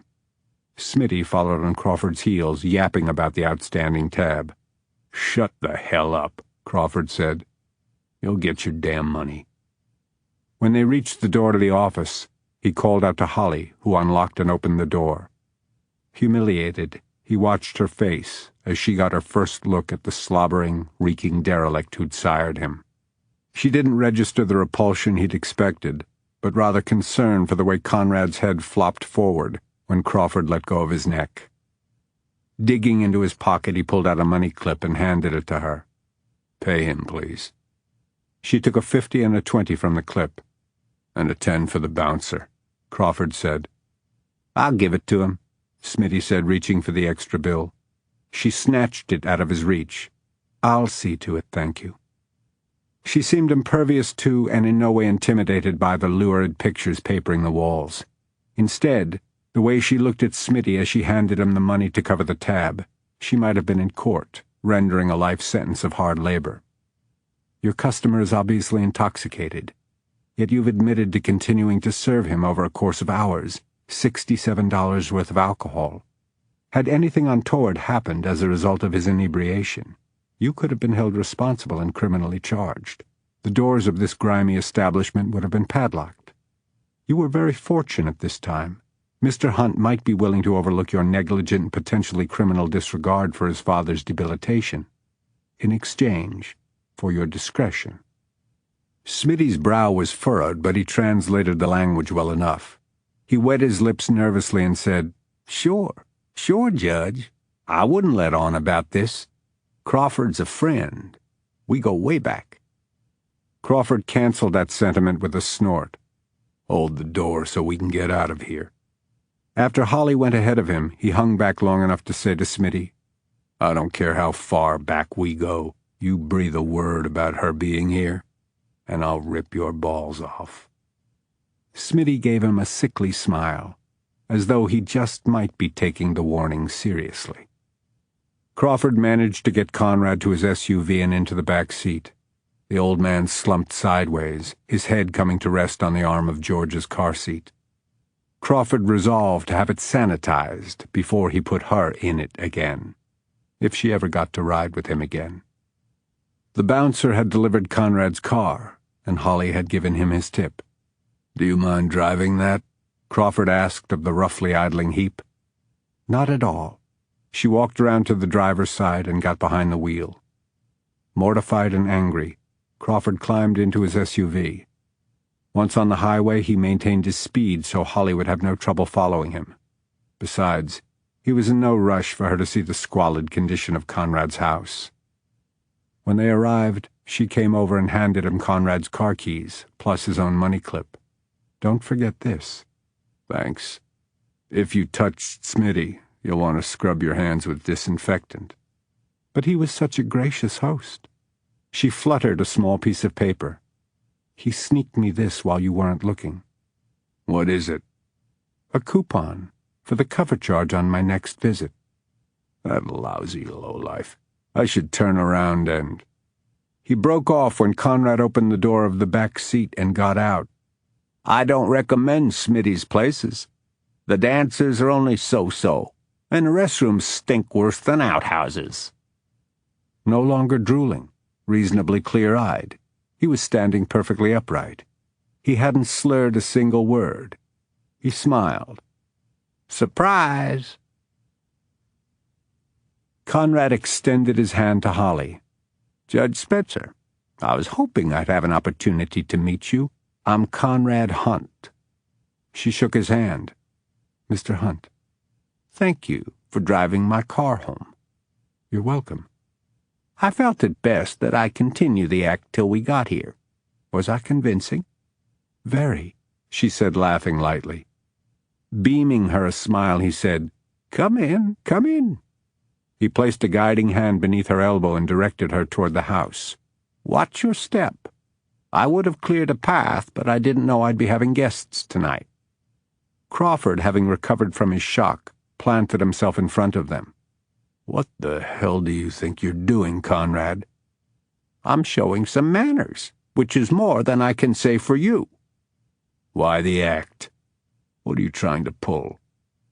Conrad fanned the air in front of his face to wave away mosquitoes. "Bloodsuckers! The judge will be eaten alive if we don't get her inside." He nudged Crawford out of his way and continued on, warning Holly again to be careful where she stepped. Bringing up the rear, Crawford muttered that Conrad had had years to clear the path to his door. The yard was still littered with junk, but he was shocked and relieved to find that the interior of the house, at least the rooms immediately visible as he went through the front door, had been tidied since his visit on Tuesday. At some point during the drive from the nightclub, Conrad had tucked in his shirt tail and smoothed down his hair, which had been standing on end when they left. He actually looked halfway presentable. "I apologize for smelling like a distillery," he was saying to Holly. "The whiskey I didn't pour out under the table I've been splashing on like aftershave. Please have a seat." He motioned her toward the sofa, over which an old but clean patchwork quilt had been spread to cover the stringy upholstery. Continuing to play host, he said, "Would you like something to drink?" No, she wouldn't. Conrad looked over at Crawford and frowned at his rudeness. "I wasn't talking to you, and I didn't mean a drink. I was thinking along the lines of coffee or a Dr. Pepper." Holly spoke for herself. "I appreciate the offer, but no thank you, Mr. Hunt." "Call me Conrad, and let me know if you change your mind." He sat down in his recliner, popped up the footrest, and wiggled his butt around to make himself comfortable, all the while smiling at her. Then he noticed that Crawford had remained standing barely inside the front door. "Are you just going to stand there like a cigar store Indian?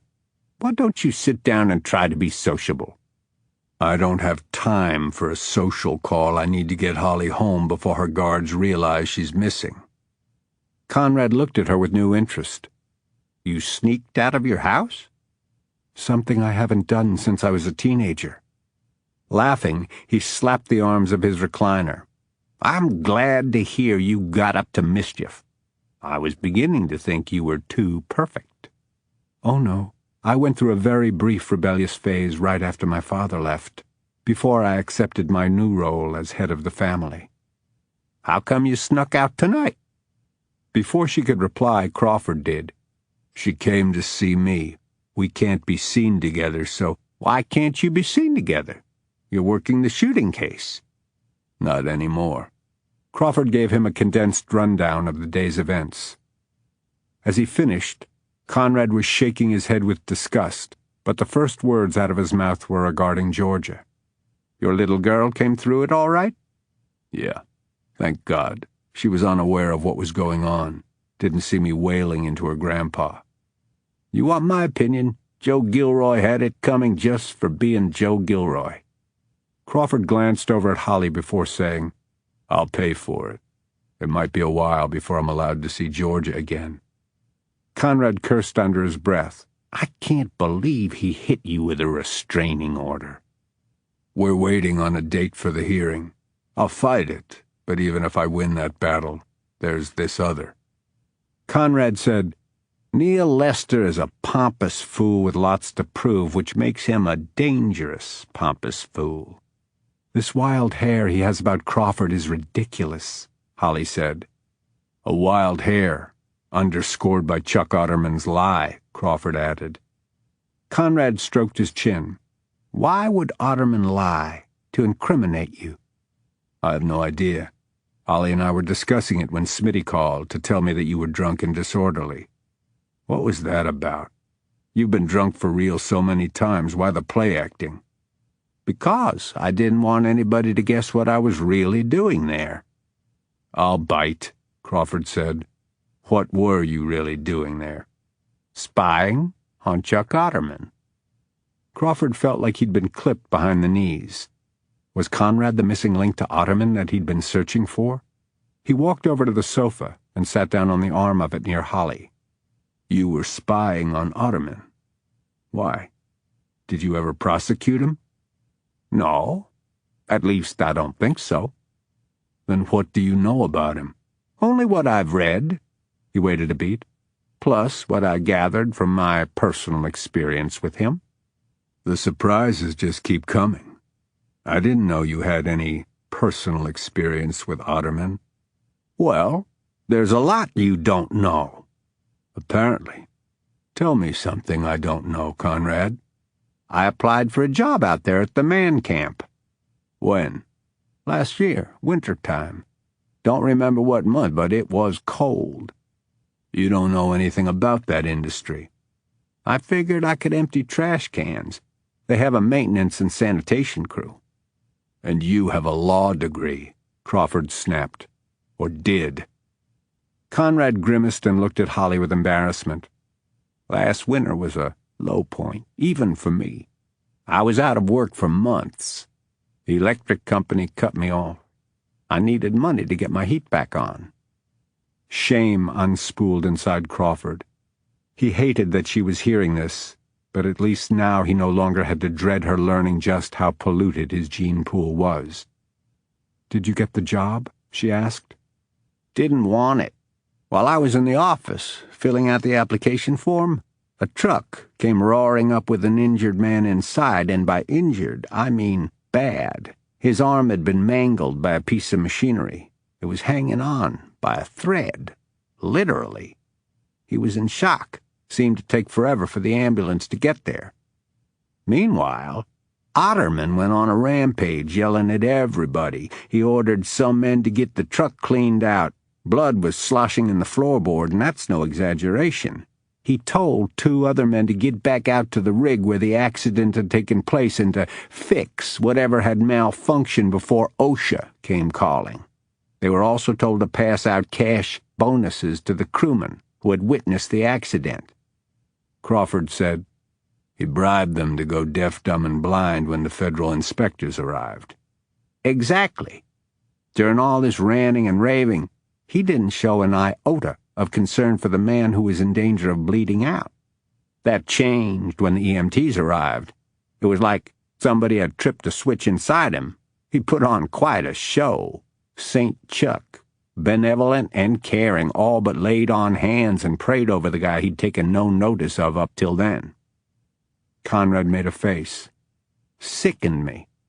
Broke as I was and needing that job, I tore up the form, left, and never went back. I'd rather be a career drunk than work for a man that two-sided. If I was still a prosecutor, I'd be on him like white on rice. Looking for what? Don't know, he replied to Crawford. But I think Mr. Chuck Otterman must have a moonlighting business. What makes you think so? When he's in these clubs. Which clubs? Like Smitty's places. You've seen him here before tonight? Lots of times. Conrad looked over at Holly and gave her a pathetic smile. I've been known to patronize some of the seedier establishments around, but I've turned over a new leaf. She smiled at him. You're sober now? 64 days. Excellent start, congratulations. I'm also gainfully employed. Where? At the sawmill. During their chummy exchange, Crawford had left his perch on the arm of the sofa and made a circuit of the living room. It was straighter than he'd ever seen it. He looked through the open doorway into the kitchen. The sink was clear of dirty dishes, the counter free of coagulated spills. The floor swept. On surface, it appeared as though Conrad might truly be making an earnest stab at sobriety. But his history didn't foreshadow success. Crawford had been disappointed too many times to believe that this new leaf would be any different from many others, so he doused his flicker of optimism and brought his mind back to Otterman. Speaking his thought aloud, he said, "He supports local politicians and judges, but spends his evenings in strip joints." "Where he drinks only moderately, if at all," Conrad said. "He ignores the dancing girls, but he's never idle. He holds meetings like the ones he held today." Crawford had already heard this from Smitty. "Who'd he meet with today?" "It was a freaking parade," Conrad said. "And like anybody at a parade, I took pictures." He reached into his pants pocket and withdrew a cell phone, which surprised Crawford since Conrad had never owned one. "Where'd you get that?" "Winn-Dixie." "When?" "Yesterday." "Why?" Conrad looked at him with annoyance. "You want to see these or not?" Crawford took the phone from him and accessed the photos gallery. "Why are you just now getting around to telling me that you have pictures of Otterman?" "I was pacing myself. Besides, you kept interrupting." As Crawford punched through the photos in the file, Conrad continued to talk. "See the two guys sitting at the table nearest the booth? Bodyguards. I nicknamed them Frick and Frack, the shorter of them being Frick, but they're no nonsense. Armed. I saw the bulges. They came in with Otterman, left with him, were very attentive the whole time he was there, didn't drink, weren't distracted by the show." "Why would he need bodyguards?" Holly asked. "Good question," Crawford said. An even better question was why Smitty hadn't mentioned Otterman being there today, knowing that Crawford would have paid him for that information. He would take that up with the slimy bastard later. Right now, Conrad had his attention. "Men came and went," he was saying. "Otterman talked to each separately, and their conversations ranged in length." "Did anything change hands?" Crawford asked.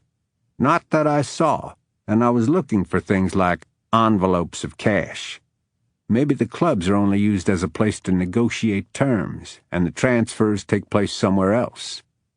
Conrad could be right. Also, Crawford had done enough computer-age detective work to know that bank account passwords were as good as, often better than, legal tender. "Okay, go on." "That's basically it," Conrad said. "He left with Frick and Frack. I put on my one-man show." "Why didn't you just leave?" "I was supposed to be drunk on my ass, remember? I was afraid if I tried to drive, they'd call the cops, who would either have thrown me in jail without administering a blood test, in which case I'd be stuck there, my phone confiscated, or they'd have drawn blood, realized I was faking, and then what? Where would you be?" He grinned. "Told you I was a good snoop. You can thank me later." The images taken by the cell phone camera were grainy because of the dim lighting inside the club. Conrad had fiddled with the zoom periodically, causing some of the photos to be out of focus, and there were a couple of close-ups of his thumb. But Crawford had to give the old man credit for his ingenuity. In several of the shots, he'd caught Otterman doing his trick with the coin. He recalled how Conrad had described him, two-sided. He hadn't realized that he'd spoken the thought under his breath until Conrad called him on it. "Come again?" "That thing he does with the coin." "He was doing that on the occasion I met him," Holly said, and imitated the motion. "He's two-sided. Can change personalities in an instant. Two sides of a coin. Is there a parallel, an inside joke he's playing on everyone?" Crawford shrugged over his own conjecture. Then, looking back at Conrad, he asked, "No one noticed you photographing him? With all those bouncing tits?" He looked over at Holly. "Girls to look at? No one was paying any attention to a hopeless drunk getting progressively plastered, which—" He placed his hand over his heart, saying to Holly, "I regret to say I have a reputation for doing." The old man's ability to charm her rankled, so Crawford focused on his task. Tapping on the next photograph, it immediately gave him pause. The man facing Otterman across the table was wearing a cowboy hat. The brim cast a shadow over his face, so nothing much was showing underneath it except for his hair. The way it was pressed flat against... Hastily he applied his fingers to the screen to enlarge the picture, so he could see the man's features better, and when he got a good look, he recognized him instantly. Holy shit. He took in every detail, making certain that he was right before holding the phone down to where Holly could see it. Look familiar? Without hesitation, she whispered, "That's the gunman in the courtroom." You're sure? 100%. I wouldn't know his face because of the mask, but the hair is exactly the same. That's what I noticed first. But we gotta be sure. I am. He's a cop. She gave Crawford a swift glance, then looked again at the cell phone screen.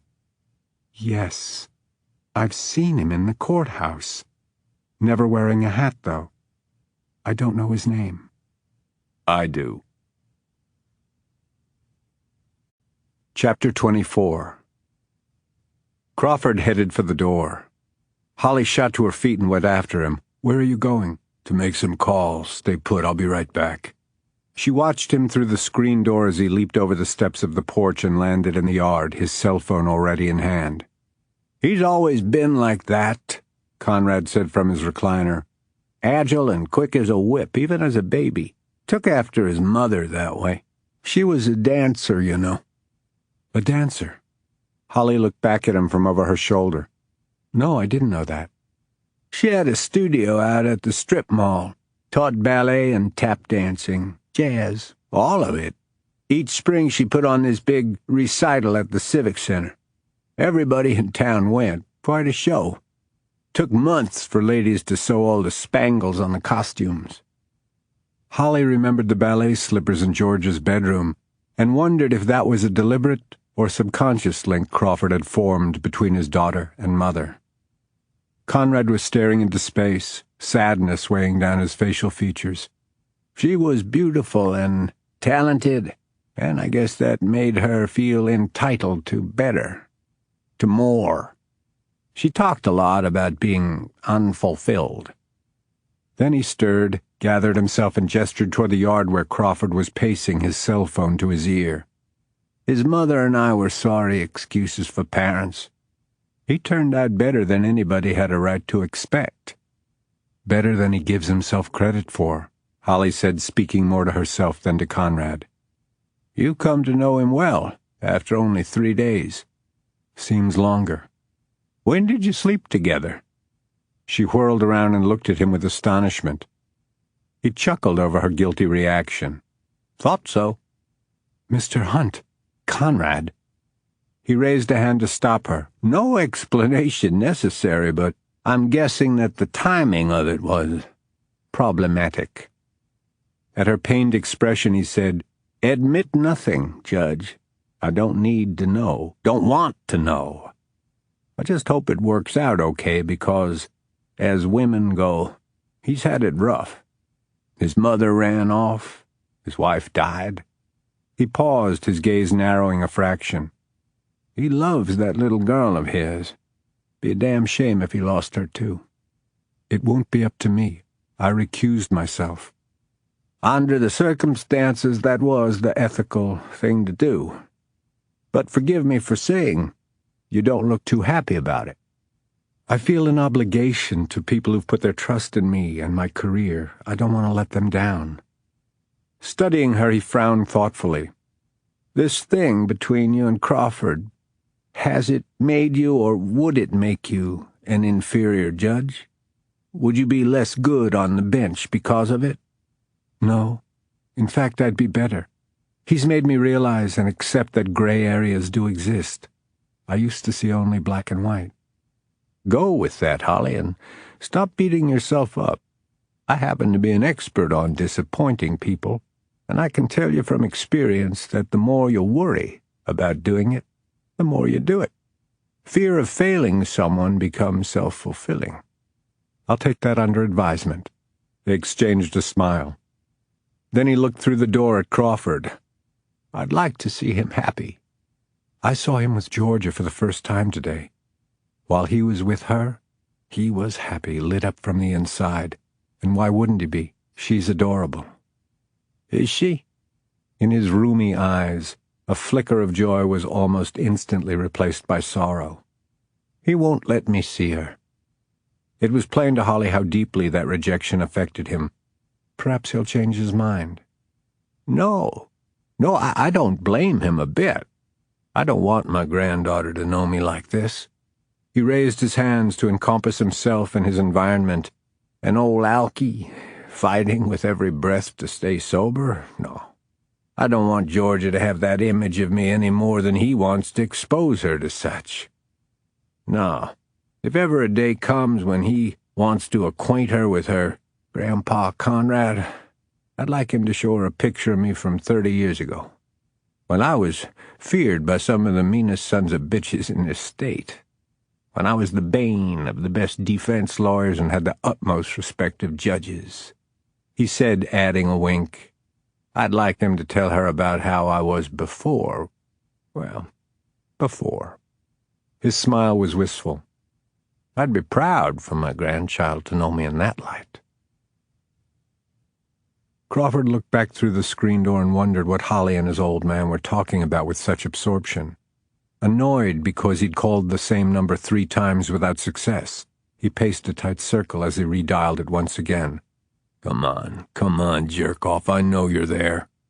This time the phone was answered with a timorous hello. Nugent? Stop calling me.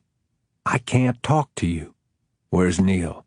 I've tried every number several times. He checked out to go to dinner with his family. I don't care how you manage it, just find him. Tell him he needs to get an arrest warrant for Pat Connor, Joseph Patrick Connor. He's on the list of PD officers who were on duty and inside the courthouse at the time of the shooting. I know. He was questioned and released.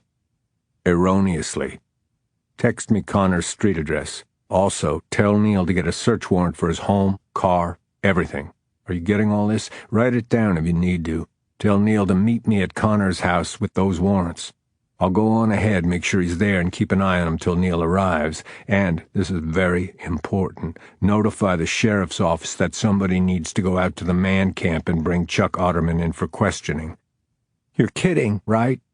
Crawford shouted. Do I sound like I'm kidding? Neil's already on the brink of firing me. If I tell him this came from you, he's not going to fire you. You're a county commissioner's nephew. Don't forget to text me that address. I need it now. And if you screw this up, Neil will be the least of your worries because I'll throttle you myself. Get your butt in gear. Time to man up, Nugent. Crawford disconnected, accessed Conrad's phone, and hastily emailed himself the photo of Pat Connor in conversation with Otterman. He strode toward the porch, hurdled the steps, pulled open the screen door, and with an underhand throw tossed Conrad his cell phone. Guess I owe you a thanks. Guess you do. It was a damn crazy thing you did, risky, but it gave me the break in the case I needed. Thanks. I'm glad I could do something for you.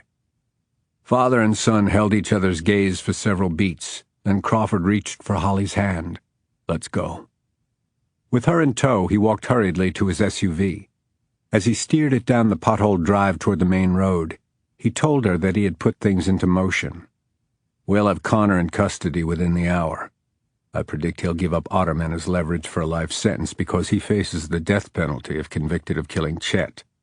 You still believe Otterman was behind it? Someone was. Pat Connor doesn't have the imagination or initiative to pull off something like Monday's attack. Assuming it's Otterman, how did he get Connor to agree to do it?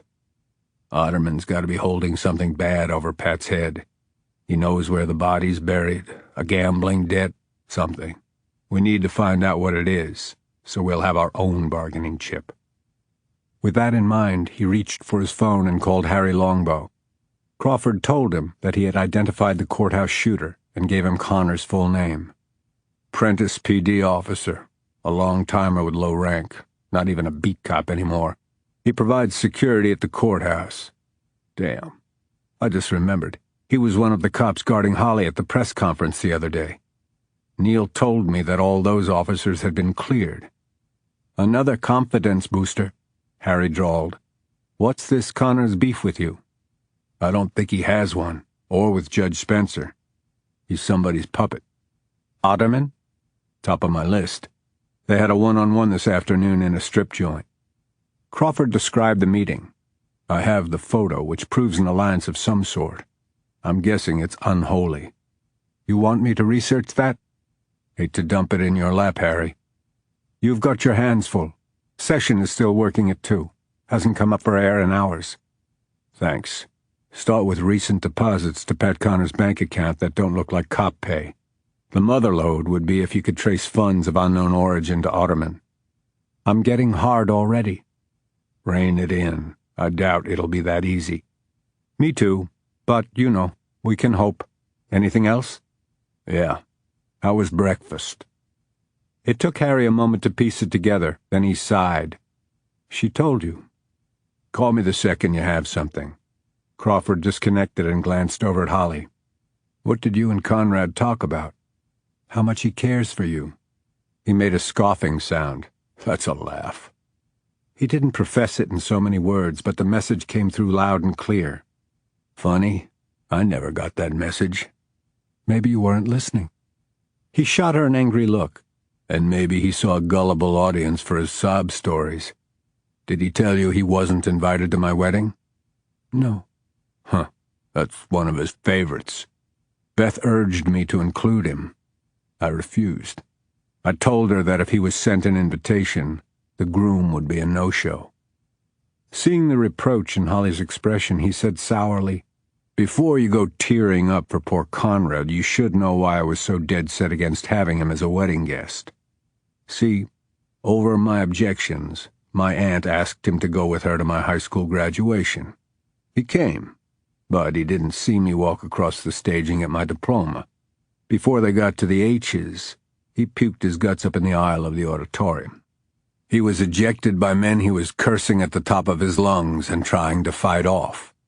He created the biggest spectacle in commencement history, and that dubious record still stands." "I'm sorry, Crawford." "Doesn't matter." His flippancy only underscored that it did matter, a lot. She probably picked up on that. Feeling defensive, he said, "I'm telling you this crap for just one reason, and that's so you won't be taken in by Conrad's charm. Believe me, it never lasts long." Since leaving Conrad's house, he'd had the mag mount on the roof of his SUV and lights flashing behind the grill. But once he left the highway and neared her neighborhood, he turned them off. "No one needs to know where you've been tonight. Can you sneak back in?" "I sneaked out. Dropped me on the street to the south of the main house." Taking the last corner with his headlights off, he rolled to a stop at the side of the narrow lane. Through the trees, he could barely make out the roofline of her cottage. He disliked the darkness and all the good hiding places in the surrounding shrubbery. "I should see you in. Check your house." "There's no need. There never was. I wasn't the one in danger." "We could be wrong." "I don't think so." "Neither do I. But I won't breathe easy until Pat Connor and Otterman are in custody." She placed her hand on his arm and squeezed it gently. "Be careful." "I always am." "You never are." She said it with a teasing lilt, but he remained unsmiling as he removed his arm from her hand. "Save that for the hearing. You can swear to it under oath." "Crawford." "I gotta go." "Would you rather have been arrested in front of Georgia?" "Now's not the time to talk about this." "Then why'd you make that snide remark?" "Why'd you make that deal with Joe?" "Because he gave me two options, and both were crummy. I had to make a snap decision and act on it. You, of all people," she said, jabbing the air between them with her index finger, "should relate to that." Giving him no time to respond, she shoved open the passenger door, dropped to the ground, then slammed the door closed. She jogged toward the azalea hedge and disappeared into the foliage. Damn it, he wanted to go after her, finish the fight, then get her naked, and watch her boil over for a different reason entirely. Swearing, he put the SUV into reverse and backed all the way to the corner. Holly's cell phone rang just as she was unobtrusively letting herself in through the back door. She halfway expected it to be Crawford, calling to apologize or to continue their argument. But the number in her LED wasn't his. "Hello? Judge Spencer? Greg Sanders." The very sound of his voice made her shiver. "How did you get my cell number?" "I have resources." "Your client base?" Ignoring the droll remark, he said, "A lot's happened since our conversation at the elevator the other day. You've had a harrowing week. Did you get my roses?" "A thank you note is in the mail." "You liked them then?" "They were thorny." He snorted a laugh. She wanted to hang up on him, but she wondered what was behind the unprecedented call. "We've exhausted the topic of roses." "You want to know why I called?" She didn't reply. He went on. "I was summoned to lockup tonight to confer with a client. The place was hopping. Guess what the rumor mill is churning out tonight?" "I'm sure you can't wait to enlighten me." "Ranger Crawford Hunt, whose praises you sang the other day on TV, has been booted, pun intended." "Clever." "Off Neil Lester's investigation." Furthermore, Lester was overheard suggesting that the next time he and Hunt talk, Hunt will probably want to have a lawyer present. I hope you're not calling me to ask for a reference. He laughed, and she envisioned the large teeth and Mrs. Briggs' grandpa's mule. No, representing Hunt might be considered a conflict of interest since you're so solidly in his corner and I'm your opponent. I'm still failing to see the purpose of this call. Only to say what a shame it is that you've publicly defended the guy who's suspected of planning the shooting spree. Remember, I told you it was only a matter of time before you messed up. And did you ever? Surely you're not calling to gloat over an incident that caused the deaths of 2 men. Even you wouldn't be that obnoxious. No, what happened to Chet and that other fellow is a tragedy. But in light of recent developments, your exaltation of Crawford Hunt doesn't speak well of your discernment, does it? She had to bite her tongue to keep from revealing what she knew now about Pat Connor and Chuck Otterman. I can't comment on an ongoing police investigation. He guffawed. How long are you going to hide behind those skirts? Fact is, you put all your eggs in the wrong basket. Good night. Hold on. This turn of events has created an embarrassing situation for you. But there's an easy way out. I don't need a way out of anything. Nice try, but we both know better. Why don't you fade gracefully into the background and let me run uncontested? See? Win-win. I get what I should have had in the first place, and you get to save face. Don't call me again. This is a one-time offer. You should accept it. Or what? Or I'm going to shred you. I'm going to find out what our tough Texas Ranger was doing up in your chambers last night. Yes, Judge, there's scuttlebutt over that, too. By the time I'm done, you'll wish you'd never heard of Judge Waters. You'll be a speck in the history books of this county's courts. He paused, took a breath. Then, in a patronizing tone, he said, I'd rather it not come to that. And I'm sure you don't either. So what do you say? She didn't say anything. Effectively thumbing her nose at him, she clicked off. Tomorrow, after Pat Connor was in custody and Crawford had been cleared of all suspicion, she would be vindicated. But that was tomorrow. First, she must endure what she anticipated would be a long night. As Crawford sped toward the address, which, surprisingly, Nugent had texted him, he left his SUV's emergency lights off, not wanting to announce his approach. Pat Connor had to be on edge, fearing that he would be found out. A nervous perp, seeing a cop and realizing the jig was up, could get trigger-happy. This was one time Crawford would wait for backup. But his caution was unnecessary, because when he turned the corner onto Connor's street, it was alive with activity and ablaze with the flashing lights of half a dozen vehicles. Neighbors, most dressed in nightclothes, were standing in their yards, talking among themselves, watching with curiosity as uniformed officers strung crime scene tape around the unkempt yard. Oh, shit.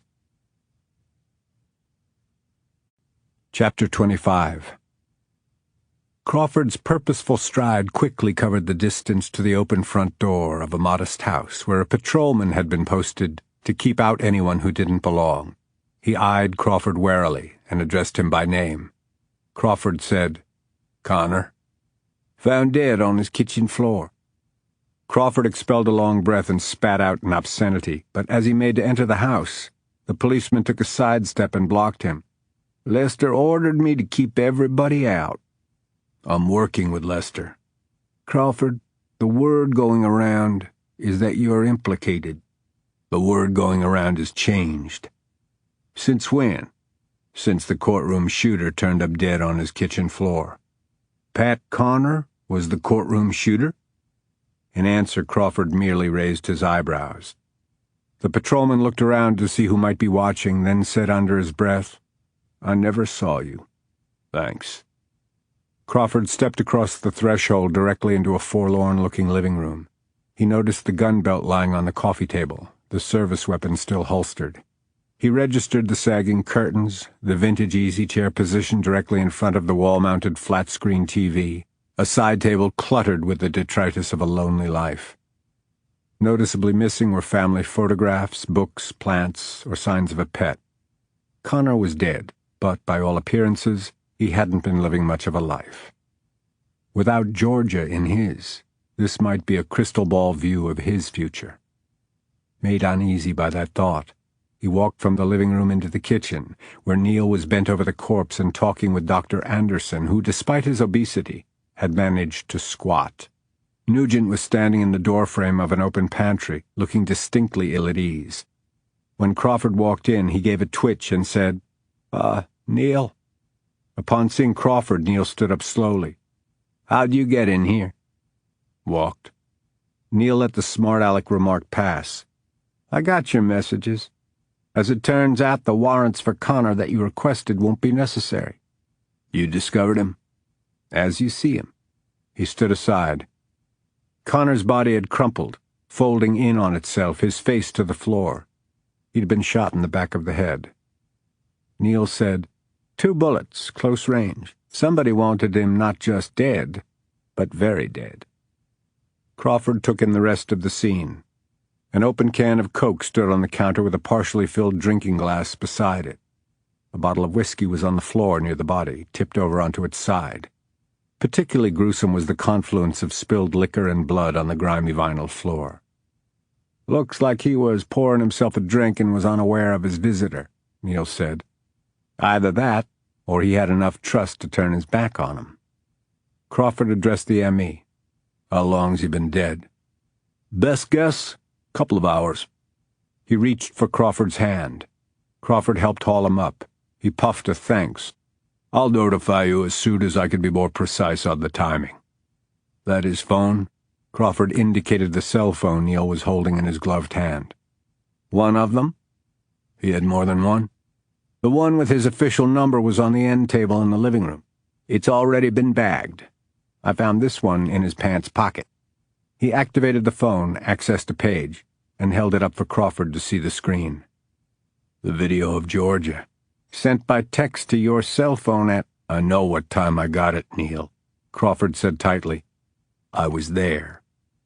Sensing the tension between the two, the M.E. said, "Excuse me. I'll go check on the ambulance. Let me know when I can have him." Following his departure, the other three were left in an awkward, almost hostile silence. Crawford was the first to speak. "Have you searched the house?" "I have uniforms doing that," Neil replied. "Nugent made a walkthrough as soon as we got here." Nugent said, "I didn't find anything out of the ordinary." "I wouldn't expect you to," Crawford said. "He left behind the evidence of the courtroom shooting. We'll be able to match his DNA to what we got off the painter's overalls and mask." "What makes you think he was the courtroom shooter?" Neil asked. "You failed to elaborate when you called Nugent and threatened him to get his button gear or else." Crawford used his phone to open the email he'd sent to himself and showed Neil the picture of Pat Connor with Otterman. "This was taken earlier this evening. I instantly recognized Pat as the shooter. He was one of the officers guarding the judge during the press conference. A short while ago, I remembered that." "You didn't have an epiphany then?" "He wasn't wearing a hat." "And the hat made all the difference to you?" "You're scoffing, but actually it did." To Holly, too, but he couldn't tell Neil that. Neil continued, "It was Pat Connor who told me about your meeting in chambers last night with Judge Spencer. He saw you leave, hot under the collar." Crawford remembered that a cop had been lurking in the darkened corridor as he'd left Holly's office. "Was he by any chance my tail taking the pictures?" "No." "Then what was he doing up there at that hour?" "More to the point, what were you?" He didn't answer that. "It should tell you something that since Monday, Pat Connor had placed himself in our paths, mine and the judge's, when I hadn't bumped into him more than a handful of times in the past 5 years. He was keeping tabs on us. He was the shooter, Neil. Same hair, body type. Check his left knee. He's probably still got the bruise." "I've already told Dr. Anderson to look for that. But even if Connor was our shooter, why'd he do it?" "Somebody put him up to it." "I agree. Who?" "Best guess?" Crawford tapped the screen of his phone to pull up the picture again. He was with Otterman early this evening in a club called Tickled Pink. How'd you get the picture? That's your question? You're standing 3 inches from a dead cop who had a covert conversation today with a man who by his own admission left a crime scene, and that's your question? Neil remained unflappable. True to form. You're making a coincidence into a crisis just so you can spring into action and dazzle us all. Fine. You don't want to soil your hands with something potentially messy like a corrupt cop schmoozing with a bigwig. Give it over to me, because I don't give a shit who I offend. I want the bastard behind Chet's death, and I think it's the same smug bastard who lied about me and Rodriguez. Soon as Otterman gets to headquarters, put me in an interrogation room with him. I'll wring his thick neck till he's out of town. What? He's gone fishing for the weekend. His secretary doesn't know where. She thinks somewhere in Louisiana. He'll be back on Monday. I asked her to have him call me if he reported in, but she doesn't expect him to. Disbelieving what he was hearing, Crawford looked over at Nugent, who gave an abashed shrug.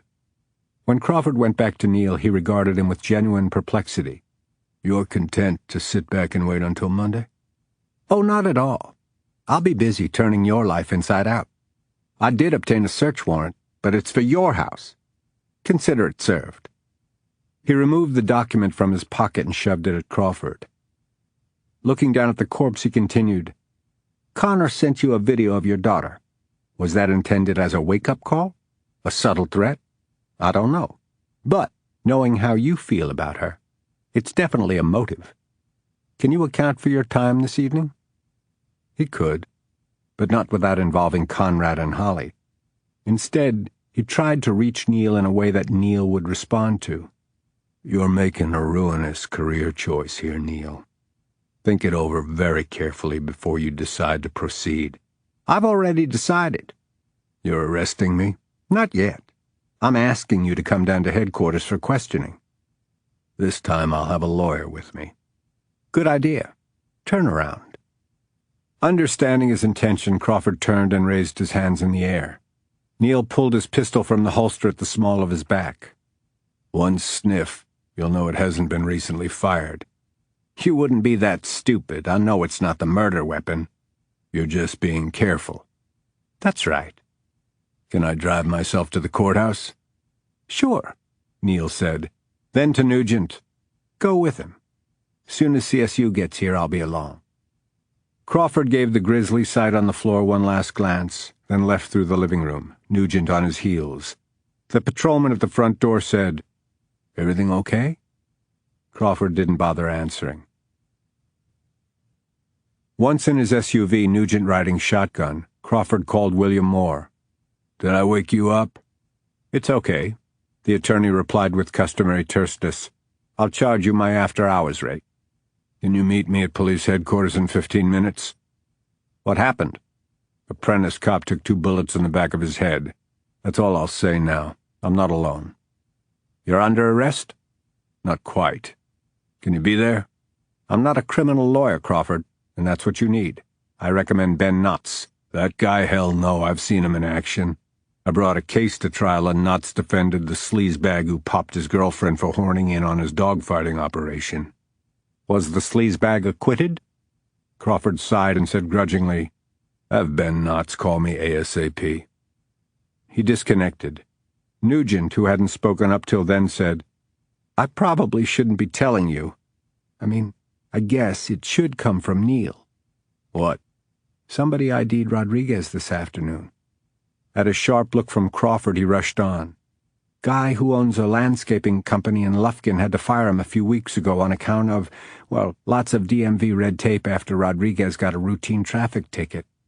That's when they discovered Rodriguez's documents were fake. Landscaper liked him, hated to let him go because he'd worked for him for several years. Dependable, all that. But he has a policy against hiring undocumented. Why is he just now coming forward? He's been on vacation in Colorado, got back last night.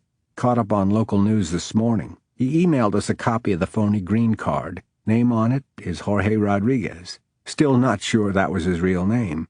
The picture, though, it's him. Did he have a family? He lived with a woman, 2 kids. Landscape guy doesn't know if they were married, but probably not. He's going to pay for his burial, said it was a shame. It was a fucking shame that filled Crawford with incredible sadness. I appreciate you telling me, Matt. Thanks. Nugent tore at a loose cuticle with his teeth. Why would you call about Connor, tell Neil to meet you at his house, if you knew what he'd find when he got there? Doesn't make sense, does it? Unless it's true what they say. Who's they? Everybody. What do they say? That he's not seeing straight. Crawford declined to comment as he pulled into a parking space at the courthouse. His phone jangled. Must be the lawyer. He answered and told the caller to hold on, then said to Nugent, "Can you give me a minute? I'll be right over there, and I better take your key." Crawford pulled it from the ignition and handed it to Nugent, who got out and went to huddle beneath a shallow overhang above the building's side entrance. It had started to drizzle. Crawford answered his phone. "Crawford Hunt. How does it feel?" "Excuse me?" "Your world has come crashing down around you, hasn't it?" The hushed voice was full of menace, and Crawford recognized it immediately. "You son of a bitch."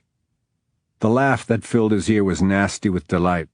"So many bad things happening to you, and guess what? There's even worse on the way." The caller disconnected. Crawford quickly checked the call log, but, as expected, it said only unknown where a name and number should have been.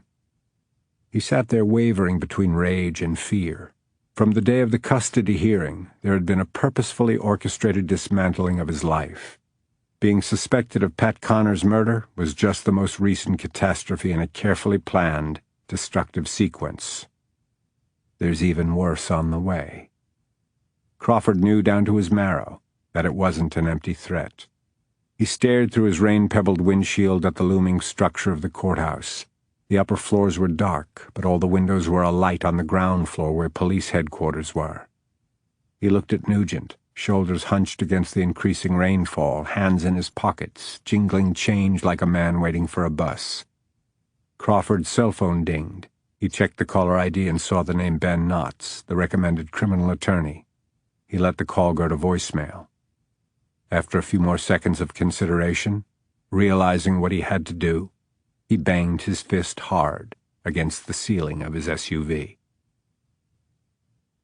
Neil pulled his car into an empty parking space, got out, walked briskly to the side entrance reserved for police personnel, and was surprised to find Nugent loitering just outside it. "What are you doing out here? Where's Crawford?" Nugent indicated the familiar SUV parked in the second row of the lot. "Talking to a lawyer. He put in a call on the way here." "That was 15 minutes ago." Nugent checked his wristwatch. "Closer to 20. Neil looked at the SUV, seeing nothing in the darkly tinted windows except a watery reflection of the courthouse. "God damn it!" He struck off, running toward it. "He couldn't have gone anywhere," Nugent called. "I have his key." Neil jerked open the driver's door. Lying on the seat was a cell phone, along with the bulbs that belonged in the dome light and the twin map lights on either side of the rearview mirror. Otherwise, the vehicle was empty. Chapter 26. Holly was in bed, but not asleep. She answered her phone after the first ring. "You've shown a knack for sneaking out," Crawford said, sounding out of breath. "Think you can do it again? This time in your car?" "What number is this?" "A burner phone." "What's going on? Have you arrested Pat Connor?" "That didn't go as planned. I need you to pick me up." "Where are you? Where's your truck?" "Sitting empty in the courthouse parking lot. And when Neil discovers me missing from it, he'll go mental, and then he'll put out an APB, and if I'm apprehended, I go to jail. And I can't go, not yet, not tonight. Will you do it?" She tried to process it all as rapidly as he'd related it. "Why would Neil put out an APB on you?" "Connor's dead." In clipped cop speak, he described the murder scene. Amid her murmurs of disbelief, he continued in the same rapid-fire way. "I went there to arrest him, and instead wound up in Nugent's custody. I went quietly and was willing to go through the first round of questioning. But then I got a phone call." "From whom?" "I'll explain that when you get here." She hesitated, and as though reading her mind, he said, "I wouldn't ask you to aid and abet, Holly. Timing is everything, and right now, this minute, I haven't been charged with a crime, and I'm not asking you to commit one. But I need a fair and impartial witness to something I'm about to do. Someone with unimpeachable integrity who could later testify as to my motive for doing it." "What are you going to do?" He said nothing for several seconds then. "Do you think I killed Connor?" "I know you didn't." "Do you think I was behind the courtroom shooting?" "No." "I'm under the Jackson Street Bridge, eastbound side. 10 minutes. If you're not here by then, I'll know you aren't coming." As he slid into her passenger seat, he said, "That was 12 minutes. I was getting worried." He turned to look out the rear window. The wet streets were dark. No other vehicles were in sight, which was why a man on foot walking through the rain would have attracted attention to any cop on patrol. Besides, it would have taken him too long to cover on foot the distance he had to go. There was no time to waste. She pulled back into the traffic lane. "I don't know where we're going." "Turn around when you can. We've got to get on the opposite side of downtown, but keep to the back streets. How did you manage to get away without being followed?" "I drove through my backyard to the driveway over the main house. I went out that way." "You really do have a knack. The next left will put you on Fair Avenue. Go south. I'll tell you where to turn." "An hour ago I told the police on duty at my house that I was retiring for the night. But if they notice that my car isn't parked in back, Neil will probably issue an APB for it too." "He will. But it won't do him any good. I switched out your license plates." She glanced at him with disbelief. "What? When?" "Tuesday night. Actually, Sessions did, but I asked him to." "Why?" "You weren't taking the need for guards seriously. In case you shook them, I would have your new tag number. The unsub, even if he was a cop, wouldn't." "I was never in danger." "I didn't know that then. We'd only just discovered that Rodriguez wasn't the gunman. By the way, he's been identified." He recounted everything Nugent had told him. He was probably in the courthouse to see about getting legal documentation, got nervous about possibly being deported, went up to have a cigarette while rethinking it. "He wasn't involved." "Not until he picked up that pistol. Crawford would forever regret that young man's fate, but for now he had to table his sorrow over it. Other matters couldn't be postponed. At the second caution light, go left. Stay straight for about a mile." "How did you get away from Nugent?" "I disabled the interior lights and crawled out the tailgate. I feel bad about tricking him. He's a decent guy, just not good cop material." "Why does Neil persist in considering you a suspect?" "You can ask him that when he questions you." "Do you think he will?" "I know he will, or he should. About 3 blocks ahead, take a right on Pecan. What will you tell Neil?" "That depends on what he asks me, but I'll have to be truthful." "You haven't done anything illegal?" "No, ill-advised, perhaps," she said, shooting him a small smile. "Smitty's been put on notice. On pain of death, he won't talk about your visit to his club. Conrad won't. With luck, you'll be back to your house before it's noticed that your car's missing. If you are caught, you can say truthfully that a friend called and begged for your help, and you can't breach that friend's confidence. All of it the truth." "You make it sound so easy. As I told you the night we met, you have more experience with crisis situations than I do. I'm an amateur. Greg Sanders urged me to cut and run before he shreds me." After she told him the highlights of their recent conversation, Crawford muttered a few choice epithets. "He's bluffing, pushing your buttons to see how you'll react." "Maybe, but apparently he has contacts within the police department who have been keeping him updated. He knew you'd been implicated in the courthouse shooting. By now he's probably heard about Connor. That will really make his day." "Jesus, Holly, I'm sorry. I wouldn't have dragged you deeper into this, but I didn't have time tonight to come up with a plan B." "You've yet to tell me about the phone call that prompted this emergency." "I'll tell you when we get there." "Where are we going?" "To my father-in-law's house." She braked hard in the middle of the street and turned to him with dismay and anger. "No wonder you're just now telling me that." I'm only going to talk to him." As though he'd told her he was going to beat the living daylights out of Joe Gilroy, she kept her foot on the brake, and she shook her head firmly. "Whatever you have in mind, I can't be a party to it. I'm not even armed. Neil took my pistol." He motioned her forward. "Drive." "Absolutely not." "Fine. Thanks for the lift." In a flash, he was out of the car and running as fast as he could, in cowboy boots, to cover the remaining few residential blocks. The Gilroys lived in a well-established neighborhood of older homes, situated on large lots with carefully maintained lawns and mature trees. Holly followed him in her car, but she was forced to keep to right angles while he cut diagonally across driveways and yards. When he reached the Gilroys' house, he ran alongside the side of it toward the rear.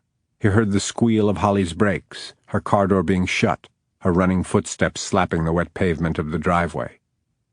He reached the back door mere seconds ahead of her. He raised his hand to knock, but she rushed up behind him and grabbed his forearm in a two-handed grip. Her breath coming in fast pants, she said, "Crawford, whatever you're thinking of doing, don't, I beg you, for George's sake." The door came open suddenly. "What the bloody hell?" Joe Gilroy, standing behind the screen door, took in the situation at a glance. To Holly he said, "I tried to tell you, didn't I? I'm calling the police." "I am the police," Crawford said. "You're a hazard. This time you go to jail." Joe turned away. Crawford was vaguely aware of Holly losing her balance when he shook off her grasp, but through the screen he could see Joe going for the phone, and he had to stop him.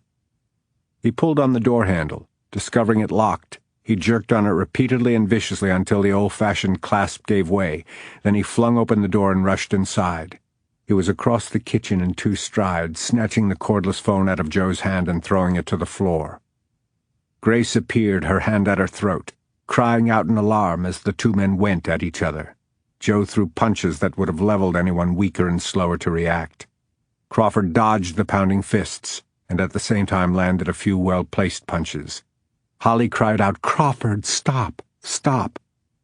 Crawford saw that Joe was becoming winded, and used that to his advantage. He drove his shoulder into the older man's midriff and pushed him backward until he came up against the counter, then planted his hand in the center of Joe's chest and lodged his knee up between his thighs.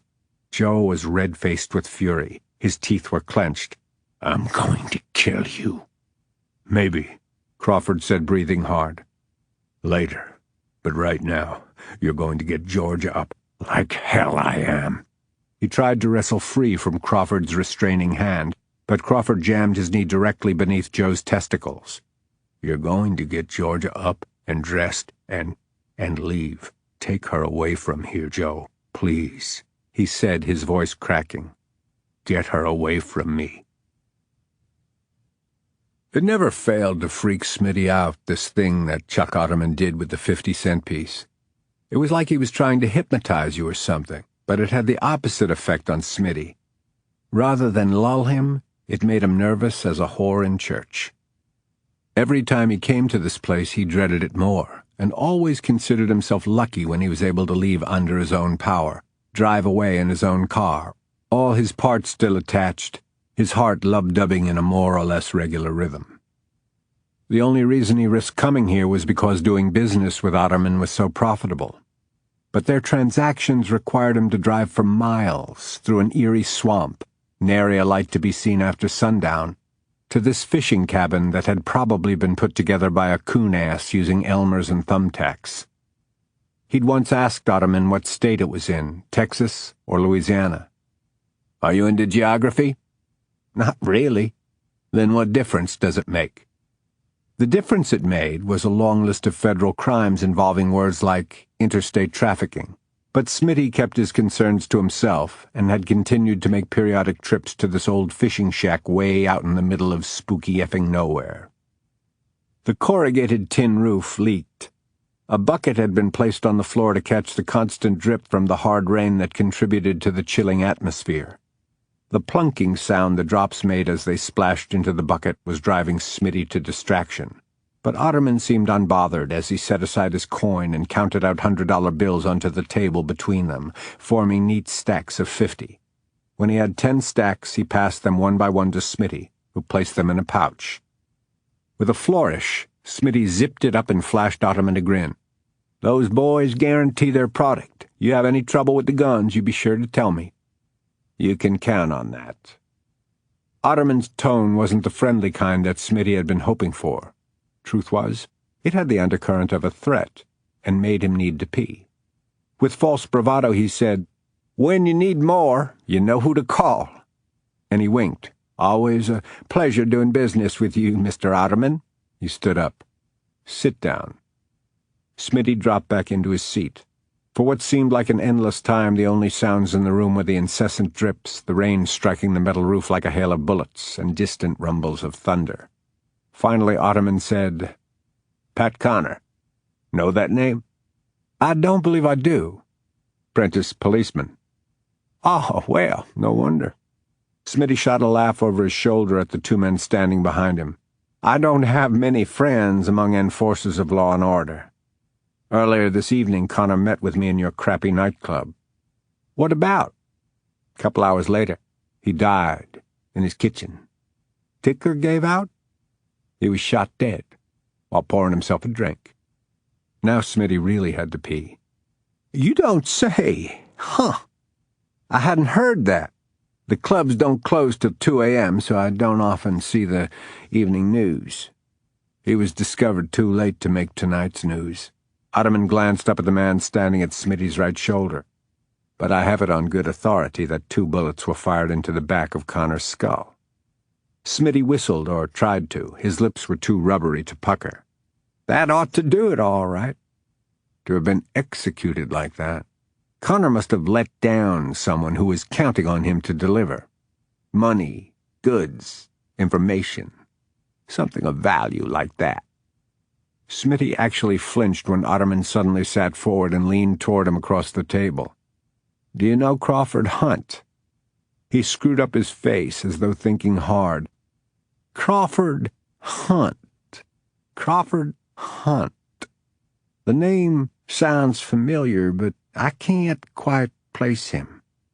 Otterman said mildly, "Take your time. Think about it." After a few seconds, Smitty pretended to have suddenly remembered. "Yeah, oh yeah. Wasn't he the guy?" "The Texas Ranger." Right, he said, snapping his fingers. "Wasn't it him who was in the courtroom when it got shot up this week? Is that who you're talking about?" Otterman flipped the coin, caught it, and formed a fist around it, then leaned even closer towards Smitty. "You're a pimp, a crook, and a creep. The only reason I tolerate your company is so I don't have to personally deal with the backwoods redneck lowlifes around here who supply surprisingly good guns.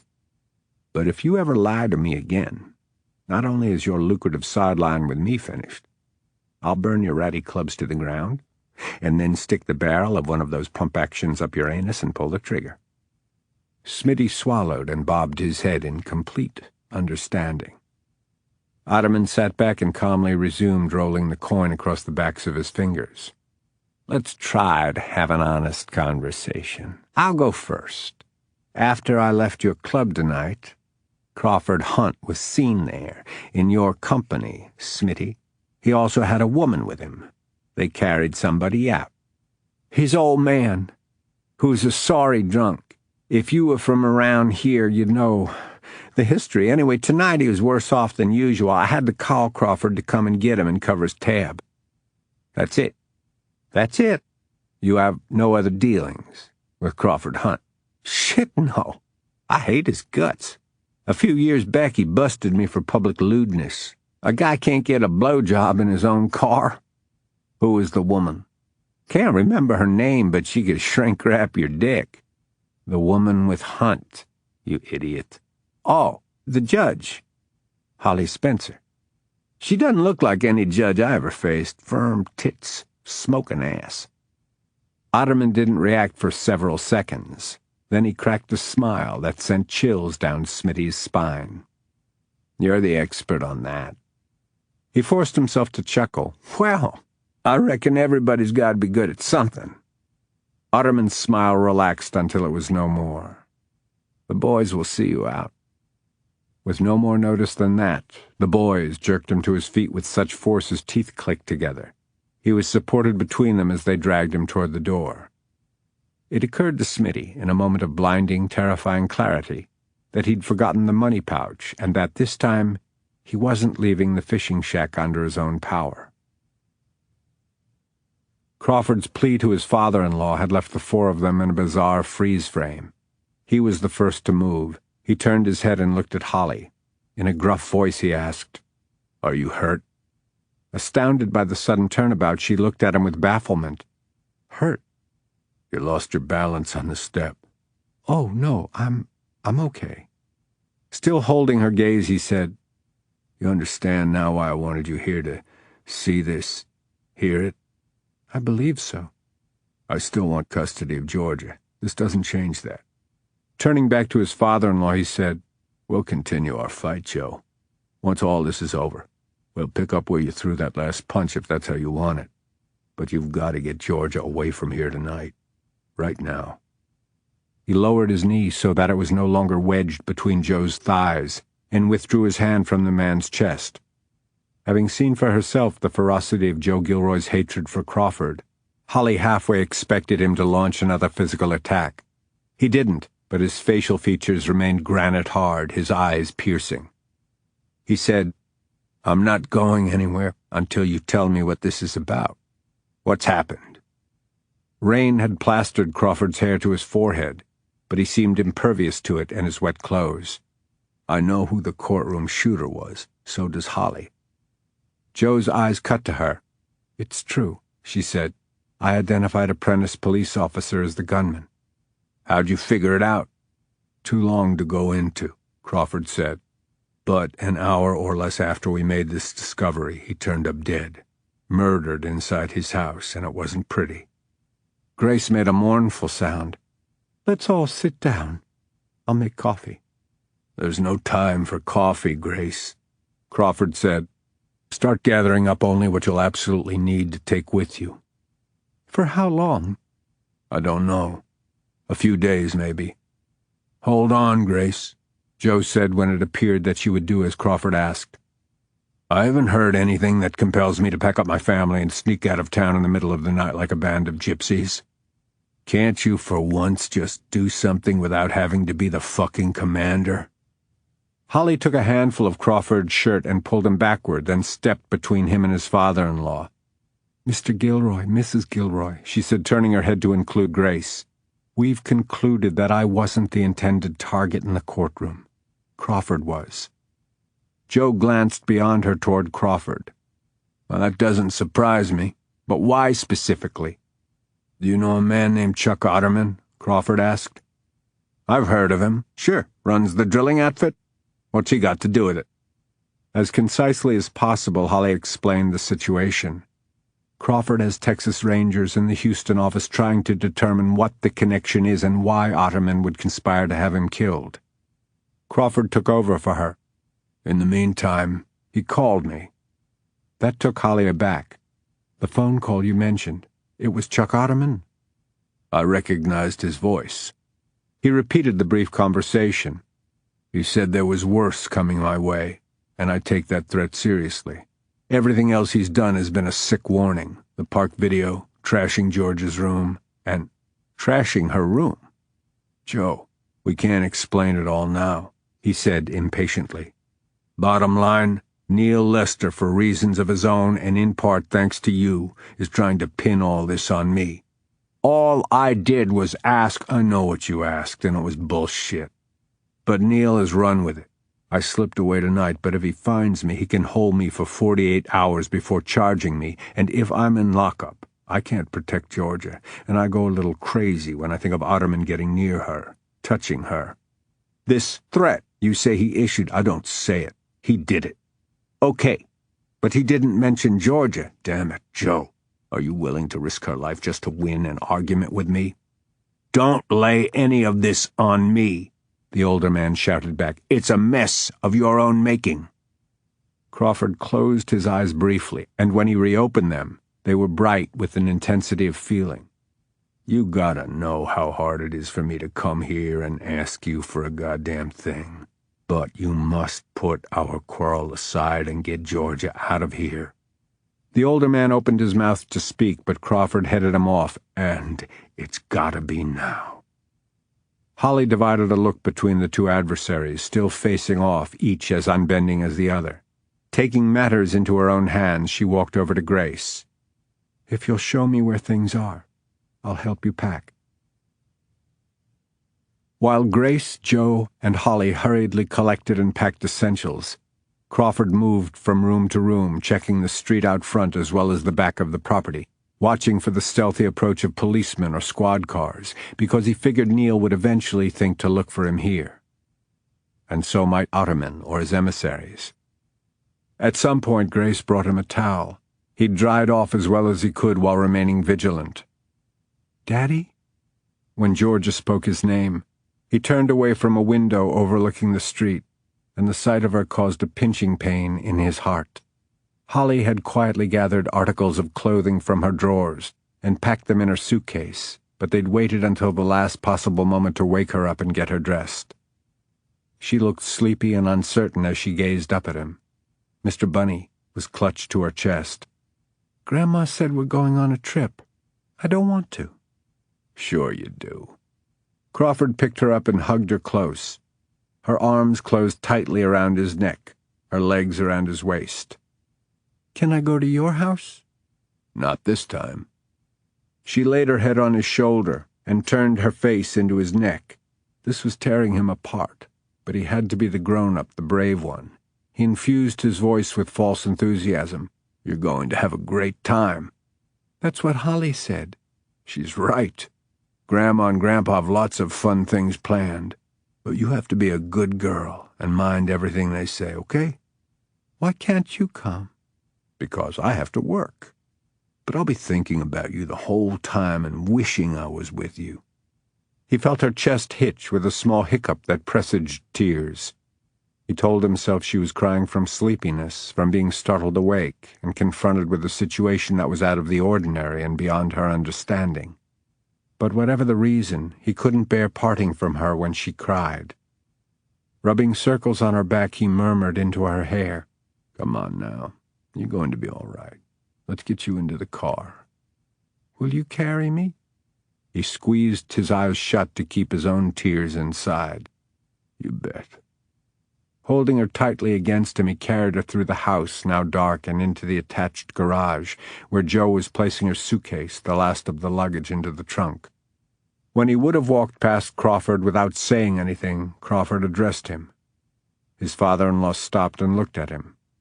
"You're the only person I trust to do this, Joe. I know you'll protect her as fiercely as I would." Joe held his gaze, gave a curt nod, then got into the driver's seat. Without further delay, he carried Georgia to the back seat door, which Holly was holding open for them. He settled Georgia into her seat. When she started to reach for the straps, he said, "Let me buckle you in this time." "Mr. Bunny, too?" "Of course." He clicked the fasteners and made sure they were secure, then placed his hands on either side of her face and pressed his forehead against hers. "Be sweet for Daddy." "Okay." "I love you." "More than anything?" she asked, repeating what he often said. "More than anything." He kissed her forehead, her hair, her cheek, and finally her lips. But when he tried to back away, she reached for him. "Daddy, where we're going, will you be there tomorrow?" "Probably not tomorrow." "When?" "As soon as I can get there." Then, before he let her forlorn expression change his mind about the necessity of this separation, he kissed her again, quickly stepped back and closed the car door. She placed her hand flat against the window glass. On the outside of it, he kissed her palm, then aligned his large hand with her tiny one, and they stayed that way until Joe backed the car out. Chapter 27. "Where will they go?" Holly asked, as Crawford hustled her into her car. The street was empty. Nearby houses were dark. From all appearances, no one had noticed their brief visit with the Gilroys. Even so, Crawford was scanning the area, alert to the motion of every leaf, the spatter of every raindrop. "Grace's sister recently remarried, after years of widowhood. She lives with her new husband in a retirement community outside Austin." They're in for a long drive. 5 hours, give or take. Rain may slow them down. I hope Georgia sleeps most of the way. I don't know how you said goodbye to her without cracking. I don't know how I did either. He stared vacantly for a few seconds, then cleared his throat and indicated her ignition. Get going. I need to be well away from here before Neil comes looking. He's called me. Steering with her left hand, she used her right to pull her cell phone from the front pocket of her jeans and passed it over to him. It had been vibrating, but I ignored it. I checked it while Grace was getting Georgia dressed, but I didn't listen to the messages. He's left 2, he said, and you have 1 text, but it's from Marilyn. Why would she be texting me? Want me to read it? Please. He pulled it up. It says, WTF is going on. Wording doesn't sound like she's trying to mend fences. Call her for me, please. He used the phone to make the call, but it went through the Bluetooth speaker of the car. As soon as Marilyn answered, she blared, Holly, thank God you called. I've been worried sick. Why? That detective called, the tight-ass Lester. Anyway, he was at your house and... At my house? When was this? 1 vodka and 3 cigarettes ago. He asked if I'd heard from you, and I told him no, that you were no longer my client. Then he told me that you were missing and feared that you'd met with foul play. That's how he put it. He mentioned the murder of a police officer. I've been going crazy here. Where are you?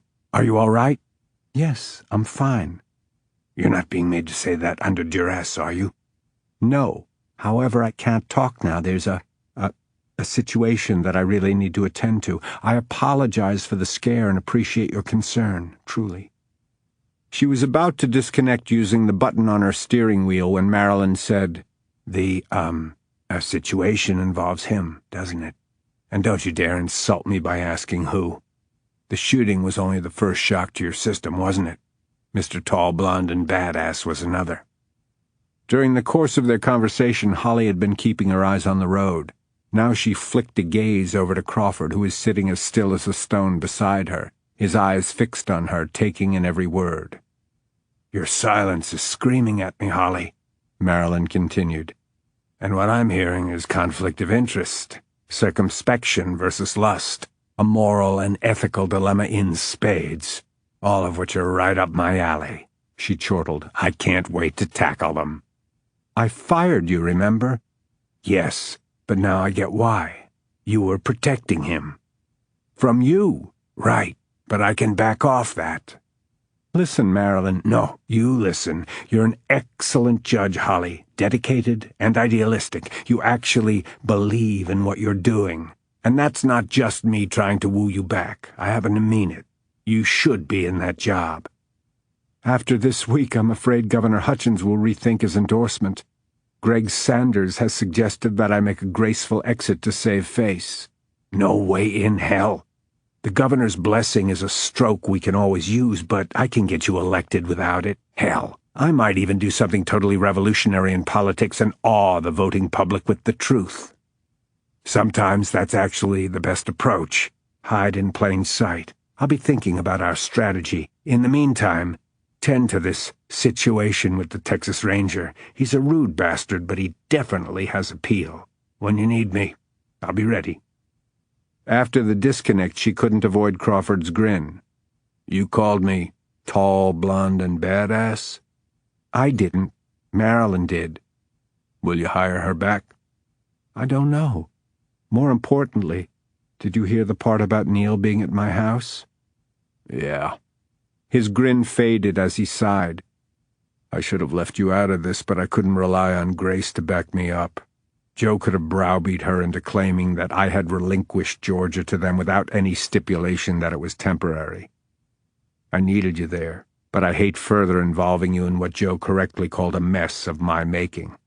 Although, hell if I know what I did to piss off Otterman, a man I'd never even seen before he walked into the police station. He leaned his head back and closed his eyes. Looking at his profile, she was struck by how utterly fatigued he appeared. There were dark crescents under his eyes. The hollows beneath his cheekbones were more pronounced than usual.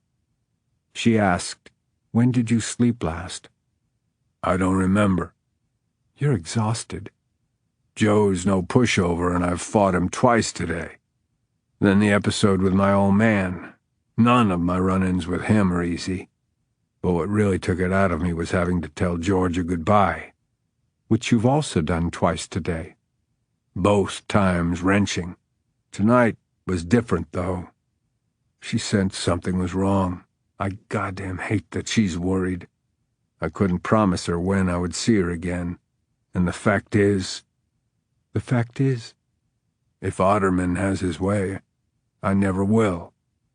Suddenly he sat up straight and opened his eyes, the darkened sockets making them look extraordinarily bright with resolve. Thumping his fist on his thigh in time to his words, he said, I can't let that happen. I may not regain custody of her, but I'll go to hell and back before checking out on her. What are you going to do? Stay alive. Stay underground long enough to get Otterman before he gets me. How do you intend to go about that? That's the tricky part. I'm working on it. You could turn yourself in to Neil, enlist his help. No way. He's bowed his back on Otterman. Maybe he's changed his mind. I can't chance it. I'd be hamstringing myself. There's nothing I can say that will change your mind? Sorry, Holly. No. She pulled the car over to the side of the road and turned to face him. Then you need to get out. Crawford watched Holly's taillights disappear, then struck off walking swiftly, hoping to blend into the darkness and keep from being seen. First order of business was to find shelter from the rain. He covered a couple of blocks before coming upon a vacant house with a for sale sign in the yard. Crouching against the back wall of the open carport, he called Harry Longbow and woke him up. Sorry, man, the other rangers said around a yawn. Still haven't turned up squat. Not a thread connecting Otterman to you or anyone close to you. But I had to get some shut-eye. I called to let you know that I was taking a break, but got your voicemail. I had to leave my phone behind. Ah, hell. That doesn't sound good. Pat Connors turned up dead, and Otterman issued me a threat. Harry grumbled. There goes my nap. Crawford gave him the rundown. I got Georgia out of town. That was top priority. Where are you and the judge now? She's on her way home. What about you? If you don't know, you can't tell. It will occur to Neil to ask if you've heard from me. I'm surprised he hasn't called you already. When he does, you can honestly tell him that you don't know where I am or what my plans are. I'll bring Sessions up to speed so he won't be taken unawares. Thanks. Maybe you ought to let that prick take you into custody. Jail's at least safe. It's also sort of confining. There's that. How's the major taking it that I'm implicated in a murder? Says it's about the deepest bullshit he's ever had to wade through. He's calling Neil Lester bad names, and he hasn't even met him yet. Any other time Crawford would have laughed, but the situation was no laughing matter. I'm attributing Chet, Rodriguez, and now Connor to Otterman, a body count of 3 just this week. I want this son of a bitch, Harry. I'll get right back on it. No. Finish your nap. Otterman is probably regrouping tonight, too. He had a busy day. The park video, the titty bar meeting. The execution?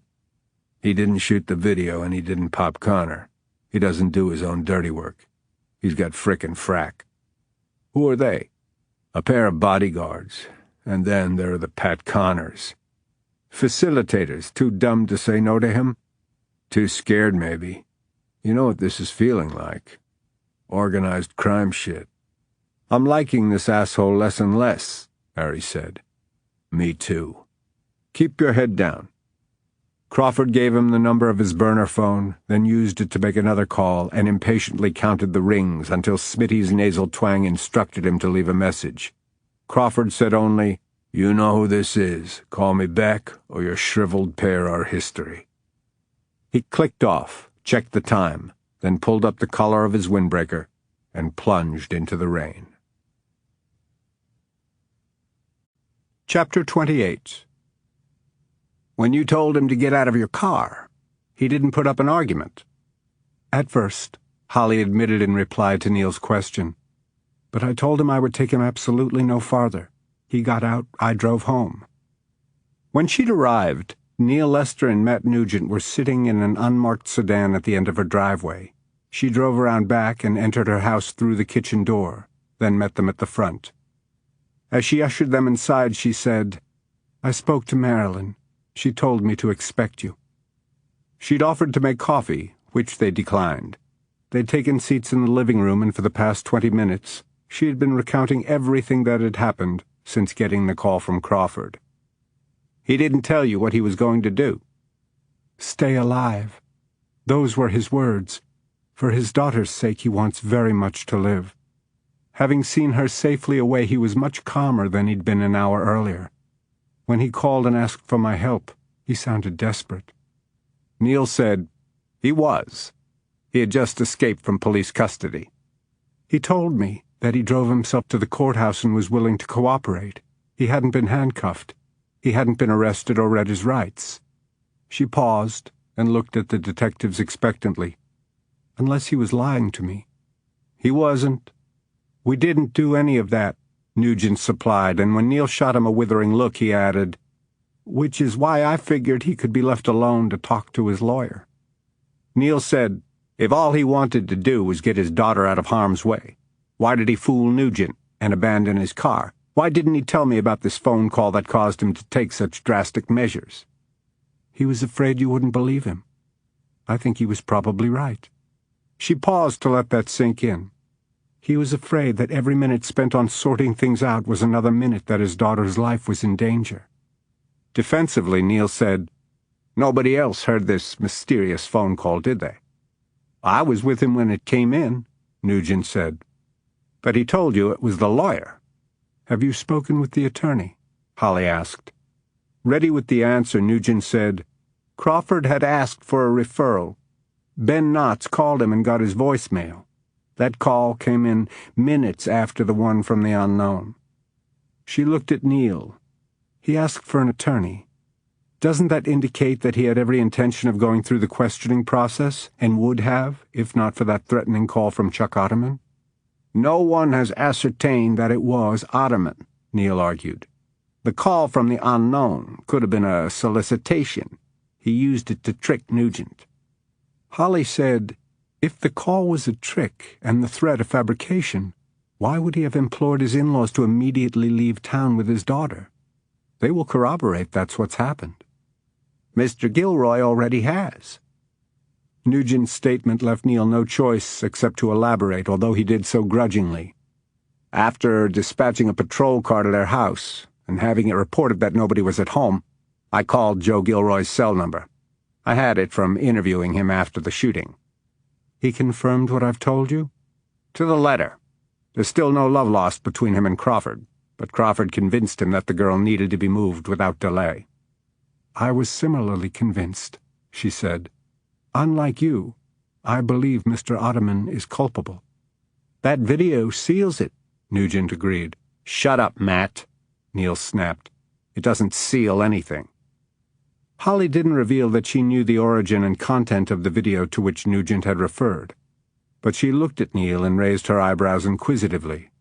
Stiff-lipped with resignation, he said, "Crawford has a video of Pat Connor in conversation with Chuck Otterman. He claims it was shot at a local bar early this evening." "That's why Crawford left his cell phone behind," Nugent said. "So we'd have that video." "He left his cell phone so we couldn't use it to track him," Neil said with asperity. Holly asked, "Does Mr. Otterman have an explanation for this conversation with the murder victim?" "He's out of town. We're trying to locate him." She looked around her living room. "Forgive me, but you seem much more preoccupied with locating Ranger Hunt." "Because he skipped out on a homicide investigation, and even if he's cleared, he's dangerous and irresponsible. I shouldn't have to remind you of that. You've seen him in action."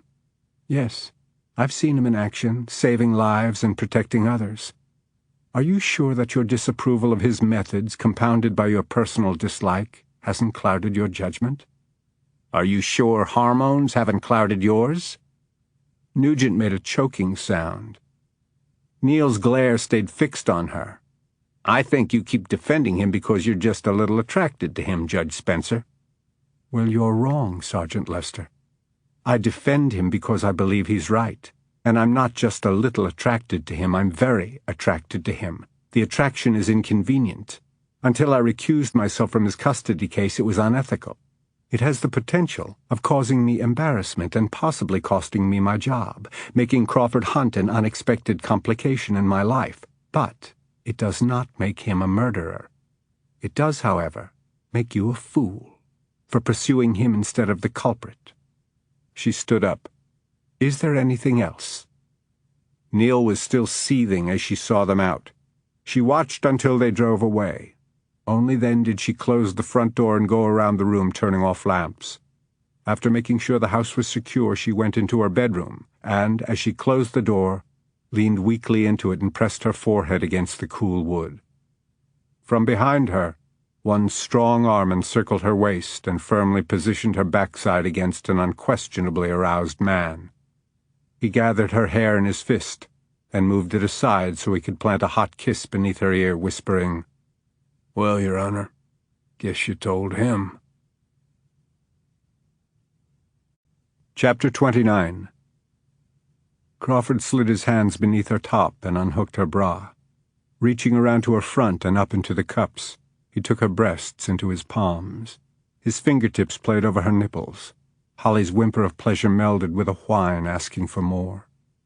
He turned her to face him, rid her of top and bra by pulling them over her head together, and before her hair had settled back onto her shoulders, his mouth was fastened to her breast. She clasped his head between her hands as he drew on her with such fervor. The sensations were like sparks of electrical shock. She didn't want him to stop, but his wet clothing was an aggravation to both of them. He broke away from her to shed his windbreaker.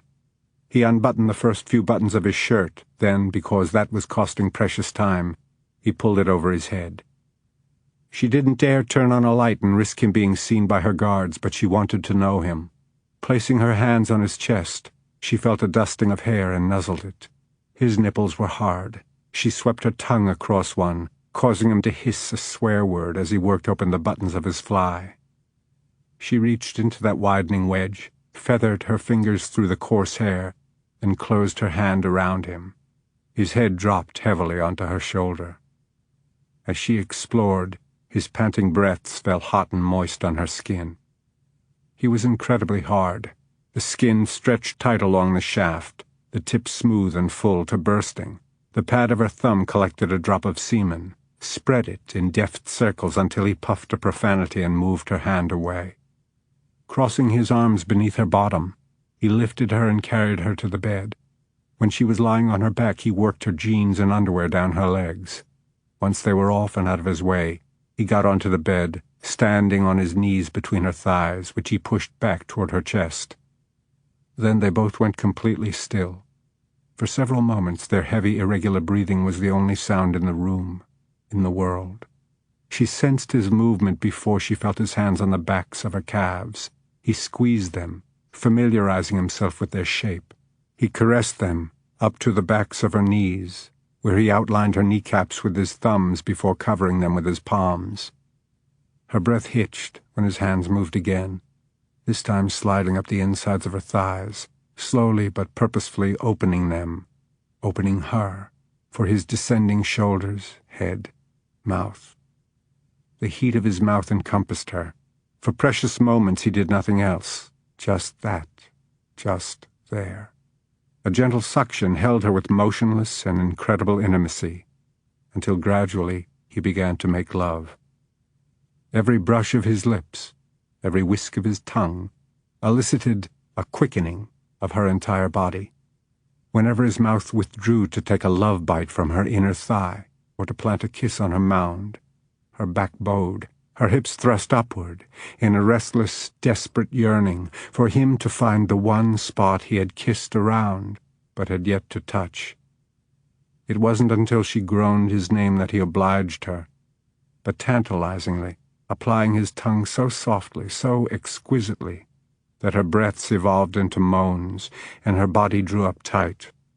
Attuned to her, he centered the caresses, concentrated them into ever-shrinking spirals, until the sensations painted onto her coalesced into a burst of pleasure so intense she couldn't contain it.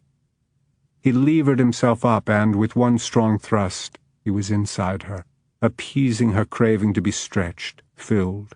He trapped her orgasmic cries inside a kiss, and then let her drift down and rest while he sipped at her earlobes, her eyelids, her lips. Her mouth opened beneath his, and the sweet kiss turned evocative. His tongue coupled with her mouth as his hips engaged in an erotic rhythm. He moved in and out of her in breath-stealing juts and glides. Each stroke brought her closer to another orgasm, and when she was once again on the brink, he slid one hand under her bottom to hold her in place as he targeted several rapid thrusts that sent her over. Then he buried himself deep. His climax was shattering, long, intense. Eventually they recovered, but when he would have left her, she murmured a wordless complaint, and he resettled heavily atop her. Speaking low against her neck, he said, "Where'd you learn to fuck like that? Law school?" "No, here, tonight." She felt his smile against her neck. Levering himself up, he looked into her face. "That night, after the shooting, and we were talking there in the hallway of police headquarters?" She nodded. "This is what I was thinking about," he said, and made a nudging motion. "You weren't." He gave a purely masculine and unrepentant shrug. "You were so buttoned up in your dark suit and blue shirt, held together so tight. All the time I was trying to make conversation, I was wondering just how tight she is. Thinking about it was driving me crazy." "You hated me." "I did. Didn't stop me from wanting to fuck you." He rubbed his lips across hers, which had parted in shock. "I also thought it would never happen. Not in a million years." "A million years? Or a few hours? I was easy." He left her, and falling onto his back, he said, "In no way has this been easy, Holly." Raising his head, he looked down the length of his body. "I can't even get naked first." He remedied that by tugging off his boots and socks, then working off his wet jeans. Before tossing them to the floor, he removed a pistol from the holster clipped to the waistband.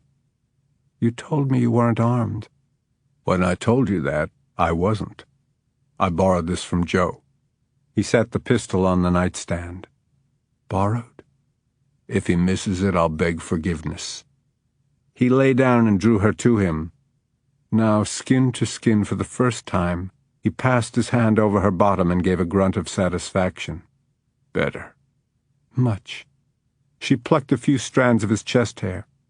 "I didn't know this was here." "Do you mind it?" In answer, she rubbed her cheek against it, then pressed a kiss on the warm skin underneath. "How long had you been inside the house?" "When Neil and Nugent left. About 10 minutes." 10 minutes. He fondled her breast, asking thoughtfully, "Am I ever going to see these in the light?" "They feel great." "What do they look like?" "The plan was for you to wait until they'd gone before you came in." "I was getting soaked. Besides, I wanted to hear what they had to say." He'd been surprised when she'd stopped the car and abruptly told him to get out. Then she'd outlined her plan, and, as she told the detectives, he had initially resisted the idea of her sheltering him overnight. But she had finally made him see reason. Every other place he could go would be watched. He couldn't just wander the streets in the rain, and he needed rest and refueling. The agreement had been reached about a mile away from her house. He'd had to go that distance on foot, while she returned home and confronted the detectives. "I stopped on the way to make a couple of calls," he told her now, "but got here and let myself in." "Remind me to relock that window." "I got here in time to hear that you're very attracted to me." "I told you I wouldn't lie to the police." "So it's true then?" "True." She could tell by his grin that he liked hearing that. "It was Marilyn who put me into mind of hiding in plain sight." "Please," he groaned, "don't mention her. I don't want to lose what I've got going here." He captured her hand, sucked her thumb into his mouth, making it good and wet, then dragged it down and pressed it against the crown of his penis. "Work that wicked magic again." He closed his eyes and exhaled deeply as she began a gentle rotating massage. In a whisper she asked, "Who did you call?" His hand closed around her breast, but in a comfort-seeking way. "You said you stopped and made a couple of calls." "Harry," he mumbled into the pillow. "What did he say?" "That feels so good. Don't stop." She smiled. "I doubt Harry said that." "Who was the second call to?" "Smitty. I've got to find him and kill him tomorrow." "Don't. You'd go to prison. They wouldn't let you wear your boots in prison. And I like your boots. They have character. They're well worn, not new and shiny. And you'd probably be made to wear your hair short in prison. It would be a shame to waste all this unruliness." She ran her fingers through the thick strands. "The truth is, and I'm very into telling the truth, you know, there's nothing I dislike about you." He responded with a soft snore. Chuck Otterman rarely stayed in the fishing shack overnight. It boasted even fewer creature comforts than his trailer at the man camp, although there was a double bed behind a plywood wall where he occasionally caught a few winks. He never slept more than 4 or 5 hours a night anyway. After dealing with the nightclub owner, he dozed, but he'd gotten up before dawn. While making coffee, he received a text notifying him that Neil Lester had called the office at the man camp and had impressed on the overseer left in charge that it was urgent he speak to him. Staring out into the heavy rain as he sipped his coffee, he thought that perhaps he should assuage the detective's anxiety. He used an untraceable cell phone to place the call. "Hello? Sergeant Lester? Chuck Otterman? Is it too early to call? I understand you've been trying to reach me." "Where are you, Mr. Otterman?" "Hell if I know." He lowered his voice as though he didn't want to be overheard. "Some colleagues over here in Louisiana invited me for a fishing weekend. I met up with them in Lake Charles, then we drove for hours. Far as I can tell, we're in the middle of nowhere. It's still dark and they're already on the water. Thank you for giving me an excuse to beg off." "What time did you meet them in Lake Charles yesterday?" "I'm sorry?" Lester repeated the question. "Late. After dinner time. Why?" "Apprentice police officer named Pat Connor was killed last night." He was quiet for a moment as though taking that in. Then he breathed a sigh. "I understand now why you've been trying to reach me. I met with the man right before I left town. At a gentleman's club called Tickled Pink." "Oh, so you already knew. You must have questioned the owner. Smitty something. He's a cockroach. He scuttled over while I was there to ask if everything was to my liking. We want to question him, but so far we've been unable to find him." Chuck Otterman chuckled. "That could be a problem." "Why do you say that?" "Because, from what I understand, he tries to stay under the law's radar. He's probably as crooked as a dog's hind leg." "What were you doing in his club with Pat Connor?" "I often meet with people there." Lester cleared his throat. "That doesn't seem like your kind of meeting place, Mr. Otterman." "The oil and gas industry has its opponents, from powerful politicians to crackpots. A goodly number of local businessmen and government officials support our exploration, but they don't want to advertise the fact. They refuse to meet with me in my office at the camp. They certainly don't invite me to theirs, so we meet at that seedy club." "I'm still not sure I understand." "It ensures discretion. Anyone in that place can't tell who he's seen there without giving himself away, can he?" The detective seemed to ponder that. It was a time before he said, "Pat Connor was a cop, not a businessman." "He had heard, through the police grapevine, I suppose, about me seeing Crawford Hunt with that man Rodriguez." "How did that relate to Pat Connor?" "I don't know. He asked to speak with me privately. The only reason I agreed to the meeting was because he told me he'd been on duty in the courthouse on Monday. I thought maybe he had something to contribute or to ask me about that. But when I arrived at the club, he was in no condition to talk about anything. He was already drunk. He rambled. He sweated." "Sweated?" "He wasn't in uniform. He was wearing a cowboy hat and kept taking it off to blot his forehead. He was anxious. Paranoid, actually. After about 10 minutes, I'd had it. He was wasting my time. I told him to get to the point or get lost. He got lost. He left? I thought he was too drunk to drive and offered to let one of my assistants take him home. He said no thanks. In hindsight, I should have insisted. He shouldn't have been behind the wheel. Was anybody else hurt? He didn't crash his car, Mr. Ottoman. He was murdered at home. Jesus! When you said he'd been killed, I assumed... Jesus. During his paranoid rambling, did he mention having any enemies? No, but apparently he had at least one. He let that resonate before continuing. Did he have family? He was a bachelor. Lived alone. Ottoman didn't remark on that. He didn't ask if there had been any witnesses, or if any evidence had been found at the scene, because he wasn't troubled about the crime being traced back to him. Men he used for jobs like this didn't make mistakes. If they did, it was their last one. Case in point, Pat Connor. After another stretch of silence, Lester said, "I understand you'll be back on Monday." Around noon. You were one of the last known persons to talk to Connor. Would you come to headquarters so we can get an official statement? Of course. Then, forgive me, Sergeant Lester, before you go, I must ask. He rolled the coin across the backs of his fingers. Do you have any reason to believe that this officer was another casualty of the courthouse incident? I mean, is it possible that he was silenced for something he knew or saw? Stiffly, Lester replied, "I can't discuss an ongoing investigation." Right. Of course. I'll see you on Monday, Mr. Ottoman. Until then, what's a good number for me to call if I need to contact you? Use the number at the camp. Someone there always knows how to reach me. He hung up before the detective could say anything more. He caught the coin in his fist and banged it down on the table. The final nail, he said around a smile. It was now only a matter of time. Crawford came awake with Holly curled beside him, facing him, her face close to his on the pillow, her thigh snug between his. They still lay on top of the duvet, but at some point after he'd fallen asleep, she had pulled a throw over them. When she did, he had awoken, lifted her thigh over his hip, and slid into her.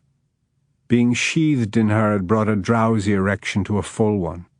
Invitingly she moved against him, took him deeper. He exerted just enough motion to create an erotic ebb and flow until they came together. Instead of fireworks, it had been as comforting as a warm bath. He hadn't even opened his eyes. Not a word had been spoken. But it had been intensely intimate, and, beyond feeling good sexually, he had felt an inner contentment that he'd missed during the years of sleeping in an empty bed and waking up alone. Now, gazing into Holly's face, looking incredibly peaceful and trustful in sleep, he felt a welling of tenderness for her, and with it, a primal surge of ownership. He wanted this woman. He wanted to claim her. He wanted to keep her. He couldn't. But he was here now. He pulled back the throw. The daylight limning the window shutters was new and fragile, but he could see well enough, and all the parts of her that he'd imagined or felt in the dark were prettier than he'd envisioned. Dipping his head to her breast, he gently sucked the delicate pink tip into his mouth. As he tested the texture of it with his tongue, she stirred, sighed his name, and rested her hand on his head. "I finally got to see you naked in the light. And I wish I'd burned all your clothes while you were asleep." She laughed softly. "You're not so bad looking either." She leaned over him and kissed the center of his chest, his navel. Scooting down, she ran her hands over his thighs, and when she found the 2 scars on his calf, marking the entry and exit wounds of the bullet that had passed through, she kissed them and spoke softly of how grateful she was that it hadn't been worse. "What if you had died that day?" she asked, looking up at him with liquid green eyes. "I'd have never met you." The emotional catch in her voice touched him deeply. "Come here." He cupped her underarms and pulled her up over him until his mouth could take hers in a ravenous kiss.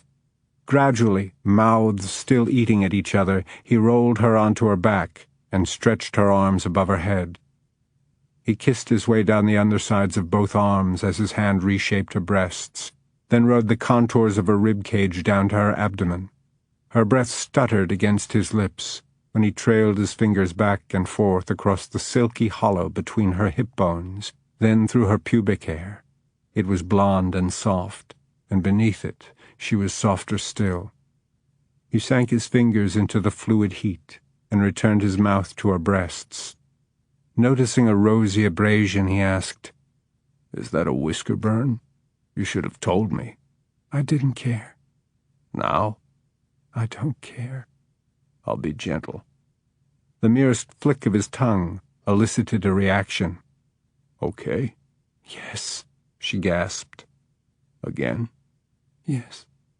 The carnal exploration of his fingers soon had her writhing sexily, and he knew she was close. He stretched above her and brought them eye to eye. I want to watch you lose it. He was stingy with the pressure of his thumb on the outside, drawing out the pleasure, holding off until she released a low keening, and then he curled his fingers forward inside her, creating a gentle squeeze between the two pressure points. She clamped her lower lip between her teeth. Her back arched as she raised her lips and ground against his hand. Into her ear he poured a litany of love words, sexy words, dirty words. Finally she coasted down, and her lazy eyes fluttered open. He laid a soft, tender kiss on her lips. Beautiful. You are. She reached up and pushed her fingers into his hair. And much sweeter than you let on. Me? Sweet? With your daughter.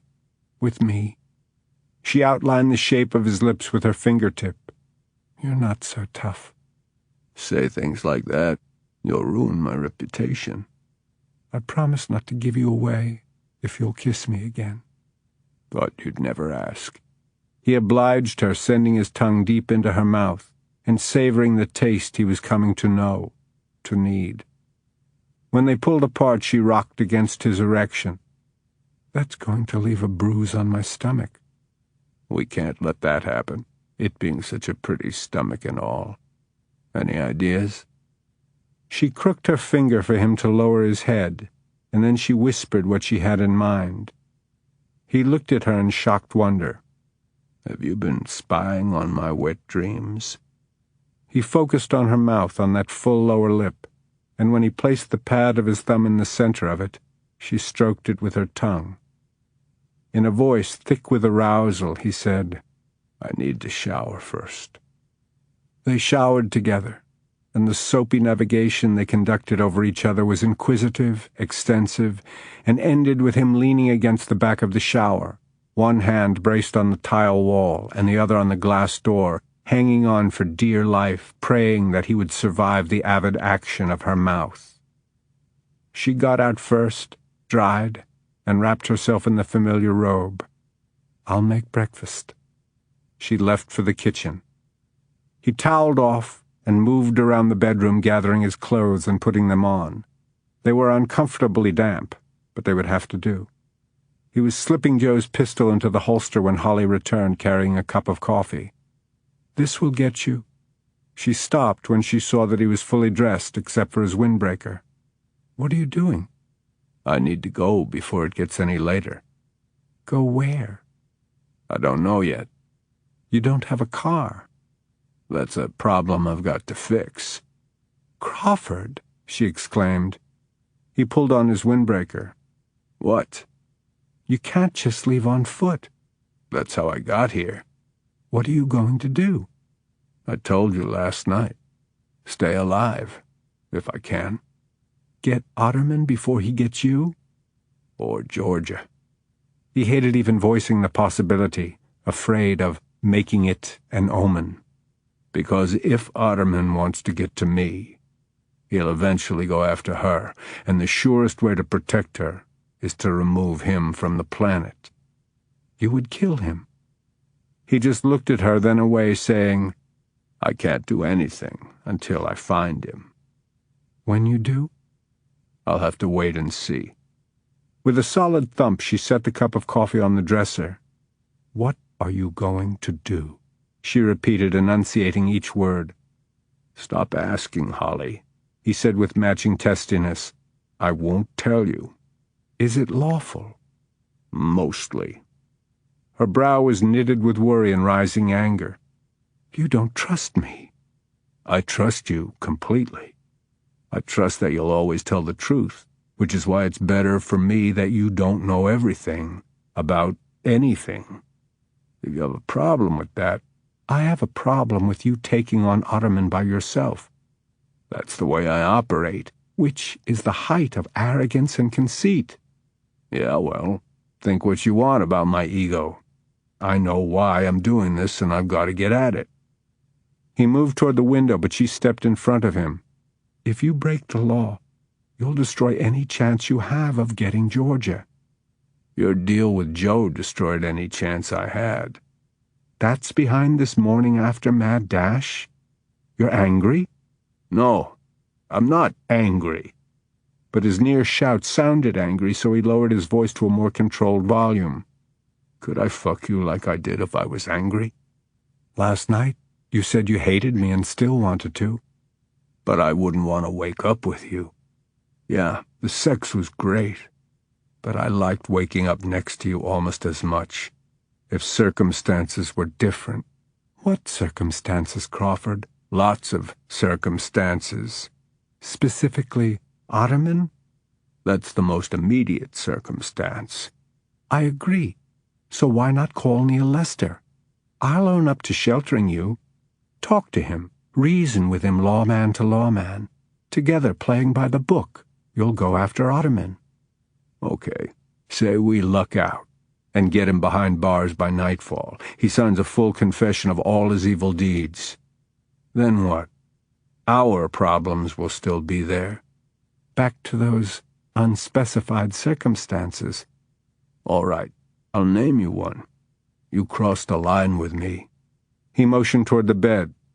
"Your job, your career, the thing you hold most dear wouldn't be in jeopardy if not for me." "No one knows about us." "Yet, but secrets like this have a way, Holly. You're not so naive as to think we can keep a lid on it." By her silence, he knew she agreed. "Say the secret that we've slept together remains intact, and you lose the election anyway. We'll always wonder if it was because of our association. I couldn't live with costing you the judgeship. Could you?" He shook his head. "There are some things you and I just can't get around." "The biggest one being that I stand in the way of you getting Georgia." He spread his hands as though to say, "See? We're each other's worst enemy." "You weren't concerned about any of this last night." "I was. I just wanted you too bad to let the issue stop me." Before she could offer a comeback, he said softly, "They didn't stop you, either." The fight went out of her. "True, because I'd begun to think, hope, we could overcome these obstacles."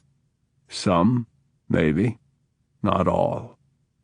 She looked deeply into his eyes and said quietly, "Beth." That hit him unexpectedly, and his heart bumped, then began to beat erratically. "What about her?" "You tell me."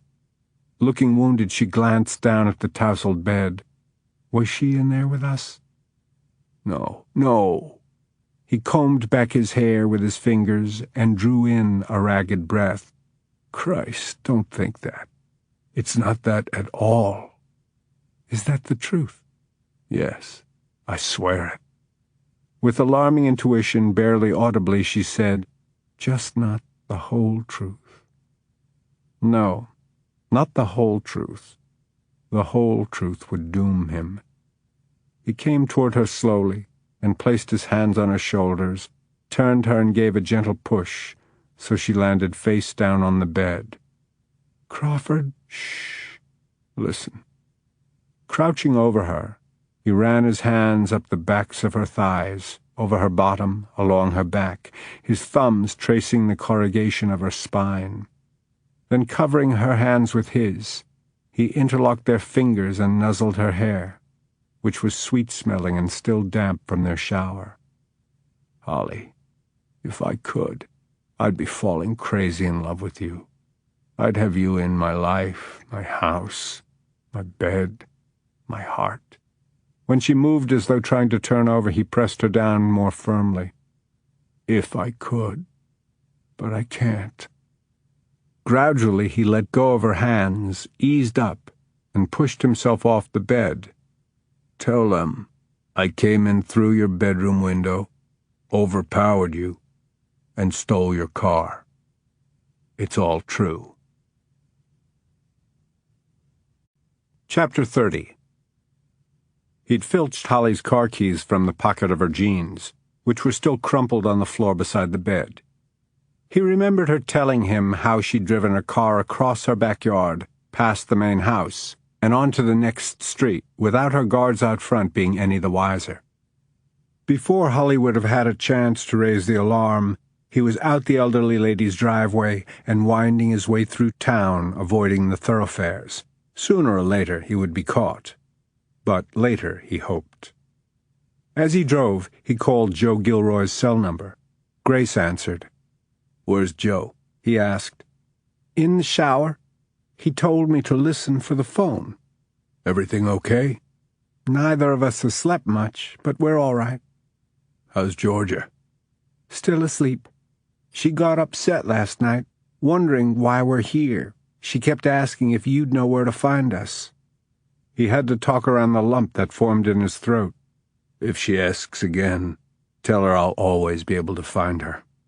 "Do you want me to wake her up, so you can tell her that yourself?" He was tempted, but it would be selfish of him. Hearing her voice would make him feel better, but it would increase George's homesickness and add to her anxiety over the unusual situation. "Thanks for offering," he told Grace, meaning it. "I trust you to keep her reassured." When she expressed concern for him, he hedged, mumbling that he was fine. "I hope all this will be over soon and you can come home. I can't thank you enough for doing this." "Be safe, Crawford." "You too." He clicked off before she asked questions he wouldn't know how to answer. But Smitty might. He hadn't responded to the voicemail message Crawford had left last night, which was a dead giveaway that he knew something he didn't want to share. But before Crawford could wrangle information from him, he had to find him. Strip clubs looked desolate in the early hours of the morning, particularly a dreary, rainy morning like this one. He started with Smitty's establishment that was closest to town, but found the place dark and uninviting without its lurid, flashing neon. The parking lot was empty. At Tickled Pink, the same. And the next one he checked was also deserted. The fourth he'd never been to before. It was even more disreputable looking than Smitty's other clubs. This was a place for down-and-outers who had hit rock bottom. Its opaque windows, low roofline, and dirt parking lot, now dotted with puddles of muddy water, weren't inducements for fun-seeking people. Crawford drove around to the rear of the building, which was situated right on the edge of the forest. The trees and underbrush seemed to be encroaching on the squat structure, with the intention of eventually overtaking it, perhaps to put it out of its misery. Near the back door was an ugly gray car. Crawford rolled Holly's car to a stop, got out, and looked inside the other vehicle. A lot of trash, stained fabric upholstery, but nothing else. He slid Joe's pistol from his holster. He'd already checked the cylinder, knew that there was a .38 bullet in each of the 5 chambers. Stealthily he walked to the metal door. The doorknob was loosely fitted and had a standard lock. Crawford didn't even have to try hard to pop it using a credit card. The door opened out. He pulled it toward him, creating a gap only wide enough to slip through, then closed it quickly, realizing that his silhouette made a large target, even against meager, watery daylight. Inside, the air was as dank as that of a locker room and smelled of booze and stale cigarette smoke. The darkness was absolute, forcing him to give his eyes time to adjust. He stood perfectly still and listened. He could hear the rain dripping off the eaves outside. Other than that, nothing. "Smitty?" His voice was absorbed by the darkness as though the building had swallowed it. Louder, he called the name again, without response. Turning on his cell phone was a risk he had to take.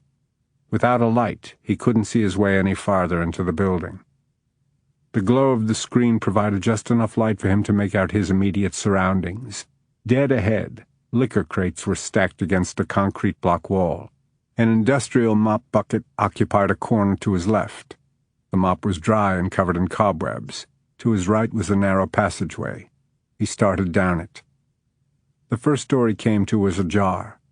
Just as he drew even with it, the cell phone screen blinked off. Heart-thumping, he waited in the Stygian darkness, and when nothing happened, he turned the phone back on and gave the door a push with the short barrel of the .38.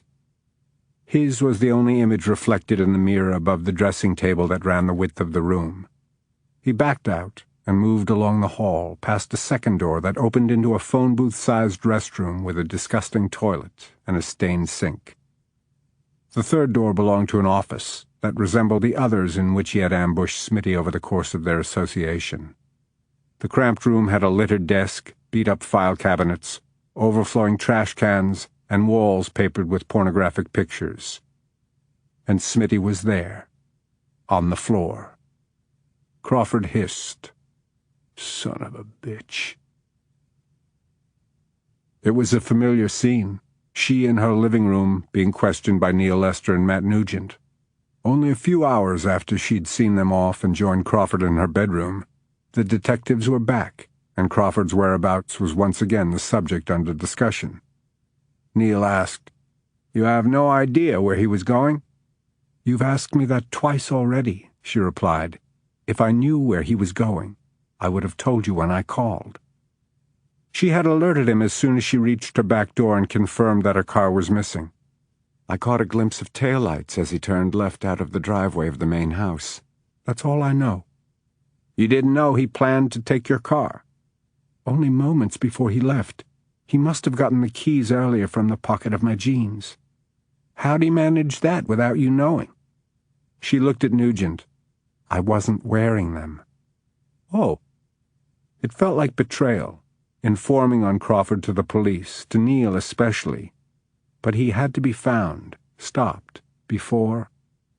She didn't allow herself to think beyond that, to conjecture what might happen to him or what he might do to Ottoman.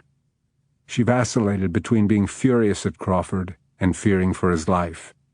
He would despise her for calling the dogs on him, but she'd rather have him alive and hating her forever than dead.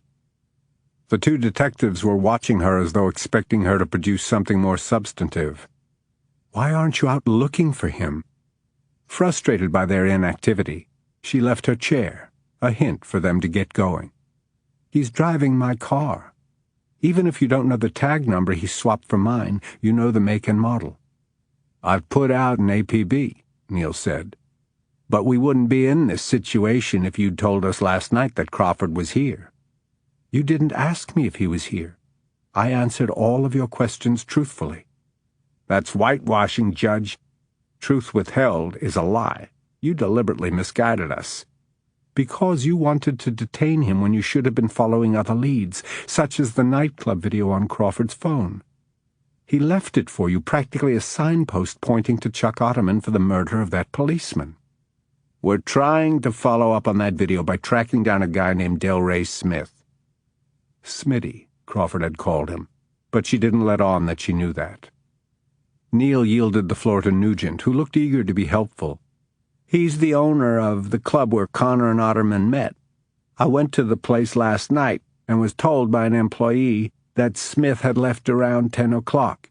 Nobody knew where he was going, but he didn't come back before closing. We've been trying to track him down." "Without success," Neil said. "Did you try the club this morning?" she asked. "Locked up tight. He's not at his apartment. Car's gone too.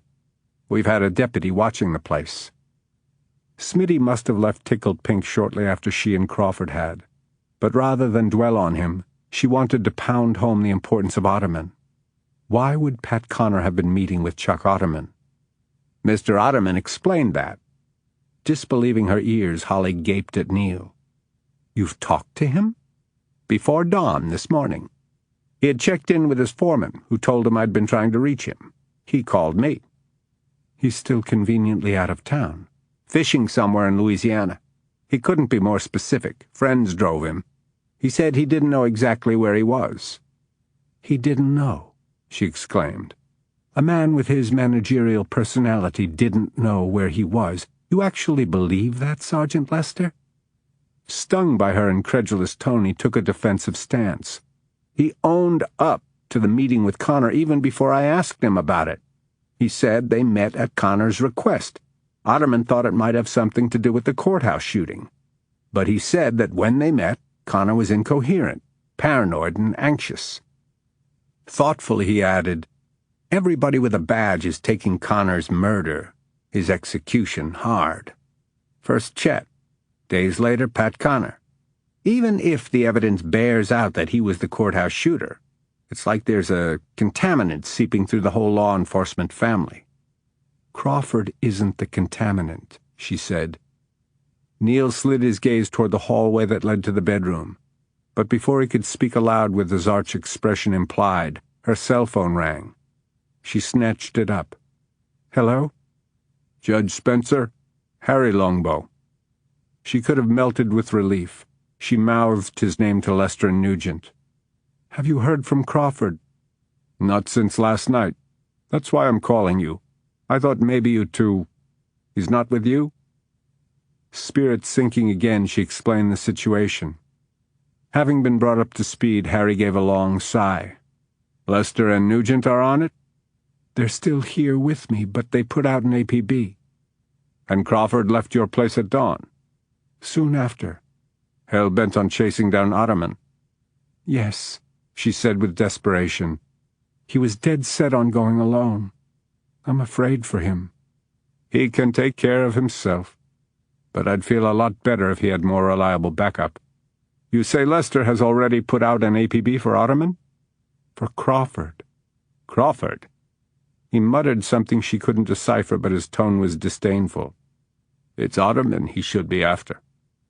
"I agree completely, but Sergeant Lester spoke to Otterman this morning, and he had an explanation for that meeting at the nightclub." She related it, but the veteran Texas Ranger was no more persuaded of Otterman's innocence than she had been. Harry said, "Smooth talker, but I ain't buying it. We don't have proof yet, but bits and pieces are starting to add up." "To what?" "Olcone. Crawford needs to know, like now. I've been calling this new number he gave me, but he's not picking up." She sat on the edge of the chair she had recently vacated and rubbed her forehead. "Why wouldn't he answer?" "Could be any number of reasons." She wasn't deceived by his reassurance. He was as worried as she. "But listen," he said. "If you talk to him before I do, tell him to get back to me or Sessions right away." "Yes, of course I will." "And, just in case, I don't want to alarm you or anything, Judge, but if Otterman thinks there's something between you and Crawford, you could be in danger too." "I'll take care." "Do." When she disconnected, Neil said, "Well, what did he say?" She looked at him with reproach. That he would feel a lot better if Crawford had more reliable backup. "You're ruining my life." "Put the gun down, Smitty." "I want to kill you." "I want to kill you too." Crawford reached behind him and groped for the light switch, flipping it on. Smitty was hunkered down beneath the desk, aiming a pistol at Crawford's midsection. Calmly, Crawford thumbed back the hammer of Joe's revolver. "If I kill you, I'll be eradicating a moral abscess, and I've got law and order on my side. Somebody will probably erect a statue of me in the town square. If you kill me, you get the needle for taking out a law enforcement officer. That is, if you even make it to death row," he went on conversationally, "which I doubt you would. Texas Rangers don't take kindly to fellow Rangers getting killed by anybody, but pimps and bootleggers really piss them off. Some of those boys wouldn't think twice about intercepting you on your way to trial, squashing you under their boots as you tried to escape, and scraping you off like so much dog shit. It would save the state the cost of a syringe." Smitty actually sobbed. "For the last time, Put the gun down. His grip on it hadn't been all that firm or steady. When he let go of the pistol, it clattered to the floor. Crawford walked over and kicked it out of reach, then bent down and grabbed a handful of Smitty's shirt. He hauled him from beneath the desk and onto his feet, then shoved him backward into a chair. Your life is nothing to brag about, Smitty. How am I ruining it? Pour me a gin. Not likely. Please, I'm shaking here. He was, like a leaf in a high wind. Even for Smitty, he looked a wreck. His comb-over was flipped the wrong direction, his clothes disheveled.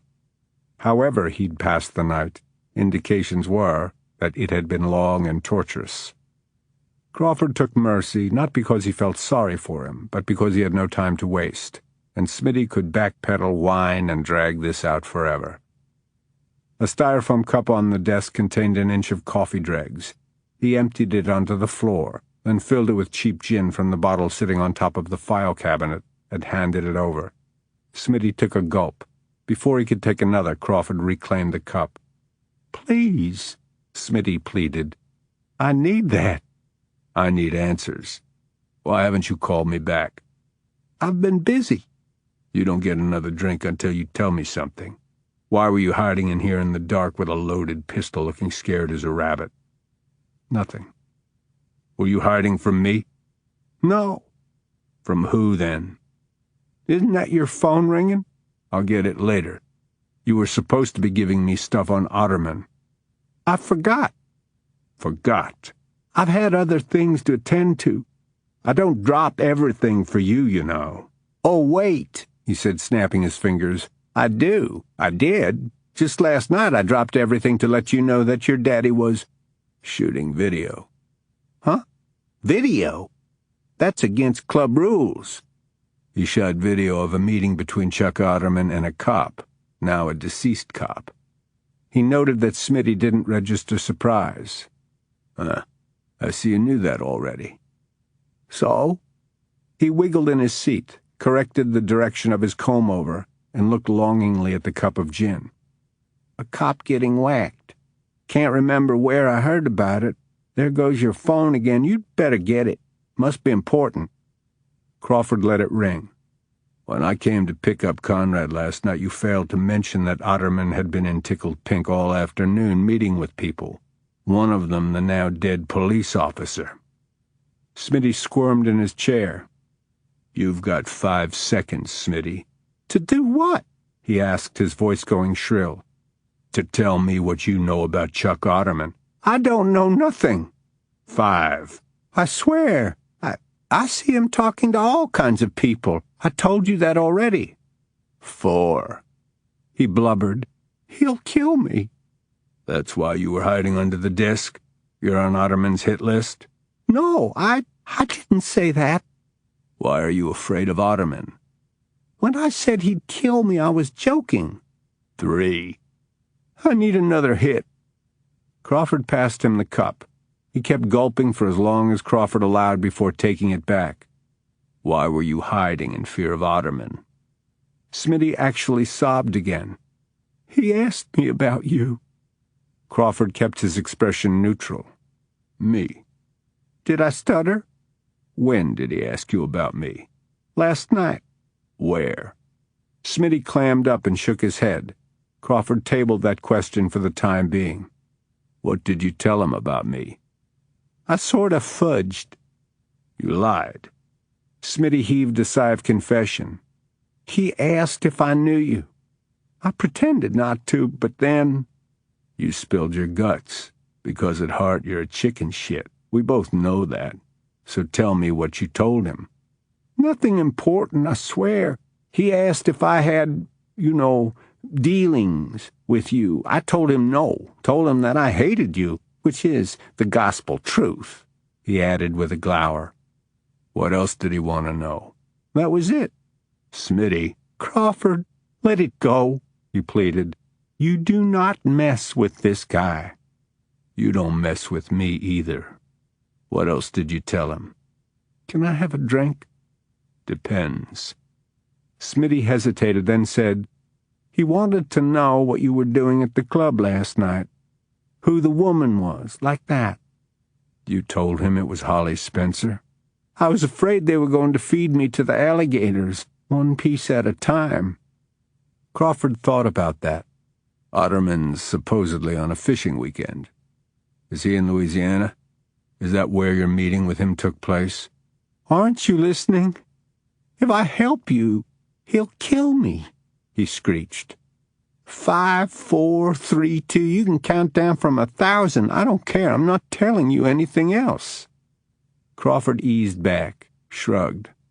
Okay, don't tell me anything else. I'll put you away for indecency with a child, compelling prostitution of a child, statutory rape.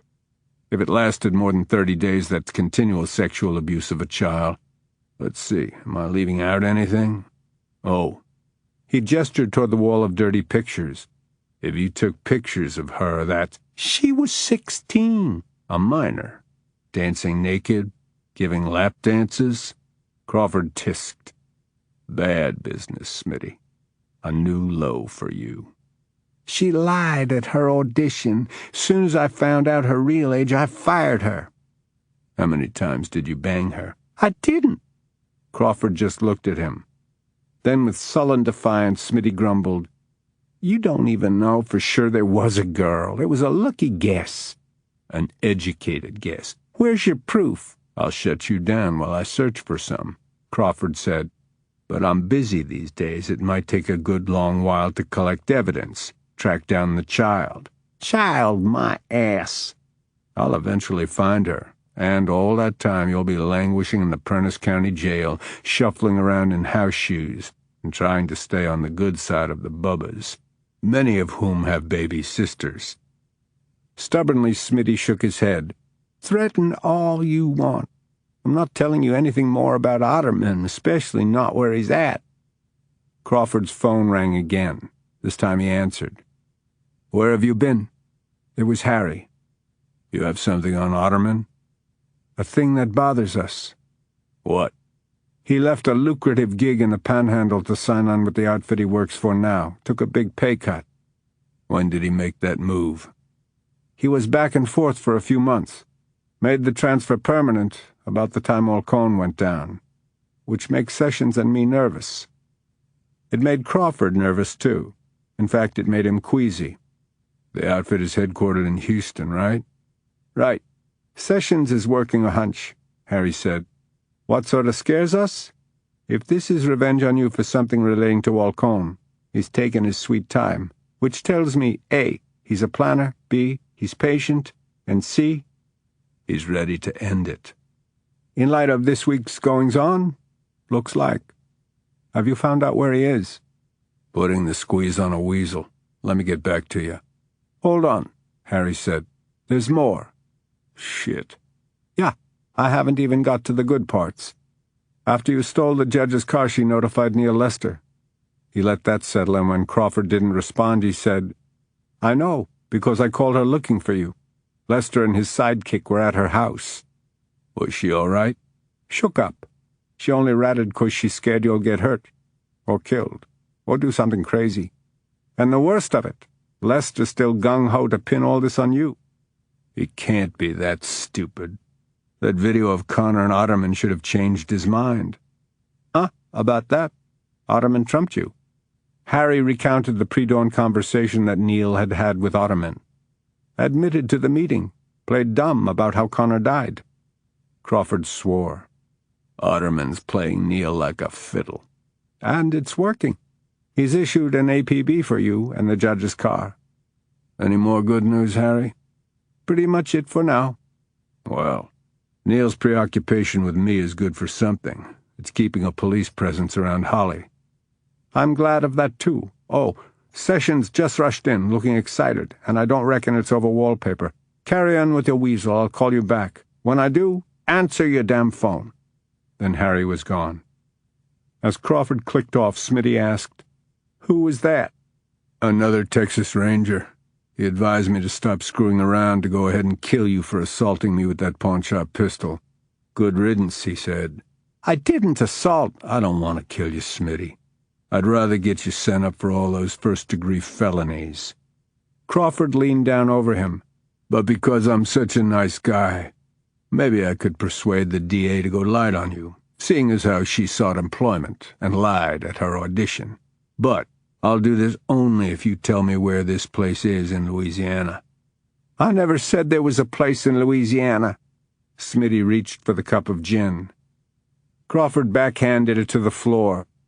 Bending down closer, he said, "You're actually going to continue holding out on me when I can set you up on playdates with every perv in Huntsville for the next 99 years? Smitty whimpered, "Look, Crawford, swear to God that all I did was pick up cash and drop it off." Crawford hadn't even asked Smitty if he had business with Otterman. The mention of cash was a slip of the tongue that he tucked away for future reference. "Where is he?" "First, I want to get something in writing about the underage girl thing." "First, you'll get my boot up your ass. Where is Otterman? Name the town." "There isn't a town." "Nearest town." "She looked 22, 25. One look at her, no jury would convict me." "Smitty." "I need a guarantee." "Scout's honor." "Not good enough." "Scout's honor that when I do find Otterman, which I will eventually, I'll make sure he knows that you were the one who pointed me in his direction." Smitty groaned and clutched his crotch like he had to pee. "Prentice." "What?" "Prentice. That's the nearest town." "He's not in Louisiana?" Miserably, Smitty shook his head. "It's this side of the state line. Just barely." "But in Texas?" Smitty wiped his runny nose on his sleeve as he nodded. Crawford grinned. "Perfect."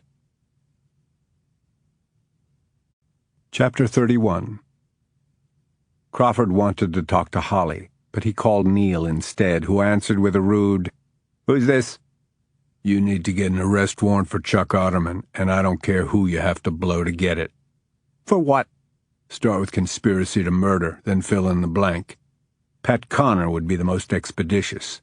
I've got someone who'll turn state's witness against Otterman if we strike the right deal." "Delray Smith?" Neil asked, scoffing. "Way ahead of you, Crawford." "Shit." "Sheriff's deputies found him duct-taped to a chair in the office of one of his clubs. He accused you of police brutality and stealing his car, which appears to be the truth, since Judge Spencer's had been dumped there and his was gone. They've been grilling him good, but he refuses to tell the deputies why you strong-armed him and where you went when you left." Smitty would give it up. He always did. Crawford's time just got shorter to find Otterman before the cavalry was dispatched.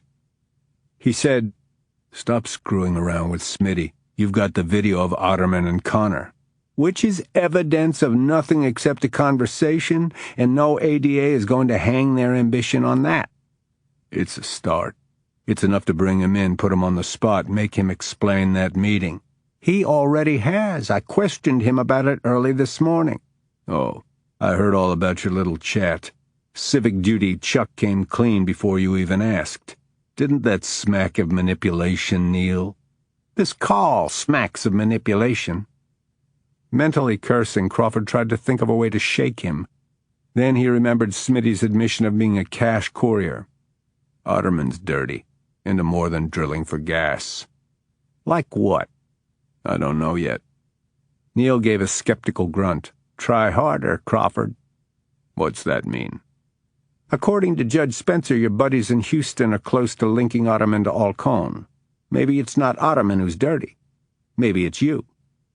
"Otterman might think so." "Why would he?" "I don't know that either." "Or you're not telling me." Crawford came back angrily. "I'll tell you this much.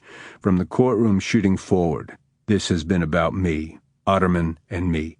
But it started with him because I'd never laid eyes on the man until he sauntered in that day. He sought me out, not the other way around. And even though you pooh-pooh it because you don't want to believe it, I think there's a lot more to him than his hail-fellow well-met bullshit act. And if you hadn't wasted so much goddamn time wanting to believe that I was the perp, we'd know what he's about, we'd know what he had on Pat Connor that cost him his life, and we'd have this son of a bitch behind bars. Your past mistakes are history, Neil, but what holds for your future is that if any harm comes to my little girl or to Holly Spencer, I'll ruin your lofty career plans by telling everybody how bad you fucked up because of the juvenile grudge you bear me. Then I'll rip your head off your shoulders. If I'm dead, my buddies in Houston will likely do it for me." Neil didn't say anything, but Crawford sensed him fuming. He pressed on. "George is out of Otterman's reach, but keep people on Holly in sight of her at all times. And just so everything's neat and tidy when I catch up to Otterman, get that goddamn warrant." "While you're doing what?" "While I go fishing." He clicked off and tossed the cell phone into the passenger seat of Smitty's car, in which also lay Smitty's 9mm. Crawford was grateful for the additional handgun, but it and Joe's revolver were all he had. Depending on what he found when he reached his destination, that might prove to be insufficient firepower. Otterman had at least 2 of his heavies with him. "I was afraid they were going to feed me to the alligators," Smitty had said. They, probably Frick and Frack. Fortified with a couple more shots of gin, and threatened with being taped to a chair, Smitty had drawn Crawford a crude map. "After 3 or 4 miles on that state road, you'll come to a sign advertising taxidermy. It's got an armadillo on it. Hook a left. If you miss that sign, you're good and screwed because you'll never see the turnoff without it. Past that point, if the roads have names or numbers, I don't know 'em." Once he got the map, he'd tape Smitty to the chair anyway, knowing that sooner or later someone would come looking to question him about Pat Connor's being in tickled pink hours before he was murdered. Crawford was lucky to have gotten away before they'd arrived, and wished it had taken a little longer for Smitty to be found. The best he could hope for now was that Smitty would hold out on the deputies who were questioning him. This time, his whining and bargaining could buy Crawford valuable time. Smitty had warned that he was sending him into the boondocks, and at least about that he wasn't lying. Crawford had gone 5 miles on the state road before he spotted the landmark taxidermy sign marking the turnoff. It led to seemingly nowhere. A swampy wilderness stretched endlessly from both sides of the narrow road. The terrain was waterlogged, overgrown with vines, forested by trees struggling against suffocation from the Spanish moss that hung from their branches in large clumps. Cypresses were rooted into the marsh by knobby knees that poked up out of the viscous surface. The winding road barely qualified as such, and intersected with dozens of others that looked similarly difficult to drive on. Without the map, Crawford could have driven for days, going in circles, having to backtrack. Either Smitty deserved credit for his powers of recall, or he deserved to die for sending Crawford on a wild goose chase. He'd soon know which. Calculating that he was about a mile away from the spot marked with a large dot on Smitty's map, he pulled the car off the road, far enough for the wild shrubbery to provide some concealment, but not so far that it would get stuck in the spongy ground. He might have to leave in a hurry. He put Smitty's pistol in the holster at his back, but kept Joe's in hand as he set out on foot. Smitty had said the place was inside the state line. Crawford hadn't seen any indication that he'd crossed over into the neighboring state. If this ended with an exchange of gunfire, it would be a lot more convenient if his badge made him official. But, at this point, even an important detail like jurisdiction wasn't going to stop him. He was determined to reach his self-proclaimed enemy ahead of everyone else, because this was a personal fight, instigated by Otterman. Crawford feared learning what had inspired the man's hatred, but he had to be the first to know. Even if it killed him, he had to know. The road was an ochre-colored mire. Crawford stayed off it to avoid exposure and imprints of his boots, but slogging through the bog and underbrush was a workout that soon had his clothes sodden with sweat. It had stopped raining, but the low ceiling of gray clouds threatened to unleash a downpour into air already saturated with moisture. Beyond an occasional splash, a rustle, a desultory bird call, the swamp was noiseless and oppressive. Yet it teemed with unseen and menacing life forms. He had about reached the conclusion that he would have to go back and kill Smitty after all, when a rusty tin roof came into view. He crouched and waited, fearing that his progress might have been noticed and monitored, but after 5 minutes he continued on, moving closer to get a better look. Smitty had described the place as nearly falling down. Indeed, The weather-beaten frame structure looked on the verge of toppling off its rotting pilings into the sluggish creek. If it had collapsed, it would have taken Chuck Otterman with it. He was sitting in a ladder-backed chair on the porch beneath a deep overhang. The railing on which he'd propped his feet was listing, and only about half its spindles were upright, but he looked as arrogant as a king on a gilded throne, angled back, puffing smoke rings that held their perfect shape until they were absorbed by the thick air. Crawford was close enough to smell the cigar. The two men he recognized from Conrad's video were occupying opposite corners of the dwelling. One was keeping an eye on the creek side as he pared his fingernails with a knife. The other was doing nothing except leaning against the exterior wall, idly picking at his sideburn while watching the road. Within his reach was a shotgun propped up against the wall. Otterman finished his cigar, then lowered his feet from the railing and stood up. He stretched and spoke to the man watching the creek, although Crawford was too far away to catch what he said. He did hear the squeak of the screen door hinges when Otterman pulled it open and disappeared inside. It slapped closed behind him. His sentinels remained in place. Crawford backed away, careful not to create any more of a stir than necessary. He didn't breathe easily until he'd covered at least 100 yards. By the time he got back to Smitty's car, he was drenched with sweat. But rather than feeling depleted, he was energized. Adrenaline was like rocket fuel pumping through him. The hell of it was, he had to keep that rush under control until dark. It was said that he was impulsive and reckless. That could be justifiably argued, but he wasn't suicidal. He thought about summoning Harry and Sessions. He knew they'd waste no time joining him, but he didn't want to drag them into a showdown where jurisdiction was uncertain. He also wanted to know if the hunch that Sessions had been following had panned out. But if he called about that, they would pressure him to tell him where he was and what he planned. Then, too, he dreaded hearing where Sessions's hunch might have led. He considered calling Neil to ask about the arrest warrant, but he was going to make his move on Otterman with or without it. If later he had to defend his actions, he could truthfully say he'd acted on the assumption that a warrant had been issued, based on his last conversation with the lead investigator. He considered changing his mind about speaking to Georgia. He longed to hear her voice. She would tell him she loved him, and he would know that she spoke with unqualified truth.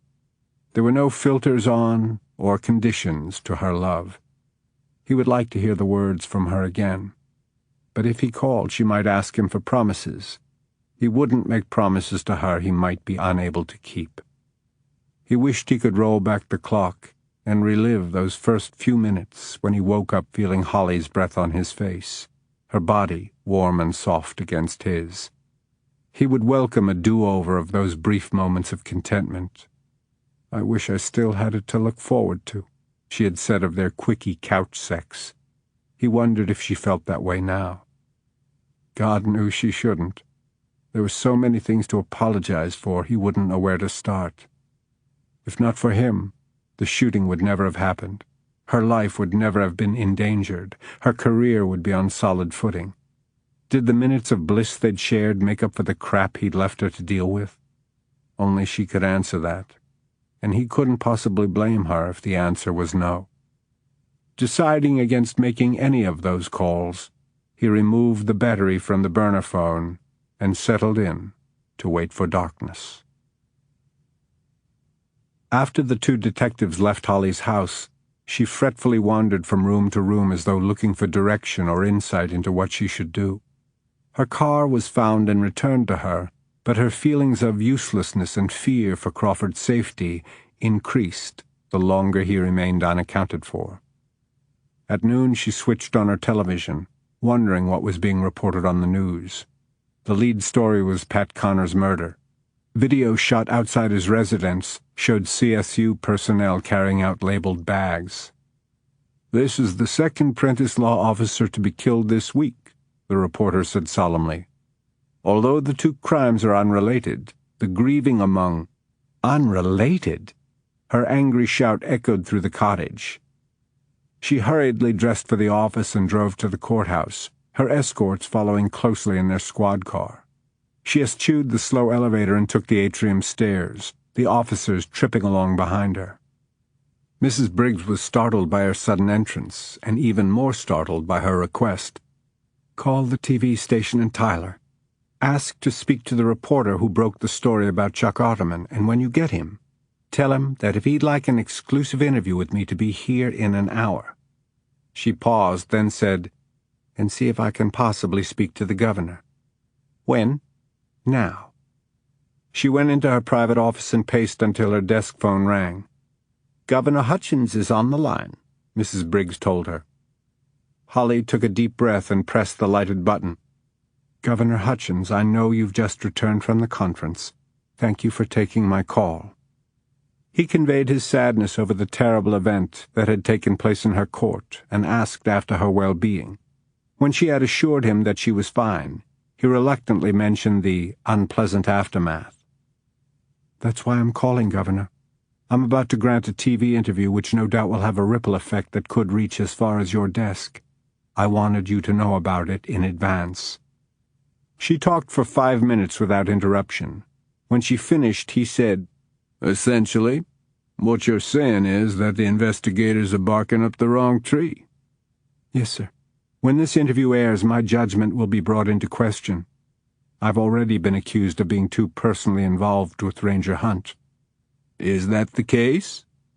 "There is a strong emotional pull, yes." She gave him time to process that and make of it what he would. "But it hasn't blinded me, sir. What's become perfectly clear is that an equally powerful prejudice against Ranger Hunt is hampering the investigation. I fear this personality clash is preventing justice from being done for the murder of Chet Barker and now Officer Connor. No matter what the repercussions might be to me and my career, I'm compelled to speak up about it." During the ensuing silence, Holly held her breath. Finally, he said, "Be careful how you phrase it." The TV crew arrived within 45 minutes of Mrs. Briggs's call, and 20 minutes after that, the reporter had his exclusive. 10 minutes after the crew had gathered up their gear and left her chambers, Neil Lester barged into her inner office looking ready to explode. "I'm sorry, Judge. It's all right, Mrs. Briggs." Her assistant backed out, but left the door open. Neil said, "You could have given me fair warning. A news team showed up downstairs asking me for a follow-up soundbite to your interview." "That sounds only fair. Why are you upset?" "Why'd you offer them an interview in the first place?" "Because Greg Sanders has been suggesting that, in light of a chain of tragic events all relating to me, I should do the public a favor, withdraw my name from the ballot, and give him a free pass to the bench. I wanted people to know that I have no intention of doing that." "I don't care about you and your election. What did you say about Chuck Ottoman?" "The reporter asked if I thought he had anything to do with the courtroom shooting death of Chet Barker. I told him that since it was an active investigation I couldn't comment, then referred him to you for statements regarding Monday's tragedy, as well as last night's murder of Officer Connor." Effectively linking the two incidents, and linking both to Ottoman. She didn't offer a comeback. "Did the reporter ask you why your boyfriend skipped out before he could be questioned about Connor's murder?" It was a struggle, but she kept her temper under control. "He asked if Crawford Hunt was a person of interest in Connor's murder. I said that I hadn't heard that term applied to him, which I haven't." "Not yet, but it's a fact that he eluded the authorities with your help. It stretches credulity that he overpowered you and stole your car." "That's what happened." "Tell me where he is." "I don't know." "Don't insult my intelligence." "I'm beginning to doubt your intelligence, Detective." "Where is he?" "I don't know." Suddenly, behind him, the two familiar Texas Rangers appeared. Harry Longbow politely excused himself to Mrs. Briggs. "We need a word with the judge." He and Sessions edged past Neil into her inner office. Harry then shoved the detective back through the door and slammed it in his face. She knew from their grave expressions that something was terribly wrong. Weakly, she said, "Crawford, what you just said, is it true? You don't know where he is?" "I swear I don't." "You haven't heard from him all day?" "Not since dawn. I'm desperate to talk to him." "Yeah, us too." You told me he gave you a new phone number. We've been calling it for hours. Keep getting nothing. Tried to locate it using triangulation. Either he's not close enough to a cell tower for that to work, or he's taken the battery out, or both. Anyhow, we decided to drive on up here thinking maybe he's in trouble and needs our help. Judge, Sessions said, speaking for the first time, look, we figure you all got a thing going, and as far as we're concerned, that's good. But you're not doing Crawford any favors by keeping what you know to yourself. So, if you know where he was headed this morning, you need to tell us. All I know is where he left my car. Where was that? She told him about Smitty. That must be Crawford's weasel. Harry hitched his head toward the outer office. Guess he's got to be in on this. Sessions opened the door and signaled for Neil to join them. As soon as he crossed the threshold, Harry said, "Tell us about this Smitty person." Neil gave them Smitty's basic bio. With obvious resentment, he added, "He's been thoroughly interrogated but refuses to disclose anything. He says Crawford will kill him if Otterman doesn't kill him first." "Well, he might be right," Harry said. "About Otterman, anyway." Sessions said, "Let us have a crack at him." "That won't do any good," Neil said. "You won't get anywhere." "Well, we gotta try," Harry said. His somber tone made Holly's heart clutch. "We discovered why Otterman's holding a grudge against Crawford," the Texas Ranger said. "The boy's walking into way more than he's bargained for." Chapter 32. Crawford had decided to wait until full dark to make his move, but the choice of when to act was taken from him when he saw headlights cutting through the swampy landscape, approaching from the direction of the fishing cabin. With no time to spare, he knocked out the dome light of Smitty's car, crawled over the console, and got out on the passenger side, closing the door behind him. The auto came into sight just as he plastered himself against the trunk of the tree nearest the car, making himself one with it in the darkness. The car went past, then the brake lights came on as though the driver had just noticed Smitty's car. Crawford took a tighter grip on Joe's revolver, not daring to breathe, as he waited to see if the driver would continue on or get out and investigate. He couldn't tell how many people were inside the idling vehicle, a late-model foreign-made luxury sedan. The windows were darkly tinted, but even if they hadn't been, the gloomy day had turned into a black night. He could barely see his own hand in front of his face. Then an interior light came on as the driver's door was pushed open. Crawford recognized the man behind the wheel as the bodyguard who'd been trimming his fingernails, Frick. He got out and stood there in the wedge of the open door, looking around, wary and watchful. "Yo, this is private property." Getting no response, he left his car in the middle of the road, motor running, and walked slowly toward Smitty's. Crawford noticed that he kept his right hand lowered, holding it close to his thigh. That's where his weapon would be. He approached the car from the rear on the driver's side. As he inched forward, he gradually raised his right hand and kept it extended in front of him as he jerked open the driver's door. When nothing happened, he ducked his head inside to take a look, and that's what Crawford had been waiting for. He pounced and was on the guy before he had time to react to the rustle of foliage.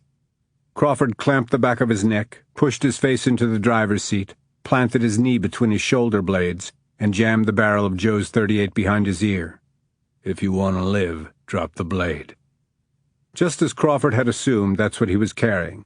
A man who uses a knife to pare his fingernails likes knives. The man hesitated, his hand still gripping the hilt of the switchblade. "You can try," Crawford taunted softly, "but your brain will be mush in milliseconds. Are you that fast?" He let him think about it for 2 heartbeats, then said, "Drop it into the floorboard now." The man did as told. He asked, "Are you Hunt? Pleased to meet you." He gave a nasty laugh. "Otterman's waiting. He's going to kill you." "You think? Too bad you won't be there to see it." "What the fucking hell?" Chuck Otterman was slicing into a thick, juicy steak when the sudden blare of a car horn arrested him in motion.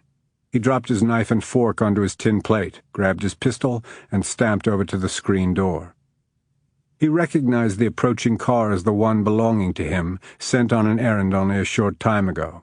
It was skidding over the slick, muddy road, fishtailing crazily as the driver sped headlong toward the shack, horn still blaring. Otterman's second bodyguard stood poised on the top step of the porch, double-barreled shotgun in one hand, his other shading his eyes against the headlights, which, on bright, were blinding. "What the hell's he doing?" The car came to within 30 yards of the shack, where it braked so suddenly it slewed hard to the right, nearly going out of control and into the creek, before sliding another few yards and shuddering to a stop. The horn went abruptly silent. Then nothing. Then several moments of ominous silence. The bodyguard looked toward Otterman for instruction. "Well, don't just stand there." Impatiently, he motioned the man forward. The bodyguard clumped down the porch steps and walked purposefully toward the car, calling out the name of his confederate as he went. But as he got closer to the car, his stride slowed and became less confident. He shaded his eyes again. "Doesn't look like there's anyone behind the wheel." "Have you lost your mind?" Otterman said. "What the hell are you talking about?" The bodyguard went closer, then reached from a careful distance to open the driver's door. He turned back to Otterman, saying stupidly, "Nobody's in here." "It didn't drive itself," Otterman snarled. "Turn off those goddamn headlights." His man did as told, and the surrounding area was once again pitched into darkness. The only light for miles originated from the bare bulb dangling from the ceiling above the table, where Otterman's T-bone was growing cold. He called to the bodyguard. "Got a flashlight with you?" "Yes, sir." "Look around." Otterman backed into the shack, returned to the table and yanked on the dirty string to extinguish the overhead light. Now the blackness was absolute, except for the occasional sweep of the flashlight beam through the trees. He felt his way back to the chair he'd vacated and sat down.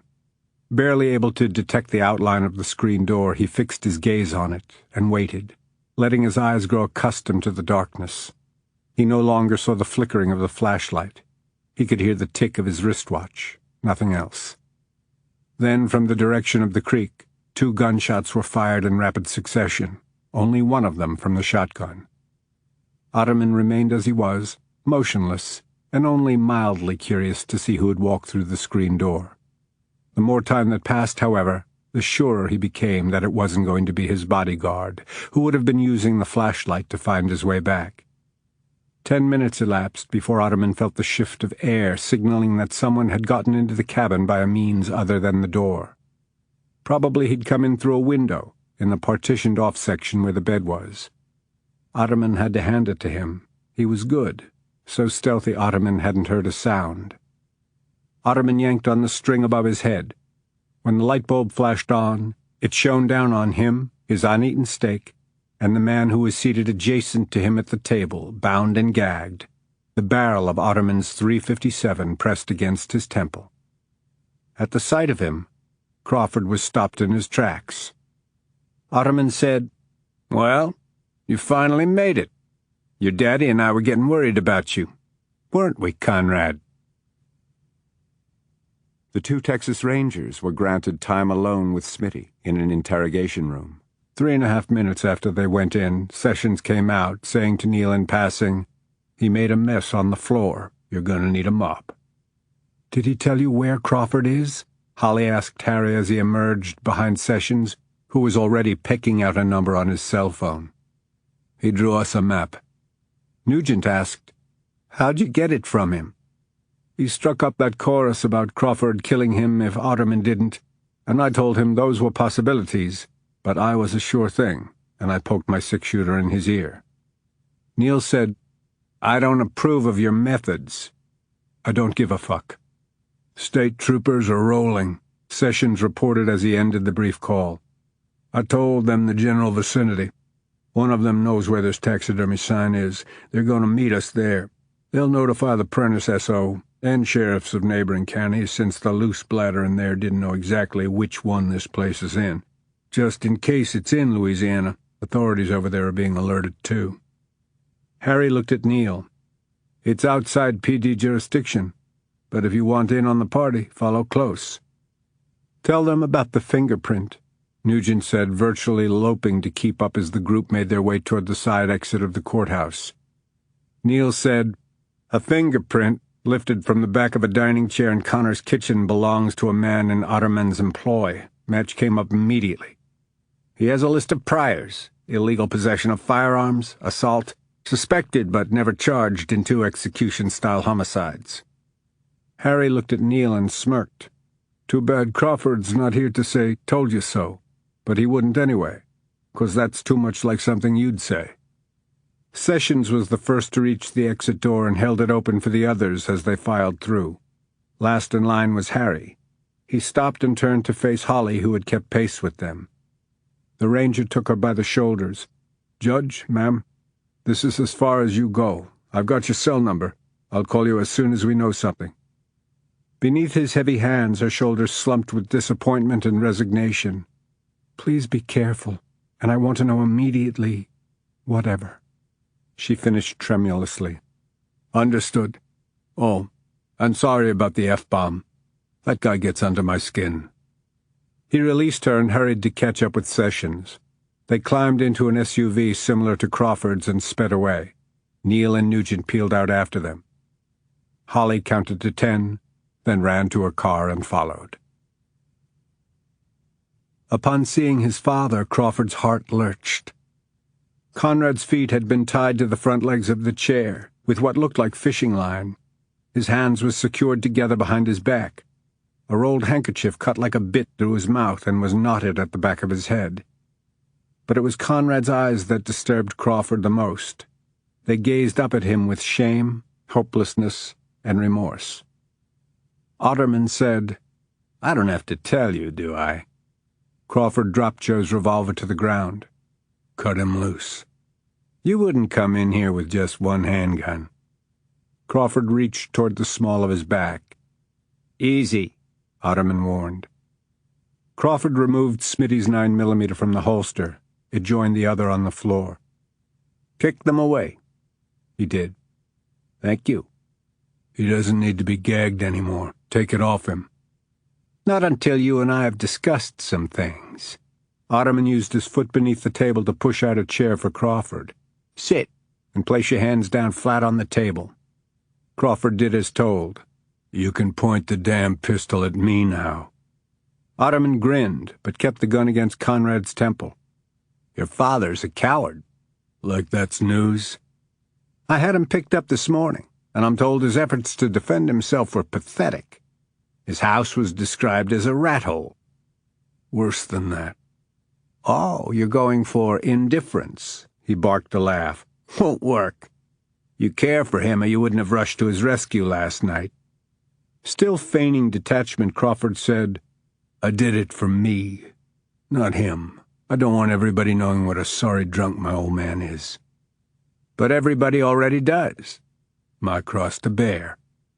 Otterman regarded Conrad with scorn. "Just now he could have warned you by making some kind of sound, even with the gag. But he knew if he did I'd blow his brains out. So he sat there mute as a stump and let his son walk right into his own killing." "I'm not dead yet." Crawford's words carried a sinister implication, but Otterman remained unfazed. He tipped his head in the direction of the creek. "My man?" "Resisted arrest." "Dead?" "He didn't take me seriously." "And the other one?" "Sent his regrets." Otterman cracked a smile, or what passed for one. "I was told you're a smart-ass." "Who told you that?" "Friend of mine." This time the smile that spread slowly across his face was intolerably smug. "A very close friend, who knew you well."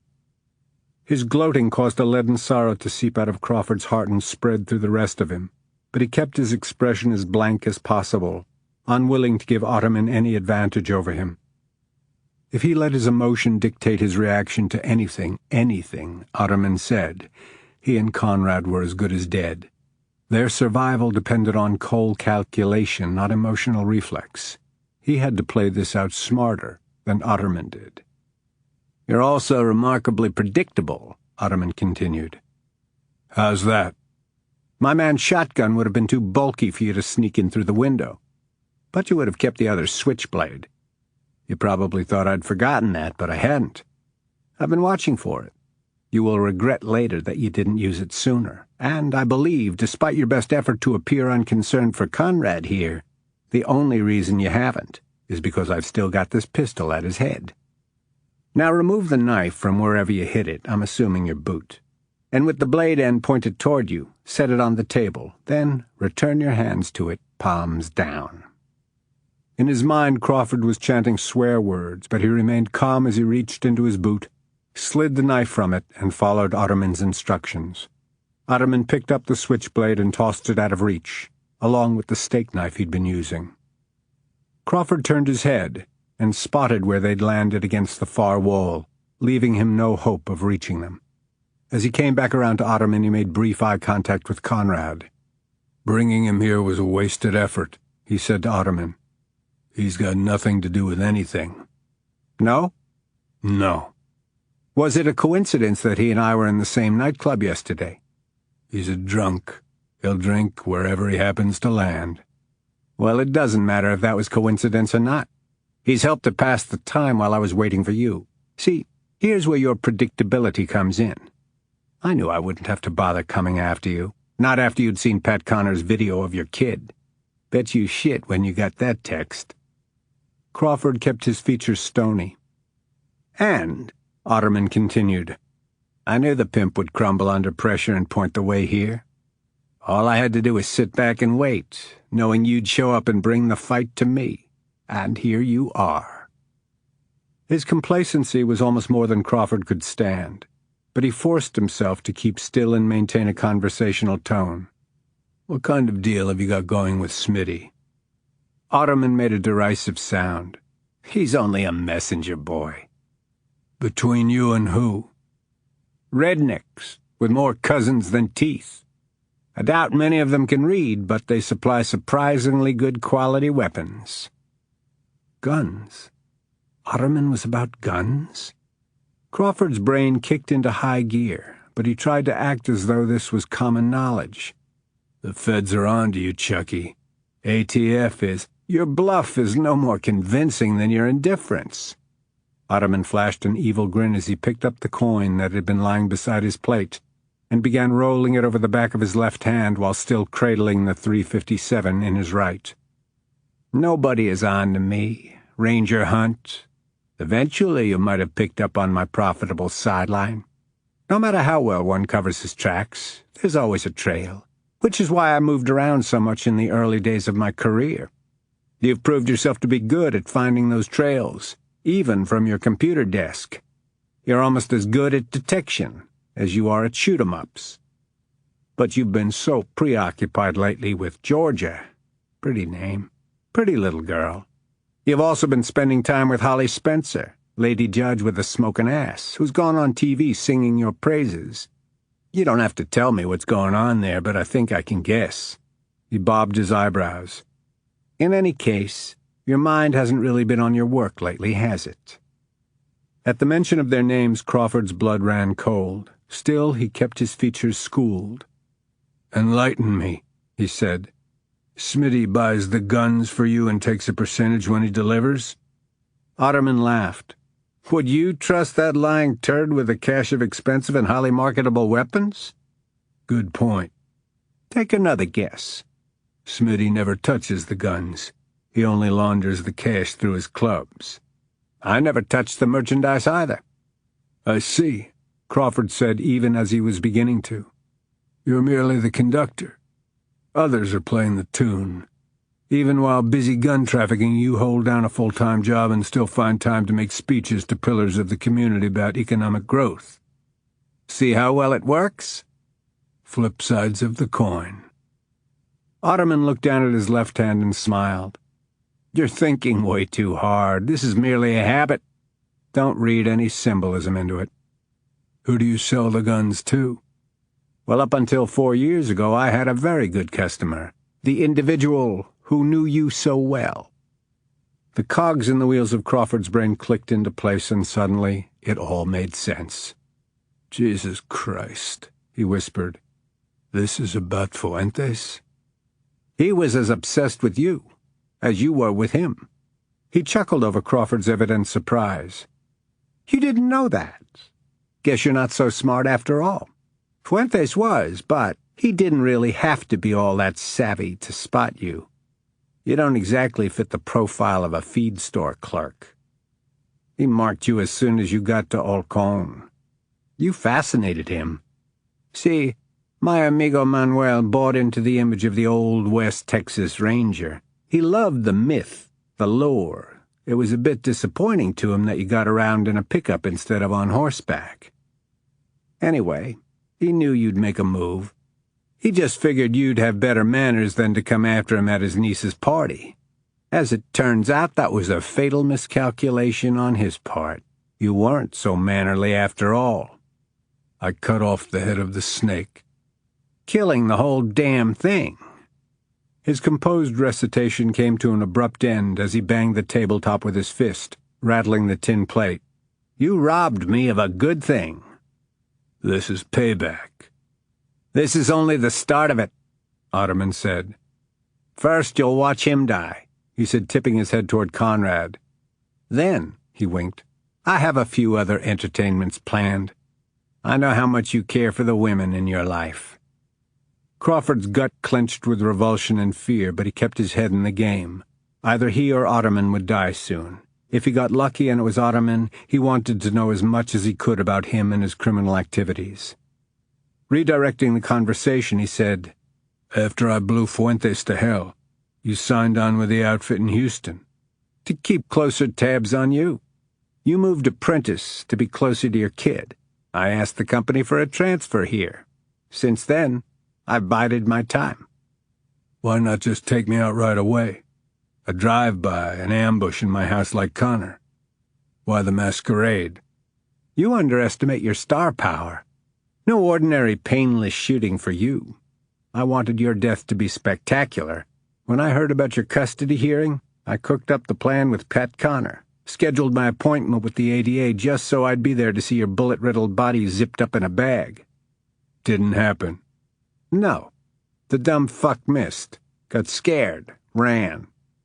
The harsh, angry features smoothed out. But, he said in a lighter tone, actually it turned out better. It's been fun watching you squirm this past week, seeing you scared. Crawford didn't give him the satisfaction of knowing how effectively his revised scheme had worked. What would you have done if Connor had been caught? Well, ideally, he wouldn't have made it out of the courthouse alive. In a building crawling with cops, I figured somebody would cap him, perhaps even the bailiff he killed. But I wasn't worried about him being captured. If he'd fingered me, who would have believed that I was involved? You've had some experience with that yourself, right? People disbelieving allegations about me? Crawford didn't reply to that. Why Connor? You pick a guy who everyone sees but no one is looking at. He's coasting through life. You offer him a little excitement in his otherwise dull routine. I appreciate the lesson on how to corrupt, but how'd you get him to agree to the assassination attempt? He'd made some contacts for me with those coon asses selling guns. Worked okay for a while, and then Pat helped himself to a piece of my pie, like I wouldn't notice. Stupid mistake, but I didn't kill him, because it's always helpful to have a plant in the local police department. It's even better if the plant owes you a favor for sparing his life. He shrugged. His usefulness ran out. None of this comes as a major revelation, Crawford said, except that you did all this to avenge Fuentes. What did you think? I thought... But he stopped there, never wanting to speak aloud what he had feared most, that Beth had somehow been at the heart of Otterman's revenge. Refocusing on him, Crawford said, I thought your vengeance had a measure of honor behind it. Twisted valor, maybe, but at least some sense of valor. I thought this was revenge for one of the party guests who got killed in Holcomb. Or maybe one of the officers who died. Why would I give a rat's ass about any of them? Crawford looked deeply into the other man's eyes, or tried. They were impenetrable, dead. There was nothing behind them. He understood now that's why he'd had such an instantaneous aversion to him. His eyes were soulless. The loss of a beloved woman, or friend, or relative wasn't behind his vendetta. Merely greed for money. and power. That's what really got Otterman off, playing with people's lives. My mistake, Crawford said. You wouldn't give a rat's ass. I gave you credit for being human, when all you are is a criminal, getting back at me for blowing away your business partner. It took me years to win that cocky little bastard's confidence, years more to establish a monopoly with him. Then you came along and ended it in a 5-minute gunfight. Actually, it was 7 minutes. Otterman caught the coin in his fist and banged it against the table again. 7 minutes. That cost me millions of dollars. Gee, that must have cut deep. On the last word, Crawford gave the rung of Otterman's chair a hard shove with his foot and sent it over backward. Taken off guard, Otterman's index finger contracted around the trigger of the .357. The shot sounded like a cannon and blasted a hole through the roof.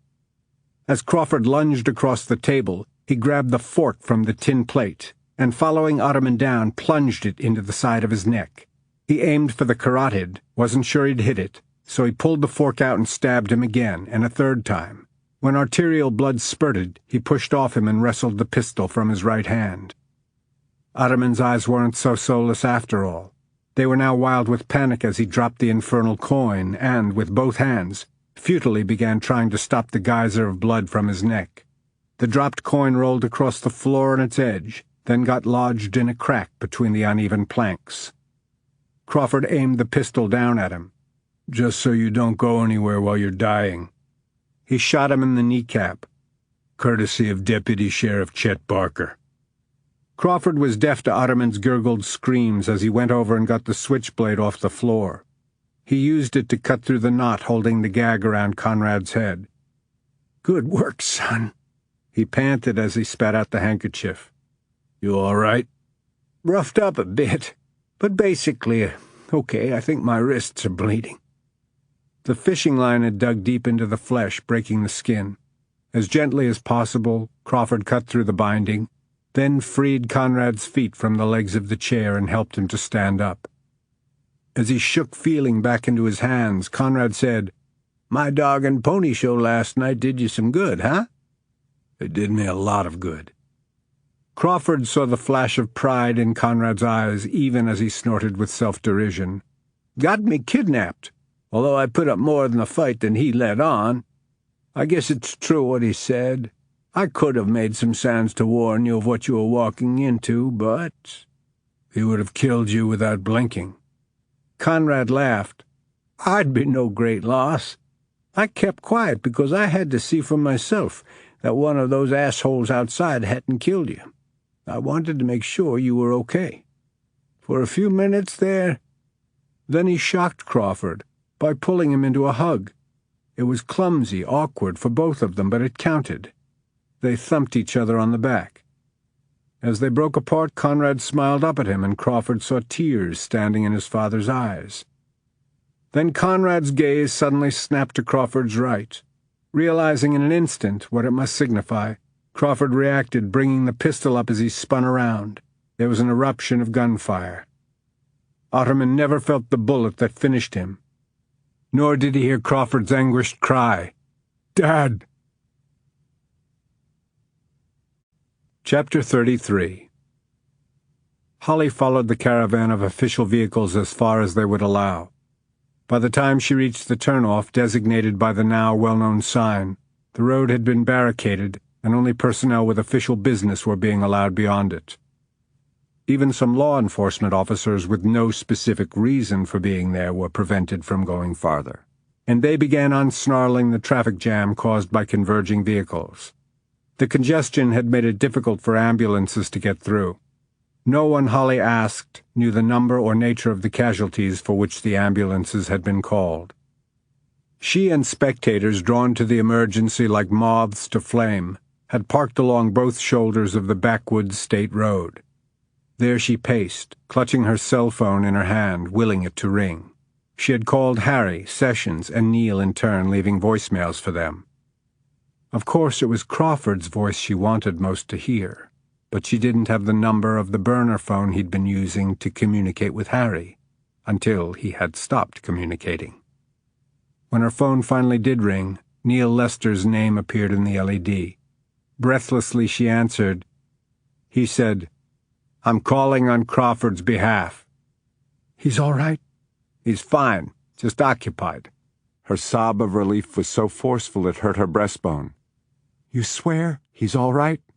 "Yes. He's been talking everybody through what went down. It's a madhouse." "I know. I'm here." "Where?" "Here, parked on the shoulder just west of the turnoff."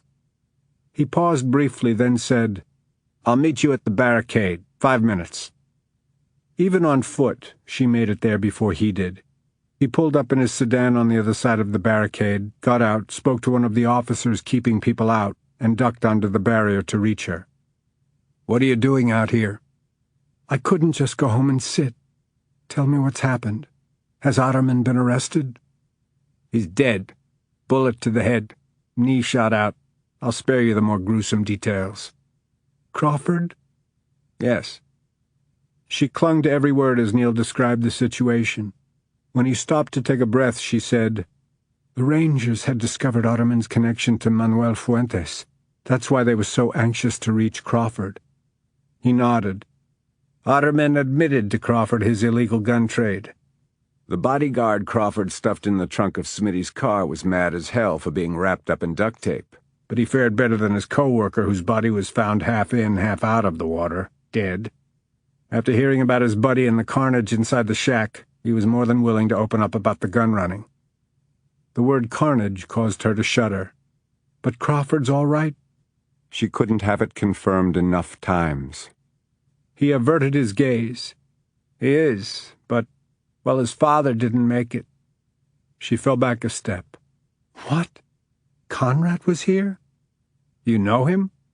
"Tell me." He told her about the abduction. "The guy locked in the trunk said they'd picked up Mr. Hunt early today, brought him here.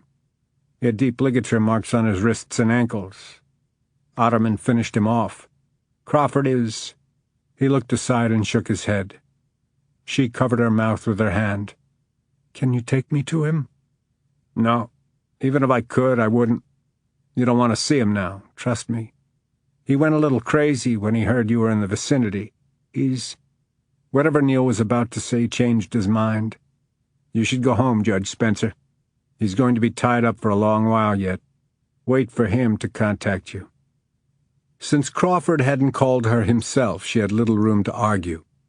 Neil was about to turn away when she stopped him.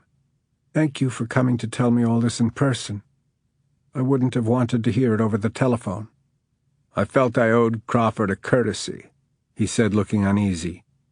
"Owed one to both of you." He gave her a brusque nod and ducked beneath the barricade. She walked back toward her car, resentful of the chaos going on around her. The endless number of official vehicles with their obnoxious flashing lights reminded her of a garish midway. The clustered bystanders were swapping rumors about the body count, speculating on who had died and who had lived to tell about it. She wanted to scream at all of them to shut up. When she reached her car, she got in and laid her forehead on the steering wheel. "Drive, Judge." Nearly jumping out of her skin, she whipped her head around, gasping his name when she saw the amount of blood soaking his clothes. The massive red stain was fresh enough to show up shiny in the kaleidoscope of flashing red, white, and blue lights around them. His eyes glinted at her from shadowed sockets. His forehead was beaded with sweat, strands of hair plastered to it. He remained perfectly still, sprawled in the corner of the back seat, left leg stretched out along it, the toe of his blood-spattered cowboy boot pointing toward the ceiling of the car. His right leg was bent at the knee. His right hand was resting on it, holding a wicked-looking pistol. He said, "It's not my blood." "I heard." Looking down over his long torso, he gave a gravelly, bitter laugh. "He was dead before he hit the ground. But I wanted to make sure. Dumb move. Ruined this shirt, and it was one of my favorites." Up ahead, officers had begun moving along the line of spectator vehicles, motioning the motorists to clear the area. She had to either do as he asked or be caught with him inside her car. "Sergeant Lester told me that you'd—" "Shot the son of a bitch?" That's true. He's dead. Now drive. God bless her, she didn't argue. Without further discussion, she started the car, then pulled it onto the road. You should be more careful about leaving your car door unlocked, he said, but I'm glad you did. Where do you want me to take you? Head toward Prentice.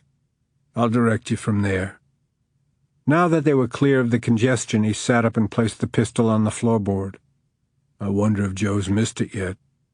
Do you want to talk about what happened? Otterman killed Conrad. I killed Otterman. I thought he was done for, but he knew I had extra weapons. Why didn't I check him for another? He planted the heels of his hands against his eyes that stung with unshed tears. I shouldn't have kept him from seeing Georgia. Conrad, you mean? That was hateful, spiteful. I was angry at him for so many years. He stopped, unable to go on. Holly, speaking quietly, said, He understood, Crawford. He lowered his hands from his eyes and met hers in the rearview mirror. He understood and agreed with your decision. Sometime I'll tell you what he said about it, but now's not the time. Shouldn't you go back? They got what they needed from me tonight. We're picking back up in the morning. I wasn't doing Conrad any good. One of the EMTs told me that media was already camped out at the hospital waiting for the ambulances to arrive. I just couldn't face all that right now. They'll be looking for you. At least call Neil. When he didn't respond, she offered to call for him. Reluctantly, he nodded. I guess you should. I hate to think of all that personnel wasting time looking for me. She punched in the call and put it on speaker so Crawford could hear. As soon as Neil answered, he said, Crawford's vanished. Nobody saw him go. He didn't tell anybody. He's with me. Why doesn't that surprise me? He muttered. Where are you? He said you were resuming in the morning. 7:30. He'll be there. She clicked off. I think he's worried about you. Crawford scoffed. He's only worried I'll catch heat for being wrong. Anyway, thanks for doing that. Don't thank me. Taking him completely by surprise, she steered sharply off the highway onto the shoulder, got out and opened the back door. Practically crawling over him, she placed her hands on either side of his head and drew his face to hers. Holly, I'm a mess. I don't care. I can't wait any longer to touch you. They kissed open-mouthed and deep. When they finally broke apart, she continued to run her fingertips over his face as though to assure herself that he was really there. With emotional raspiness, she said, I thought you might die. Honestly, I thought I might too. He palmed the back of her head, tilted it, and they kissed again. He broke it off because he wanted to. The reason I split? This investigation will tie me up for hours, days, weeks. And I've got to see Georgia. If you don't want to take me, I'll find some other way to get there. But I am going to see her. You want to drive to Austin tonight? They're not in Austin. Grace doesn't even have a sister. The attractive log house belonged to friends who attended the Gilroy's church. It was used as a weekend getaway. The pine-studded lot was situated on a lake about 20 miles south of Prentice. Joe had suggested it as their hiding place, and Crawford had thought it sounded ideal. He'd lied about where they were going because of its proximity to Prentice and to Otterman. He had kept it from Holly in case she was ever pressured into telling someone what she believed to be the truth. Together they walked up to the front door. He knocked softly. A few moments later the light above the door came on. Grace gave a startled scream when she opened it and saw Crawford. It's not my blood. Grace looked anything but reassured as he and Holly stepped inside, and she saw his mud-crusted boots and jeans, the pistol he was holding at his side. I want to see Georgia, but I need to wash up first. Back here. She led them down a hallway and into a sizable den, comfortably furnished, with a wall of windows overlooking the lake. Joe was reclined in a leather chair, wearing a headset, watching TV. Grace spoke his name loudly enough to override the TV audio. He turned his head in her direction, then did a double-take when he saw Crawford. He bounded out of the chair as he ripped off the headset. "Holy hell!" For the third time, Crawford said, "It's not my blood. It's my dad's, actually. He's dead." While his in-laws were trying to absorb that, he said, "But so's the bastard who killed him." "Otterman?" Crawford nodded. "But I killed him with his own pistol, not yours. I took this the other night. It was never fired." He set the pistol on an end table. "Can I borrow a shirt?" Grace, still looking stunned, left and returned shortly with a plain white undershirt, the kind Joe wore year-round.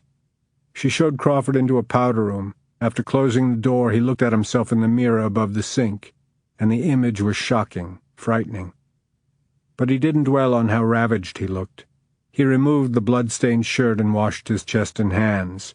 Tap water mingled with his father's blood, forming a red whirlpool that eventually faded to pink. As he watched it drain, tears dripped from his eyes. He splashed his face with cold water and raked back his sweat-soaked hair. When he came out of the bathroom wearing the white T-shirt, he said to Grace, "If I could bother you for one more thing. A paper bag. I need to save this shirt in case it's needed as evidence." When that had been seen to, he asked, "Where's Georgia sleeping?" Joe thrust his chest out, taking an all-too-familiar combative stance. "That restraining order is still in place." Grace shot him a quelling look. "Joe, for God's sake." She led Crawford from the main room and back down the hall, stopping outside a closed door. "I'm truly sorry about your father." "Thanks." He let himself into the bedroom and closed the door.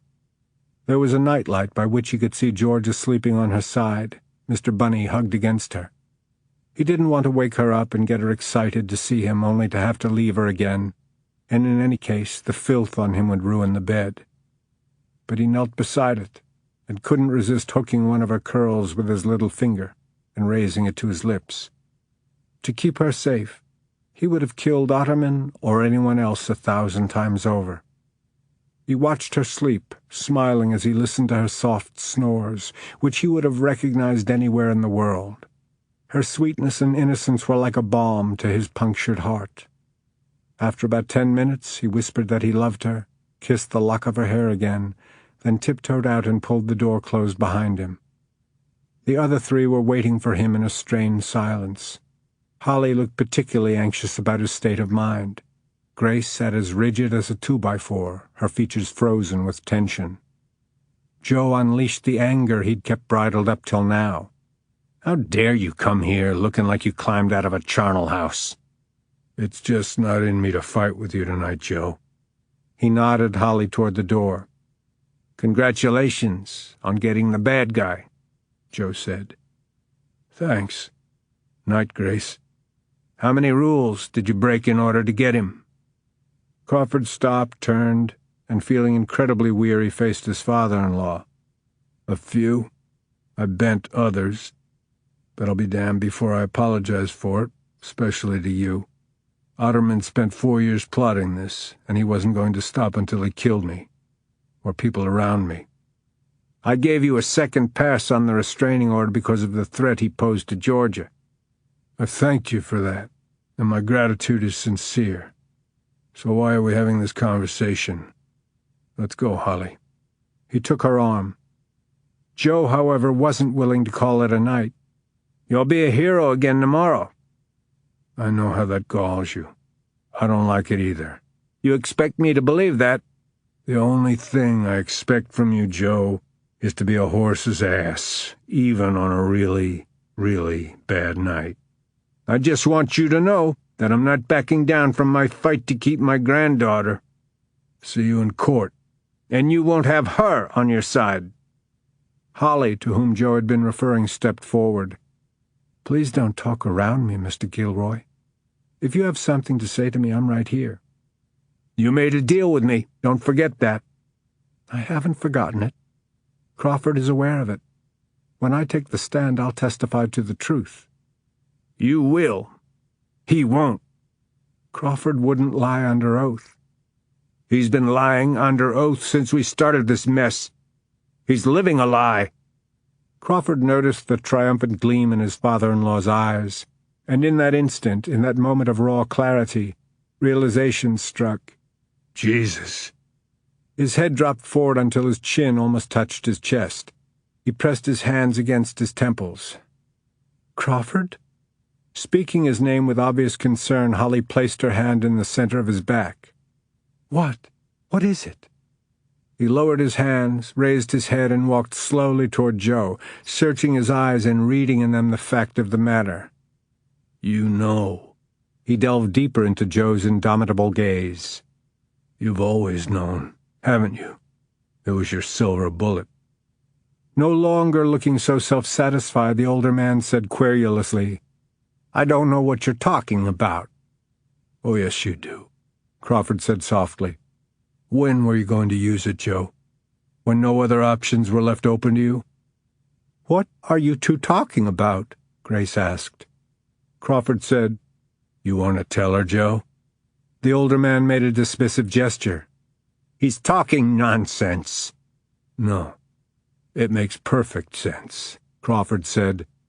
"Until just now, you didn't know that I knew. You've been waiting for just the right moment to spring it on me." "Knew what?" Grace asked with increasing impatience. Joe looked over at her and his jowls relaxed. The fire in his eyes dimmed. He looked like a commander who'd been trapped in his own well-set ambush. Grace said, "Joe? What?" But when her husband didn't say anything, Crawford gave her a sad smile, then looked into Holly's eyes.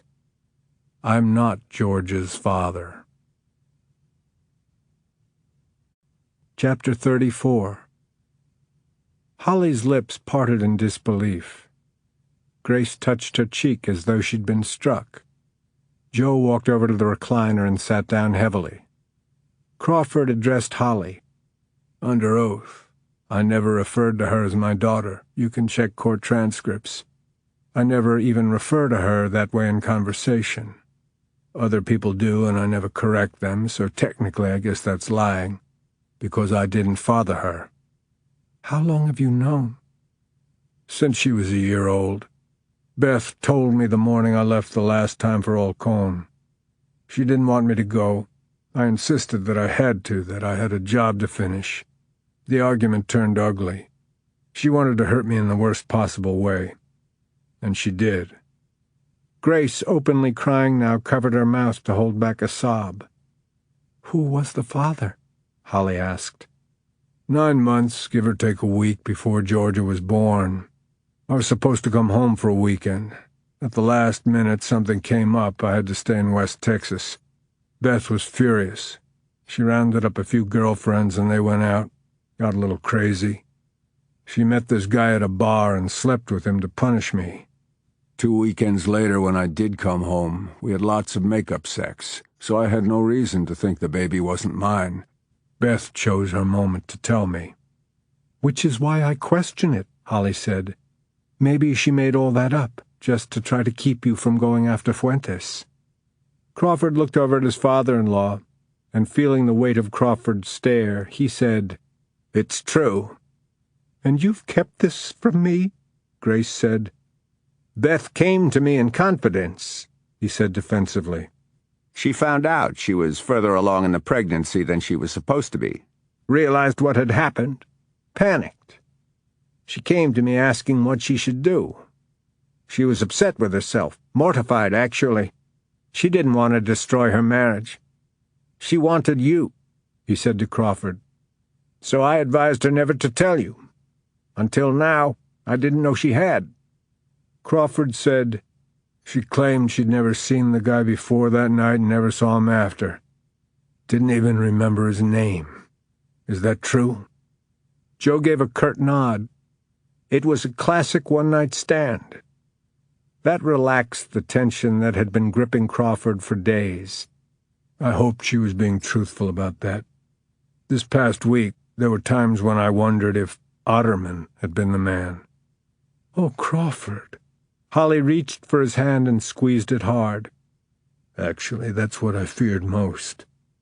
My biggest relief wasn't seeing him dead, but learning that he had nothing to do with Beth. Nothing to do with Georgia. His voice cracked when he spoke her name. I ventured a lot of guesses about Ottoman, but that was the worst of them. I don't know how I would have borne knowing that. Well, it doesn't matter now. He walked over to where Grace was sitting and hunkered down in front of her, covering her tightly clasped hands with his. Don't ever think badly of Beth. I had made her unhappy. She made one misstep. She loved Georgia. She loved me. I know she did. Just a few days after that quarrel, she got the call that I'd been wounded. Maybe she felt like she'd jinxed me, caused me to get shot, something. I think that's why she was trying so hard to get to me that night. She wanted to make things right between us. Would you have forgiven her? Yes, I have forgiven her, because I loved her too. As for Georgia, she became mine when the doctor handed her to me seconds after she was born. I couldn't love her more if I had fathered her. Joe stood up. But you didn't. She's our blood, not yours. So many times I've wanted to hit you with the truth. I hate that you denied me that pleasure. I didn't. Crawford came to his feet and faced him. Beth did. You thought it was your secret to keep, and you've kept it. To protect Beth from being scorned.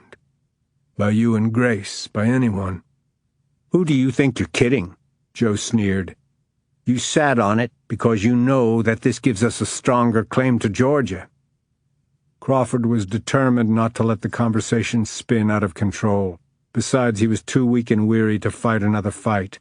Quietly but emphatically he said, Believe what you will, Joe. I kept Beth's secret because I didn't want the truth to reflect badly on her. I also wanted to protect Georgia from any kind of cruel backlash.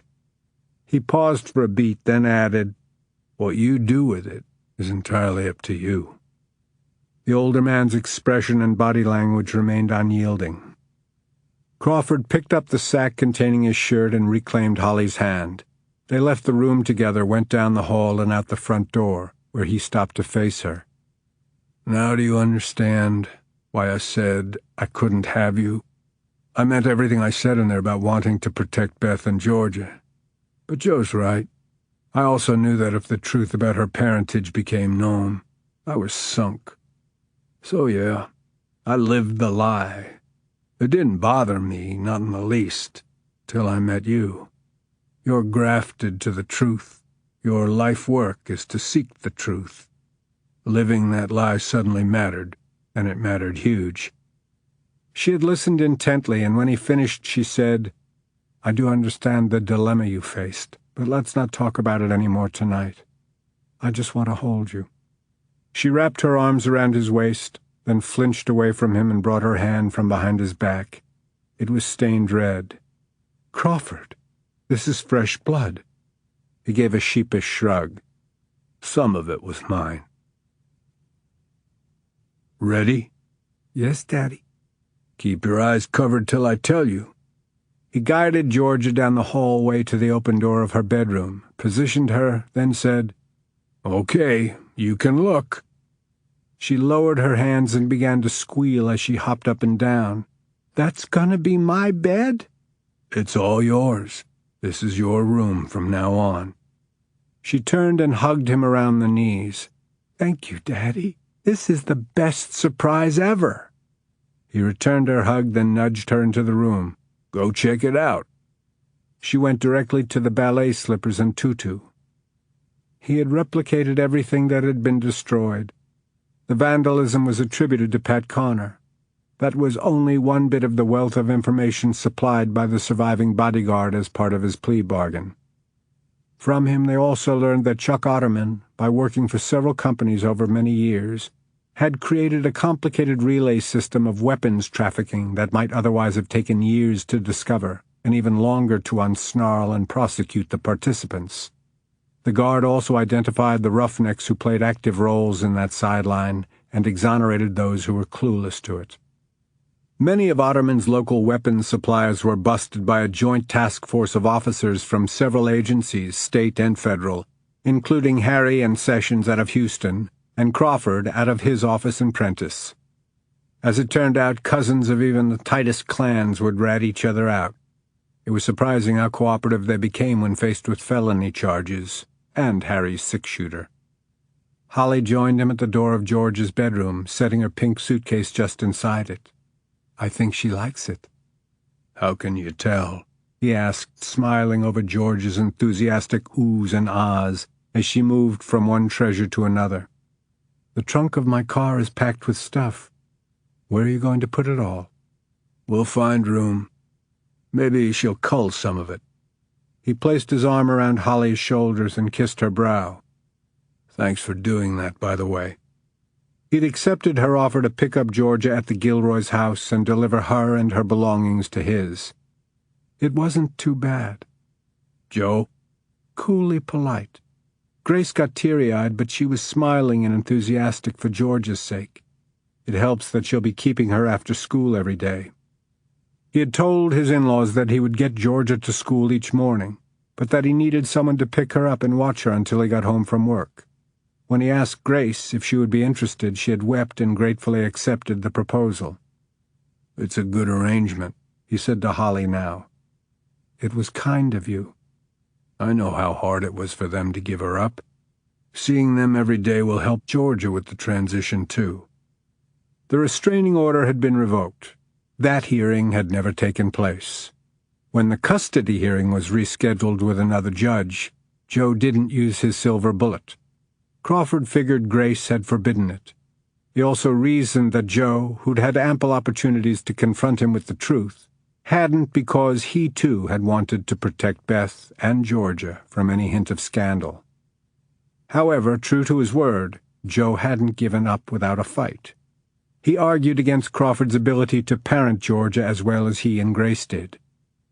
Holly had been subpoenaed and had truthfully testified to his losing his temper and assaulting his father-in-law. But during cross-examination, Bill Moore had made certain that the judge heard from her the extenuating circumstances that explained and justified his behavior that day in the park.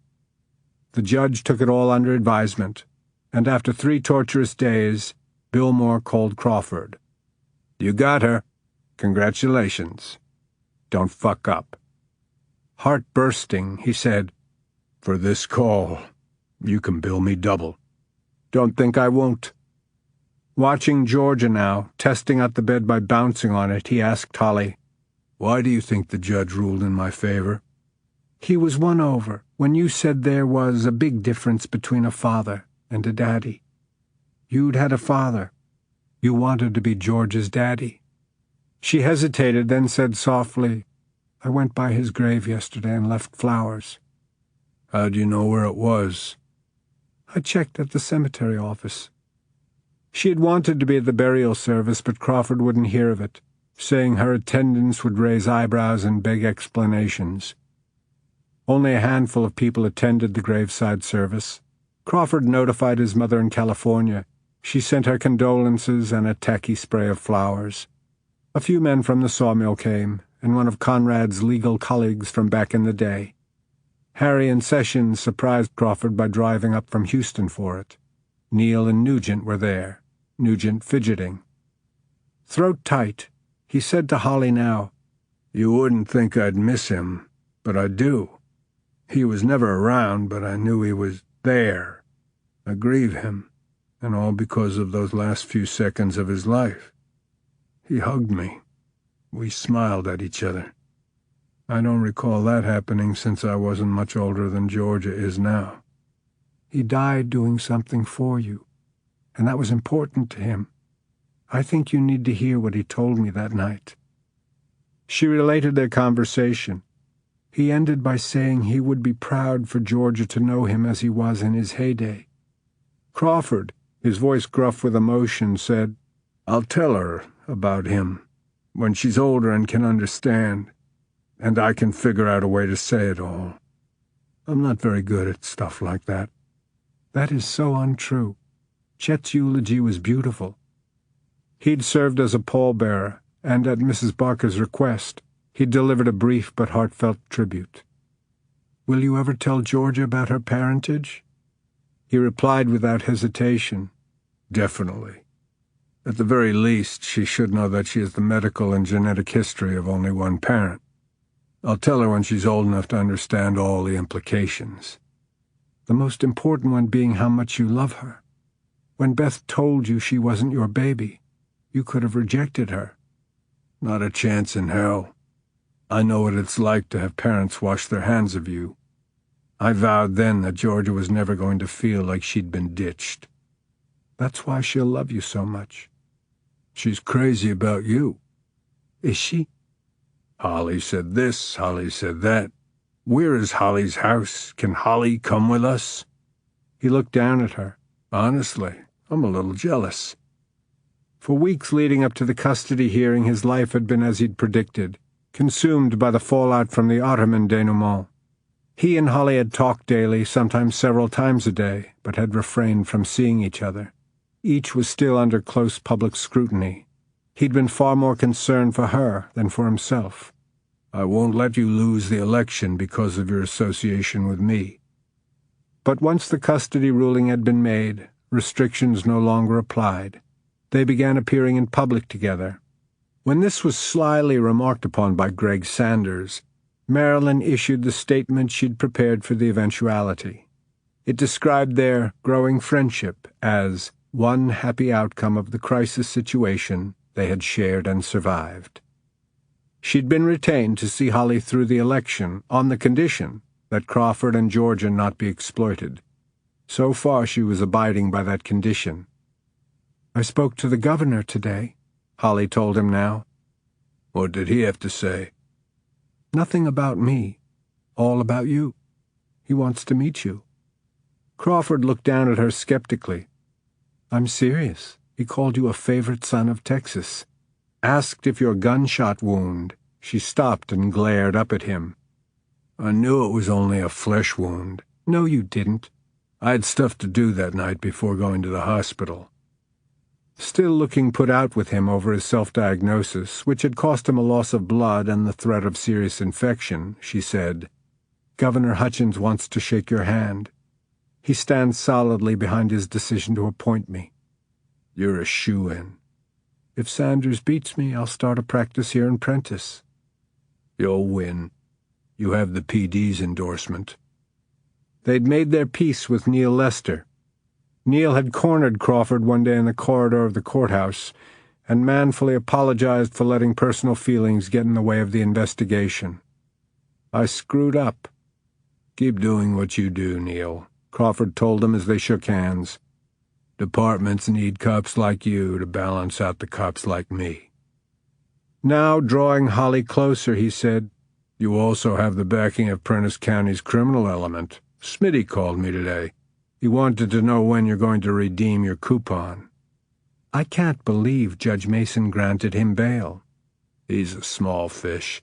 The authorities are after bigger fish, and Smitty knows it. He'll plea bargain himself out of any serious jail time. Actually, I hope he's not in for long. He's useful. Never mind that he's a damn douchebag." "Shh. Watch your language." "Sorry. He's a regular douchebag." Holly laughed. They resettled their attention on Georgia as she squirmed into the tutu. "You should bring her to the courthouse one day soon. I could give her a tour of the courtroom and take her up to my office." "She'd like that. A few days ago she asked me if you wore a robe like Judge Judy. I told her yes. What I didn't tell her was my fantasy about disrobing you." "Oh?" He moved them out of sight of Georgia and situated her between them and the adjacent wall, where they'd stood before and kissed under much more desperate circumstances. "In my fantasy," he said, "you've got nothing on under your robe." "And you discover this how?" "I'll show you when we act it out." Their smiles meshed, and as he nudged his way between her thighs, the kiss intensified. "Daddy?" Holly tried to spring apart from him, but he held her close, keeping his arms looped around her waist. "She'd just as well get used to it," he whispered. Then to Georgia, "Yes, sweetheart?" She walked into the hall wearing her tutu, tiara, and ballet shoes, carrying her new doll. Taking in the scene, she said to Holly, You have to be careful not to hug Daddy too tight, because he's got a big Band-Aid around his tummy. I'll be careful, I promise. Okay. Can we make Sundays now, Daddy? I promised Sundays, and I always keep my promises. Can Holly stay? He looked deeply into her eyes. Can Holly stay? She replied, Holly can stay.